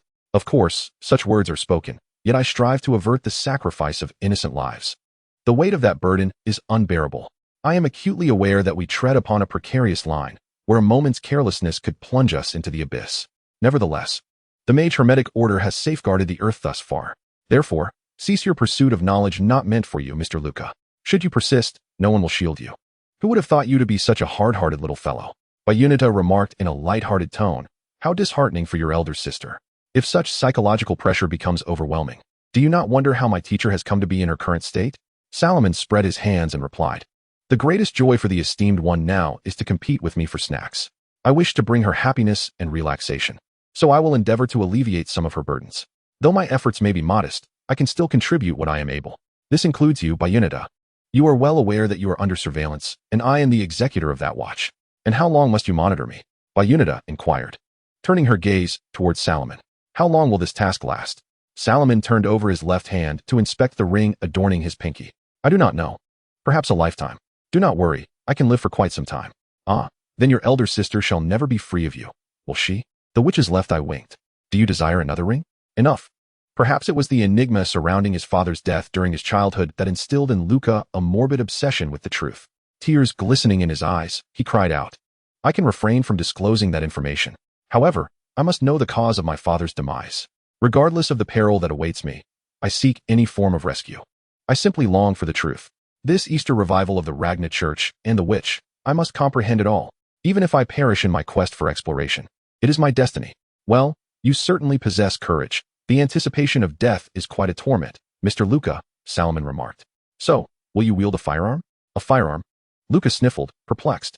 I hardly expect you to resort to cold weapons. The mage snapped his fingers. You must learn to protect yourself. And I do not know which angel took your father's life. Perhaps you should seek vengeance upon them yourself. Chapter 55 thus far. Salomon remains a member of the lawful alignment, albeit governed not by the laws of ordinary mortals, but by the edicts established by the supreme mage. Camartage is not a clandestine elite force capable of effortlessly apprehending those who seek the arcane and erasing their memories, unless there is an intention to expose those enigmatic entities. Camartage will not impede an individual's quest for magic. A portion of Camartage's apprentices have devoted themselves to the supreme mage precisely for their pursuit of the mystical arts. However, Luca's situation is distinct. As a victim's relative, he inherently possesses the right to knowledge, which is why Salomon divulges the truth of this matter to him. Guiding him into the realm of the infernal and informing Luca of the perils he shall face constitutes the utmost assistance Salomon can provide. Unlike the ordinary individuals who previously obstructed Salomon's endeavors to hunt vampires or werewolves, Luca has not transgressed the regulations set forth by the supreme mage. After he consents to refrain from disclosing the supernatural occurrences, his intentions remain solely to uncover the truth and seek vengeance. If Salomon were to erase Luca's memories merely for this, it would be excessively tyrannical. The character shaped in his previous life prevents him from watching the individual before him march towards death. Even a bewildered kitten stumbling onto the road elicits his compassion, let alone a human life. In Salomon's eyes, Luca resembles a kitten venturing into the perilous expanse of the mystical world. Even if this kitten insists on proceeding forward, how could Salomon not elucidate the potential dangers involved? Although the harsh memories may gradually harden Salomon's heart, a mere few years have yet to alter his convictions. Advising Luca to carry a firearm can be seen as the last vestige of his mercy. This is not merely a matter of a strongman's mentality. It is a question of human conscience. At present, Salomon has not entirely metamorphosed into a heartless individual. Reality is not a mindless fantasy. No one possesses an aura of sovereignty that compels others to bow before them, nor does anyone inherently embody a warrior's mindset. Such a notion is implausible. If it were the case, one would merely be delusional and should promptly seek a psychiatric institution. Should anyone believe that upon entering another realm and acquiring supreme power, everyone must obey, and that they can swiftly discard their previous ideals and the character cultivated in a peaceful society, regarding life as inconsequential, that would be sheer folly. Nonetheless, it is undeniable that within each person resides a dream of liberation from constraints, a desire to act without inhibition, akin to how ordinary individuals fantasize about the wealth they would amass and how they would utilize it. Were it not for such inclinations, the proliferation of mental capitalists would not exist. To frame it positively, they are dreamers, while negatively, they may be labeled as delusional. Thus, maintaining restraint in the face of temptations to act freely, resisting these chaotic and frenzied allures, is precisely the first lesson the supreme mage aims to impart to Salomon, including the necessity of moderation when drawing upon the powers of the dark dimension. Otherwise, he risks being swiftly assimilated. Do not utter such foolish words as facing the dark dimension and exercising restraint is never too late. Imagine the mindset of late-night online shopping, and one can easily understand the bewilderment that leads to purchasing an array of items. If one cannot exercise moderation in daily life, how can one expect to do so in critical moments? It is utterly implausible. Even Solomon, who holds the lives of several in his hands, understands the gravity of existence. If not compelled by dire circumstances, he would not easily take the life of an ordinary person. The Supreme Mage prompts Solomon to contemplate the weight of life for this very reason. He is acutely aware of the life he holds. It is these reflections that have pulled him from the depths of madness. Should Solomon abandon his convictions and disregard the value of life, it would signify his leap from the red line marked by converge, marking the moment when the Supreme Mage would cleanse the ranks. Even now, standing before Luca are other mages from converge, and their efforts can only amount to mere persuasion. However, upon witnessing Luca's obstinate demeanor, Solomon realizes that such persuasion is futile, and thus he will not impede Luca's path to vengeance. The place where angels descend is known as the Purgatory Realm, a realm merely separated from the real world by a thin veil of glass. Your spirit is not sufficiently robust to perceive them, yet I can guide you there. Solomon states, you will require a firearm. For Bayonetta, Solomon's actions evoke a sense of unease. To her, Luca is merely an ordinary human. Sending him to the Purgatory Realm is tantamount to delivering him to his demise. That angel has long since perished, Bayonetta asserts. It died the moment I emerged from the depths of the lake. The arcane mage raises his hands towards Luca, saying, now you have no target for your vengeance. Very well, let us forge a contract. A contract? What kind of contract? Luca inquires, astonished. A contract witnessed by the Emperor of the Shanty, Solomon replies, producing a scroll of parchment. In the realm of magic, oaths hold no weight. You may claim you will not divulge these matters. Yet I cannot place my trust in you, for you are a stranger to me. Therefore, if you wish to avoid having your memory erased, it would be prudent to enter into this contract. What happens if I violate the contract? Luca hesitantly asks, viewing anything imbued with magic as perilous. However, this time, Solomon's approach incites opposition from the witch. She finds herself unable to refute him, for Solomon stands firm in his position to safeguard the secrets of this world, demanding Luca's vow to uphold the mysteries of the arcane realm, a matter that leaves no room for Bayonetta's dissent. Solomon gazes intently into Luca's eyes, remaining silent. Will I die? Luca finally concedes. Very well, I will sign. The journalist inhaled deeply and inscribed his name upon the freshly drafted parchment. You must reveal to me the whereabouts of my clue, he demanded. Viglid Solomon cautiously tucked the parchment away, the ink still requiring time to dry. There lies the last sage, Bader, the president of the Izal group, who is indeed that sage. However, as I have mentioned, arm yourself, it is perilous there. Should you uncover anything, you may contact us. Here is my phone number. Do you also wish to ascertain what transpired there? Luca inquired, astonished. Indeed. You are not the only one investigating, the sorcerer replied. Recently, the number of angels has surged, and we are unable to approach Bader, as he has yet to make an appearance. Very well, I shall conduct an investigation, Luca sighed, interrupting Solomon. There will be no assistance. And I shall not disclose our connection, I understand everything. Excellent, Solomon nodded, producing a small statue from his pocket and placing it upon the ground. In an instant, a white Pegasus adorned with golden reins and wings materialized. The sorcerer mounted the creature and advised, I suggest you leave this place at once. The sound of police sirens draws near. Police? Where did they come from? I must depart immediately, Luca exclaimed, hastily turning to flee towards his dark green car parked near the church, vanishing from Solomon's sight. Solomon gestured for Bayonetta to mount the Pegasus. And as Pegasus flapped its wings, the two ascended into the sky, disappearing through a violet magical portal before the police arrived. Why did you send him to investigate Viglid? Is Enzo's information fee too exorbitant? Bayonetta queried from behind Solomon as they made their way to Rodan's Hell Bar. Bayonetta, Lucas seeks the truth, and thus I shall provide it to him. What he must face is his own burden. I have warned him, but he chose not to heed my counsel. However, as long as he refrains from disclosing such matters to the ordinary populace, he remains harmless, Solomon stated. There will be no memory wipes, nor any abyssal seats. We are not those who revel in murder. I did not misjudge you, you soft-hearted fellow, the witch remarked. And what comes next? You have indeed misjudged me, Solomon replied. Next, we must head to the Hellgate Bar to find Enzo. This time, the information he provided is gravely flawed. Quickly, summon the Supreme Mage. I assure you, it is certainly not due to the Ragnar cultist's prowess that the Great One has been summoned. Enzo had been fully aware of the situation, including the arrival of the beloved angel, from the moment the church was defiled. By the time Solomon and Bayonetta returned to the Hellgate Bar, he was already seated calmly on the sofa. Previously, they had only held funerals for ordinary people or Rodan, but now, the attendees were all amiable angels. I suspect that the imposing figure may be connected to you, Bayonetta, particularly in light of the recent resurrection festivities of Ragnar. It has been previously noted that Bayonetta often lures angels by conducting funerals for ordinary individuals, thus fulfilling her duty of nourishing demons. Consequently, she possesses numerous white, form-fitting nun's garments. Occasionally, even Enzo struggles to locate employers desiring a funeral, prompting Rodan to occasionally take on the role of the deceased. However, due to his unique status, only the less intellectually endowed lower-tier angels dare to approach him, while mid-tier and high-tier angels tend to steer clear of this character. Thus, Enzo conjectures that the appearance of this mid-tier angel is, in fact, related to Bayonetta. Moreover, Bayonetta has caused quite a ruckus within the church, nearly jeopardizing Enzo's fee. This miserly fellow even sought to renege on Bayonetta's wages. Yet, in the face of the witch's new firearm, this plump informant had no choice but to pay up. Indeed, while riding upon Pegasus en route to the bar, Bayonetta had already elucidated to Salomon the intentions revealed by the angel, which pertain to the left eye and the resurrection of the Creator. For years, these angels serving Jubilius have sought the left eye to resurrect him, while Bayonetta, who bears the left eye, had been sealed within a coffin for 5 centuries, only to re-emerge 2 decades prior. Curiously, upon Bayonetta's reappearance, these angels were not nearly as active as they are now. It was only with the approach of Ragnar's resurrection festivities that their numbers began to swell.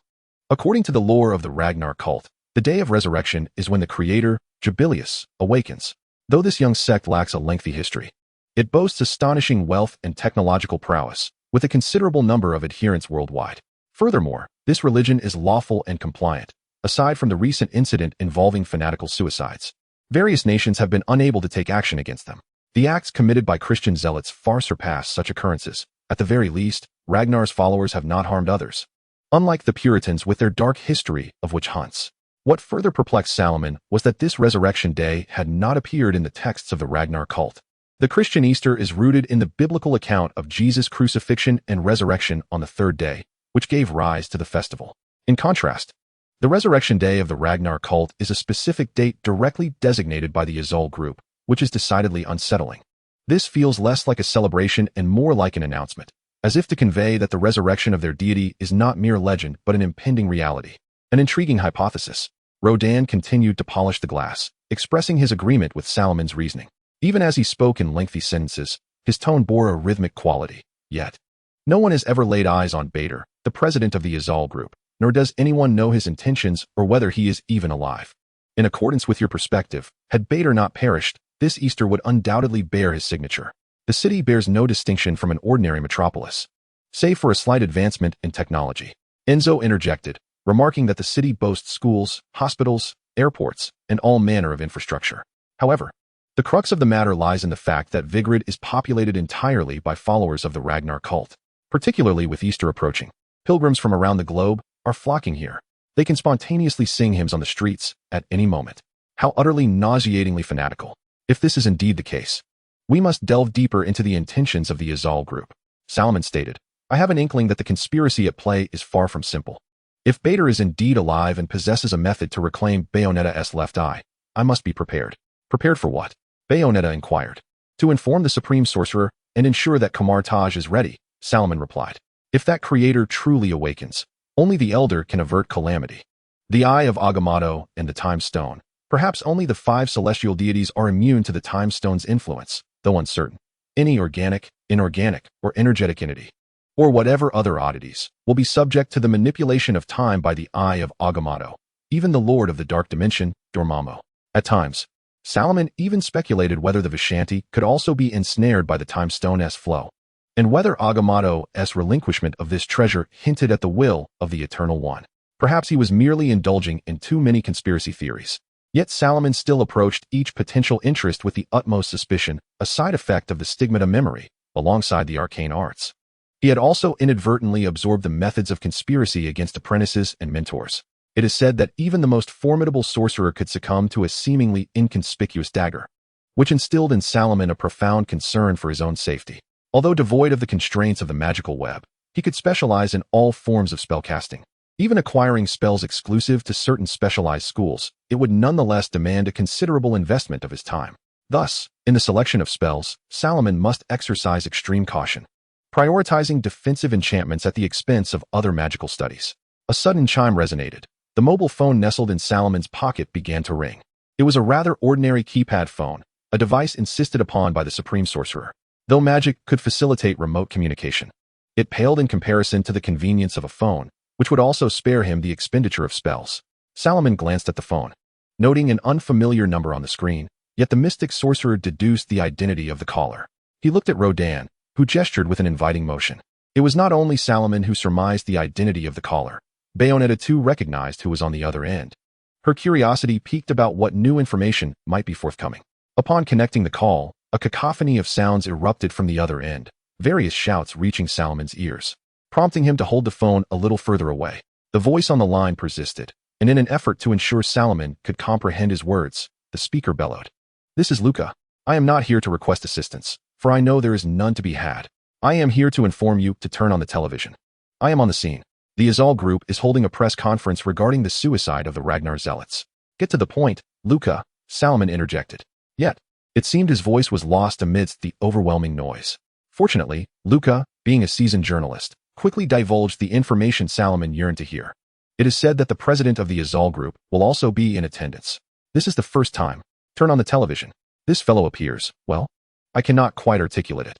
Yet he seems to embody something chaotic, more wizard-like than you."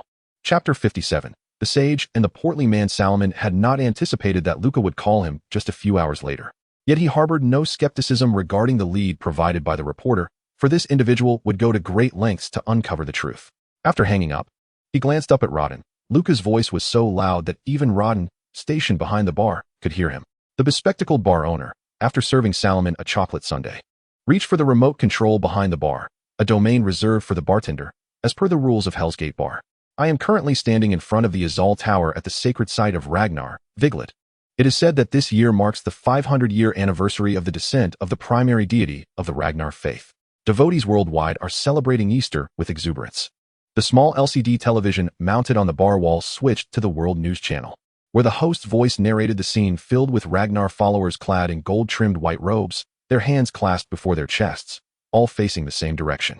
The scene soon shifted to a multitude of Ragnar priests, similarly attired in white but lacking hats, save for a tall, wide white headdress adorned with a golden sun emblem. Solomon scoffed. The history of the Ragnar faith likely had not yet approached its second 500-year mark. This Easter celebration appeared to be hastily arranged. Yet the Ragnar adherents remained unwavering in their beliefs. The influence wielded by such a young religion is perhaps the very reason the Supreme Mage chose to conceal the existence of deities and demons. Otherwise, humanity's fragile psyche would be unable to withstand the allure of faith. Though the youth may not hold strong beliefs in religion, they still share superstitious content on social media, reflecting an attempt to fill the void of faith. Faith, to Solomon, is akin to poison. Therefore, he refrains from placing his faith in anything, as he cannot abide the sensation of his mind being controlled. On the other hand, there have been continuous reports of individuals committing suicide to extol the arrival of the supreme deity. Yesterday, the high priest of the Ragnar Church, along with over 20 followers, collectively took their own lives, and the church that housed their remains was vandalized by unknown individuals. This incident has been deemed anomalous by various nations, urging the Ragnar followers to remain calm. The footage displayed is of the church visited by Bayonetta and Solomon last night. However, perhaps due to the church's current appalling condition, the television broadcasted images of the church when it was still intact. "This does not concern me. It was caused by that large fellow." Bayonetta rested her chin on her hands, remarking, "Was that little wildcat calling us to watch television merely for this?" Solomon shook his head, suggesting that it might not have been aired yet. It is known that even live broadcasts can experience delays, possibly due to the poor signal in this demi-plane. "Mr. Rodden, I assure you, I am not speaking ill of you. Please do not take away my ice cream." The president of the Azal group, which effectively governs this religious city, made his first public appearance. Rodden timely presented Bayonetta with a glass of apple martini. The commotion in the human world is indeed considerable. It is utterly foolish. Enzo, with his chubby hands adorned with numerous rings, waved a glass of whiskey, his cigar having been forcibly extinguished by Rodden upon Solomon's entrance. He stated, "To offer one's life for the return of the divine? Yet it is these fools who contribute to my business. Are you profiting from arranging funerals?" Rodden expressed his disdain for Enzo. Nevertheless, Enzo remained unfazed by Rodden's sentiments. Solomon, on the other hand, was quite pleased with Enzo. Although he was overweight, greedy, and fond of ostentation, his spirit was free, unshackled by religion. Thus, he was moved to order another sundae, placing it on Enzo's tab. Rodden was also quite welcoming of this act, as Enzo often enjoyed accruing debts for drinks, and this sundae could be considered interest. In any case, Enzo could hardly remember how much he owed Rodden. A little more or less mattered not. I have always been a model citizen.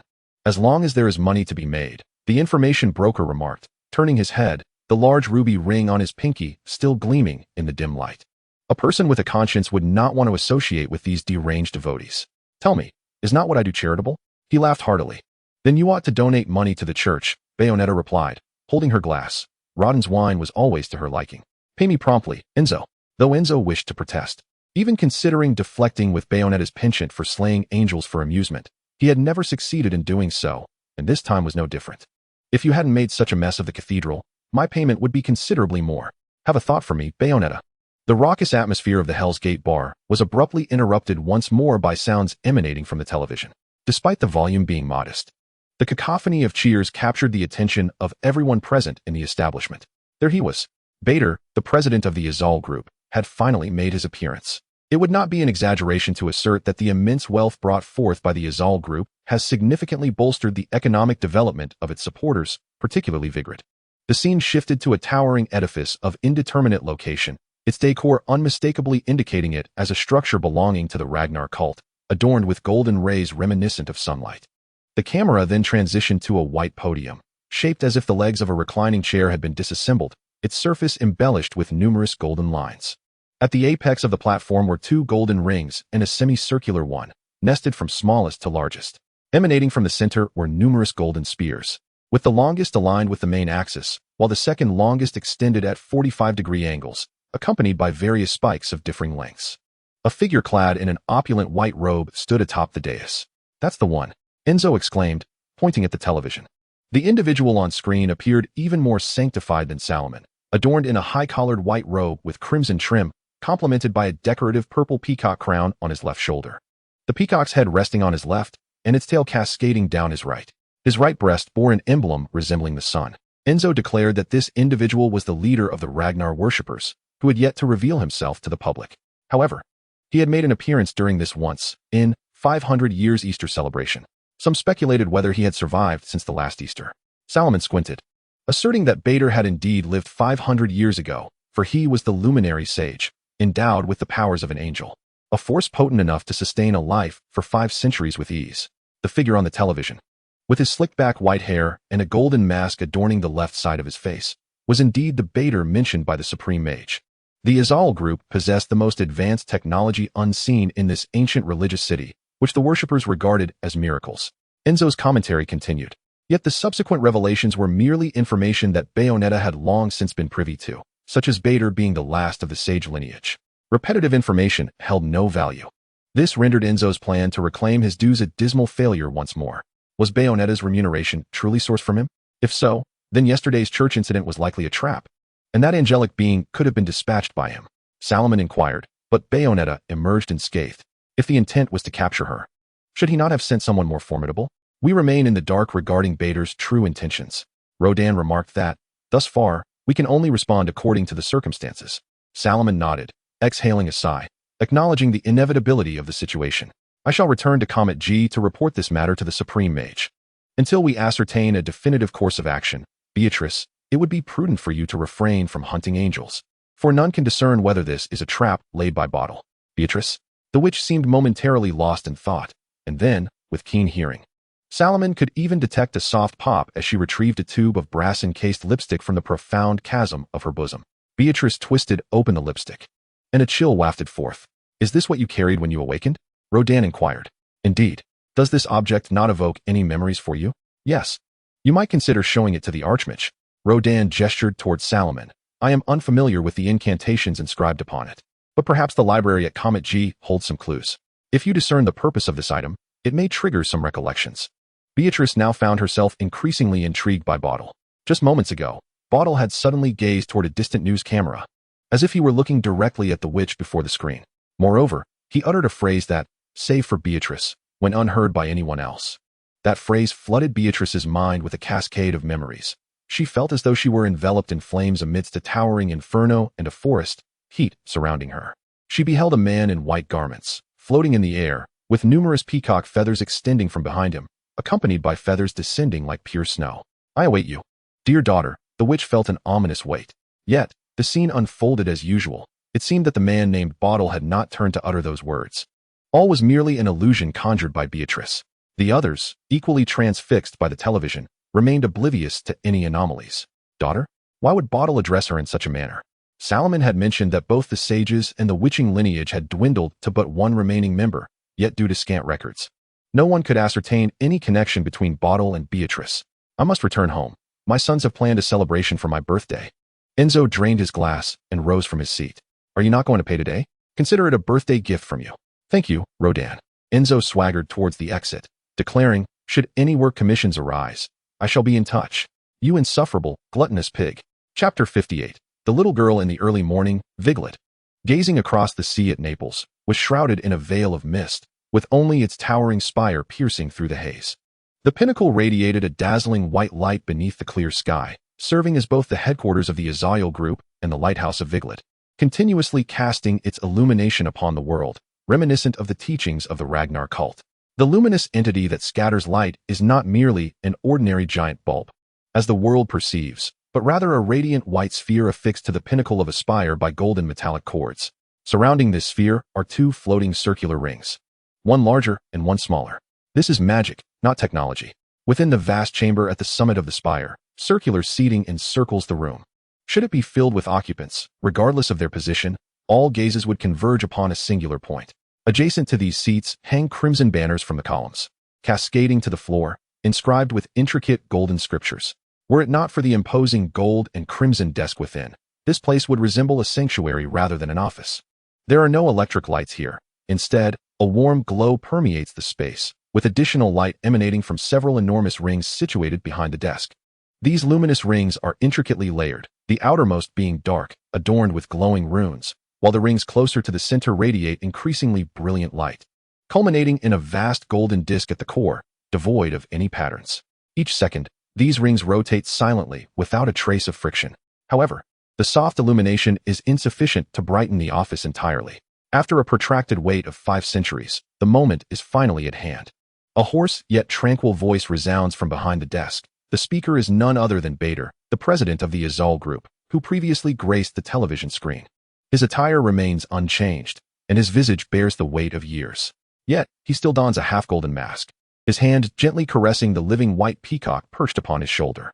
He remarks, so the child has ultimately arrived here. Will history repeat itself, as it did 5 centuries ago? Standing before the desk is a tall woman clad in a form-fitting red leather outfit, her short white hair framing her face. The collar of her attire boasts a plush black ruff, and a golden timepiece adorns her bow tie. Her high-heeled shoes, reminiscent of Bayonetta S, feature robust heels, with black pistols holstered at the back. Nonetheless, her legwear is considerably more relaxed, akin to a cheapao, revealing her fair skin and elongated legs. There exists but a singular path for the child to tread. You may wonder how I know this. It is because I am acutely aware of the laws governing the 3 realms and have long perceived all truths. Our forthcoming actions are to forge benevolent deeds towards the creation of a better world. Bader turns to his left, and the woman can only behold his mask. Even as he responds, his hand continues its gentle caress. Bader speaks with a languid tone, exuding confidence as he articulates his beliefs. For he is steadfast in his conviction that all unfolds according to his design. As the right eye, you have forsaken order in favor of chaos. The woman's voice rises slightly at the end of her statement, tinged with a flippant tone, as though she is utterly unconcerned by the matters at hand. You are mistaken. Chaos is only now beginning, Bader counters. My daughter must join me as the eye of the world. The realms remain disunited. Thus true order and authentic redemption elude us. Such is the madness of logic, the woman in red disdainfully remarked. There is no need for your understanding, nor can you extricate yourself from my presence. What a pity. Bader proclaimed, even angels must serve me, and you, Jean, are no exception. Upon hearing this name, the woman in red turned, her triangular golden earrings gently swaying. Jean inhaled slightly, dismissively snorting, revealing no further emotion towards Bader's words. I have waited 5 centuries. You too anticipate reuniting with that child, do you not? Bader said. But do not forget, all our actions are a preparation for the arrival of the Supreme Creator, Jubilius. The dawn of a new world is nigh. He looked upwards, where the true source of light resided, a swirling mass of golden red energy, enveloped in a peculiar space, behind which thick clouds of orange and deep red moved slowly. Through these rays, one could discern the energy wrapping around a vague, enormous humanoid figure, surrounded by countless white feathers gently drifting down. Solomon temporarily returned to Camartage, needing to report the entire matter to the supreme sorcerer. Before departing, he specifically advised Beatrice to refrain from hunting angels for a time, lest she fall into the sage's trap. One angel would suffice to keep her demon at bay for a while. However, the witch merely acquiesced perfunctorily, seemingly indifferent, which caused Solomon some concern. Upon relaying the entire matter to the supreme sorcerer, the esteemed one exhibited no signs of surprise. Solomon could not dismiss the notion that the esteemed one had grown accustomed to such occurrences, for within this universe, crises capable of annihilating Earth are ever present. The awakening of a god is indeed not extraordinary. I have witnessed it, with the eye of Agamotto, the esteemed one stated, including the mistletoe within your dimensional bag. Very well, Solomon conceded he had overthought it. But mistletoe? He inquired. Yet that is merely lipstick. Mistletoe is merely a metaphor. In Norse mythology, it was mistletoe that killed Bader. Insignificant and seemingly unremarkable, the esteemed one spoke in a flat tone. And that lipstick will serve as the mistletoe that slays the radiant sage Bader. Perhaps due to their shared name, fate orchestrated a similar destiny. That lipstick was the key to rescuing the sage Bader, gifted to Beatrice by his beloved, Rosa. Rosa? Indeed, Beatrice is the daughter of Bader and Rosa. Rosa was the bearer of the left eye in the previous generation, while Bader held the right eye. It was their forbidden union that birthed Beatrice, igniting the war between the witch clan and the sage clan. The esteemed one retrieved a tome and placed it before Solomon, chronicling how the sage clan, since 1480, had instigated the witch hunts in Christianity. Because at that time, the witch clan had already triumphed in the war, the sage clan, seizing the opportunity of their considerable exhaustion, incited the common people's fear of witches, leading to a significant decline in the population of the witch clan. This blind witch hunt swept across Europe for over 3 centuries, even extending to the occurrence of the Salem witch trials. Thus, one might wonder if Bayonetta is a Nephilim. As stated in Genesis 6 verse 4, there were giants in the earth in those days, and also after that, when the sons of God came in unto the daughters of men, and they bore children to them, the same became mighty men which were of old, men of renown.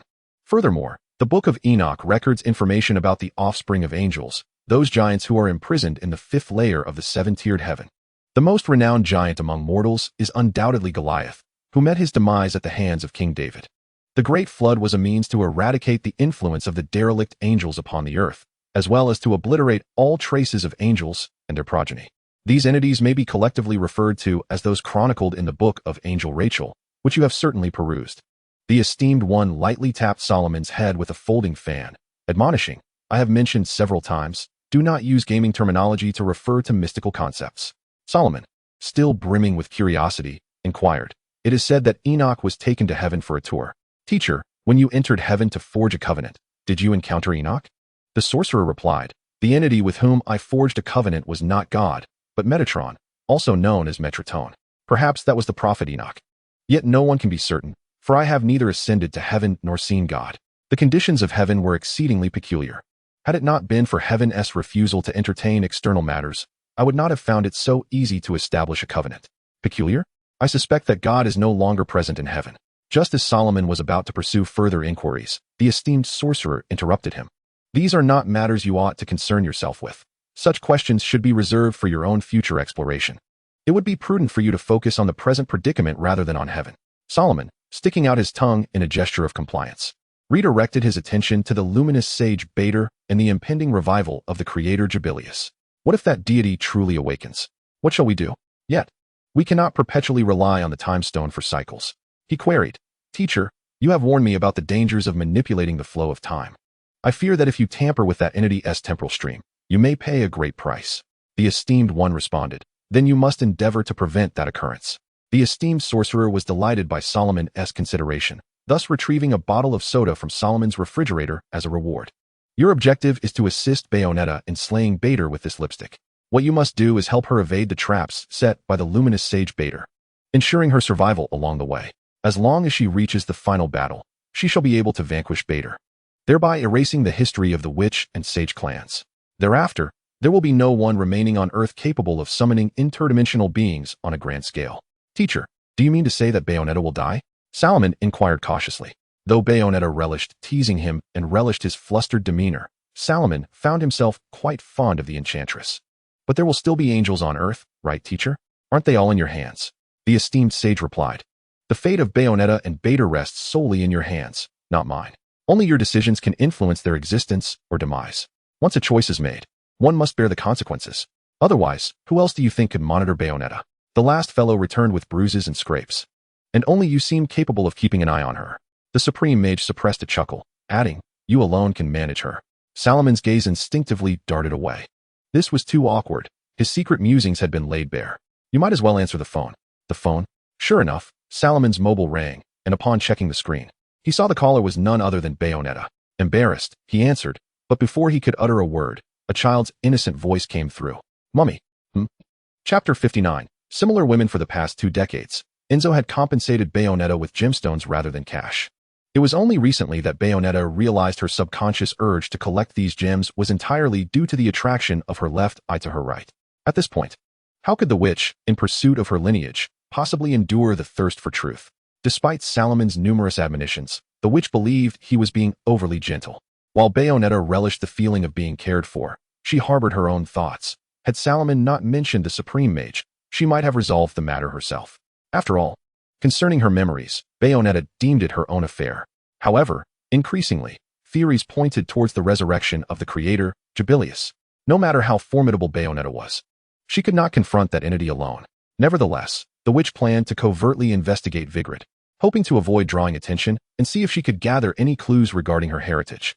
To reach Vigrid, one must first board a train. This train, a rapid service developed by the Azal Group, was dedicated to the journey to Vigrid, and a pass was required for boarding. Naturally, Bayonetta possessed no such authorization. Instead, she managed to board the train by entering the Inferno realm, essentially evading the fare. The train traversed the snow-capped peaks of the Alps, with most passengers being Ragnar worshippers heading to Vigrid for pilgrimage. The carriages were sumptuously adorned, with light green wool carpets covering the floor, patterned with deep green and white wool designs. The seating consisted of wooden armchairs, plush blue cushions embroidered with golden sun emblems. Even the luggage racks were crafted from brass. Bayonetta sat by the window, gazing at the orange-red afterglow that painted the black rocks, while the white mountain peaks reflected brilliant light. Shadows below gradually ascended, devouring the last remnants of brightness, one bite at a time. The carriage appeared devoid of life. Yet this was merely due to the witch's presence in the realm of purgatory, where the projection of ordinary individuals was but a thin veil of illusion. She intended to traverse from purgatory to Vigrid, confident that as long as she did not confront Baldur, the bearer of the right eye, her existence would remain undetected. Perhaps an ordinary person might sense something passing by, but that was of little consequence.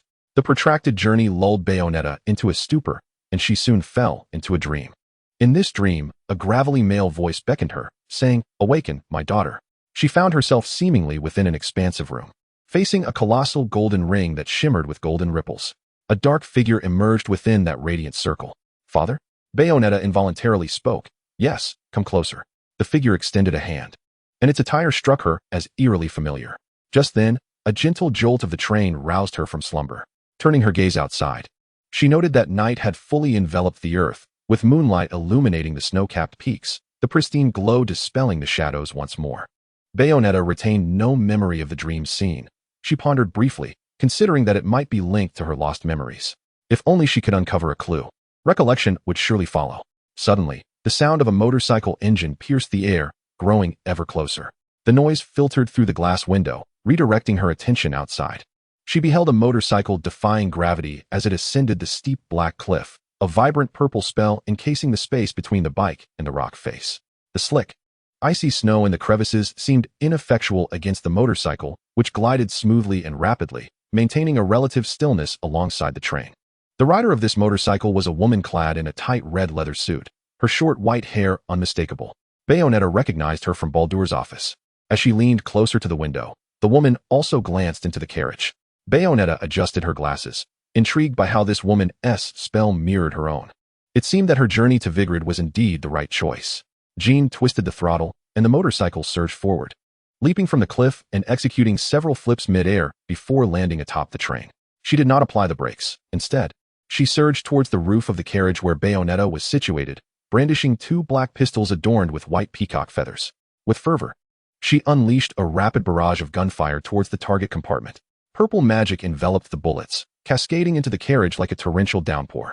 Jean paid no heed to the cries of the Ragnar cultists, her focus unwaveringly fixed on one target, Bayonetta. The witch's response was equally swift. As she evaded a bullet that whizzed past her, the surrounding world slowed to an almost languid pace. This was witch time, a unique magic inherent to the witch lineage, enhancing one's sensory perception and enabling extraordinary speed. Typically, this enchantment remained in effect, automatically activating when they dodged an attack. However, it could also be voluntarily triggered, depending on the caster's intent. With her hands braced against the seat, Jean fired her pistol, shattering the glass. Bayonetta leaped out of the window, executing several graceful spins in the air before landing firmly atop the carriage, directly opposite Jean. She intended to forego any pleasantries, instead raising her hands behind her back to aim her crimson pistol at the unfamiliar foe. "Excuse me, may I ask who you are?" A smirk graced her lips as the purple glyph beneath the motorcycle illuminated, the engine roaring to life. Bayonetta fired, yet Jean deftly sidestepped both bullets. Accelerating towards her, Jean slammed the brakes, causing the rear of the motorcycle to swing sideways, narrowly avoiding Bayonetta's evasive leap. In an instant, Jean maneuvered the bike to strike at the witch once more, only to have her opponent evade once again. Suddenly, the witch leaped towards the rock face, her voluminous sleeves unfurling like a swallow in flight. The purple glyph glimmered beneath Bayonetta's feet, allowing her to hover gracefully against the rock wall, while her hair and attire seemed to defy gravity, unaffected by the downward pull. "It appears you possess magic akin to my own," Bayonetta remarked, her voice steady. "I shall inquire again. Who are you?" Jean brought her motorcycle to a halt on the vertical surface of the rock wall. A soft laugh escaped her lips. "It seems your prolonged slumber has dulled your wits. Do I know you?" "It feels as though I do."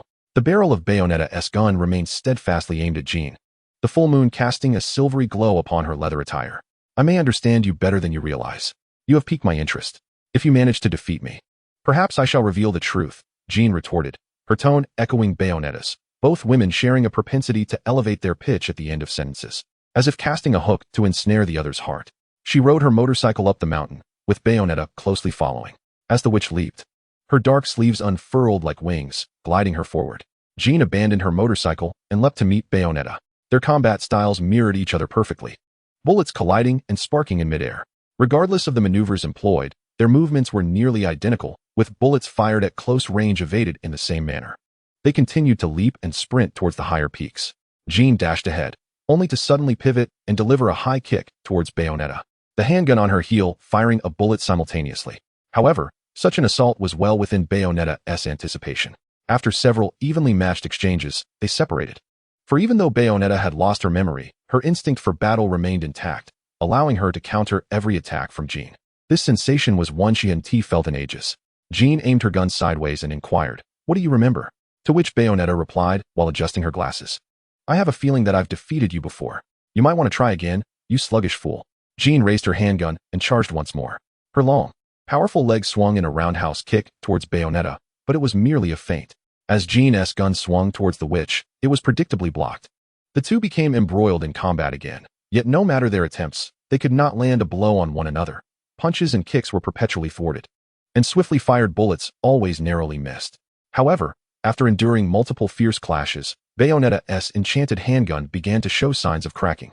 Yet, as she continued to engage with Jean, familiar scenes stirred memories within her, as if she had once fought this very person. Lost in recollection and momentarily slowed, Bayonetta was soon caught off guard by Jean. "Is this all the strength you possess?" Jean teased, as they stood beside a colossal stone pillar, pausing her assault. "Who knows? A few more rounds, and you might find out," Bayonetta replied, masking her yearning for that lost memory. Jean chuckled lightly. "What can you showcase with that toy?" "I will, for I sense you haven't had your fill yet," Bayonetta retorted, suddenly leaping towards Jean. She fired again, but the circular green and pink gems embedded in her enchanted handgun shattered abruptly, the magenta weapon emitting smoke and sparks. "Truly foolish," Jean commented, leaping aside and descending from the stone pillar. "You are not ready yet." "Humph." Bayonetta watched as Jean vanished from her sight, her magenta enchanted handgun now utterly destroyed. In this ancient ruin, adorned with colossal stone pillars, only the white snow and moonlight remained. Chapter 60. Teresa. The appearance of Jean d'Arc filled Bayonetta with profound perplexity. For according to Solomon's account, only one witch and one sage remained, locked in a conflict that had endured for centuries. Yet, Jean fought in a manner strikingly similar to her own, prompting the witch to question the veracity of Solomon's words. However, Solomon had ventured to Camartage to investigate the lipstick that lay dormant in the coffin alongside her. By the time he returned, he would likely bring forth additional clues. Bayonetta was eager to inquire why a witch akin to herself had emerged at this moment. At present, She needed to seek out Rodan for repairs. Nestled within the mountains, approximately 105 miles from Vigrad, lay a chasm where steep, almost vertical rock formations rose dramatically. It appeared as though the earth had been violently cleaved apart and subsequently etched by the relentless passage of time. This site was perpetually shrouded in dense mist, devoid of any flora. Not even the common moss or bamboo thickets could be found. Perhaps the altitude was too great, with leaden clouds hovering just above, as storms often clashed in this exposed gorge, with lightning frequently striking its unprotected depths. On either side of the chasm, two colossal stone statues stood back to back. These sculptures bore striking resemblances, clad in voluminous robes with hoods, each wielding a long sword, their wings unfurled behind them, creating a bridge of sorts. The statue on the left, lighter in hue and reminiscent of marble's purity, bore a sun emblem upon its neck. It gazed skyward, its eyes cast downward, displaying an expression of profound sorrow. Conversely, the statue on the right was slightly darker, adorned with a moon emblem at its neck. It bowed its head toward the right, its face impassive, yet streaked with rust-colored marks, as a massive spiral spear pierced its chest, emerging from behind, while the rust stains resembled tears. There was no need to approach these monumental figures. Even from a distance, their tale of anguish was palpable to anyone who beheld them. In the depths of night, the statue on the left unfurled its wings to form a platform that radiated with golden light, upon which a circular portal of gold materialized. A little girl with black hair, clad in a pink nightgown, emerged from this portal, clutching a doll and sporting square-framed glasses, her demeanor timid and uncertain. Behind her, a figure draped in a white robe stood, adorned with several peacock feathers. Anyone who had watched the news would recognize his identity. "Daddy, is Mommy here?" the little girl inquired, gazing up at the figure. The luminary sage, Bader, looked down at the girl. "If you behave well, your mommy will come to fetch you soon." The author humbly reminds you that Marvel's Magical Chronicles is updated with the latest chapters on Conks.com. Remember to visit Conks.com for complete and updated chapters. "Teresa is a good child," the little girl joyfully exclaimed while hugging her doll. "Can you wait for Mommy here by yourself?" Bardell inquired. "Of course." The little girl nodded vigorously. Bardell smiled as he closed the portal, the golden disc shrinking until it vanished, leaving Teresa alone on the not overly wide platform. As the warm golden light faded, the distant rumble of thunder startled the little girl, and the cold air surged from the desolate chasm, stirring the mist restlessly. In an instant, Teresa's tender confidence crumbled, and she clutched her patched-up doll tightly. "Cheshire, it's all right? She nervously asked the doll, tears welling in her bright gray eyes. This doll had been her sole companion throughout her brief and lonely existence. It was her only friend. Yet, the doll, of course, offered no reply. The little girl stared blankly at the dark clouds in the distance, softly murmuring, "Mommy, please come and get me." Rodden's temporary shop was established within an abandoned longhouse in the countryside. Whenever someone was in need, Rodden could set up his bar at the nearest outpost, awaiting customers. However, due to the considerable distance to Bayonetta, by the time she arrived, it was already morning.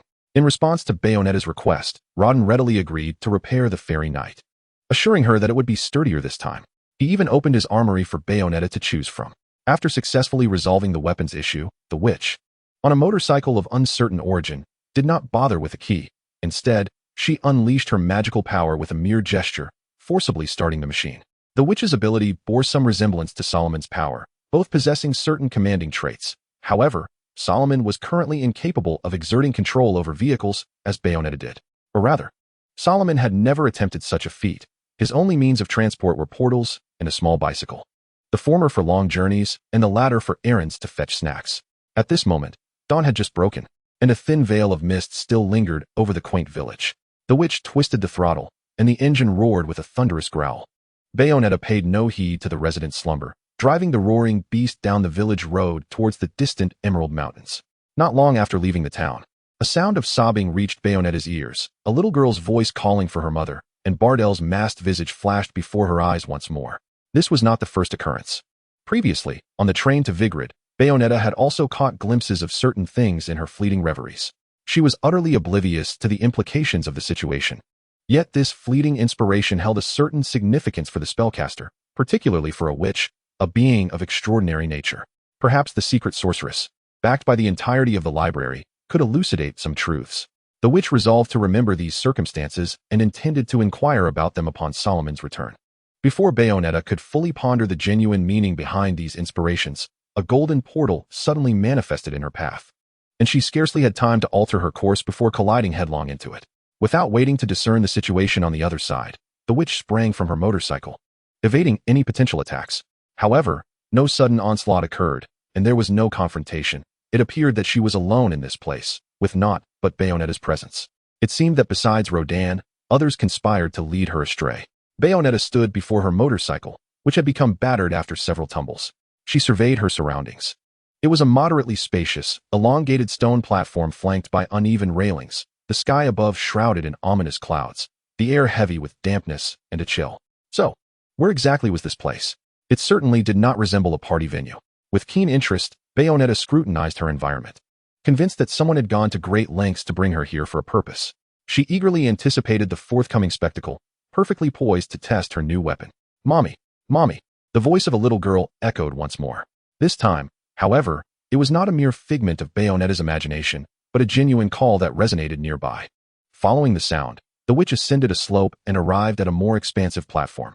There, a small girl knelt upon the ground, clutching a Cheshire cat plushie tightly, tears cascading down her cheeks like pearls. Upon hearing the sound of high heels striking the stone, she looked up in confusion. Through her tear-streaked vision, she beheld a dark figure approaching slowly. "Mommy," the little girl sobbed as she rose to her feet, repeatedly calling out, clutching her plushie, and stumbling towards Bayonetta with her nearly frozen limbs. The term struck Bayonetta with considerable impact, especially as it emanated from the lips of such an endearing child. Even encountering a seraphim could not evoke as profound a reaction within the witch as this word did. Overwhelmed, she halted in her tracks. Yet, she quickly dismissed the notion that she had been mistaken. That was her first thought. The second was a pressing question: who had abandoned this child here? But before the little girl could reach Bayonetta, a golden warm light descended between them, accompanied by drifting white feathers. The girl looked up in confusion, gazing toward the source of the light. "Monster, can you see the angel?" Bayonetta was increasingly perplexed. She found herself not in the realm of purgatory, but rather in the plane of reality, much like the little girl beside her. Yet, this young child possessed the extraordinary ability to perceive the purgatory realm, even witnessing angels descending from the heavens. The current adversaries she faced were of a lesser tier than the formidable angels encountered previously. Aside from a few ubiquitous affinity angels, there stood only a single third-tier authority angel, the enthusiastic angel. Clad in resplendent red armor adorned with intricate golden patterns, its visage mirrored that of the affinity angels. Complete with a beak-like feature, it boasted 3 magnificent golden feathers as wings, and wielded a colossal sword forged from numerous golden feather blades in its right hand, while its left grasped a retractable metal shield with a razor-sharp golden edge. In terms of appearance alone, this angel exuded a commanding and striking presence. However, it instilled enough fear in the little girl to prompt her to cower on the floor, crying out in a panic, which displeased Bayonetta. Despite her penchant for tormenting foes and summoning various implements of torture and demons, she possessed a nurturing spirit, akin to a homemaker equipped with band-aids. As a few reckless affinity angels charged forth, Bayonetta drew forth her new weapon, a katana shimmering with purple magic. Much like the duels depicted in classic Japanese samurai films, the confrontations concluded in an instant. The combatants would brush past each other, standing back to back, each brandishing their weapons, awaiting the sensation of the slender blade piercing flesh. Soon, one party would feel the sting of pain, glancing down in astonishment to discover their grievous injury, teetering on the brink of death. In a heartbeat, Bayonetta accelerated to an untraceable speed, dashing through the purple magical circle. Like the moment a musical score swells in a film, she swiftly materialized behind the affinity angel. When the witch came to a halt, the air resonated with the sharp sound of slicing wind. Naturally, her combat style left no time for her foes to realize they had been wounded. The head of the affinity angel promptly fell, exploding into a cascade of golden light that vanished without a trace. This blade was known as the Shura blade, or perhaps the Rue blade, a treasured possession of Rodan. Its performance indeed lived up to Rodan's expectations, as the witch effortlessly severed the head of the affinity angel as if slicing through cake. The subsequent affinity angels did not endure long against the witch's blade. However, the deep crimson enthusiastic angel remained unmoved, merely positioning itself in front of the little girl. Hearing the child's exclamation, Bayonetta then realized that one affinity angel had seized the girl's collar, yanking her into the air. With a leap over the enthusiastic angel's obstruction, Bayonetta ascended, cleaving the angel's arm and catching the plummeting girl in her embrace. "Mommy," the little girl exclaimed joyfully. The moment Bayonetta held her, the child's cries ceased, as if the earlier distress had never existed. "Do not weep any longer, do you understand?" The witch, slightly impatient, remarked. "The 2 things I despise the most are crybabies and cockroaches. and I am not your mother. All right, mommy. Upon hearing this, the little girl's tears welled up once more, yet she resolutely sniffed and stifled her sobs. You should hide, little one. Bayonetta nodded with satisfaction. She leaped aside while cradling the girl, then, as if by magic, produced a mobile phone and dialed a number. She assured the girl, there are angels here who wish to challenge me. I will find someone to take care of you. Okay, mommy. Huh. Before Solomon could react, Bayonetta instructed, locate my current position. I know you can find it. Hurry and come to me. The supreme mage extended his hand, and a portal materialized within the meditation room. Remember to bring some snacks, he added with a hint of amusement. You will find them useful. Chapter 61. Taking care of the child. Hello there, little one. As Solomon stepped through the portal, clutching snacks, he encountered a young girl clad in a pink nightgown, her hair styled in 2 braided pigtails, peeking curiously into the portal. Her previously trembling short legs stood firm now. Clearly, she was well acquainted with such phenomena and exhibited little astonishment. In her small mind, this circular object, from which people could emerge and that emitted a warm glow, bore a striking resemblance to the one that had brought her here, albeit less luminous. Nevertheless, she perceived them as the same entity. However, when Solomon emerged from the portal, the girl visibly drooped, for the figure before her was not the one she had been anticipating. With her head bowed, she dejectedly tapped her round-toed shoes against the ground. And even Solomon's greeting failed to lift her spirits. I was summoned by that woman. Solomon gestured towards Bayonetta, who was confronting an angel ahead. Keep an eye on that little one, the witch called out without turning, seemingly confident in Solomon's ability to care for the child. Mommy. The girl raised her head, her voice soft and sweet. Are you the big brother mommy asked to look after me? Mommy. When did Bayonetta have a child? Solomon pondered, noting that the girl appeared to have only recently come into existence. He felt an acute embarrassment, not solely due to Bayonetta's formidable prowess, but also due to his utter lack of experience in caring for children. He had never encountered a child so small, as those from the mage families who trained at Kamartaj were at least of comparable height to him. The mage, clutching an array of snacks, fumbled with one free hand, attempting to decipher what to do. Is mommy going to leave me again? The girl's large eyes brimmed with tears as she gazed at Bayonetta, then turned to Solomon. She lifted her head, tears cascading down her cherubic cheeks. Please, big brother, don't let mommy leave me. It's not like that, little one. Solomon's heart softened instantly. Who could remain indifferent in the presence of such a little girl? He crouched down in a cooperative manner and addressed the small child, saying, once your mother deals with that creature, she will come to be with you. I am here solely to protect you from harm. After discerning the rank of the angel, Solomon understood that this adversary posed no threat to Beatrice. Hence, he felt quite at ease conveying this information to the little girl, assuring her, that monster will not be a match for your mother. Then we will be safe, right? The little girl asked timidly. Of course, Solomon nodded hastily. But, the Cheshire cat, Chai cat. Following the little girl's pointing finger, Solomon turned to see a tattered plush toy lying to the side. Is that worn-out doll yours? Yes, Cheshire is my friend, the little girl replied. But they want to hurt Cheshire. It came back. With a simple trick. The plush toy flew into Solomon's hands. He stuffed a bag of chips, some candy, and the doll into the little girl's embrace, proclaiming, now, it is your friend again. Come with me, little one, it is unsafe here. Seems like you are not prepared to harm the little girl. What purpose do you have in summoning me to this place? Beatrice inquired of the angel. At that moment, Solomon noticed a portal not far behind him. He instantly deduced that this was a trap, specifically designed for Beatrice. But what could a little girl accomplish? A hostage? Regardless, Solomon heightened his vigilance, both towards this place and the little girl, ensuring he would no longer turn his back on her. Simultaneously, he perked up his ears, ready to listen for any information the angel might reveal. I must become the cornerstone of the resurrected deity, the angel stated, its tone as calm as ever, seemingly limited to uttering such meaningless phrases. Come, let us dance. Beatrice's long knife ignited once more with purple magical flames as the witch lunged at the angel, initiating the assault. The witch's initial strikes were fervently parried by the angel, the clash of blades producing a piercing sound. Yet, with remarkable speed and strength, Beatrice seized upon the angel's openings, landing her blade upon the golden red armor. However, even this knife could not leave a mark on the armor, each of the witch's attacks merely igniting a shower of sparks. Beatrice did not feel disheartened. Instead, she was filled with exhilaration. The previous adversaries had been far too weak to pique her interest, while the current archangel, despite being of a lower rank than the archangels, proved to be more formidable than she had anticipated. The witch licked her lips and remarked, it seems I can truly savor this. The thunderous sound of clashing swords resonated throughout the chasm, shaking the air, while nearby, the rumble of thunder grew more frequent. With each exchange, A cloud of dust suddenly erupted upon the battlefield. A cloud of gray enveloped the scene, obscuring the onlooker's vision. Even Solomon, who had unwavering faith in Bayonetta, felt a twinge of anxiety at this moment, let alone the little girl standing beside him. "Mommy," the girl cried out in distress, clutching her plush toy tighter and casting her snacks aside. Tears streamed down her cheeks, far more abundant than when she had first encountered Solomon.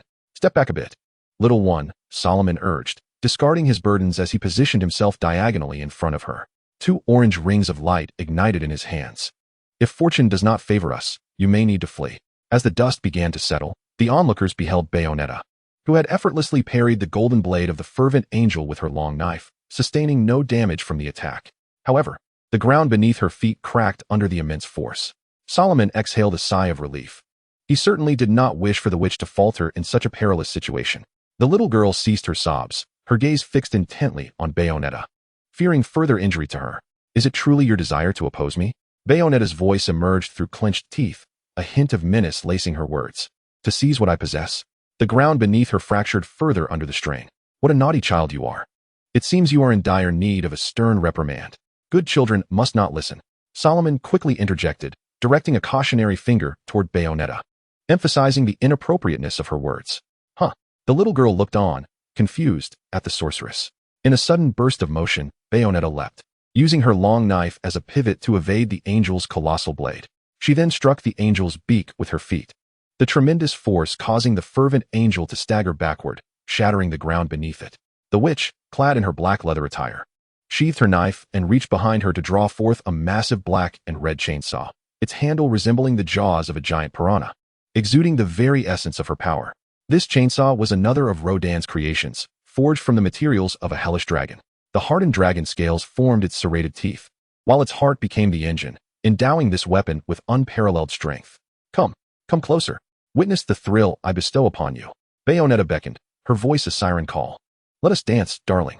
Solomon had already covered the little girl's ears. "Glory to Jubilius." The fervent angel shouted defiantly as it charged at the witch. But Bayonetta evaded its slash with an agile leap.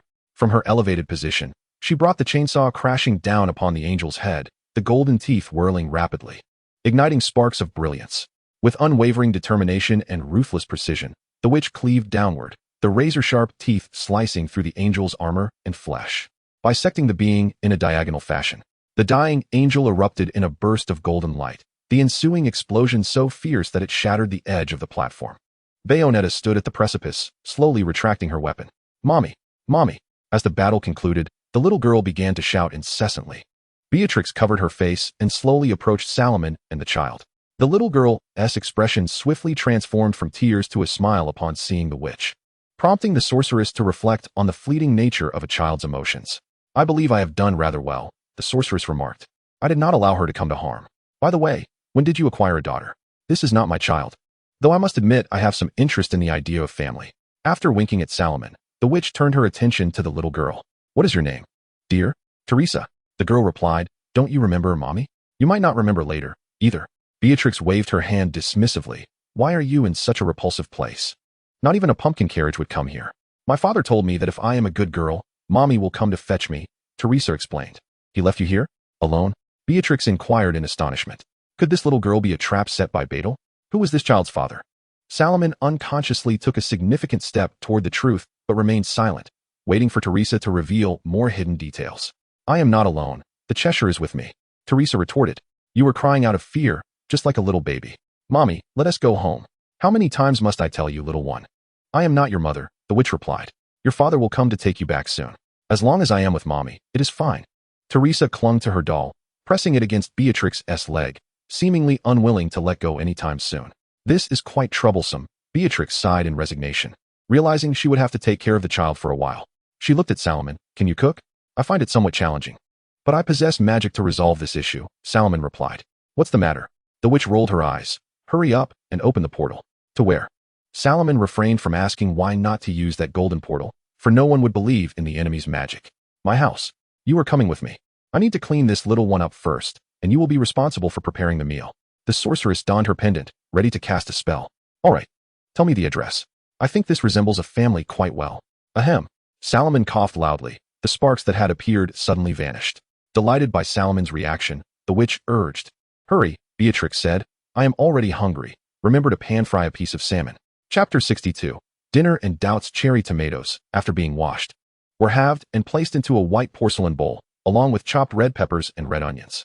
Carefully slice the Italian salami into strips and place them in a bowl, followed by the addition of chickpeas and strips of aged Edam cheese, finishing with a sprinkle of chicory to impart a hint of bitterness. Oh, and don't forget the finely chopped romaine lettuce.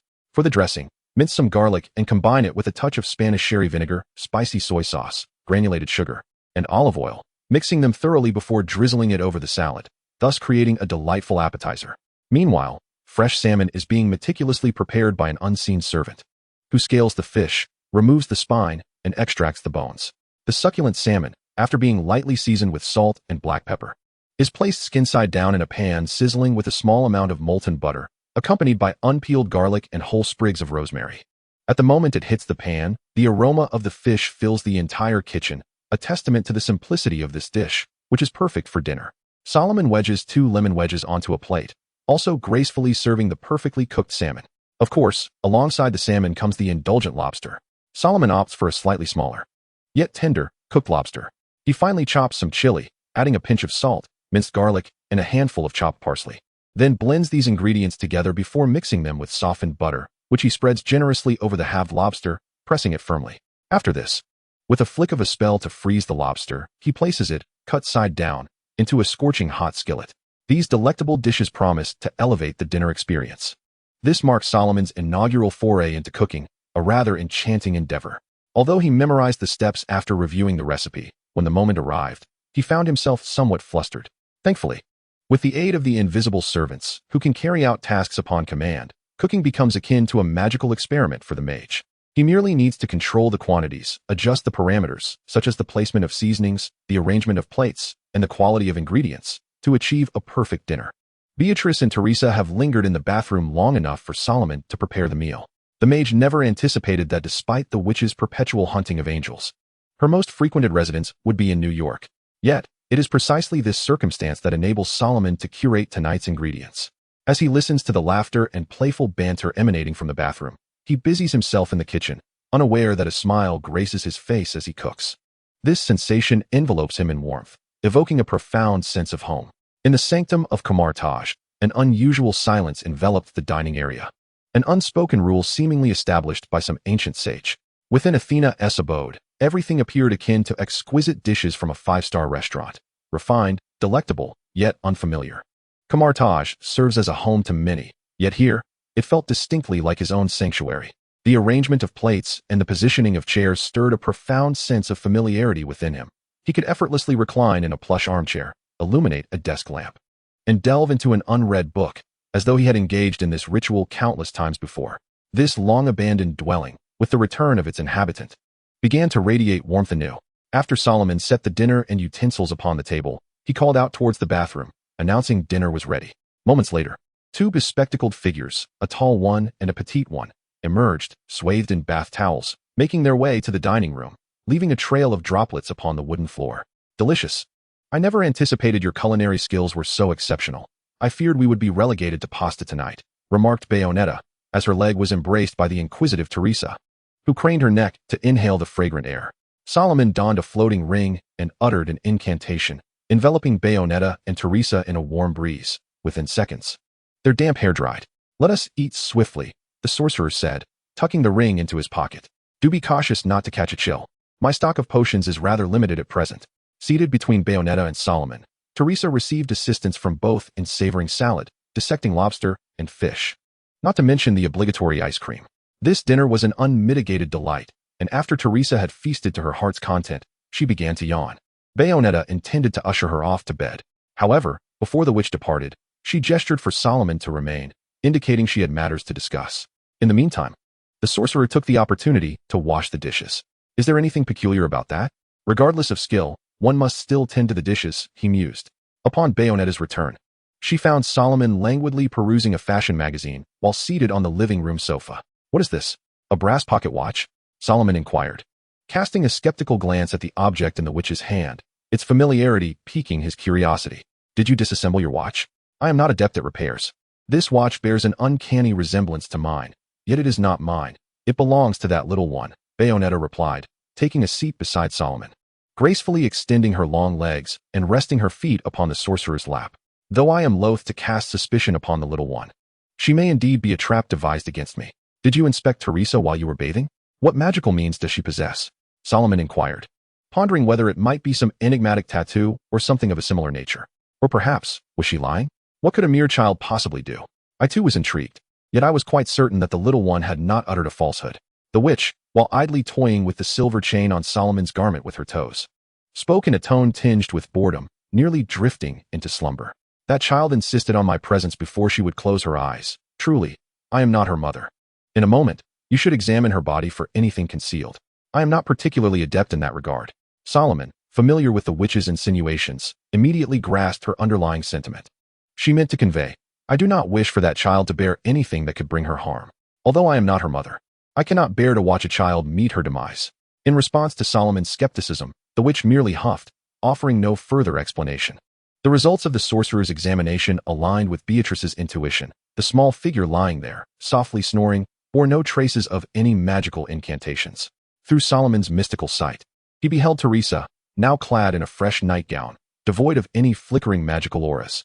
Nevertheless, the fact that Teresa could perceive the infernal realm and glimpse the heavens indicated she was no ordinary individual. Yet these enigmas would need to await resolution. For now, I need not worry about her suddenly exploding.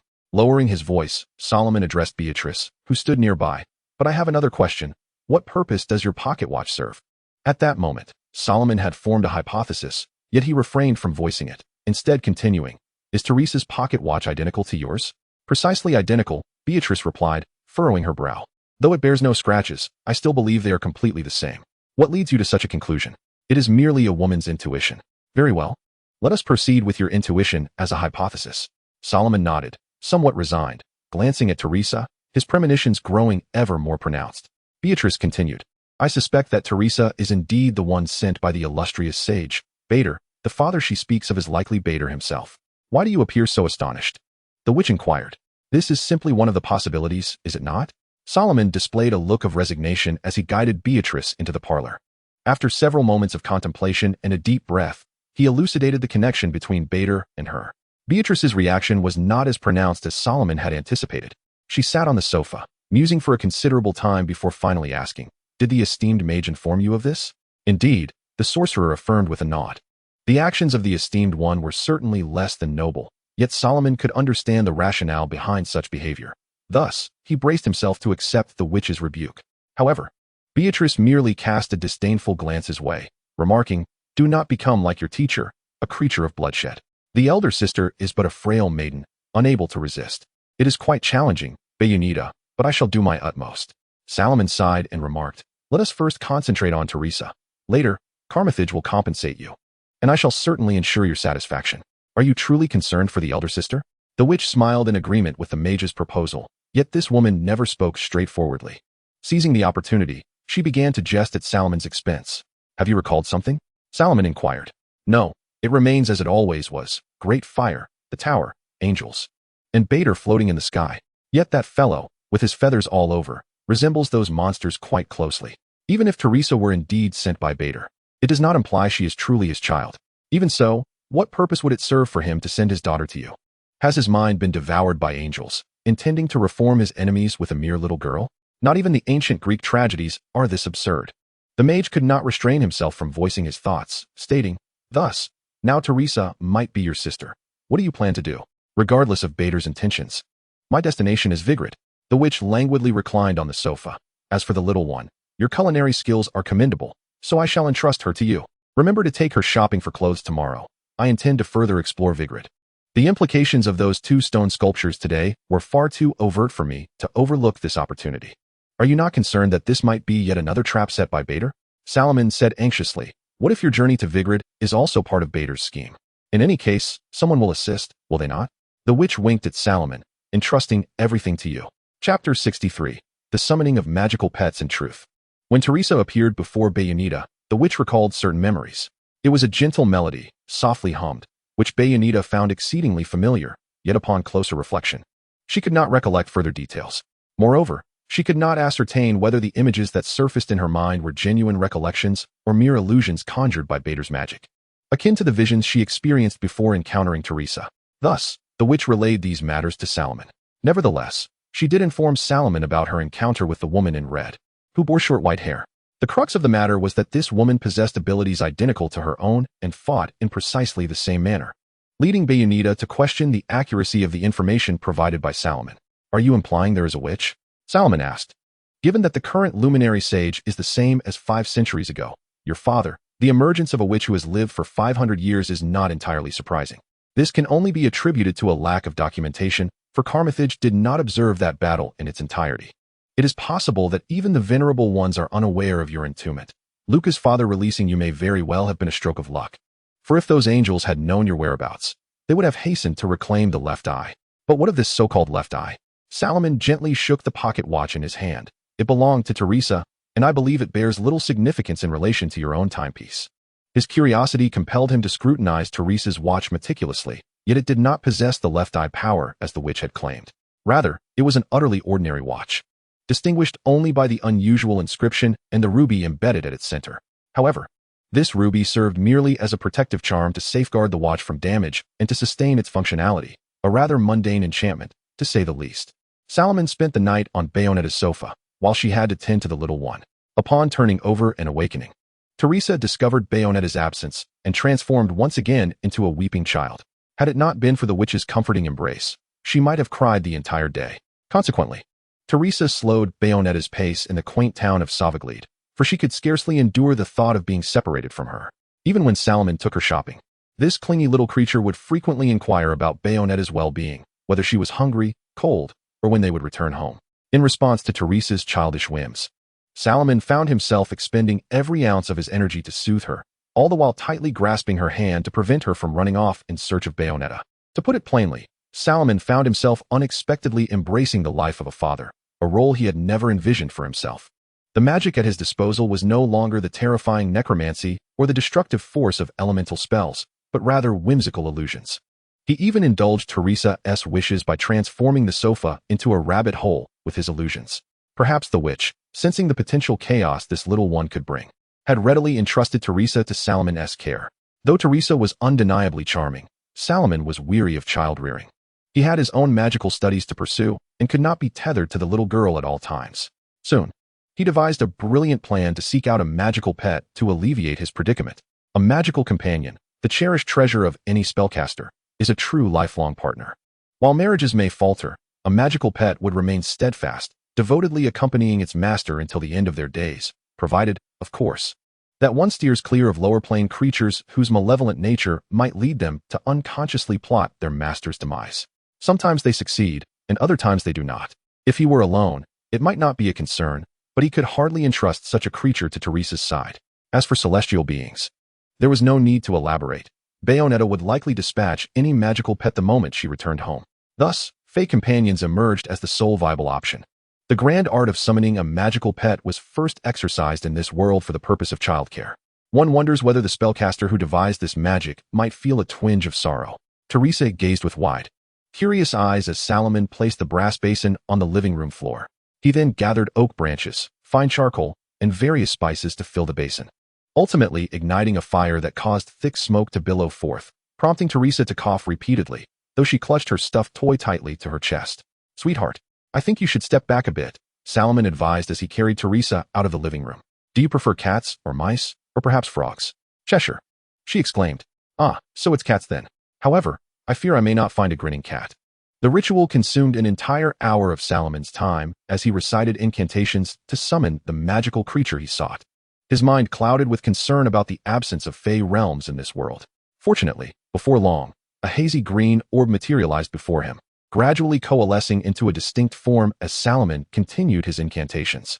At last, the green light faded, revealing a plump tabby cat before Salomon and the curious Teresa. "Meow, Cheshire," Teresa shouted joyfully. This portly feline boasted a coat of short gray fur adorned with blue-green luminescent stripes, reminiscent of the famed Cheshire cat from the tales, a subtle hallmark of Fey beings. Aside from its initial meow, the cat remained silent, lifting its head to gaze at Salomon with round, inquisitive eyes. As the magical contract established its awareness of Salomon as its master. "Your first command," Salomon declared, "is that your name shall be Cheshire." "Meow," the cat seemed to respond. as if pleased by its name. Salomon gestured towards Teresa, whose eyes sparkled with excitement, saying, "Take good care of her until the witch returns. Ensure that she does not touch anything hazardous, such as outlets or gas. Treats are in the drawer. She mustn't indulge excessively. There is no litter box here. So if you need to relieve yourself, remember to flush." Before Salomon could finish his instructions, the rotund cat sauntered over, rubbing against Teresa's small legs, eliciting a delighted squeal from the little one. "Let us hope this chaotic creature can fulfill its duties well," the wizard mused, observing Teresa chase after her new companion as it dashed from the living room. He donned the suspended ring on his left hand and invoked the spell inscribed upon it. His next destination was Vigrid, to ensure the witch would not fall into Bader's trap, for the forces at play were beyond Salomon's current capabilities. Yet his ultimate aim remained the demise of Bader. At present, only the witch possessed the power to slay Bader, and the most effective means of achieving this lay in the lipstick of Beatrice's mother, Rosa. In other words, Salomon must ensure that Beatrice's path to patricide remained unobstructed. Undoubtedly, Salomon felt no pangs of guilt for his role in inciting such a grave transgression in Beatrice. He did not perceive himself as having erred in any way. Should Bader's plan succeed, humanity would be doomed, necessitating the Supreme Mage's use of the Eye of Agamotto to reverse time. However, employing the eye merely offers a chance to relive events, to uncover a secret that dates back 5 centuries.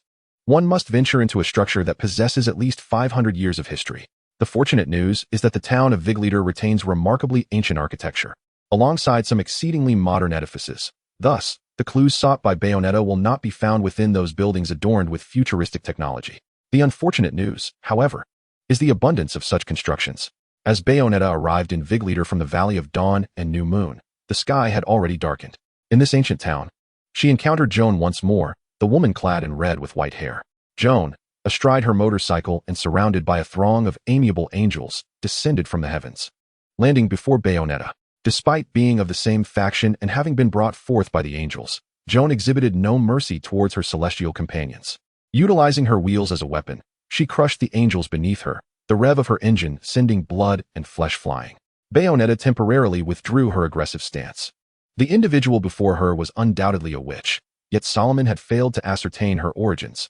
The enigma surrounding this woman surpassed even Bayonetta's own uncertainties. As Joan brushed past, she mercilessly eliminated every angel present.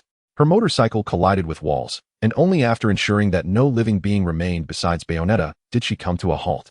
Perched atop the wall, "You have indeed arrived," Joan remarked, "seeking the secrets of the past, are you? Your face is familiar, and you wield a power akin to mine." Bayonetta crossed her arms, the earlier confrontation with Joan having triggered fragmented memories. However, she remained uncertain about the complete narrative. "Excuse me, do we know each other?" she inquired. Joan scoffed lightly, propping her long leg on the front of her motorcycle. "A similar ability? Spare me the jest. You've been rusting from too long in the lake. Haven tea you? I haven't tea-touched water in 20 years. Bayonetta stepped forward, hands on her hips. For some inexplicable reason, the sight of this woman seemed to incite her ire. With a tone laced with disdain, Bayonetta declared, "The only thing rusting on me is the absence of a true challenge. Perhaps you are that challenge? You truly disappoint me." Joan produced a brass pocket watch from within her attire, at which point Bayonetta realized that the pendant watch she once wore had vanished. This moment, when Joan of Arc brushed past Bayonetta, was seized using the customary witch's time, a technique frequently employed by sorceresses.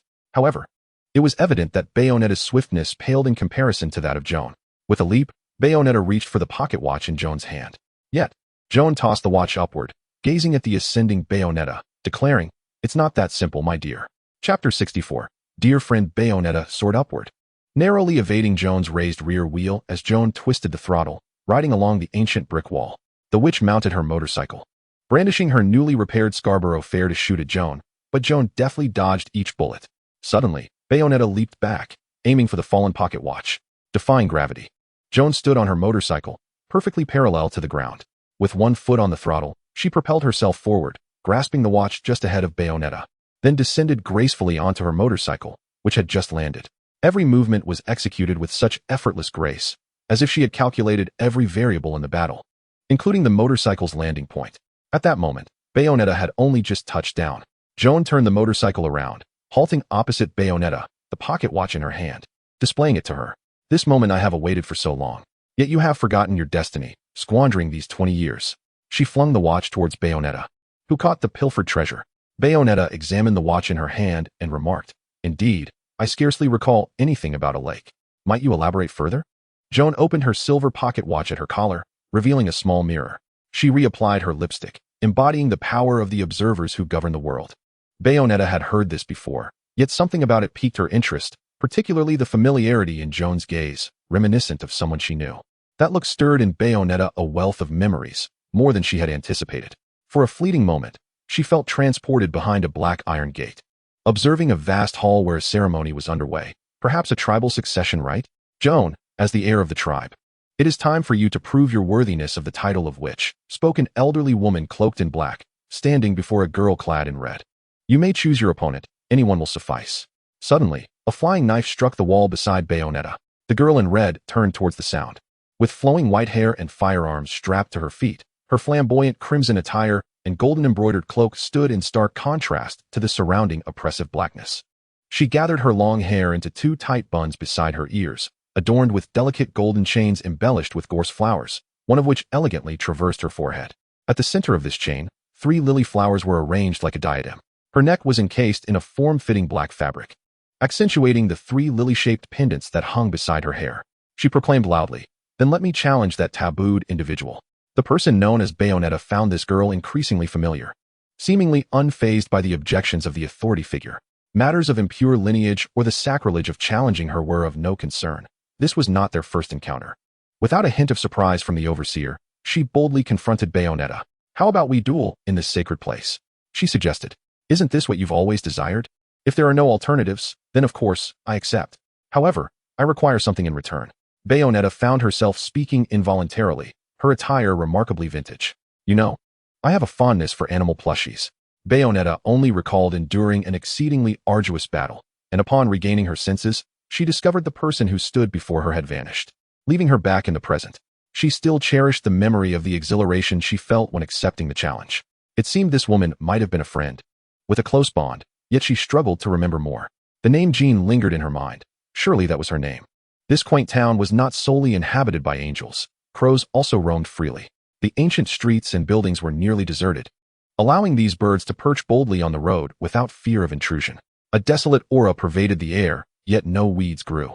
The cobblestone paths, though uneven, were remarkably clean, as if tended to regularly. Upon opening a sealed stone door, Bayonetta found herself back in the bustling Vigline square, the clamor of life surging around her, making her feel as if she had returned to the realm of the living.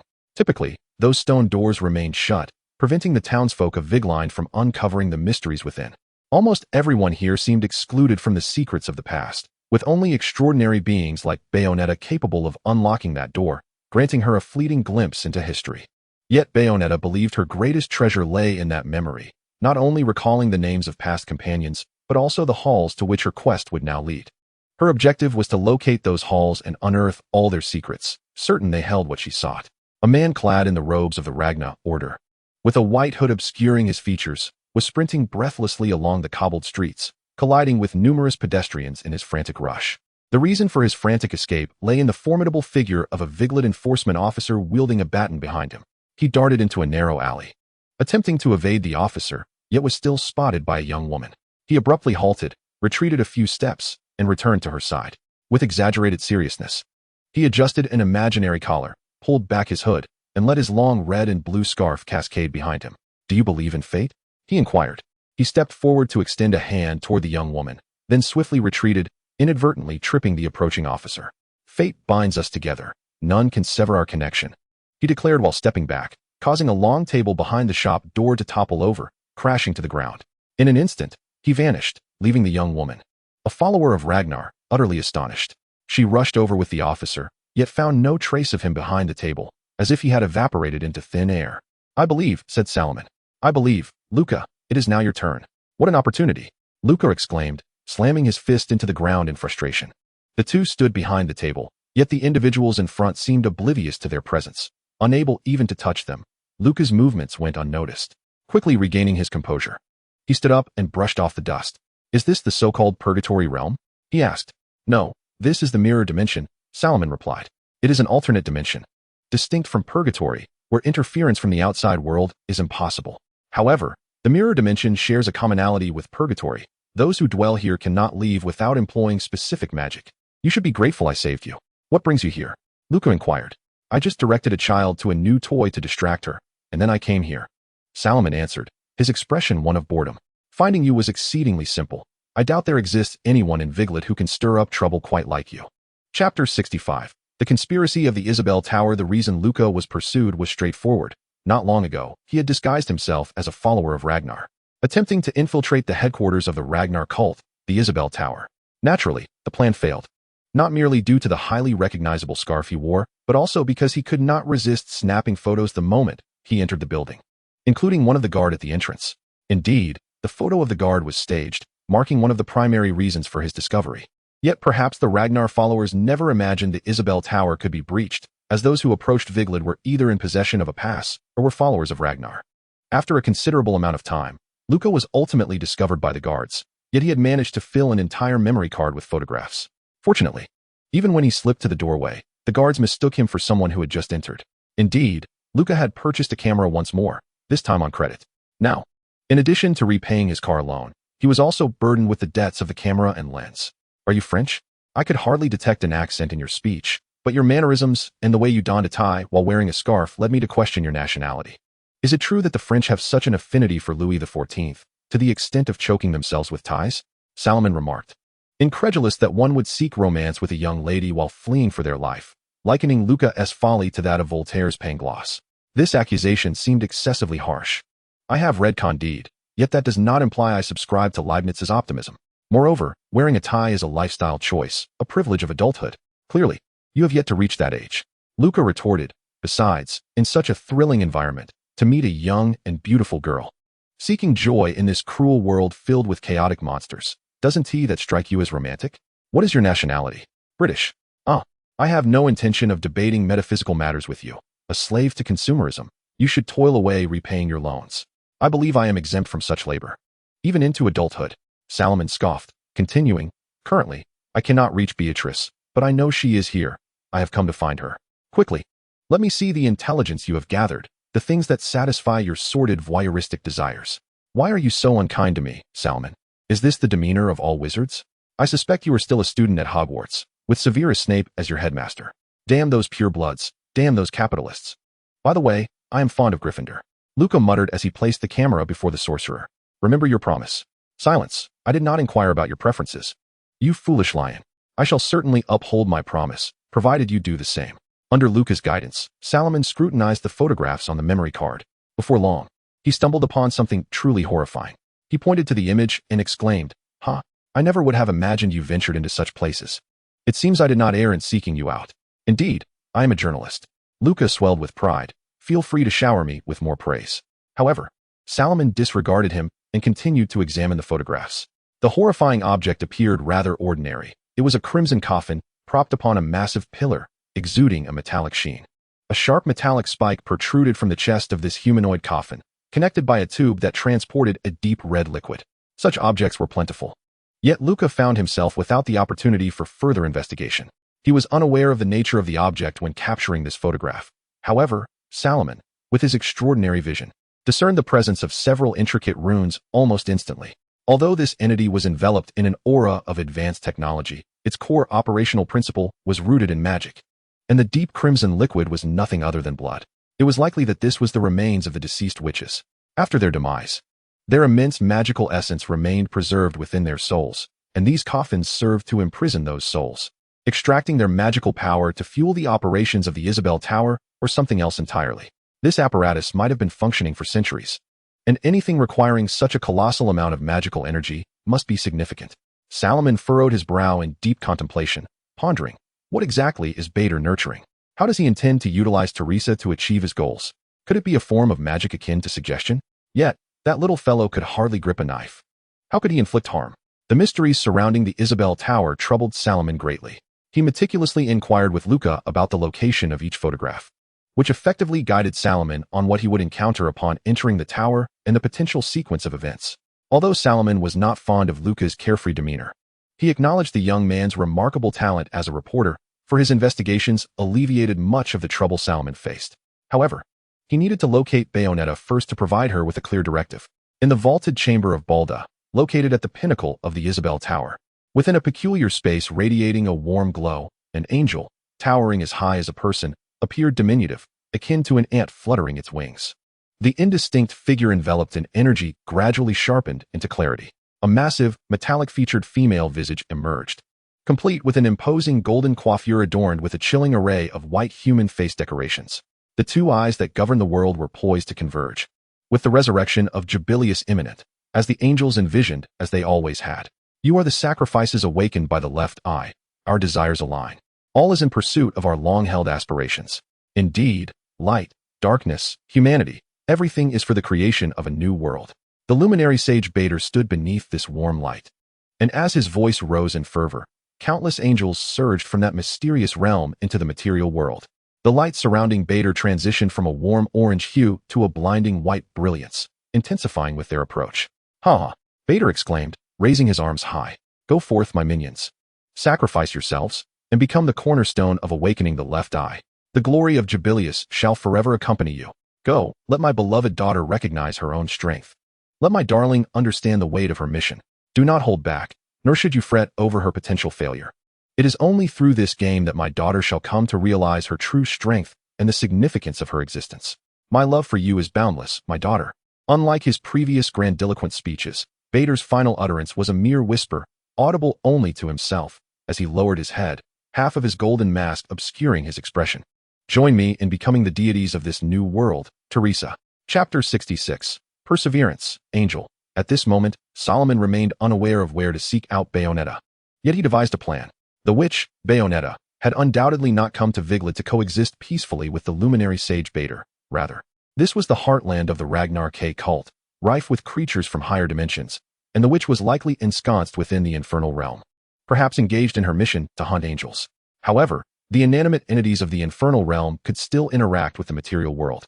He had never encountered an ordinary person who would remain in the presence of anomalies without fleeing. Such is the instinct of living beings to seek safety and avoid danger. Thus, Solomon merely needed to observe where the most commotion arose, where pedestrians fled in panic, to ascertain Bayonetta's whereabouts. The lipstick remained in his dimensional bag.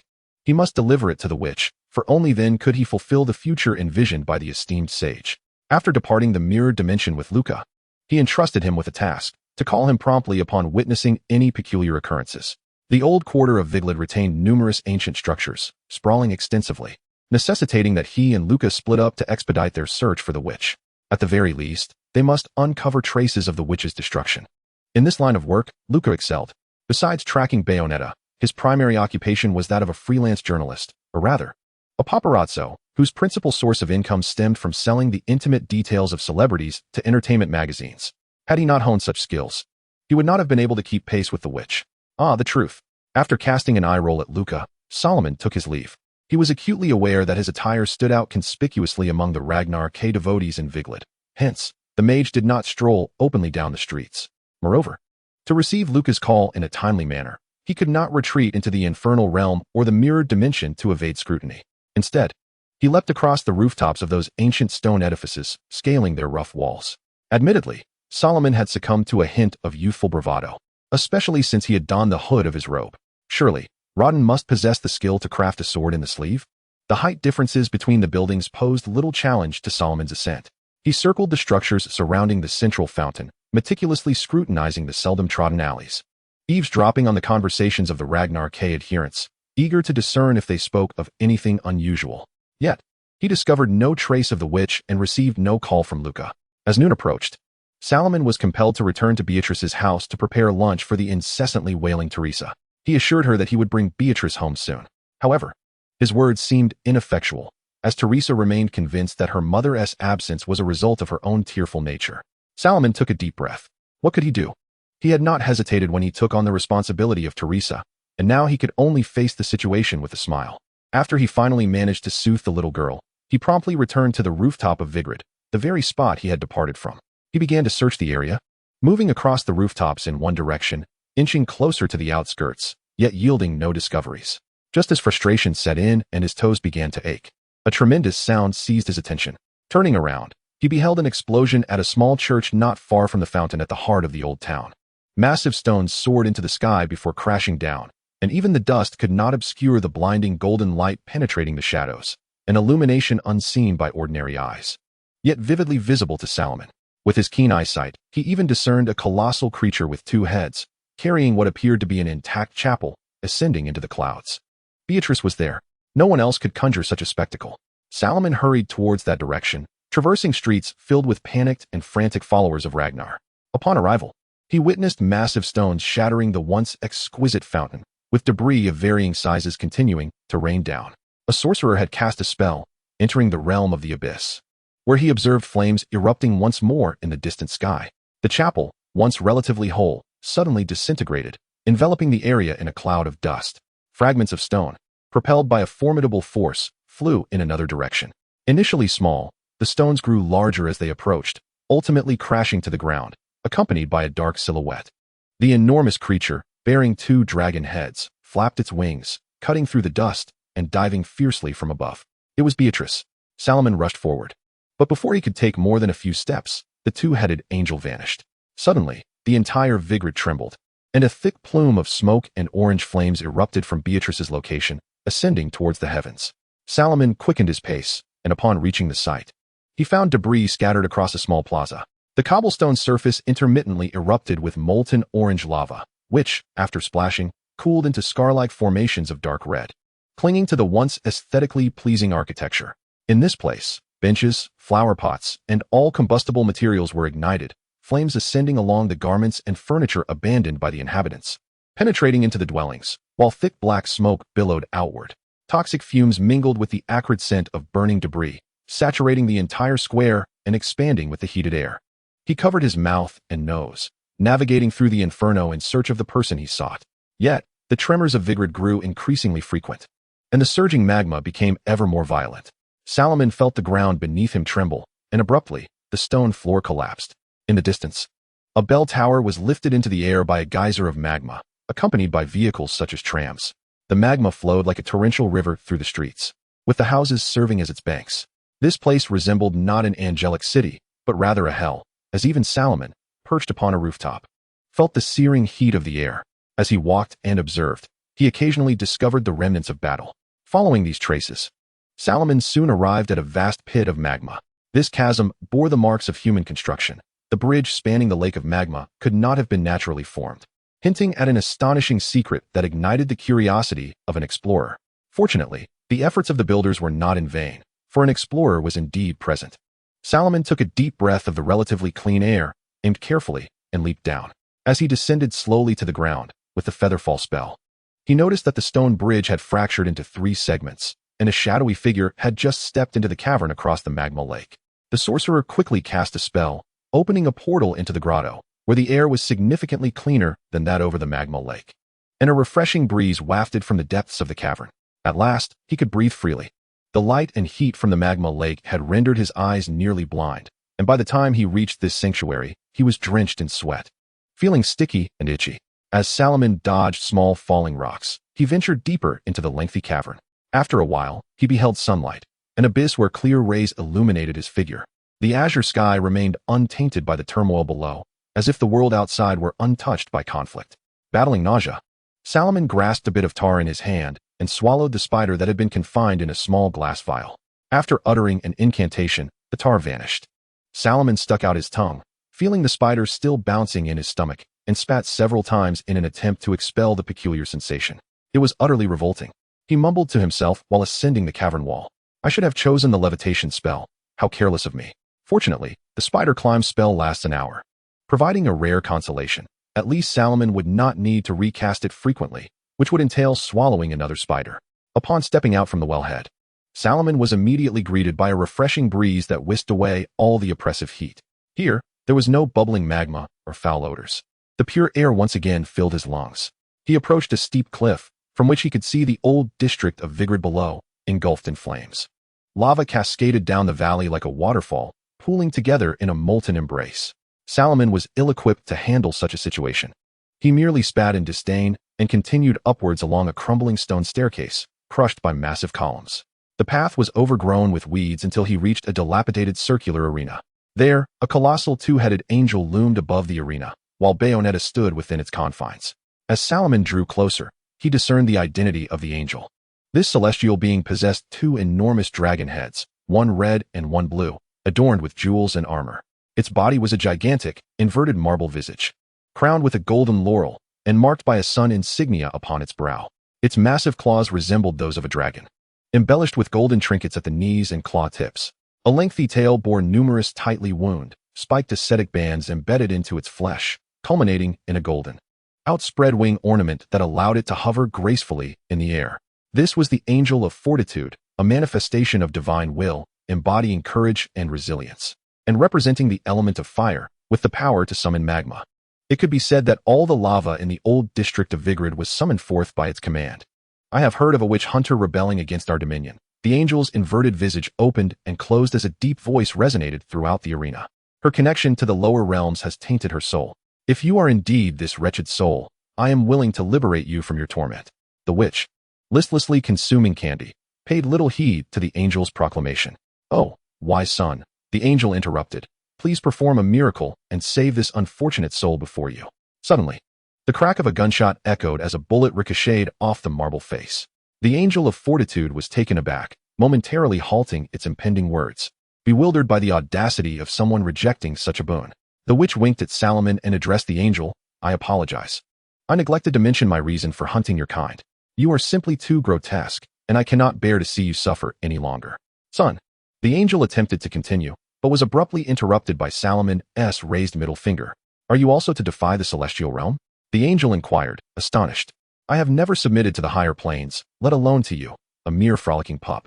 Salomon stated that it would be wise for the beings of the higher planes to keep their distance from the material realm. Here lies the domain of the Supreme Master.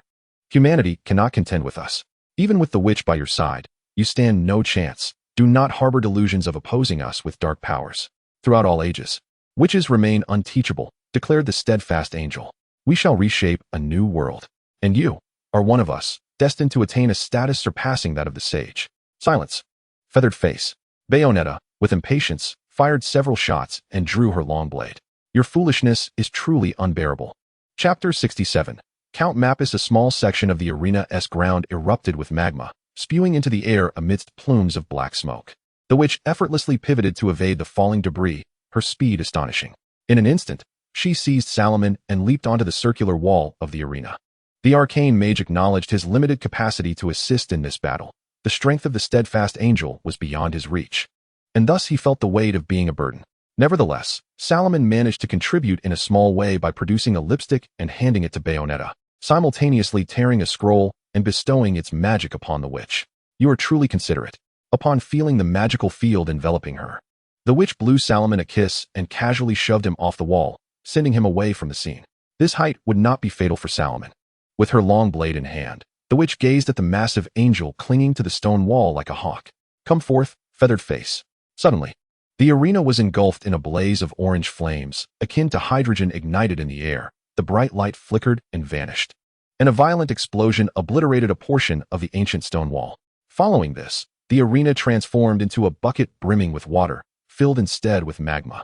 As the immense stone floor was thrust into the air by overwhelming pressure, with excess lava joyously gushing forth like a river from the arena's exit. The magic Salomon cast was designed to counteract the scene before them. It was a protective spell, commonly employed to withstand high temperatures and resist energy damage. Fire. As a second-tier spell, it boasted remarkable cost-effectiveness, allowing Bayonetta to disregard some of the harm that splashing magma and flames could inflict.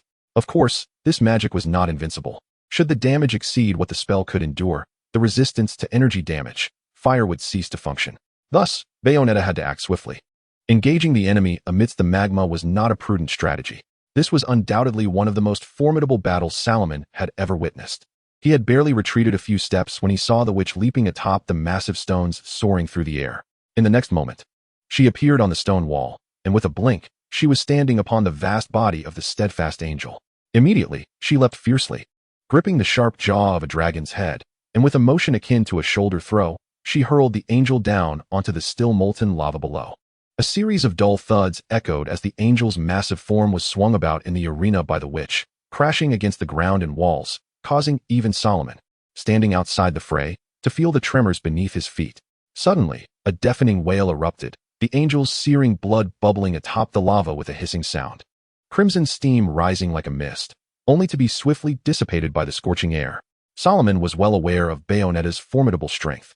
Yet he had not anticipated the sheer ferocity of the witch. It seemed only such a being could bring down Baldur. Solomon wished to avoid compelling the supreme mage to intervene once more, as the cost would be too great. When the angel took to the skies again, Solomon was astonished to find that the resilient angel's twin dragon heads, one red and one blue, along with its long neck, had vanished. At the base of its enormous inverted visage, two gaping wounds still gushed with blood. The once marble-like serenity of its face was now marred with rage. As it opened its mouth to unleash a tremendous roar, the earth began to tremble violently. The resilient angel was not only roaring but also intoning, pushing its abilities to their utmost limits. The vibrations from the mountains intensified, a deep rumble resonating from the depths of the earth, swiftly approaching the surface, like the ominous drumbeats heralding an impending doom. Then, with a sound akin to the popping of a soda bottle, a massive surge of lava, accompanied by rocks, erupted under immense pressure, sending a wave that propelled the entire arena skyward, soaring into the heavens in an instant, scattering clouds that had seemingly appeared from nowhere. The stone-constructed arena disintegrated in an instant. Corridors, stone columns, walls, and the most iconic ancient astrological instrument, these once inseparable companions of centuries past, were now reduced to rubble, dust, and lava as they parted ways in their final farewell.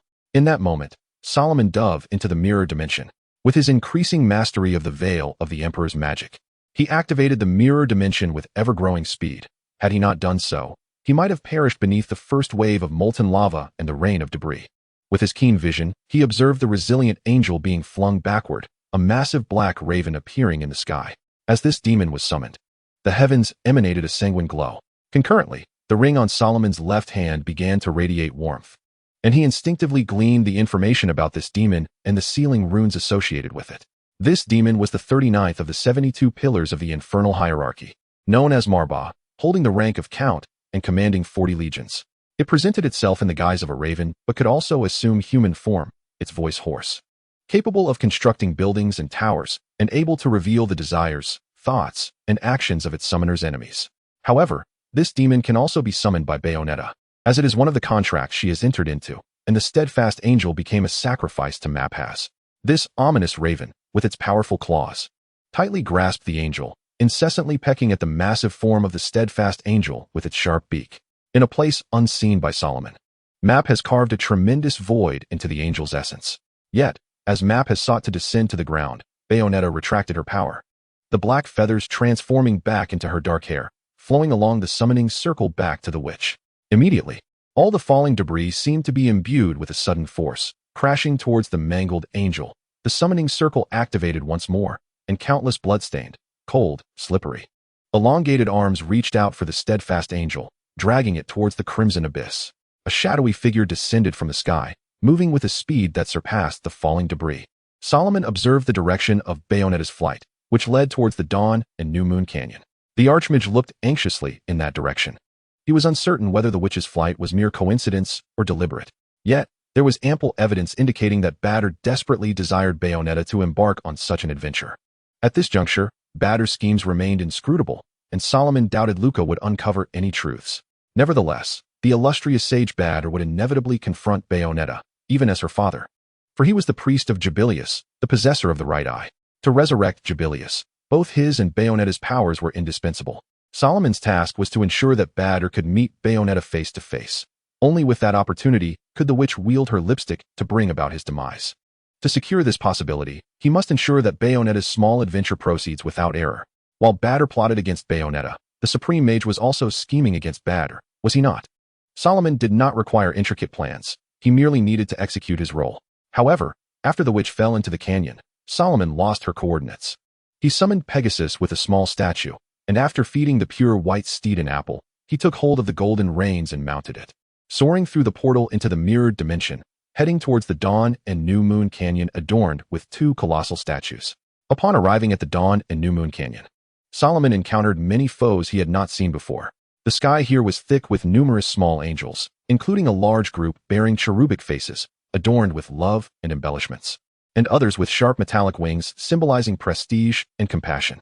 Although these angels were not particularly powerful, their sheer numbers posed a significant challenge. Should Solomon wish to pass through them using his magic, he would need to exhaust his mental resources entirely. If he resorted to tricks, the farthest reaching spell at his disposal was the Mana Blast, yet it could only target a single foe. The flight speed of these celestial beings is remarkably swift. Solomon, who requires at least 25 seconds to recite his incantations, is likely to find himself surrounded, punctured by their razor-sharp blades. Yet Athena bestowed upon Solomon a shield. Indeed, it was the Aegis. Perched upon the back of Pegasus, Solomon brandished the shield as he soared over the gorge. He witnessed countless diminutive angels transmuting into stone, plummeting from the heavens like raindrops, creating numerous indentations upon the desolate terrain below. At this juncture, nearly all the angels hovering above the gorge were drawn to Solomon's presence, converging upon him. However, upon gazing directly at the head of Medusa, they too were petrified. Some of the larger angels, including the inspiration angel from the higher echelons of the third order, did not succumb to stone so swiftly. This particular angel was resplendent in crimson, possessing an elongated form adorned with white ascetic stripes, its tail flattened and forked, reminiscent of a serpent's tongue. The head of the inspiration angel bore a striking resemblance to that of a snake, equipped with two massive venomous fangs on its upper jaw, while its lower jaw was lined with numerous minute teeth designed to grind bones, its throat an unsettling deep purple. As is customary, its head was encased in a flesh-connected golden helmet, with slender fin-like wings extending from either side. A golden ornament resembling entwined serpents, typical of their mating ritual, trailed behind its head. The inspiration angel never deigned to descend to the ground. It glided through the air, its objective to devour the followers of darkness. Hence its serpent-like maw. Even upon beholding Medusa's head, the angel could still pursue Solomon for a while before its massive form was fully transformed into stone. Had Pegasus not taken issue with Solomon's lackluster horsemanship and altered their flight path autonomously, both Solomon and Pegasus would have long since been consumed by the angels. However, the sheer number of angels present was overwhelming. After several perilous evasions, Solomon still found himself beset by numerous angels ahead. Without Pegasus's exceptional aerial skills, it would have been impossible for Solomon to linger in this locale for over an hour. Fortunately, the angels seemed to have received a command of sorts. Once Solomon vacated a particular area, they ceased their pursuit, granting the sorcerer a sigh of relief. By this time, the sun had dipped beneath the horizon, and shadows once again crept forth from the unfathomable gorge, akin to a lover of sunlight reaching out toward the warmth. The delicate moon had appeared in the sky above the setting sun, its lower half tinged red by the lingering rays, while the upper half shimmered in deep azure. Where the two hues met, they blended seamlessly as stars, invisible by day, began to twinkle into existence at that moment. Suddenly, numerous ethereal inspirations that were originally destined for Solomon turned and began their flight towards the west. Chapter 68. An Unexpected Choice. Echoes of thunder reverberated through the deep valley. Aside from the sounds of petrified stones crashing upon the ground, there were also the resounding collapses of ancient edifices. The sun, which was supposed to linger on the western horizon for a while, abruptly vanished, replaced by a full moon ascending into the sky amidst thick clouds. Solomon was momentarily bewildered, questioning if he had misjudged the time. He quickly realized that time here had been artificially accelerated. The cycles of day and night were wholly disregarding the natural order. As night fell, the dawn and the new moon gorge erupted with flashes of lightning and a sudden drop in temperature. Reluctantly, Solomon had to lower the altitude of Pegasus's flight to avoid meeting a foolish in-by-lightning strike. Such a spectacle was not particularly astonishing. In the realm of magic, anything could occur.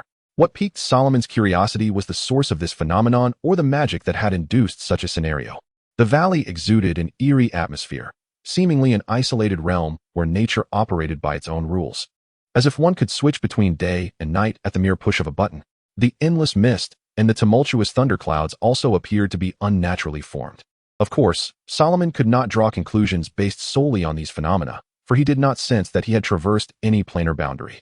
However, the distant statues of sages and sorceresses indicated a connection to the magic of these two factions.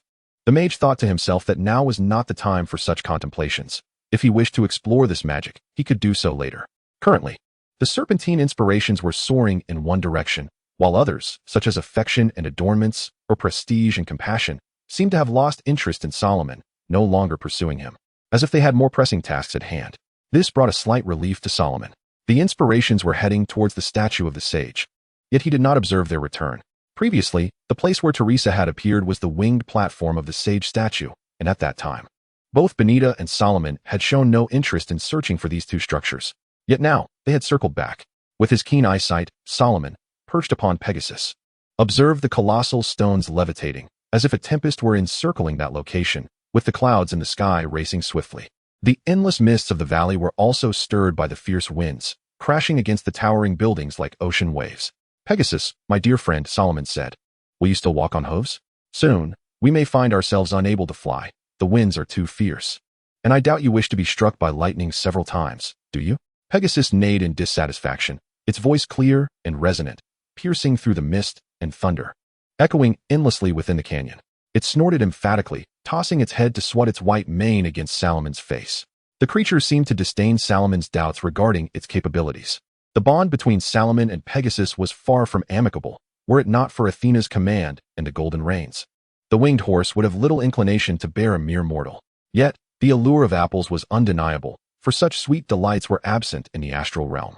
The alabaster steed galloped along the steep cliffs, unfurling its wings and occasionally flapping them to gain lift as it soared over the mountainous gaps. Salomon, perched upon its back, felt no jostling. At that moment, it was as if he were flying freely through the air. He lifted his gaze to behold two colossal stone sculptures in the distance. There, an angel, towering like a giant, materialized, surrounded by tempestuous winds and swirling clouds, resembling a vortex upon the ocean's surface, floating above the stone and mist. However, in mere moments, the angel vanished, and the storm subsided. What could this signify? Beneath the statue of the sage, where Bayonetta stood, a figure clad in crimson leather occupied the opposite end of the platform, while the giant angel hovered before her. The angel demanded, "This is the second time. Explain your interference. Your inept subordinates are the ones obstructing you," Joan retorted disdainfully, raising her pistol. "I shall handle this matter by my own means, without your intervention." No sooner had Joan spoken than the angel disappeared amidst the chimes of the void. Bayonetta narrowed her eyes, perplexed as to why Joan would assist her in driving away the steadfast angel, a being of the four cardinal virtues representing the element of wind. "I presume that upon your arrival here, you have regained some semblance of your former self?" Joan turned to the witch, inquiring if she felt better. Bayonetta adjusted her glasses, adopting a teasing tone. "And who might you be? Don't tell me you are my long-lost sister." "Sister? Spare me the jest. We once clashed over the throne of the witches," Joan replied, initially irked but soon calming her emotions as she aimed her firearm at Bayonetta. With a scowl on her face, deep within her heart, a voice incessantly urged her to kill the one she once knew. Taking a deep breath, Joan fought to silence the inner voice and declared, "Sleeping Beauty, since you have returned, it is time to resume our battle." Joan evoked an intense sense of déjà vu in Bayonetta. During their previous encounters, she always managed to awaken fragments of Bayonetta's memories. The witch, of course, would not refuse this fortuitous opportunity, whether for the sake of regaining her memories or simply out of her inherent competitiveness. Bayonetta's recollections lingered on the moment when Joan had thrust a sword directly at her heart. Ah, there exists the resolute angel, along with a cacophony of individuals, akin to deranged lunatics, violently battering against the gates. Yet, that angel has perished, slain by Bayonetta's own hand. Though the exact events of that fateful day remain shrouded in mystery, the witch finds a peculiar joy in having extinguished the resolute angel's life. "Are you not yet awake?" At an indeterminate moment, Jean materialized behind Bayonetta, her hand steady, the barrel of her gun unwaveringly aimed at the witch's vulnerable core. As Bayonetta turned to face her, Jean, without a moment's hesitation, fired a shot directly at Bayonetta's eyes. The bullet spiraled toward her, but Bayonetta deftly evaded it, immediately retaliating with a shot of her own. Their techniques mirrored one another. However, this time, Bayonetta emerged slightly superior. After a series of clashes, she lifted her leg and forcefully kicked Jean off the platform. "These fools, always meddling. Yet, there is a certain merit to it," Jean muttered. Before her, the stone platform, hewn from rock, was abruptly severed from the statue by a surge of power. The tempest that had paused for but a brief moment roared back to life, lifting the colossal platform into the air with a powerful gust. Jean, possessing a competitive spirit akin to Bayonetta's, perceived this as a challenge. Thus, she leaped from the stone wall, returning to the platform, defying the Earth's gravity as she stood gracefully on the rapidly spinning surface. The tempest engulfed the entire canyon, intensifying as it neared the twin statues. Had it not been for Pegasus, her mightily formidable steed, Solomon might have been unseated by the gale that encircled the canyon, perhaps even swept into the heavens. Nonetheless, the fierce winds did affect them, forcing Solomon and Pegasus to squint their eyes and retract their wings to shield against the debris and dust hurled by the wind. Through his blurred vision, Solomon witnessed the head of the sage statue fracture, spiraling with the tempest, only to collide with the head of the witch statue. The two massive stone fragments crashed down with a thunderous roar, shattering into a multitude of dangerously swift shards, capable of reducing a person to mere pulp. Solomon could not discern Bayonetta's presence. Instead, he observed a lithe black leopard leaping from the ruins, soaring through the howling winds. Crossing the full moon suspended in the cold night sky, he had an instinct. The astonishing magical aura unmistakably revealed the leopard's identity. Yet, before Solomon could spur Pegasus into pursuit, a circle of shimmering portals opened beside him. As he connected with the realms beyond, his phone began to ring. However, Solomon ignored the call, choosing instead to gaze at the portal. Solomon Mordu stood on the other side. The esteemed one beckons you. Furthermore, time is of the essence. Solomon inquired with astonishment, "What has transpired?" "I am uncertain," Mordu replied, his expression somewhat peculiar. "Not long ago, the master returned with a little girl, who could not be consoled no matter the effort. However, he mentioned that as long as you return, all will be well." "A little girl? Teresa?" Solomon was taken aback that the master was aware of Teresa. Nevertheless, he dismounted and stowed away Pegasus. He traversed the portal, entering the eternally snow-laden headquarters of Camartage. "The master awaits you in the meditation chamber," Mordu stated before hastily departing, as if preoccupied with pressing matters. As Solomon surveyed the courtyard, he noted the absence of apprentices who should have been training there. The library's doors were firmly locked, and it appeared that all the sorcerers had vanished overnight. Approaching the Supreme Master's meditation room with a plethora of questions, he paused before opening the door, only to hear a burst of youthful laughter. This was the unmistakable sound of Teresa, a weeping child whose voice Solomon would likely never forget. Upon hearing her cries, he would inevitably experience corresponding stress responses, including cleaning and soothing the child. Upon entering, Solomon beheld Teresa seated at a long table, cradling a stuffed toy and a plump, short-haired gray cat. The Supreme Master was in the midst of offering her candies. Contrary to his expectations, Teresa's cries were absent. Evidently, she was quite at ease in the Master's company. "Big brother," Teresa exclaimed, her eyes lighting up at the sight of Solomon. "Are you here to take me to find Mummy?" "Later, Teresa," Solomon replied, turning his gaze to the Supreme Master, who sighed. "You were not nearly as pleasant as a child. You would seclude yourself in your room, devoid of laughter or noise. I even suspected you were afflicted with autism. I am but a mere human. I require some enjoyment in nurturing the young." Solomon sat beside Teresa, gently stroking her hair as he took the despondent cat from her grasp. "Master, where is everyone else?" he asked. "I saw Mordu hurriedly depart. Is something amiss?" "Nothing of great consequence," the Supreme Master replied with a neutral expression.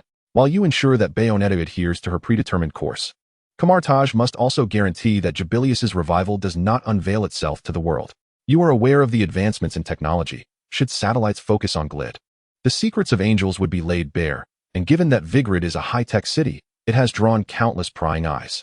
Mordu and the others are preparing to collaborate on a spell to open a mirrored dimension, enveloping the entirety of Vigrid.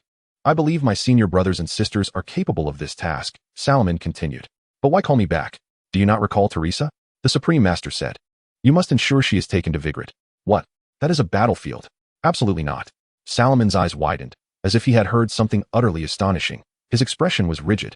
A sight that marked the first occasion the esteemed one witnessed such fervent emotion from Solomon.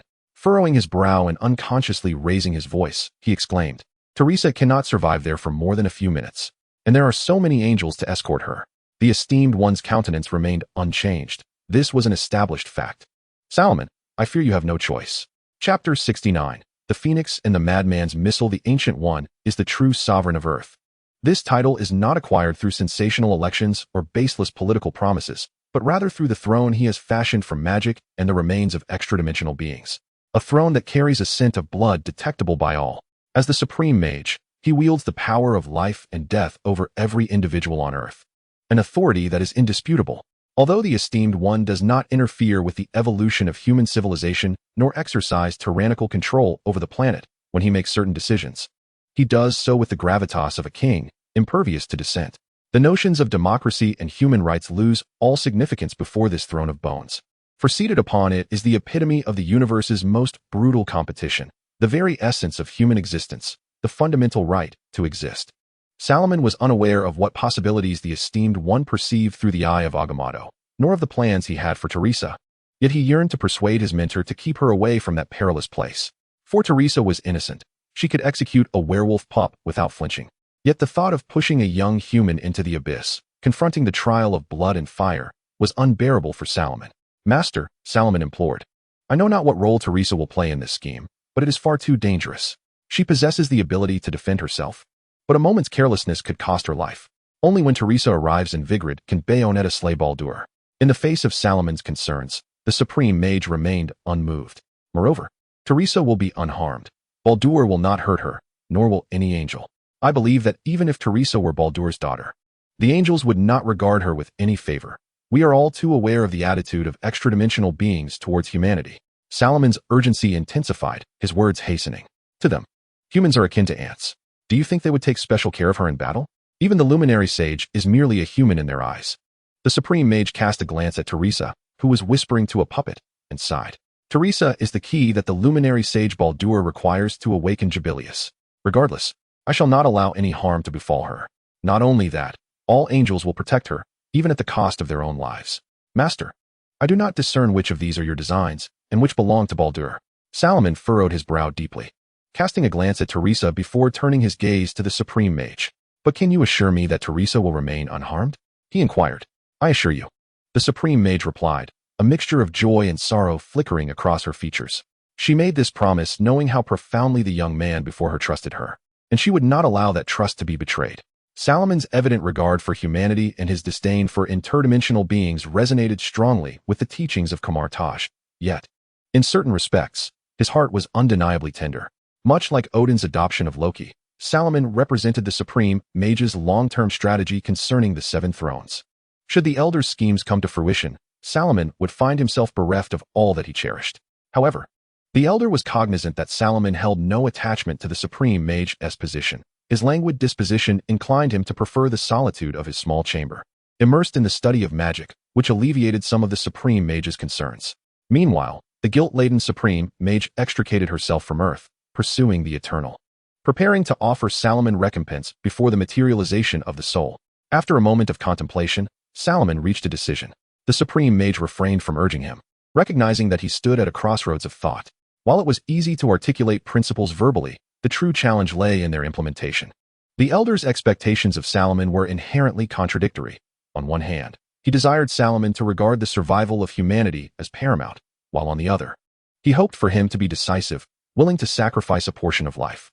The inevitable clash of these opposing ideologies, once instilled, created a tumult that even the supreme mage found difficult to navigate.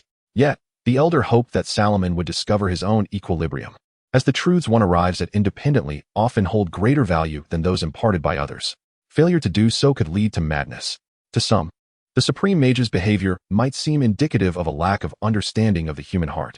Salomon sensed this as well, but chose not to voice his thoughts. Believing it remarkable that the supreme mage had not succumbed to mental collapse under the immense pressure of ensuring humanity's survival, a burden she had borne for millennia. Manifesting some aberration was, therefore, quite reasonable. Nevertheless, she imparted all the wisdom she could offer to Salomon, leaving the choice of acceptance to him. I understand, Salomon finally declared after a while. Since the supreme mage had assured him of Teresa's safety, he believed her. There was no need for deception. Yet, his concerns for her safety persisted, prompting him to devise a compromise. The magical pet he possessed was of little use. The plump, gray short-haired cat was merely a creature of charm. Thus, he resolved to summon a demon to protect Teresa. His prolonged deliberation had been aimed at selecting the most suitable demon for the task.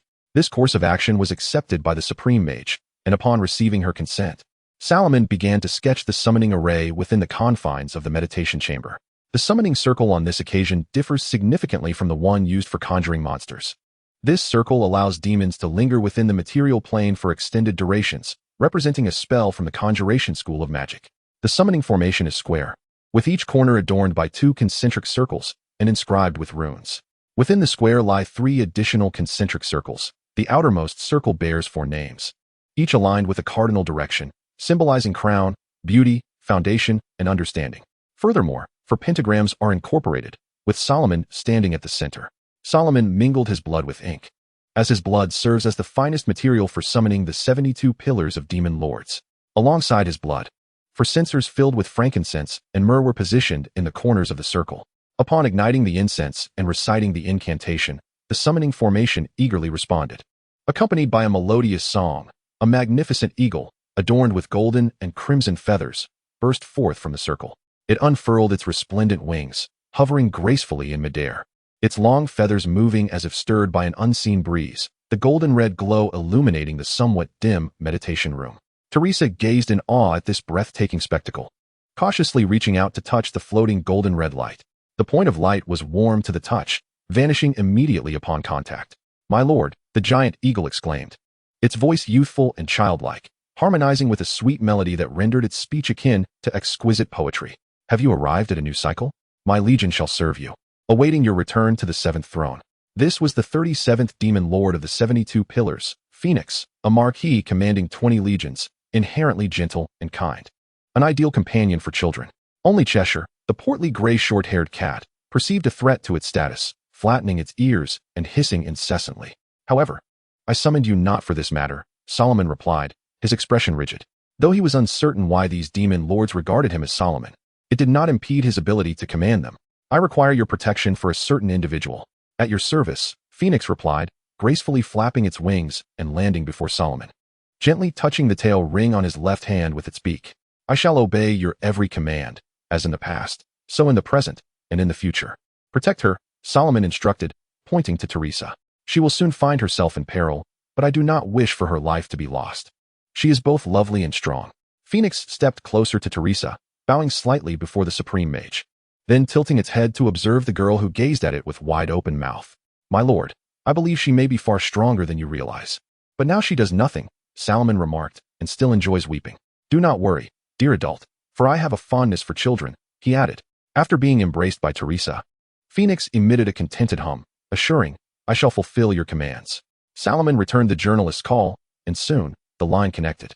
Before Solomon could speak, Luca began to voice his grievances, lamenting the lava flows and tremors of the old district of Viglet, the tempest that swept across the entirety of Viglet, the bizarre currents assaulting it, and the distant sky shattered into fragments. He had never encountered such peculiar happenings in his life. Several times, Solomon attempted to interject, but was persistently interrupted by Luca's barrage of complaints, recounting his harrowing escapes and the devastation of Viglet. Now, the entire city was besieged by storms and waves, rendering it inaccessible to all. Solomon waited patiently for Luca to finish, eager to learn what had transpired during his absence from Viglet. The reality might be even more dire than Luca described. The sky loomed a grim gray, dense clouds nearly touching the rooftops, and lightning danced within them, resembling distant headlights through the fog. A suffocating deluge poured in from the sea, as leaden, frigid waters formed large whirlpools, encircling Viglet. Tornadoes lifted the seawater into the clouds, only to unleash it upon the city. Viglet, situated upon the ocean, had truly become an island engulfed by torrential rains. In such foul weather, neither ships nor aircraft could hope to take flight. Merely avoiding catastrophe was a stroke of fortune. Solomon stood upon the black rocks near Viglet, the crashing waves occasionally splashing onto him, dampening his attire. Accompanying him was a mage from Comitage, wielding a staff aglow with magical light. They were here to enact the final blockade on Viglet, thoroughly severing this place from the world. Soon, Teresa would be sent to the side of Bayeux, a matter Solomon vehemently opposed. "Where are you, Luca? And where is Bayonetta?" Solomon inquired after Luca's rambling subsided, raising his gaze to the slowly converging arc of the mirrored dimension above. "You had best speak quickly. Soon, the satellites will be useless, and no calls can be made." "What? Is this all somehow related to you?" Luca shouted in response. "Forget it. I am on Sun Island. Hurry over, Solomon. Although I know the Ragnarians are mad, their insanity surpasses my expectations. You cannot fathom what I have witnessed. I saw a line of missile launchers. While I do not know the nature of the warheads, even a fool understands they intend to launch missiles. What are the targets?" Solomon queried, though he was somewhat skeptical. For once the mirrored dimension closed. No missiles could escape Viglet. Missiles detonating within the mirrored dimension posed no threat. "Wait a moment. I am reviewing some materials," Luca said hurriedly. I did not rush Solomon, who discreetly stifled a yawn, for today he was indeed quite fatigued. "Found it." Luca took a deep breath. The targets of these missiles were themselves. Chapter 70. Best friend Solomon admitted that, although history clearly recorded the events, he had failed to learn his lesson, severely underestimating the extent of fanaticism in monotheism. Previously, Bishop Ragnar led his followers to commit suicide in celebration of the advent of the Jubilee Easter, and now, Sage Bader intended to celebrate with the life of an entire city, which was not difficult to comprehend.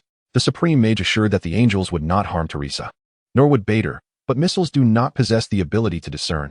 Explosions and shockwaves do not distinguish between identities. At present, Teresa was accompanied by his magical pet, a short-haired gray cat, as well as a demon, Phoenix. Yet even so, Solomon was not reassured that Teresa could survive the missile onslaught.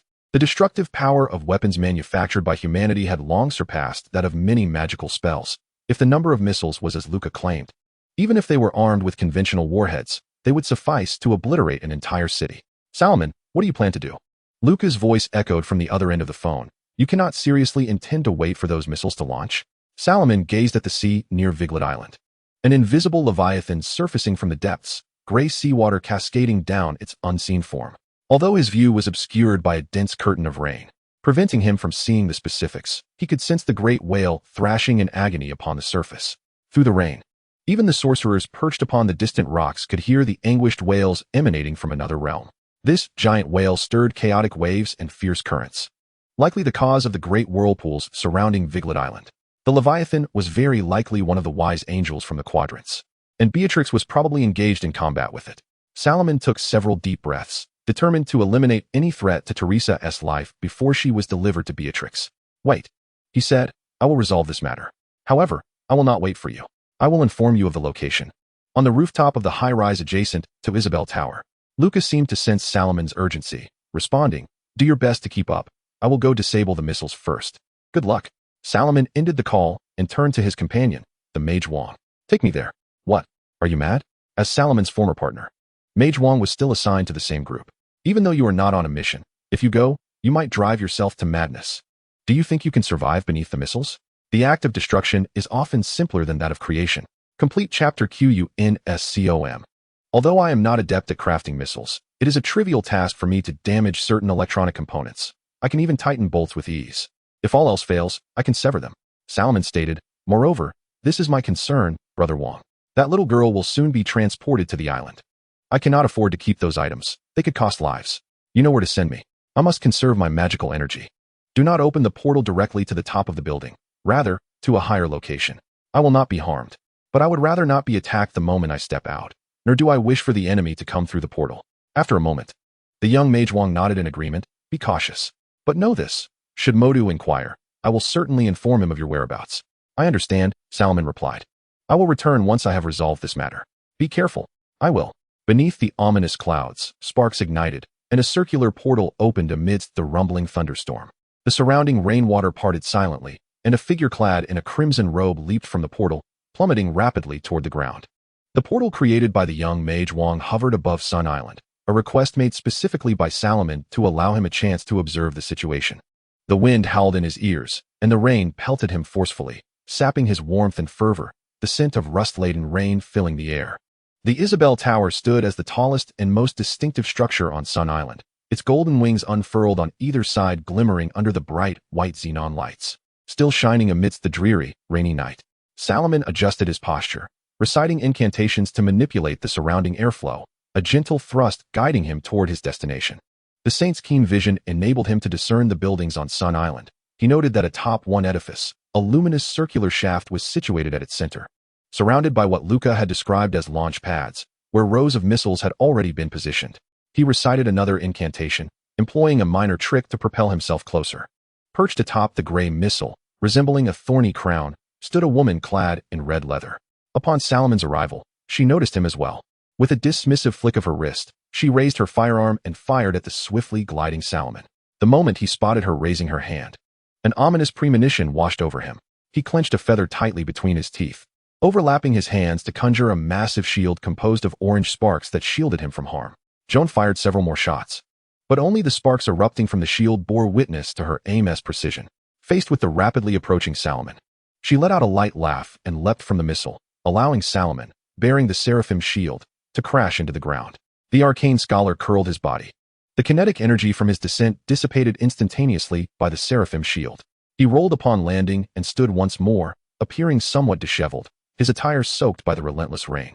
The author, with a tone of disdain, reminds you that the most comprehensive Marvel Magic Incident book can be found on the Kuhn Novel Network. I had anticipated the arrival of Bayou, but to my surprise, it was you. Is it possible that Kamartaj wishes to prevent the resurrection of Jubilius? This is quite evident. Is it not? Salomon spat out the feather from his mouth. Now is not the time to cherish magical power. Upon seeing the woman before him, the way she wielded her 4 handguns raised his vigilance. Not solely because she could strike Salomon from hundreds of meters away with her pistol, but also due to the woman mentioned by Bayou, who employed the exact same techniques. He could only assume that this woman was as formidable as Bayu, possessing the same witch time, thus allowing him to devise an appropriate combat strategy. He glanced at the weapons held by Zhou. These instruments, crafted by human ingenuity, concealed their ferocious emotions deep within, remaining as tranquil as a gentlewoman before being unleashed. Once airborne, they would transform into savage beasts, leaving behind only shattered edifices and charred remnants. "Is this what you seek?" Jean inquired, shaking the launcher in her hand, the large red button glaringly evident. She placed it upon the railing, asserting that it was meant to compel Bayu to exert her utmost in battle, and she could not allow it to be taken from her. Speaking of which, you Camartage individuals are quite bothersome. Even before the war between witches and sages commenced, you clamored for bloodshed. Were it not for the Supreme Mage, you would not have survived to this day. Or perhaps your aim is the treasure of my kin. As she uttered the final sentence, Jean's previously relaxed demeanor shifted to one of fierce intensity. "I have no intentions concerning your left eye," Salomon remarked, observing the angelic sigil in Jean's gaze. "I suspect you too are a witch, though I am unaware of why you have allied with the sages. Regardless, Jubilius must not be permitted to awaken. That matter is being addressed by others. I am here solely for the remote control in your possession." "Oh, you are as bothersome as a fly," Jean retorted impatiently. However, before she could finish her statement, a swirling cloud of glass daggers surrounded her, their sharp edges swiftly aiming for her body. Even though Jean managed to evade the daggers aimed at her eyes, her calf and shoulder were lacerated by the omnipresent blades. The cloud of daggers, a second-tier spell, cannot be evaded merely through reflexes. Even if Jean activated her witch time, she was compelled to leap from the dagger-laden space at the first instance of injury, her wounds enveloped in magic to staunch the bleeding. This spell inflicted little harm upon her. Rather, it incited her wrath. Salomon's intention was not to kill Jean. He lacked the certainty of being able to do so. The remote control, abandoned by her, was his true objective. Yet it lay just behind Jean, necessitating a confrontation with this witch to obtain it. "I truly despise you all." Joan's voice was infused with fury as she raised her pistol, firing several rounds at Salomon. She cried out, "You are as revolting as angels." The bullets whizzed past Salomon, inflicting no harm upon him as he darted away, a result of the magical armor and Salomon's quick reflexes, allowing him to narrowly escape from Joan's lethal aim. The sorcerer dashed forward, his hands igniting with orange-red sparks as the ring of Lagdador took shape in his grasp. He swiftly hurled it forth, intending to force Joan away from the remote control, for her bullets could not impede the trajectory of his spell. Joan sidestepped the incantation, and in an instant, her speed surged. She leaped onto the ring of Lagdador, soaring above Salomon, her right leg arcing downward like a battle axe, determined to crush the insufferable foe beneath her. Suddenly, Salomon moved, crossing his arms to block her assault. This caught Joan off guard. It was her first encounter with someone capable of matching her speed, during which time Salomon had partially unbound his sacred marks, significantly enhancing his combat prowess, though the essence of his soul would not permit him to sustain this for long. Joan instinctively fired her pistol from her high heel, the flames erupting beside Salomon's ear, illuminating half his face and scorching his skin with the searing heat. The deafening gunfire left Salomon momentarily disoriented, yet it did not hinder his subsequent actions. He swiftly grasped Joan's ankle with his left hand, stepping forward while his right arm bent to block her left leg's lateral kick. The immense force caused him to topple to the left, crashing to the ground and pulling Joan down with him. With her hands braced against the earth, Joan exerted her strength, lifting Salomon high above her, bringing him face to face with her. She bent her right leg and delivered a devastating kick to his abdomen, the excruciating pain forcing the sorcerer to release his grip. The violent kick, coupled with the bullets fired simultaneously, sent Salomon soaring into the air, freeing Joan from her confinement. As Salomon hung in the air, Joan's two pistols fired in rapid succession, unleashing a barrage of bullets that struck him fiercely. However, as he landed on the ground, he remained unscathed, the deformed bullets clattering as they fell from his body. The holy shroud enveloped him in the Supreme Mage's protective magic, rendering the bullets little more than a mere nuisance, akin to being struck a few times without leaving any significant wounds. The sorcerer exhaled deeply, reciting incantations once more, slightly bowing as he charged toward Joan. Abruptly halting, he unleashed a whip-like bolt of lightning that ensnared Joan's arm, then retreated a considerable distance, attempting to pull her to the ground. Yet, Joan's strength far exceeded that of Salomon, who had not fully liberated his sacred marks. With a touch of wicked delight, she seized the whip, flinging Salomon backward. Trouble loomed ahead. At this moment, Joan realized that she had been deceived. The lightning chain had vanished in an instant. She quickly raised her pistol and aimed at Salomon, who was still suspended in midair, firing a shot. However, her bullet merely pierced a swirling silver mist, as the sorcerer stood before the remote control, raising a protective shield. "This is mine," he declared, straightening his posture, disregarding the fatigue brought on by the stigmata. He waved the remote in Joan's direction before a surge of electricity erupted from his hand, causing the device to short-circuit and emit smoke.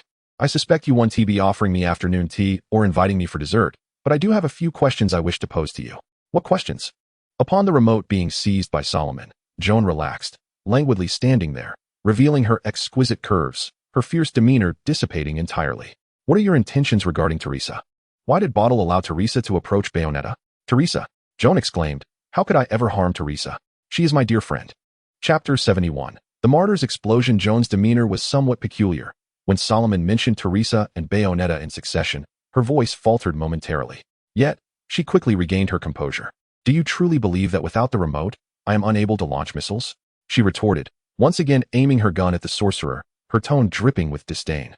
In the meantime, while Joan was momentarily distracted, Solomon had already positioned himself upon the railing, holding a piece of parchment.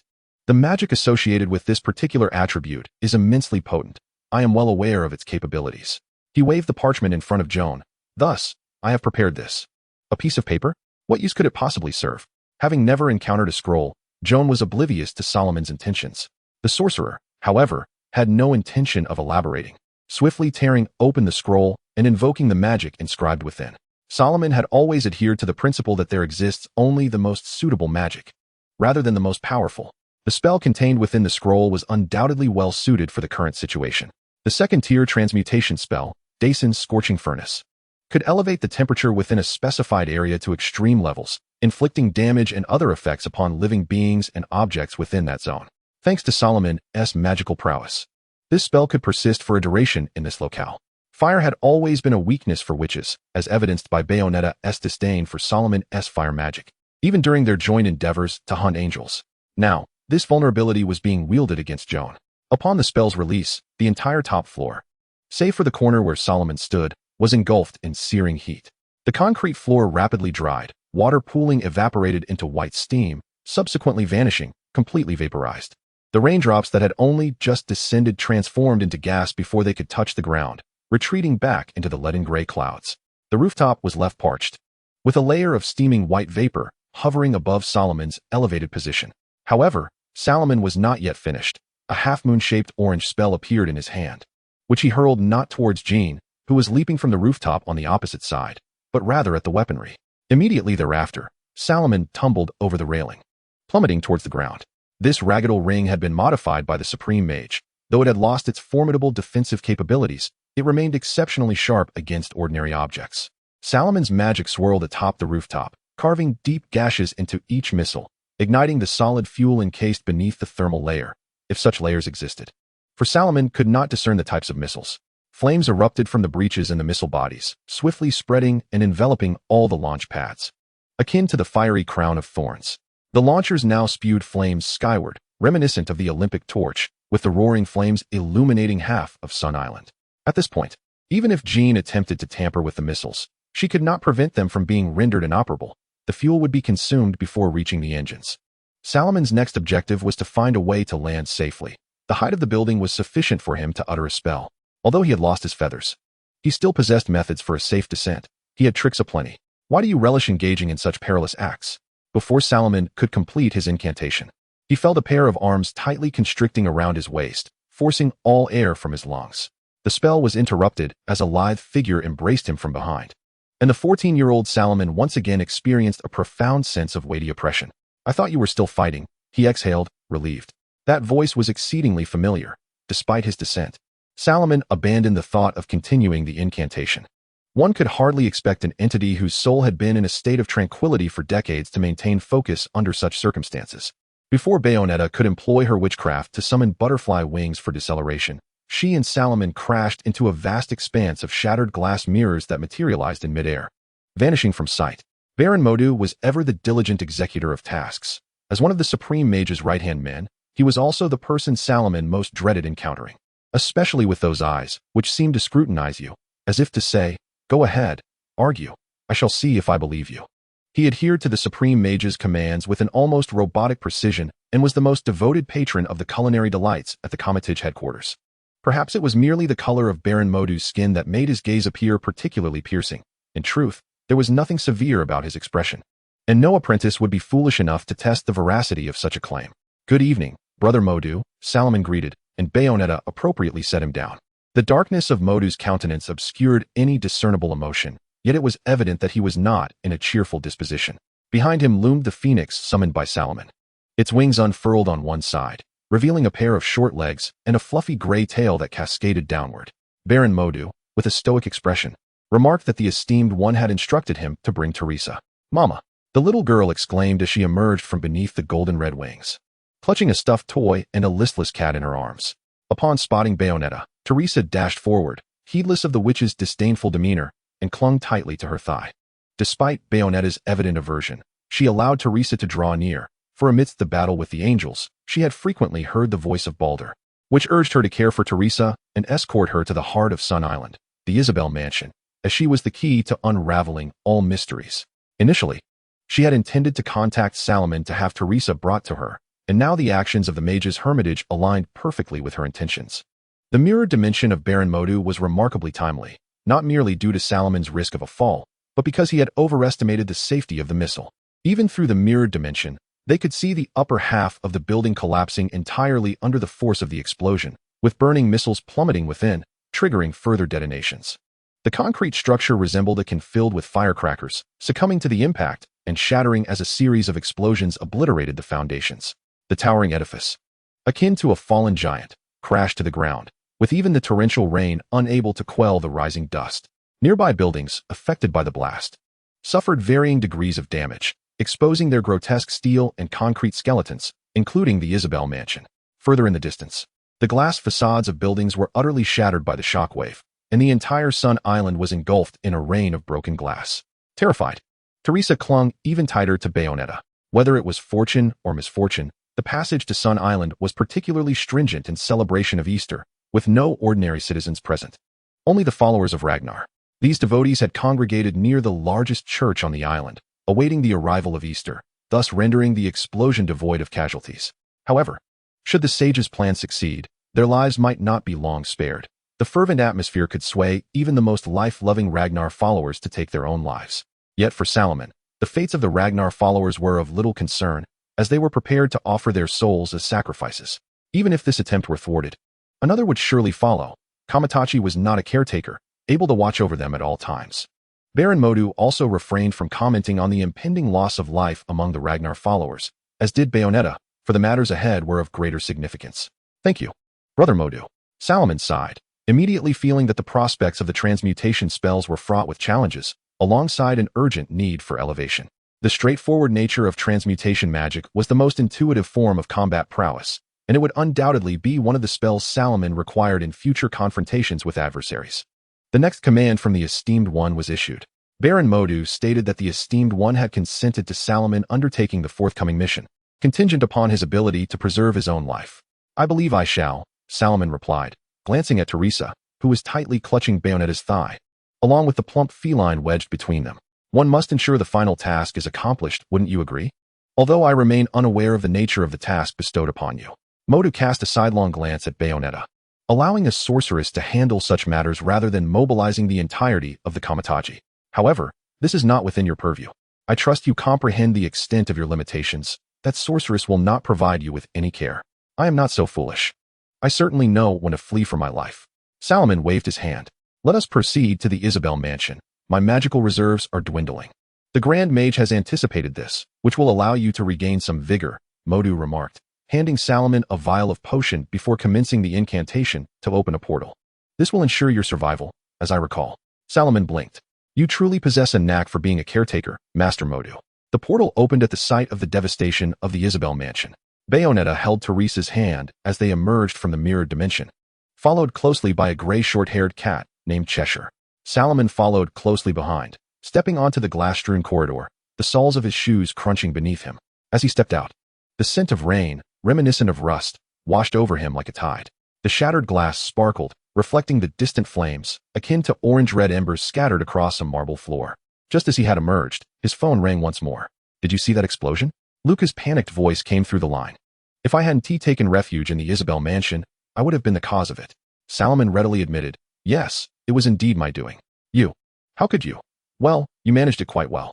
At least there were no casualties, aside from myself. I nearly lost my life. Enough with the chatter, the mage interjected. Greater battles lie ahead. I suggest you make haste. Soon, no one will be able to spare you a thought. You remain as cold-blooded as ever, Salomon, Lucas scoffed. I have traced my way here. How could I possibly give up? I am a man willing to sacrifice my life for the truth. Of course, dying in such an enigmatic explosion does not count. Then good luck, Salomon replied into the phone. If you manage to survive the upcoming battle. What? Luca inquired. Perplexed, but Salomon showed no inclination to clarify. He ended the call and stepped forward, positioning Teresa protectively behind him. Bayonetta halted her steps, confronted by a woman clad in a crimson leather outfit. It was none other than Joan, who had narrowly escaped the explosion atop the building. Chapter 72, The Final Chamber.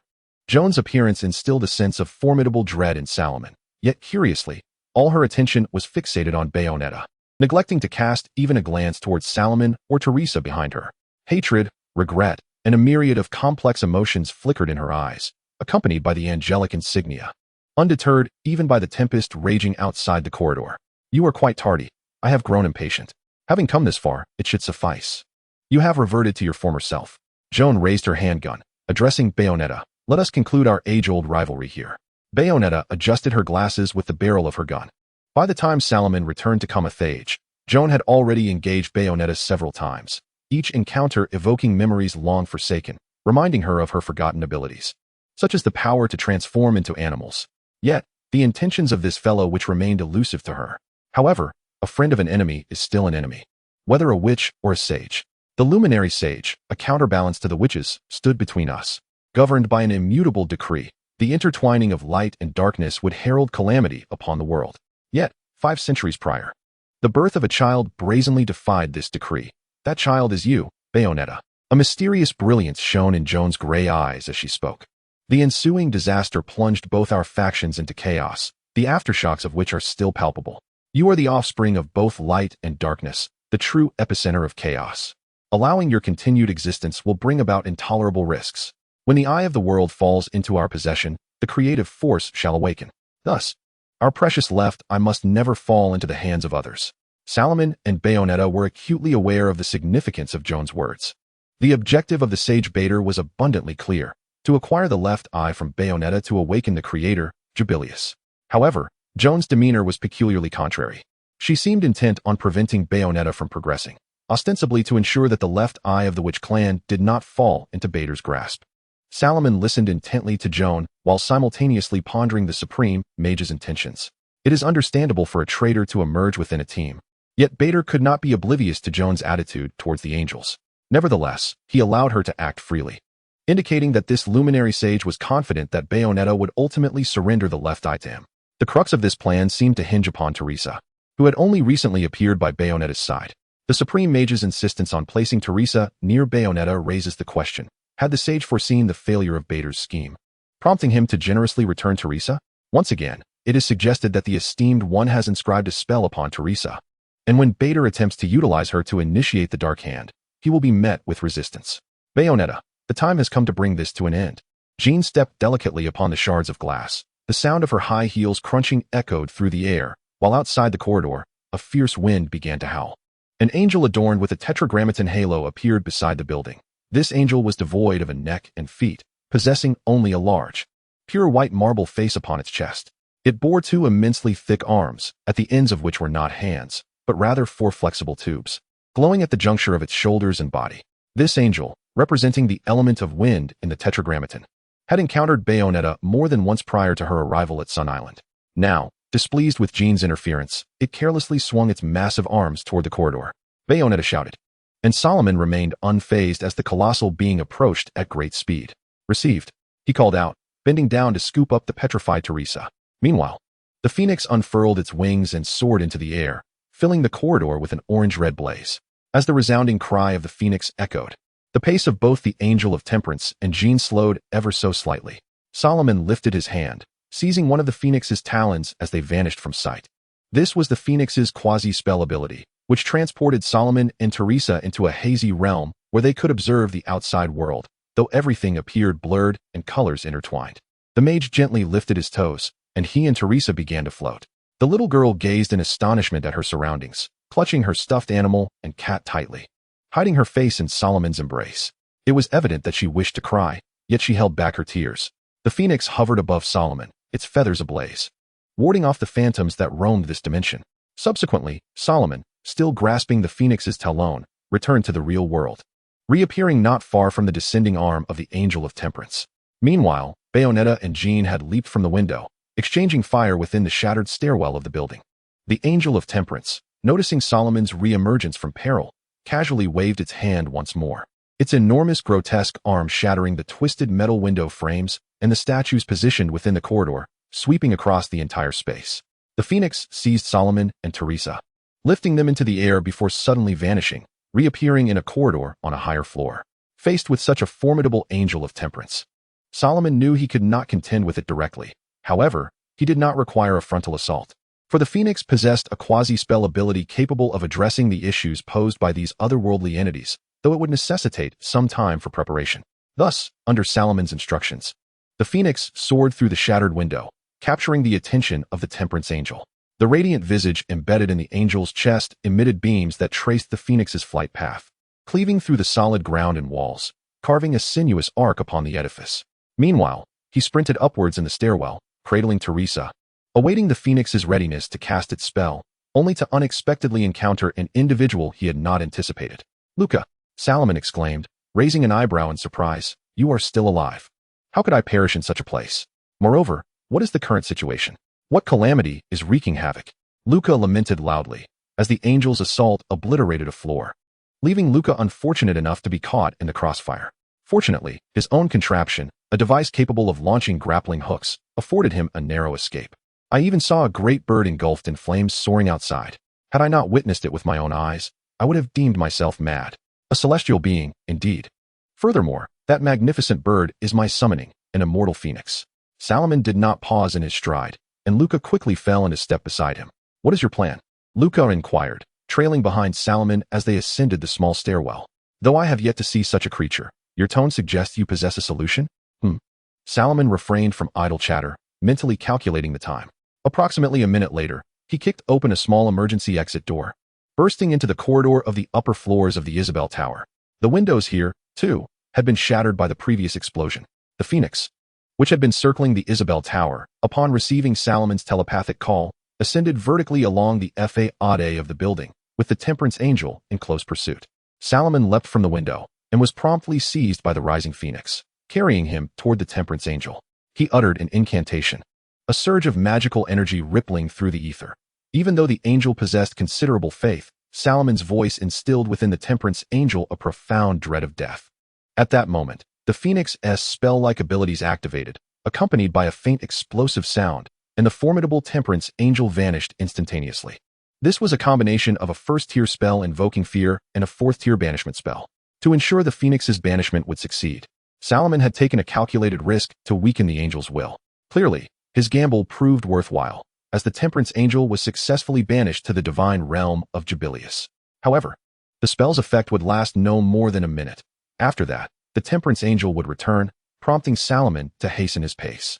The phoenix flapped its wings vigorously, propelling Solomon and Teresa swiftly along the surface of the tower, ultimately landing atop the Isabel Tower, hovering near the brilliant white orb that crowned the pinnacle of the edifice. The orb is the heart of the Isabel Tower, encircled by a radiant white band known as the path of psychic energy, which is indeed substantial. This path culminates in a portal leading to the orb. Phoenix, accompanied by Solomon and Teresa, alighted upon the path of psychic energy, their feet firmly planted on the luminous trail, perhaps due to the magical forces employed in its construction.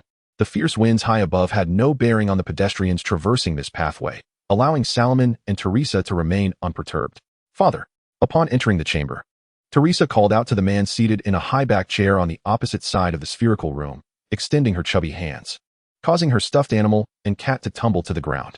The man wore a white robe adorned with golden embroidery, and a golden mask covered the left half of his face.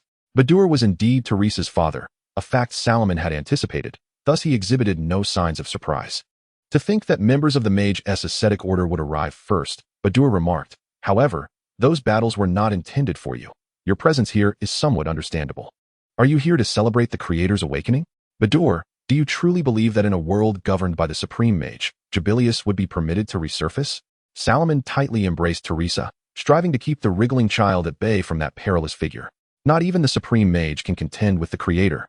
Slowly rising from his chair, Badur was illuminated by the gentle radiance of the colossal, glowing rune disk that rotated behind him, casting light around him while his front remained shrouded in shadow. Those who dwell in the light cannot escape the desolate darkness that emerges from the shadows. The closer one approaches the light, the more potent the darkness becomes. We shall forge an entirely new world, one brimming with order. All chaos and disorder shall be eradicated. Come forth, my daughter.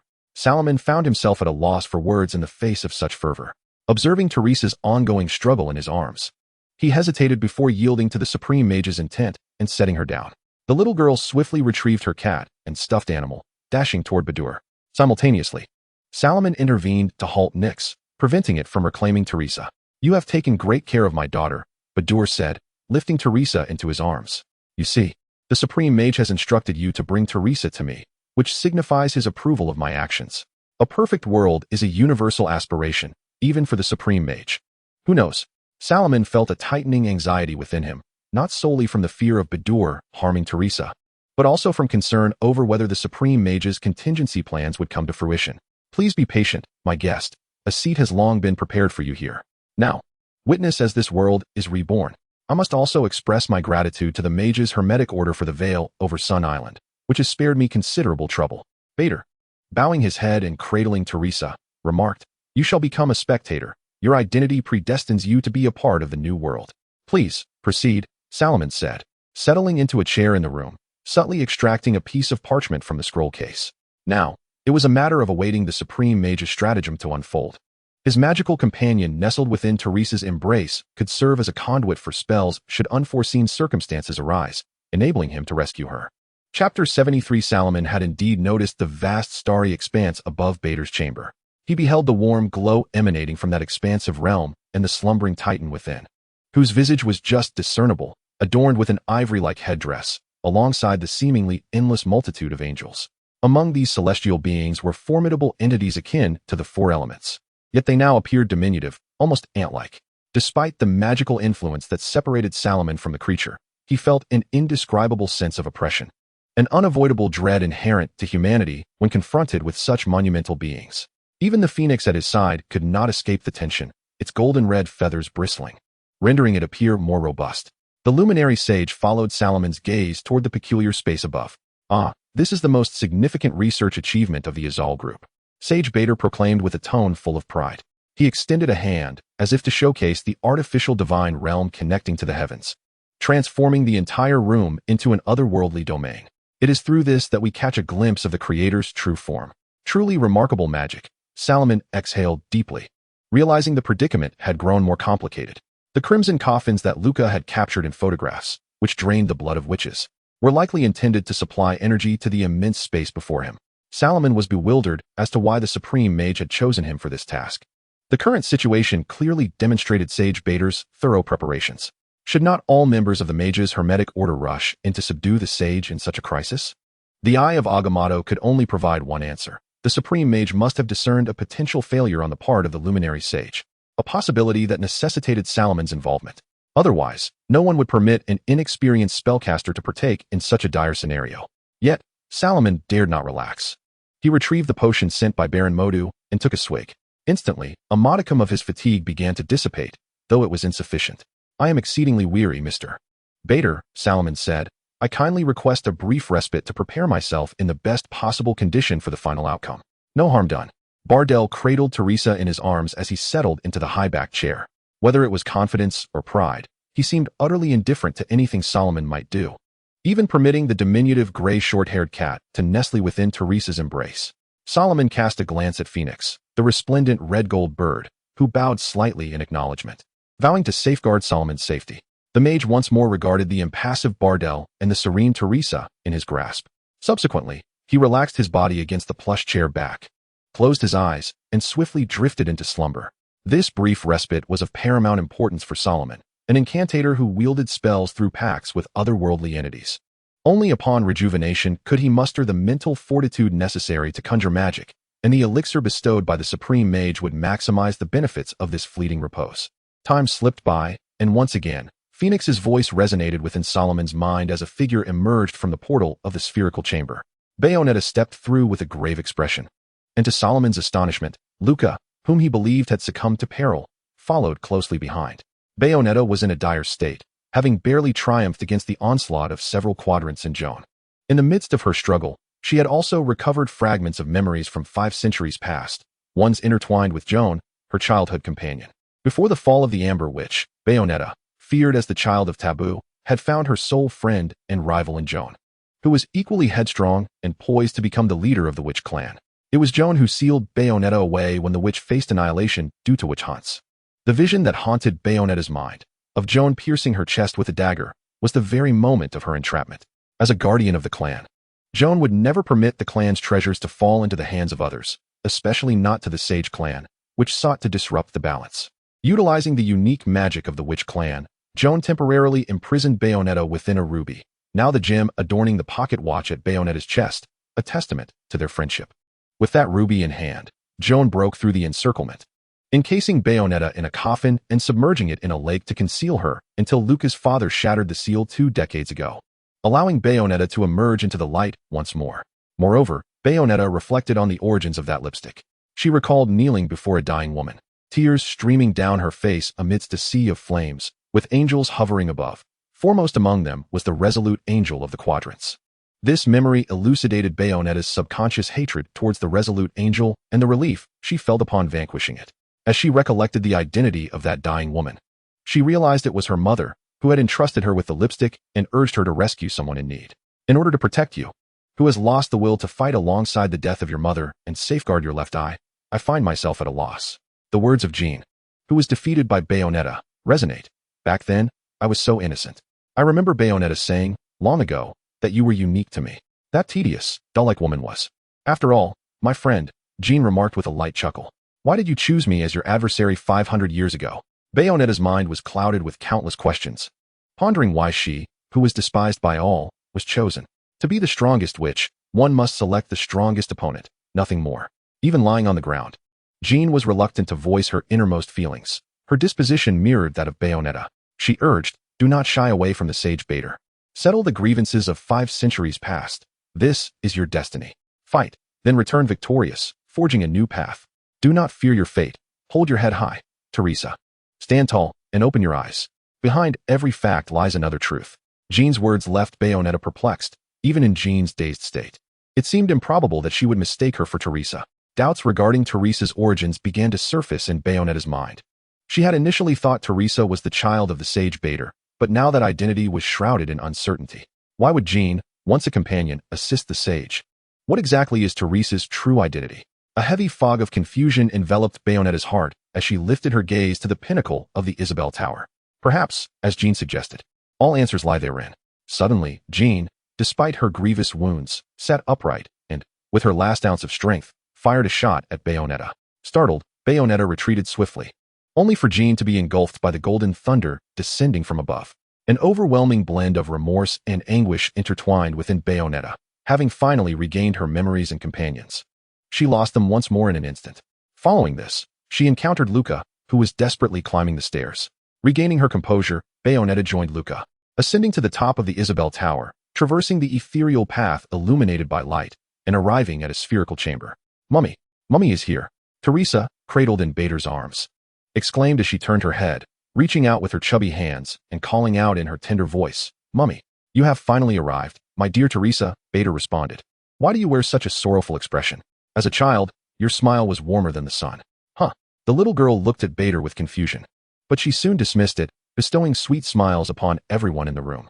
Shortly thereafter, she stifled a cute yawn and gradually drifted into slumber. Would you care to read the 73rd chapter of Marvelous Magical Chronicles? Please remember the domain of the Coon Novel Network, Kunks.com, for the latest complete chapters. Bayonetta cast a glance at Salomon, who had just risen from his seat. Clearly, she was questioning the mage with her eyes, demanding to know how the young girl had come under the control of Bader.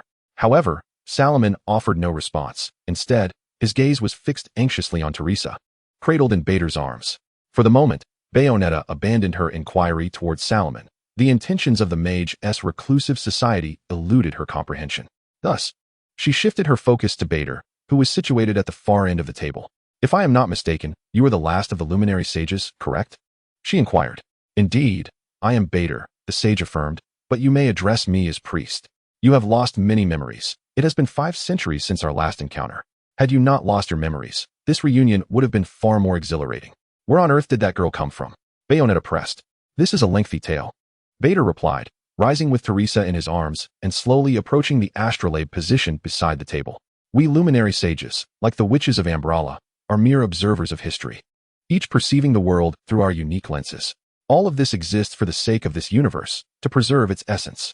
Yet, 5 centuries ago, you were cast out from this race, even as the left eye of the world SI. Bader approached a decorative potted plant on the table, snapping off an unbloomed bud. With the touch of magic, the once closed flower began to unfurl. He delicately placed the slender stem amidst Teresa's thick hair. "At this very moment, we are on the verge of successfully resurrecting the creator Jubilius. There exists but one method to restore your memories and awaken your observer SI. Your pure gaze must experience the history it has yet to perceive. Your battles, your struggles, everything you have encountered in Vigrid will serve as the catalyst for the restoration of your memories. All of this is for the sake of the left eye. I have had enough of your philosophical drivel." Bayonetta interjected impatiently, raising her firearm and aiming it at Bader. "I ask you one last time, where did that girl come from? Your question has long since been answered." Bader replied with a light chuckle. "All of this is to awaken the left eye. To awaken the left eye, you must re-examine yourself. You are truly beyond redemption." Bayonetta's voice brimmed with fury, a rare display of intense emotion before others. "Ah, redemption. Such a mysterious word," Bader stated theatrically, as if reciting lines from a play. "I have marked the path to redemption with light. However, no matter how brilliant the light, the darkness within the human heart remains profound. Light, darkness, and the chaos that lies between them must be united to forge a new world. Thus, the resurrection event of 5 centuries ago was conducted, stirring the fears within the hearts of the people and inciting the witch hunts. Even though they all believed that the creator Jubilius would return, the left eye remained an uncertain prospect. From that moment forth, I devoted myself to the construction of Vigrid, and now, I am finally poised to reap the rewards. Indeed, Jubilius shall be resurrected, and we shall become the eye of the world." Bader's voice rose in pitch, yet the serene Teresa in his arms remained undisturbed by the clamor. A new world was destined to emerge. "I can never refer to the architect of this nightmare as a father," declared Bayonetta dismissively, as she concealed her emotions once more and resumed her usual frivolous demeanor. "Quite an impressive speech, big fellow," Luca commented after watching for a while. "Don't you think you might be going a tad overboard, is all, the big boss? Redemption and light. You seem to have taken this corporate philosophy a bit too far, don't you think?" Salomon cast a sidelong glance at the man. Indeed, his instincts had proven correct. This individual thrived on self-destruction. Yet, if one were to speak, it would be nothing but drivel. Luca retorted, "History is replete with individuals like you who have engaged in ethnic cleansing, or should I say, notorious butchers?" Bader recognized Luca's identity. In truth, it was a remarkable act of courage for an ordinary individual like Luca to reach this juncture. The saying like father, like son held some validity. For Luca's father was indeed an employee of Bader. Although he did not endorse Bader's ideologies, Bader was utterly indifferent to whatever investigations Luca's father had conducted. However, when unfavorable rumors began to circulate, I had to intervene. The sage remarked nonchalantly, yet as a token of gratitude for locating the long-lost Teresa hidden beneath the lake. I fulfilled his final wish and accepted his permanent resignation. "You bastard," Luca shouted as he charged forward. Yet, after only a few steps, his limbs were ensnared by an unseen force, much like what had befallen his father 2 decades prior. "I no longer require your services. However, as a gesture of respect," Bader stated, "I shall allow you to meet your end in the same manner as your father." Chapter 74. Intervening in the past, I could only express regret. Bader spoke in a calm tone, leaving no one aware of what he lamented, whether it was for the soon-to-be deceased Luca or for his father who had perished 20 years ago. Although a frantic Luca could not discern the entity that gripped his limbs, both Bayonetta and Salomon could see clearly. It was for cherubic angels resembling common fish. Bayonetta fired 4 shots, each bullet expertly piercing the angels' heads. The reporter fell, yet Bader appeared to place great importance on his promise. With another wave of his hand, a golden current ensnared Luca, preparing to hurl him from the window. Bayonetta rushed forward, but she was unable to match Luca's speed. The reporter shattered several columns and a stained glass window, careening out of the spherical room with a horrific scream. Salomon did not look back. The handful of feathers in his hand had vanished. Phoenix swiftly soared out of the shattered window. If Luca were not dead, He would have to work for Salomon to repay his debts. Salomon relished the use of coercive terms, provided he was in the position of authority. His unwillingness to divert his attention from Bader was not solely due to Teresa nestled in his embrace. Rather, it stemmed from the deja vu evoked by the tricks Bader had previously displayed. There are myriad ways to coax a yet-to-bloom flower into blossoming, whether through the guidance of positive energy or the elements of nature. Bader, endowed with angelic powers, was undoubtedly a master of positive energy spells. However, upon that delicate flower branch, Salomon did not sense positive energy, but rather the essence of time itself. On several occasions, he had toyed with the eye of Agamotto. The power of time was not foreign to him. It was at that moment that Bader audaciously wielded the power of time. This was profoundly illogical. It is not that the power of time could only be possessed by the time stone. The time stone merely influences the temporal state of all objects, manipulating the increase and decrease of entropy. If a sage endowed with angelic powers could control time, then the corresponding witch clan should possess the same ability. Even when narrowing the scope to the eye of the world, Bayonetta had never demonstrated the power to manipulate time. The witch's time, often utilized by Bayonetta, merely heightened sensory perception, elongating the subject's experience of time, which cannot be classified as true temporal control. Now, Salomon comprehended why the supreme law treated Bader with such caution. A spellcaster capable of manipulating time is not to be trifled with, and the spells he could wield to interfere with time were nearly non-existent. Upon witnessing Phoenix follow suit and fly away, Bayonetta felt a slight sense of relief. With a grave expression, she turned around, standing on the crimson-carpeted steps, gazing at her nominal father. "Teresa, your journey ends here," Bader proclaimed, his tone still nonchalant. "If destiny were not swiftly realized, this tragedy would perpetually recur." "Speaking of tragedy, I assume you have encountered Joan? Although she sealed you away, distancing you from these troubles, she played a significant role after falling into our hands. Initially defiant, she required some mental reconditioning. Yet, as I anticipated, her tragic demise became the very opportunity that led you to me." Bader seemed intent on inflicting pain upon Bayonetta, relentlessly probing her wounds and revealing the truth of Joan's enmity towards her. Bader stated that the moment of awakening the left I would soon arrive. "Do not fear. My dear Teresa, I do not comprehend," she said, "why I was summoned here from my childhood, why such a convoluted endeavor was undertaken. You have lost all your memories. In order for your left eye to awaken, it is essential to reclaim your past powers, experiences, and love." Bader cradled the young girl as he approached Bayonetta, not even casting a glance at Salomon, who stood aside. The sage had no reason to feel anger over such matters. His mind was preoccupied with a far more perplexing dilemma. Initially, he believed Teresa to be Bayonetta's half-sister, but upon discovering the power of time, Teresa's identity became shrouded in a veil of ambiguity. Yet Bader had never concealed his reference to Bayonetta. Whether he addressed her as Teresa or Bayonetta, he employed the same name. Due to Jean's previous remarks to Bayonetta and her designation of Bayonetta, the latter was the first to realize the identity of the little girl. Teresa is Bayonetta, and Bayonetta is Teresa. This little girl is the youthful Bayonetta, brought back through time magic by the luminary sage Bader from 5 centuries past. Yet Salomon could not fathom Bader's intentions, for meddling with the past cannot alter the present. It can only give rise to a parallel world, the existence of which proves that time does not always progress linearly. Just as different branches extend from a tree trunk, the variables created by interference are akin to a vibrant new bud sprouting from one of those branches. Only when this new bud matures into a new branch and the altered variables exert their influence will people discover that the same source can yield different blossoms. Suddenly, Solomon became aware of another possibility, that the parallel worlds extending from a certain realm could indeed interfere with one another.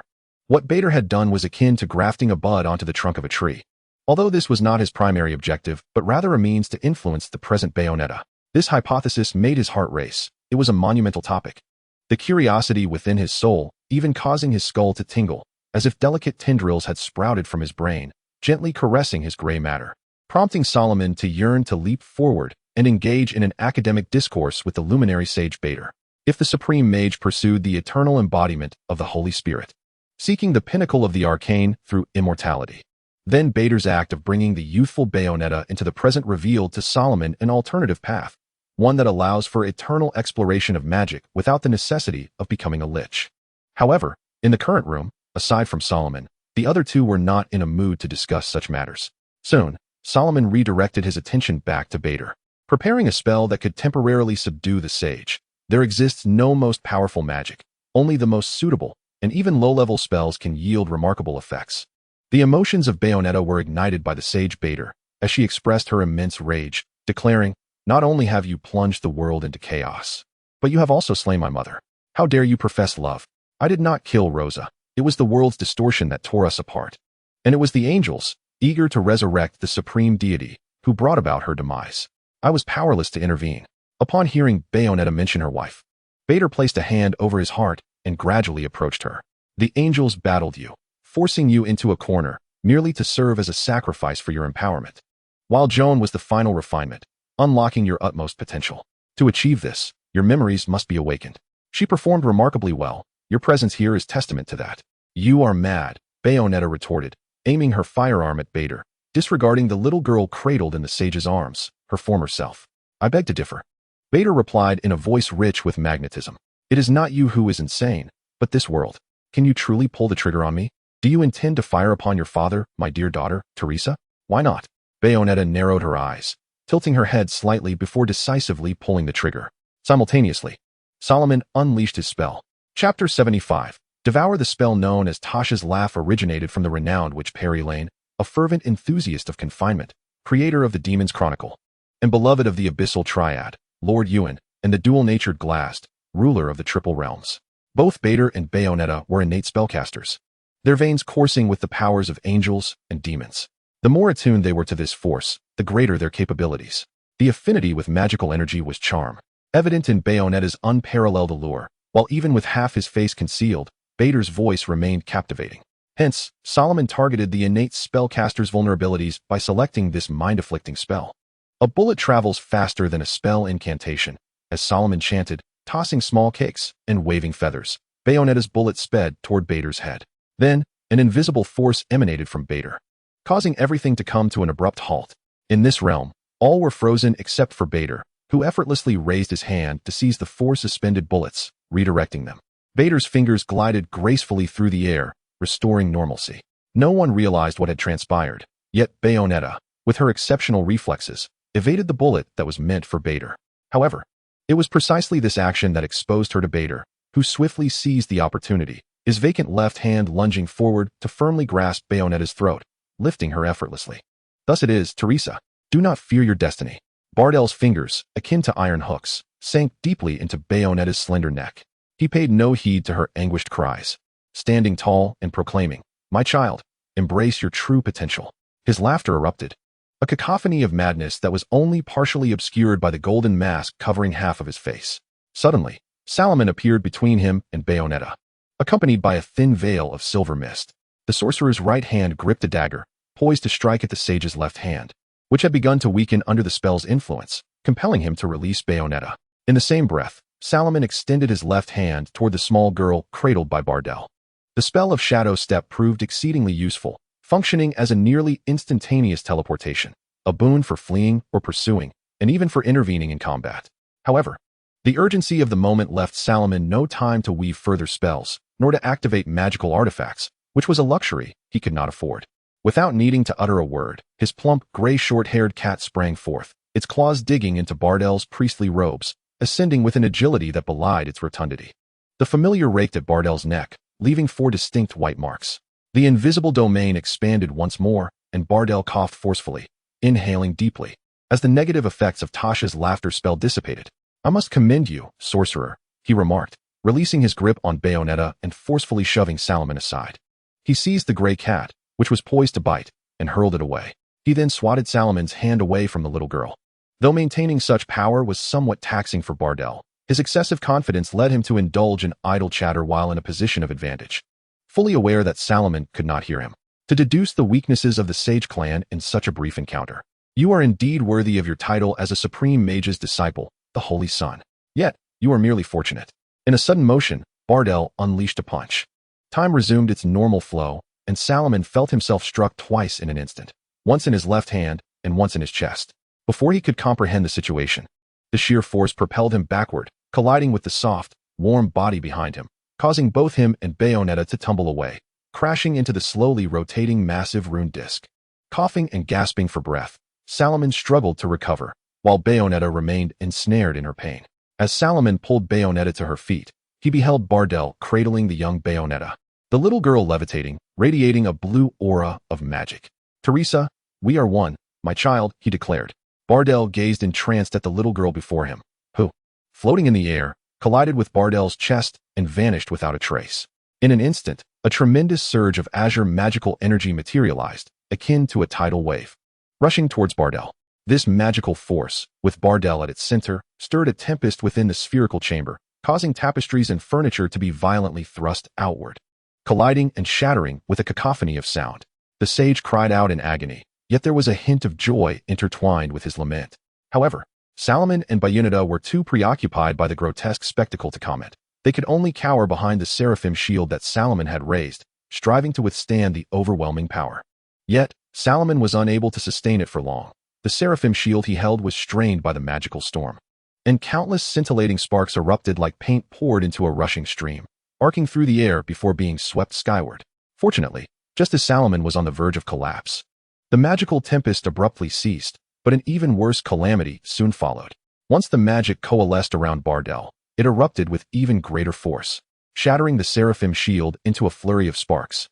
The tremendous impact obliterated the floating spherical chamber, sending debris raining down upon the spire of the Isabel Tower, with massive concrete blocks and steel rebar plummeting from the heavens. Bayunida clutched Salomon tightly, using her own magic as a final barrier as they both plummeted downward. Bardel hovered in the air, and behind him, the peacock feathers suddenly unfurled, resembling wings as they spread wide, identical to what Bayunida had witnessed 5 centuries prior. On either side, 10 feathers of varying lengths and symmetrical design emerged, a total of 5 pairs of wings symbolizing Bardel's identity as the earthly representative of Jubilius. Yet, unlike 5 centuries ago, the cerulean magic surged across his form, and a small head, composed of blue energy, emerged from Bardel's chest. This magical visage bore an uncanny resemblance to Teresa, complete with her glasses and the flower tucked behind her ear. Behind the still-falling Bayunida, resplendent butterfly wings extended, attempting to slow their descent while evading the falling debris. However, the blood seeping from Salomon's mouth and nose caused her greater concern. Salomon waved his hand, coughing up blood. Bardel's punch had injured his lung, and he still felt a dull ache in his ribs. Nevertheless, he remained unperturbed, knowing he could harness the positive energy provided by Vishandi to heal himself. "Remember the lipstick," Salomon urged. "Kill him." Chapter 76, 5 centuries beyond. The injury to his lung prompted Salomon to cough incessantly, each word accompanied by blood froth escaping his lungs. Yet, he did not dwell on his worries. Magic could remedy this affliction. Even if he lacked the time to prepare spell components, the scrolls he had long since transcribed could yet save his life. Bayonetta leaped with him onto a colossal stone slab that was plummeting downwards. The witch's magic conjured an illusory gravity, allowing both Salomon and herself to stand firmly atop the slab. "Throw me out," Salomon urged, producing a small vial of alcohol and pouring it into his mouth, stifling the urge to cough as the mix of fresh, sticky, metallic sweetness coursed down his throat. He felt a fiery sensation ignite in his throat and stomach. Before the alcohol could cloud his mind, Salomon recited an incantation, bestowing himself with a spell. This was the fruit of his studies in necromancy. The spell of life sculpting enabled him to staunch bleeding with negative energy, facilitating subsequent healing. This magic would last for an hour, enough time for Salomon to prepare for treatment. He coughed out the last of the clotted blood and addressed Bayonetta. "Throw me out. The upcoming battle is yours. As for Teresa, she is unable to interfere with you now. Do as you wish." Noticing Salomon had returned to normal, Bayonetta's tone shifted back to her usual demeanor. "Big sister will handle everything, so you need not worry, little brother. You have done enough." She glanced at the swiftly approaching figure below, grasped the collar of Salomon's sacred garment, and planted a kiss on the face of the sorcerer. With that, she swung him around and flung him away. A golden-red figure darted through the air, clutching Salomon and flying him to safety. It was the Phoenix, which had immediately rushed to their location after ensuring Luca's safety, arriving just in time to catch Salomon as he was tossed. Salomon felt his collar snagged by something sharp, and upon hearing the flapping of wings and the cascade of golden specks, he understood who had seized him. He exhaled a sigh of relief. Discarding the feathers in his hand, remnants of Tasha's laughter spell, which could also serve as materials for the featherfall spell, and relinquished the need to cast further spells, allowing the Phoenix to carry him away from the perilous, debris-laden ground. He watched as Bayonetta's back sprouted resplendent black and purple butterfly wings, leaping step by step atop the falling stones. Meanwhile, Bader, having adapted to the surge of power, flapped his 6 wings and dove toward Bayonetta below. As the impending collision loomed, Salomon urged the Phoenix to quicken its pace and search for a safe haven nearby. "Do not take me too far. I must ensure that the ultimate victor is on our side. My lord, the phoenix responded, its voice laced with sweet notes, even amidst the cacophony of explosions. As a marquis among the 72 pillars of demonkind, the phoenix was benevolent beyond the typical nature of demons, embodying a kindness that surpassed most humans. Or perhaps, it was not a demon at all, but rather a being that had fallen into the abyss due to certain circumstances. The phoenix held a profound admiration for Solomon, not merely because it regarded him as a figure akin to Solomon, but also due to having witnessed the tender moments Solomon shared with children. Being in the presence of a charming little one was far preferable to existing in the most chaotic and disorderly realms of the cosmos. As it soared towards the rooftop of a nearby building with Solomon, it inquired about Teresa's condition from the enigmatic sorcerer. What of that child? I have not seen her. She has been consumed, Solomon replied. That child was the former Bayonetta. Bader absorbed her power. Now, Teresa has vanished. The phoenix fell silent, the weight of this revelation striking it deeply. However, Solomon was not in the mood to offer comfort. Suddenly, a swirling cascade of sparks manifested before them, and a portal materialized. Without hesitation, the phoenix ushered Solomon through it. They found themselves in a mirrored dimension where all buildings lay toppled, each one folded into itself, creating an expansive platform. Could it be Modu again? Solomon pondered, appreciating the timely appearance of the familiar presence.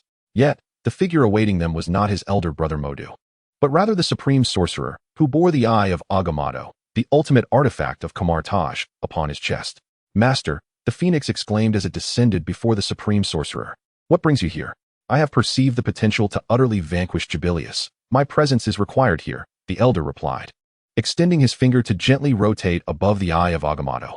A verdant radiance emanated from the artifact, encircling the supreme sorcerer's wrists with 2 rings of green magical light. To be precise, it is I who must facilitate Jubilius' demise. Did you also foresee Teresa being absorbed by Bader? Solomon inquired. I believe you are aware of Teresa's origins. When the power of the eye of the world converges, it can bestow a fragment of the primordial chaos of Asar. Though the source of this deity may be unknown, it indeed possesses the power to traverse time. After Bader acquired the eye of the world, while insufficient to rival the eye of Agamotto, it would be a simple matter to craft a spell that could bring the young Teresa back to the present. The elder elucidated. Bader's absorption of Teresa's power is a necessary step towards the annihilation of Jubilius. Solomon hesitated, but the elder perceived his thoughts. Do not fret, Solomon, he reassured. The future holds myriad possibilities, and you have guided the outcome to the most favorable one. You have shown sufficient care for Teresa, and Bayonetta has strengthened her as well. My next task is to inscribe a eulogy for this divine being. The supreme mage effortlessly took control of the mirrored dimensions wielded by all the casters of the Mages' Seclusion Society. With a mere flick of her wrist, the towering structure before her began to fold and rotate, bringing a woman lying on the ground before the supreme mage. This individual was Jean, who, already gravely injured, had plunged into a near-death state after being struck by Badel's spell. The supreme mage directed her palm towards her, and the green, circular magic on her arm began to rotate slowly.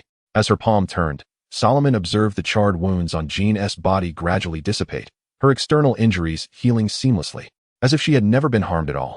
Subsequently, the supreme mage reversed the motion of her palm. The injuries reappeared. Yet her other hand was engaged in casting another spell. Under the combined influence of the time gem and the magic of the Visan Empire, the re-emerged injuries on Jean's body were progressively healed. The time gem merely ensured that Jean would not succumb to death during the healing process. However, she was also ensnared by Badel's magical control over her mind. Her battle with Bayonetta not only restored Bayonetta's memories, but also liberated Jean from Badel's constraints. To complete the final step, the Supreme Mage could not revert Jean's condition to that prior to the battle using the time gem. She could only heal her incrementally. Through the mirrored dimension, Solomon observed the fierce confrontation between Bayonetta and Badel from a close vantage. Badel levitated in the air, his white feathers unfurled. He blew gently upon a soft, long feather in his hand, and in an instant, an extraordinarily long golden sword of pure energy materialized within his grasp. Flapping his wings, Badel surged forward at an astonishing speed, wielding the weightless sword that effortlessly sliced through falling debris, menacingly brandishing this dreadful weapon towards Bayonetta. Bayonetta summoned Gamara, a colossal beast dwelling within the demon forest. However, it failed to shatter Badel's golden shield. The sage easily snapped the neck of this demon. The witch then summoned other demons, such as a gigantic centipede from the river of the underworld, its body entwined with hair, coiling around Badel like a hunting python. After a strenuous effort to crush Badel's shield, it was suddenly torn apart by Badel's explosive power. The battle was exceedingly fierce. with Betel and Bayonetta moving at an extraordinarily fast pace, leaving mere phantoms in their wake, amidst the scattered bullets and radiant flashes of light.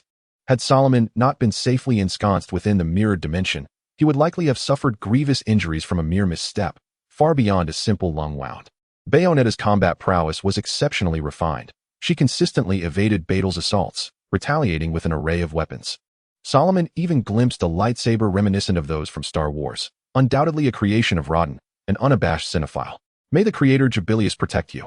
Suddenly, struck by a blow, Betel let out a piercing scream, his arms outstretched as he plummeted from the heights to the ground below. Bayonetta leapt down as well, extending her hand to pierce through Betel's chest before he fell to the ground, cradling the little girl from within. Is it over? Solomon glanced at the Supreme Mage, who was treating Joan, filled with uncertainty. Even while casting spells, the revered figure found a moment to converse with Solomon, gesturing him to observe Bayonetta. It is not so simple, the mage stated. The matter is not yet concluded. The witch, cradling the little girl, advanced toward the colossal rune disc that had plummeted to the ground, which, despite its heavy descent, remained unscathed. As Bayonetta approached, both the rune disc and the pocket watch at her chest began to emit a radiant glow. This was a resonance of power. The grand magic inscribed on the rune disc was authored by Bader, the very magic that had transported Bayonetta from 5 centuries past to the present. Instinctively, Bayonetta removed the pocket watch from her chest, aiming it at the rune disc, and a blinding light erupted from the colorful glass at the center of the disc. Bayonetta beheld a stark chamber constructed of stone, its exquisitely carved walls familiar to her. In one corner stood a large iron bed, adorned with thick white bedding. The witch approached and placed the little girl upon the bed. Bader's magic rendered the child immensely drowsy, yet she struggled to open her eyes. Gazing up at Bayonetta by the bedside, her voice drifting in a daze. "Mommy, Daddy, there's no need to be afraid anymore, child." Bayonetta's voice was tender. "The nightmare has ended. Everything was merely a dream. You are a resilient little girl, and there is nothing you cannot overcome." The little girl, still in a haze, inquired, "Did you find it? The thing you were searching for?" "Yes, I have found it," Bayonetta replied, "so you need not worry. Take good care of your treasure. And remember this pocket watch. It must not leave your side. I want to be a woman like Mommy," the little girl declared before succumbing to a deep slumber. "Sweet dreams, my child." Bayonetta softly hummed a familiar lullaby, one that her mother, Rosa, had sung to her during sleepless nights. Each time she visited her imprisoned mother, Rosa would serenade her with this lullaby, its gentle melody accompanying Bayonetta throughout her childhood. Solomon witnessed a flash of brilliant light, and the little girl within Bayonetta vanished, the witch pressing her forehead, seemingly in contemplation. The rune disc, which had withstood the fall, was now utterly destroyed, the colorful glass shattered into fragments. If he was not mistaken, Bayonetta must have utilized this rune disc to return the girl to 5 centuries ago. Shouldn't this be the end? Solomon queried, for this conclusion appeared rather perfect. The Supreme Mage had just concluded the healing of Joan, and after sending her back to the mirrored dimension, he pointed at the unconscious Bader. "Do you ponder why I chose to heal Joan?" he inquired. "It is because she is the one destined to complete the final step. And that lipstick has yet to be put to use. Furthermore, the effects of time have only just begun to manifest." As the Supreme Mage spoke, Bayonetta let out a heart-wrenching scream, her body erupting with crimson magical energy. Much like the power emanating from Bader's right eye, the tempest of magic forcefully dispersed everything around her. This marked the awakening of Bayonetta's left eye's power, a force even more formidable than that of Bader's right eye. After sending Teresa back 5 centuries, the love that Bayonetta and Solomon bestowed upon her filled the void in her heart. Heeding Bayonetta's warning, Teresa concealed the pocket watch close to her heart, thwarting the sword thrust by Joan. A history distinctly different from this world began to unfold, giving birth to parallel realities. In that world, Teresa matured into an independent and resilient witch, undeterred by her mother's death during the witch hunts, thus evading the fate of being sealed by Joan. Perhaps due to the interference between parallel worlds, 2 vastly different memories spanning 5 centuries surged into Bayonetta's mind, overwhelming her with intense mental waves, causing her to lose consciousness and awakening her left eye in the process. "You must now learn to wield the Eye of Agamotto," the Supreme Mage instructed Solomon, who wore a perplexed expression. "If you wish to uncover what transpires in a world, you must utilize the Eye of Agamotto to explore those possibilities. For each possibility is a potential parallel world. This involves many intricate issues, including the return of the flow of time, concepts you have yet to grasp. When shall we commence?" Solomon inquired. "Wait for this matter to conclude," the Supreme Mage replied. "However, you should now focus on another individual." Suddenly, without warning, Bader, who had been lying on the ground, stood up. His entire being was enveloped in the blue magic of his right eye, which observed the light, while his left eye surveyed the darkness, together perceiving the essence of this world. In my designs, there was no woman named Bayonetta, but rather the child you once were. Teresa, Bader proclaimed with unbridled pride. With her innocent eyes, she gazes upon this world, capable of crafting a new history, her power capable of awakening the left eye. This has all been part of my grand design. Teresa, you have performed splendidly. Chapter 77. The final battle between demons and deities. Part 1. Bayonetta lay unconscious, engulfed by 5 centuries of chaotic memories, yet everything seemed to unfold within the grand scheme of the sage Bader. He extended his hand, cradling the witch, who was still subconsciously unleashing the power of her left eye. Since the outer concrete of the edifice has fragmented and fallen away, the innermost core has been unveiled, revealing a striking rocket structure entirely fashioned from metal. Perhaps due to the antiquity of its construction, the metal joints still bear visible rivets. Under the influence of magic, this rocket, crafted by the Izal group, possesses technology far surpassing that of other nations. Its capacity and dimensions are vastly larger than any other rocket in existence. The height of the Isabel Tower is mirrored by that of this rocket. At its apex rests an enormous stone statue that defies the principles of physics. An incongruity that would deter any individual with a modicum of common sense from placing such an object atop a rocket. At the center of this statue stands the goddess of creation, Jubilius, surrounded by a multitude of exquisite angels, gazing down upon the mortal realm from the heavens. Let us begin. Teresa, Bader, cradling Bayonetta, ascended towards the statue at the pinnacle of Isabel Tower. The resurrection ritual of the creator, Jubilius, was on the verge of completion. Ascending to the highest point, with his back turned to the statue, the utterly deranged Bader incessantly imparted his thoughts into the unconscious Bayonetta. Teresa, we are the eyes observing the world, the eyes witnessing the new reality of a new world. We shall dedicate ourselves to this eternally. A blinding radiance emanated from Bader and Bayonetta as the sage, bearing the witch, floated into the forehead of the statue of Jubilius. Immediately, the statue's eyes opened, one blue, the other red, with Bader and Bayonetta positioned between them. The power of the eye of the world awakened the slumbering Jubilius. May the creator Jubilius protect all creations. The statue's mouth opened, but it was Bader's voice that emerged. The statue was now under Bader's command, fulfilling his long-held ambition to become the creator of the new world alongside his daughter. Now, this aspiration, nurtured over 5 centuries, was on the cusp of realization. Air raid sirens echoed across the island as countless individuals gazed upward, their eyes drawn to the towering and striking structure at the heart of Sun Island. However, perceptions of this spectacle varied. Many Ragna adherents viewed it as an omen heralding the resurrection of the creator Jubilius, joyfully praying in anticipation of the blessings that would follow. Conversely, others, such as Luca, brought to the edge of Sun Island by Phoenix, and Solomon, who lingered in the mirrored dimension, perceived it as an ill omen. You have done enough, the supreme mage addressed the troubled Solomon, observing his furrowed brow. You have aided Teresa in becoming strong, awakening the power of her left eye. But what of it? Solomon inquired, as the awakening of the left eye appeared to align with Bader's intentions. What Bader was unaware of was that I had witnessed numerous possibilities. He believed that Jubilius's power could surpass that of the eye of Agamotto. The elder remarked, however, that the world eye could not observe the myriad possibilities as the eye of Agamotto could, among which lay the potential to vanquish Jubilius. Solomon, somewhat perplexed, inquired if this included the current situation. Indeed, it was one of the possibilities. The supreme mage gestured towards Jean, who lay outside the mirrored dimension, gradually awakening.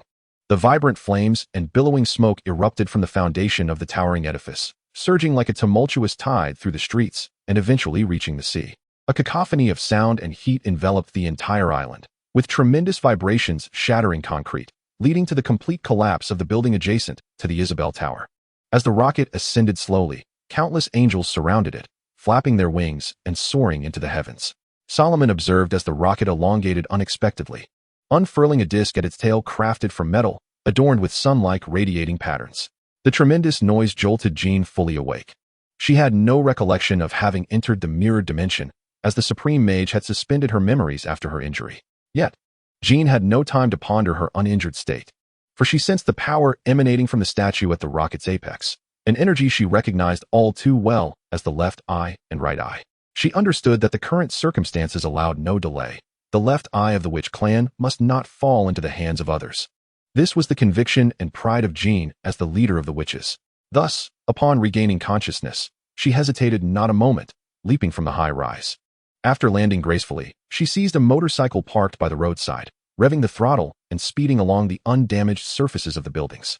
The motorcycle carried Jean skyward, ruthlessly crushing the floating angels beneath her path. With precise control and the power of the motorcycle's engine, Jean soared through the air, ultimately alighting upon the rocket's exterior. The angels gathered around her immediately surged forth, yet they hesitated to unleash their full might against her, fearing they might damage this fragile technological creation and thwart Jubilius's resurrection. The Supreme Mage waved her fingers, and a portal suddenly opened before the rocket, revealing an endless expanse of stars. The rapidly ascending rocket could not alter its course and was compelled to pass through the portal. The Elder continued to cast spells, and this marked Solomon's first glimpse of the Supreme Mage's formidable prowess. With arms outstretched, the orange-red flames danced between her hands, as countless skyscrapers beneath her feet folded and extended, propelling the platform on which she and Solomon stood to new heights. As the platform ascended higher, the horizon began to reveal its curvature, and the towering edifices gradually diminished in stature. The western sun climbed higher, while Solomon observed the boundary between light and shadow on the ground extending towards the north and south, the distant illuminated terrain enveloped in a veil of cerulean luminescence. Once the platform came to a halt, Solomon realized that above him lay not the thin wisps of clouds, but rather the profound expanse of the starry sky. In swift succession, the Supreme Mage extended her arms, and the fractured glass-like boundary of the mirrored dimension expanded rapidly around her. Solomon gazed down from the heights, witnessing the mirrored dimension sprawling across the earth, reaching from the Isle of the Sun to the surrounding waters. This expansion appeared boundless, as he observed the boundary surpassing the distant horizon, ultimately enveloping the entire globe. Simultaneously, the defensive systems of the three supreme sanctuaries activated, invisible sparks flickering across the surface, extending into lines that centered around New York, London, and Hong Kong, forming three colossal, slowly rotating shields. At that moment, the Earth lost all satellite signals, with every connection to satellites severed by the mirrored dimension. Above the planet, the massive rocket had detached from all technological creations, while stone columns, resembling roots, were drawn by gravity, plummeting to the ground like meteors. Countless angels transformed into golden specks of light, infused with unparalleled fervor, as they wholeheartedly entered the body of the Creator, Jubilius, including a multitude of immensely powerful quaternary seraphim, willing to serve as the kindling to ignite the old world for the resurrection of the divine. Solomon stood in a trance, gazing at the scene before him, as the Creator Jubilius curled up like an infant in the womb, shedding all burdens alongside the power of the eye of the world, and the angels turned kindling. The once lifeless sculpture, reminiscent of a dull stone statue, transformed into flesh and blood. With Jubilius's awakening, an explosive force surged, crushing the charged high-energy particles as they traversed the atmosphere, generating golden auroras across half the globe through friction with the magnetic field. Were it not for the layers of defense provided by the mirrored dimension conjured by the Supreme Mage and the planetary defense system of Camartage, the cataclysmic force would have unleashed earthquakes and tsunamis, devastating half the planet. Such unimaginable power was no surprise to Solomon, who recognized why Bader paid little heed to the presence of the Supreme Mage, for this magnitude of strength could not be thwarted by a single individual. As the Creator awakened from his curled state, he stretched his form. Jubilius possesses an exquisitely perfect physique, her skin as pristine and flawless as marble, adorned with intricate crimson patterns that weave across her body and limbs. Golden armlets and anklets grace her arms and legs. Her tresses, resembling strands of gold, are divided into 6 sections, each embellished with a variety of exquisite jewels. The ends of her hair are adorned with enormous, faceted rubies, shimmering on both sides. Majestic golden runes unfurl like wings behind her, radiating light that rivals that of the sun. The Supreme Mage gestured for Solomon to remain calm, urging him to observe the unfolding of the battle. The formidable constitution of the Witch clan enables Joan to withstand the frigid temperatures and thin air of the high altitudes as she rides her motorcycle. Pausing upon a floating rock, before Joan, a trifold dark purple magic circle materializes, and a bullet traverses this arcane formation, striking Jubilius in her left eye. The incapacitated Bayonetta, having lost her strength and control, tumbles from the scene. Joan, awaken, Teresa. Joan's voice resonated through the magic, reaching Bayonetta's ears, compelling her to confront the grievances of 5 centuries past. Do not dawdle, rouse yourself swiftly, for the battle has commenced.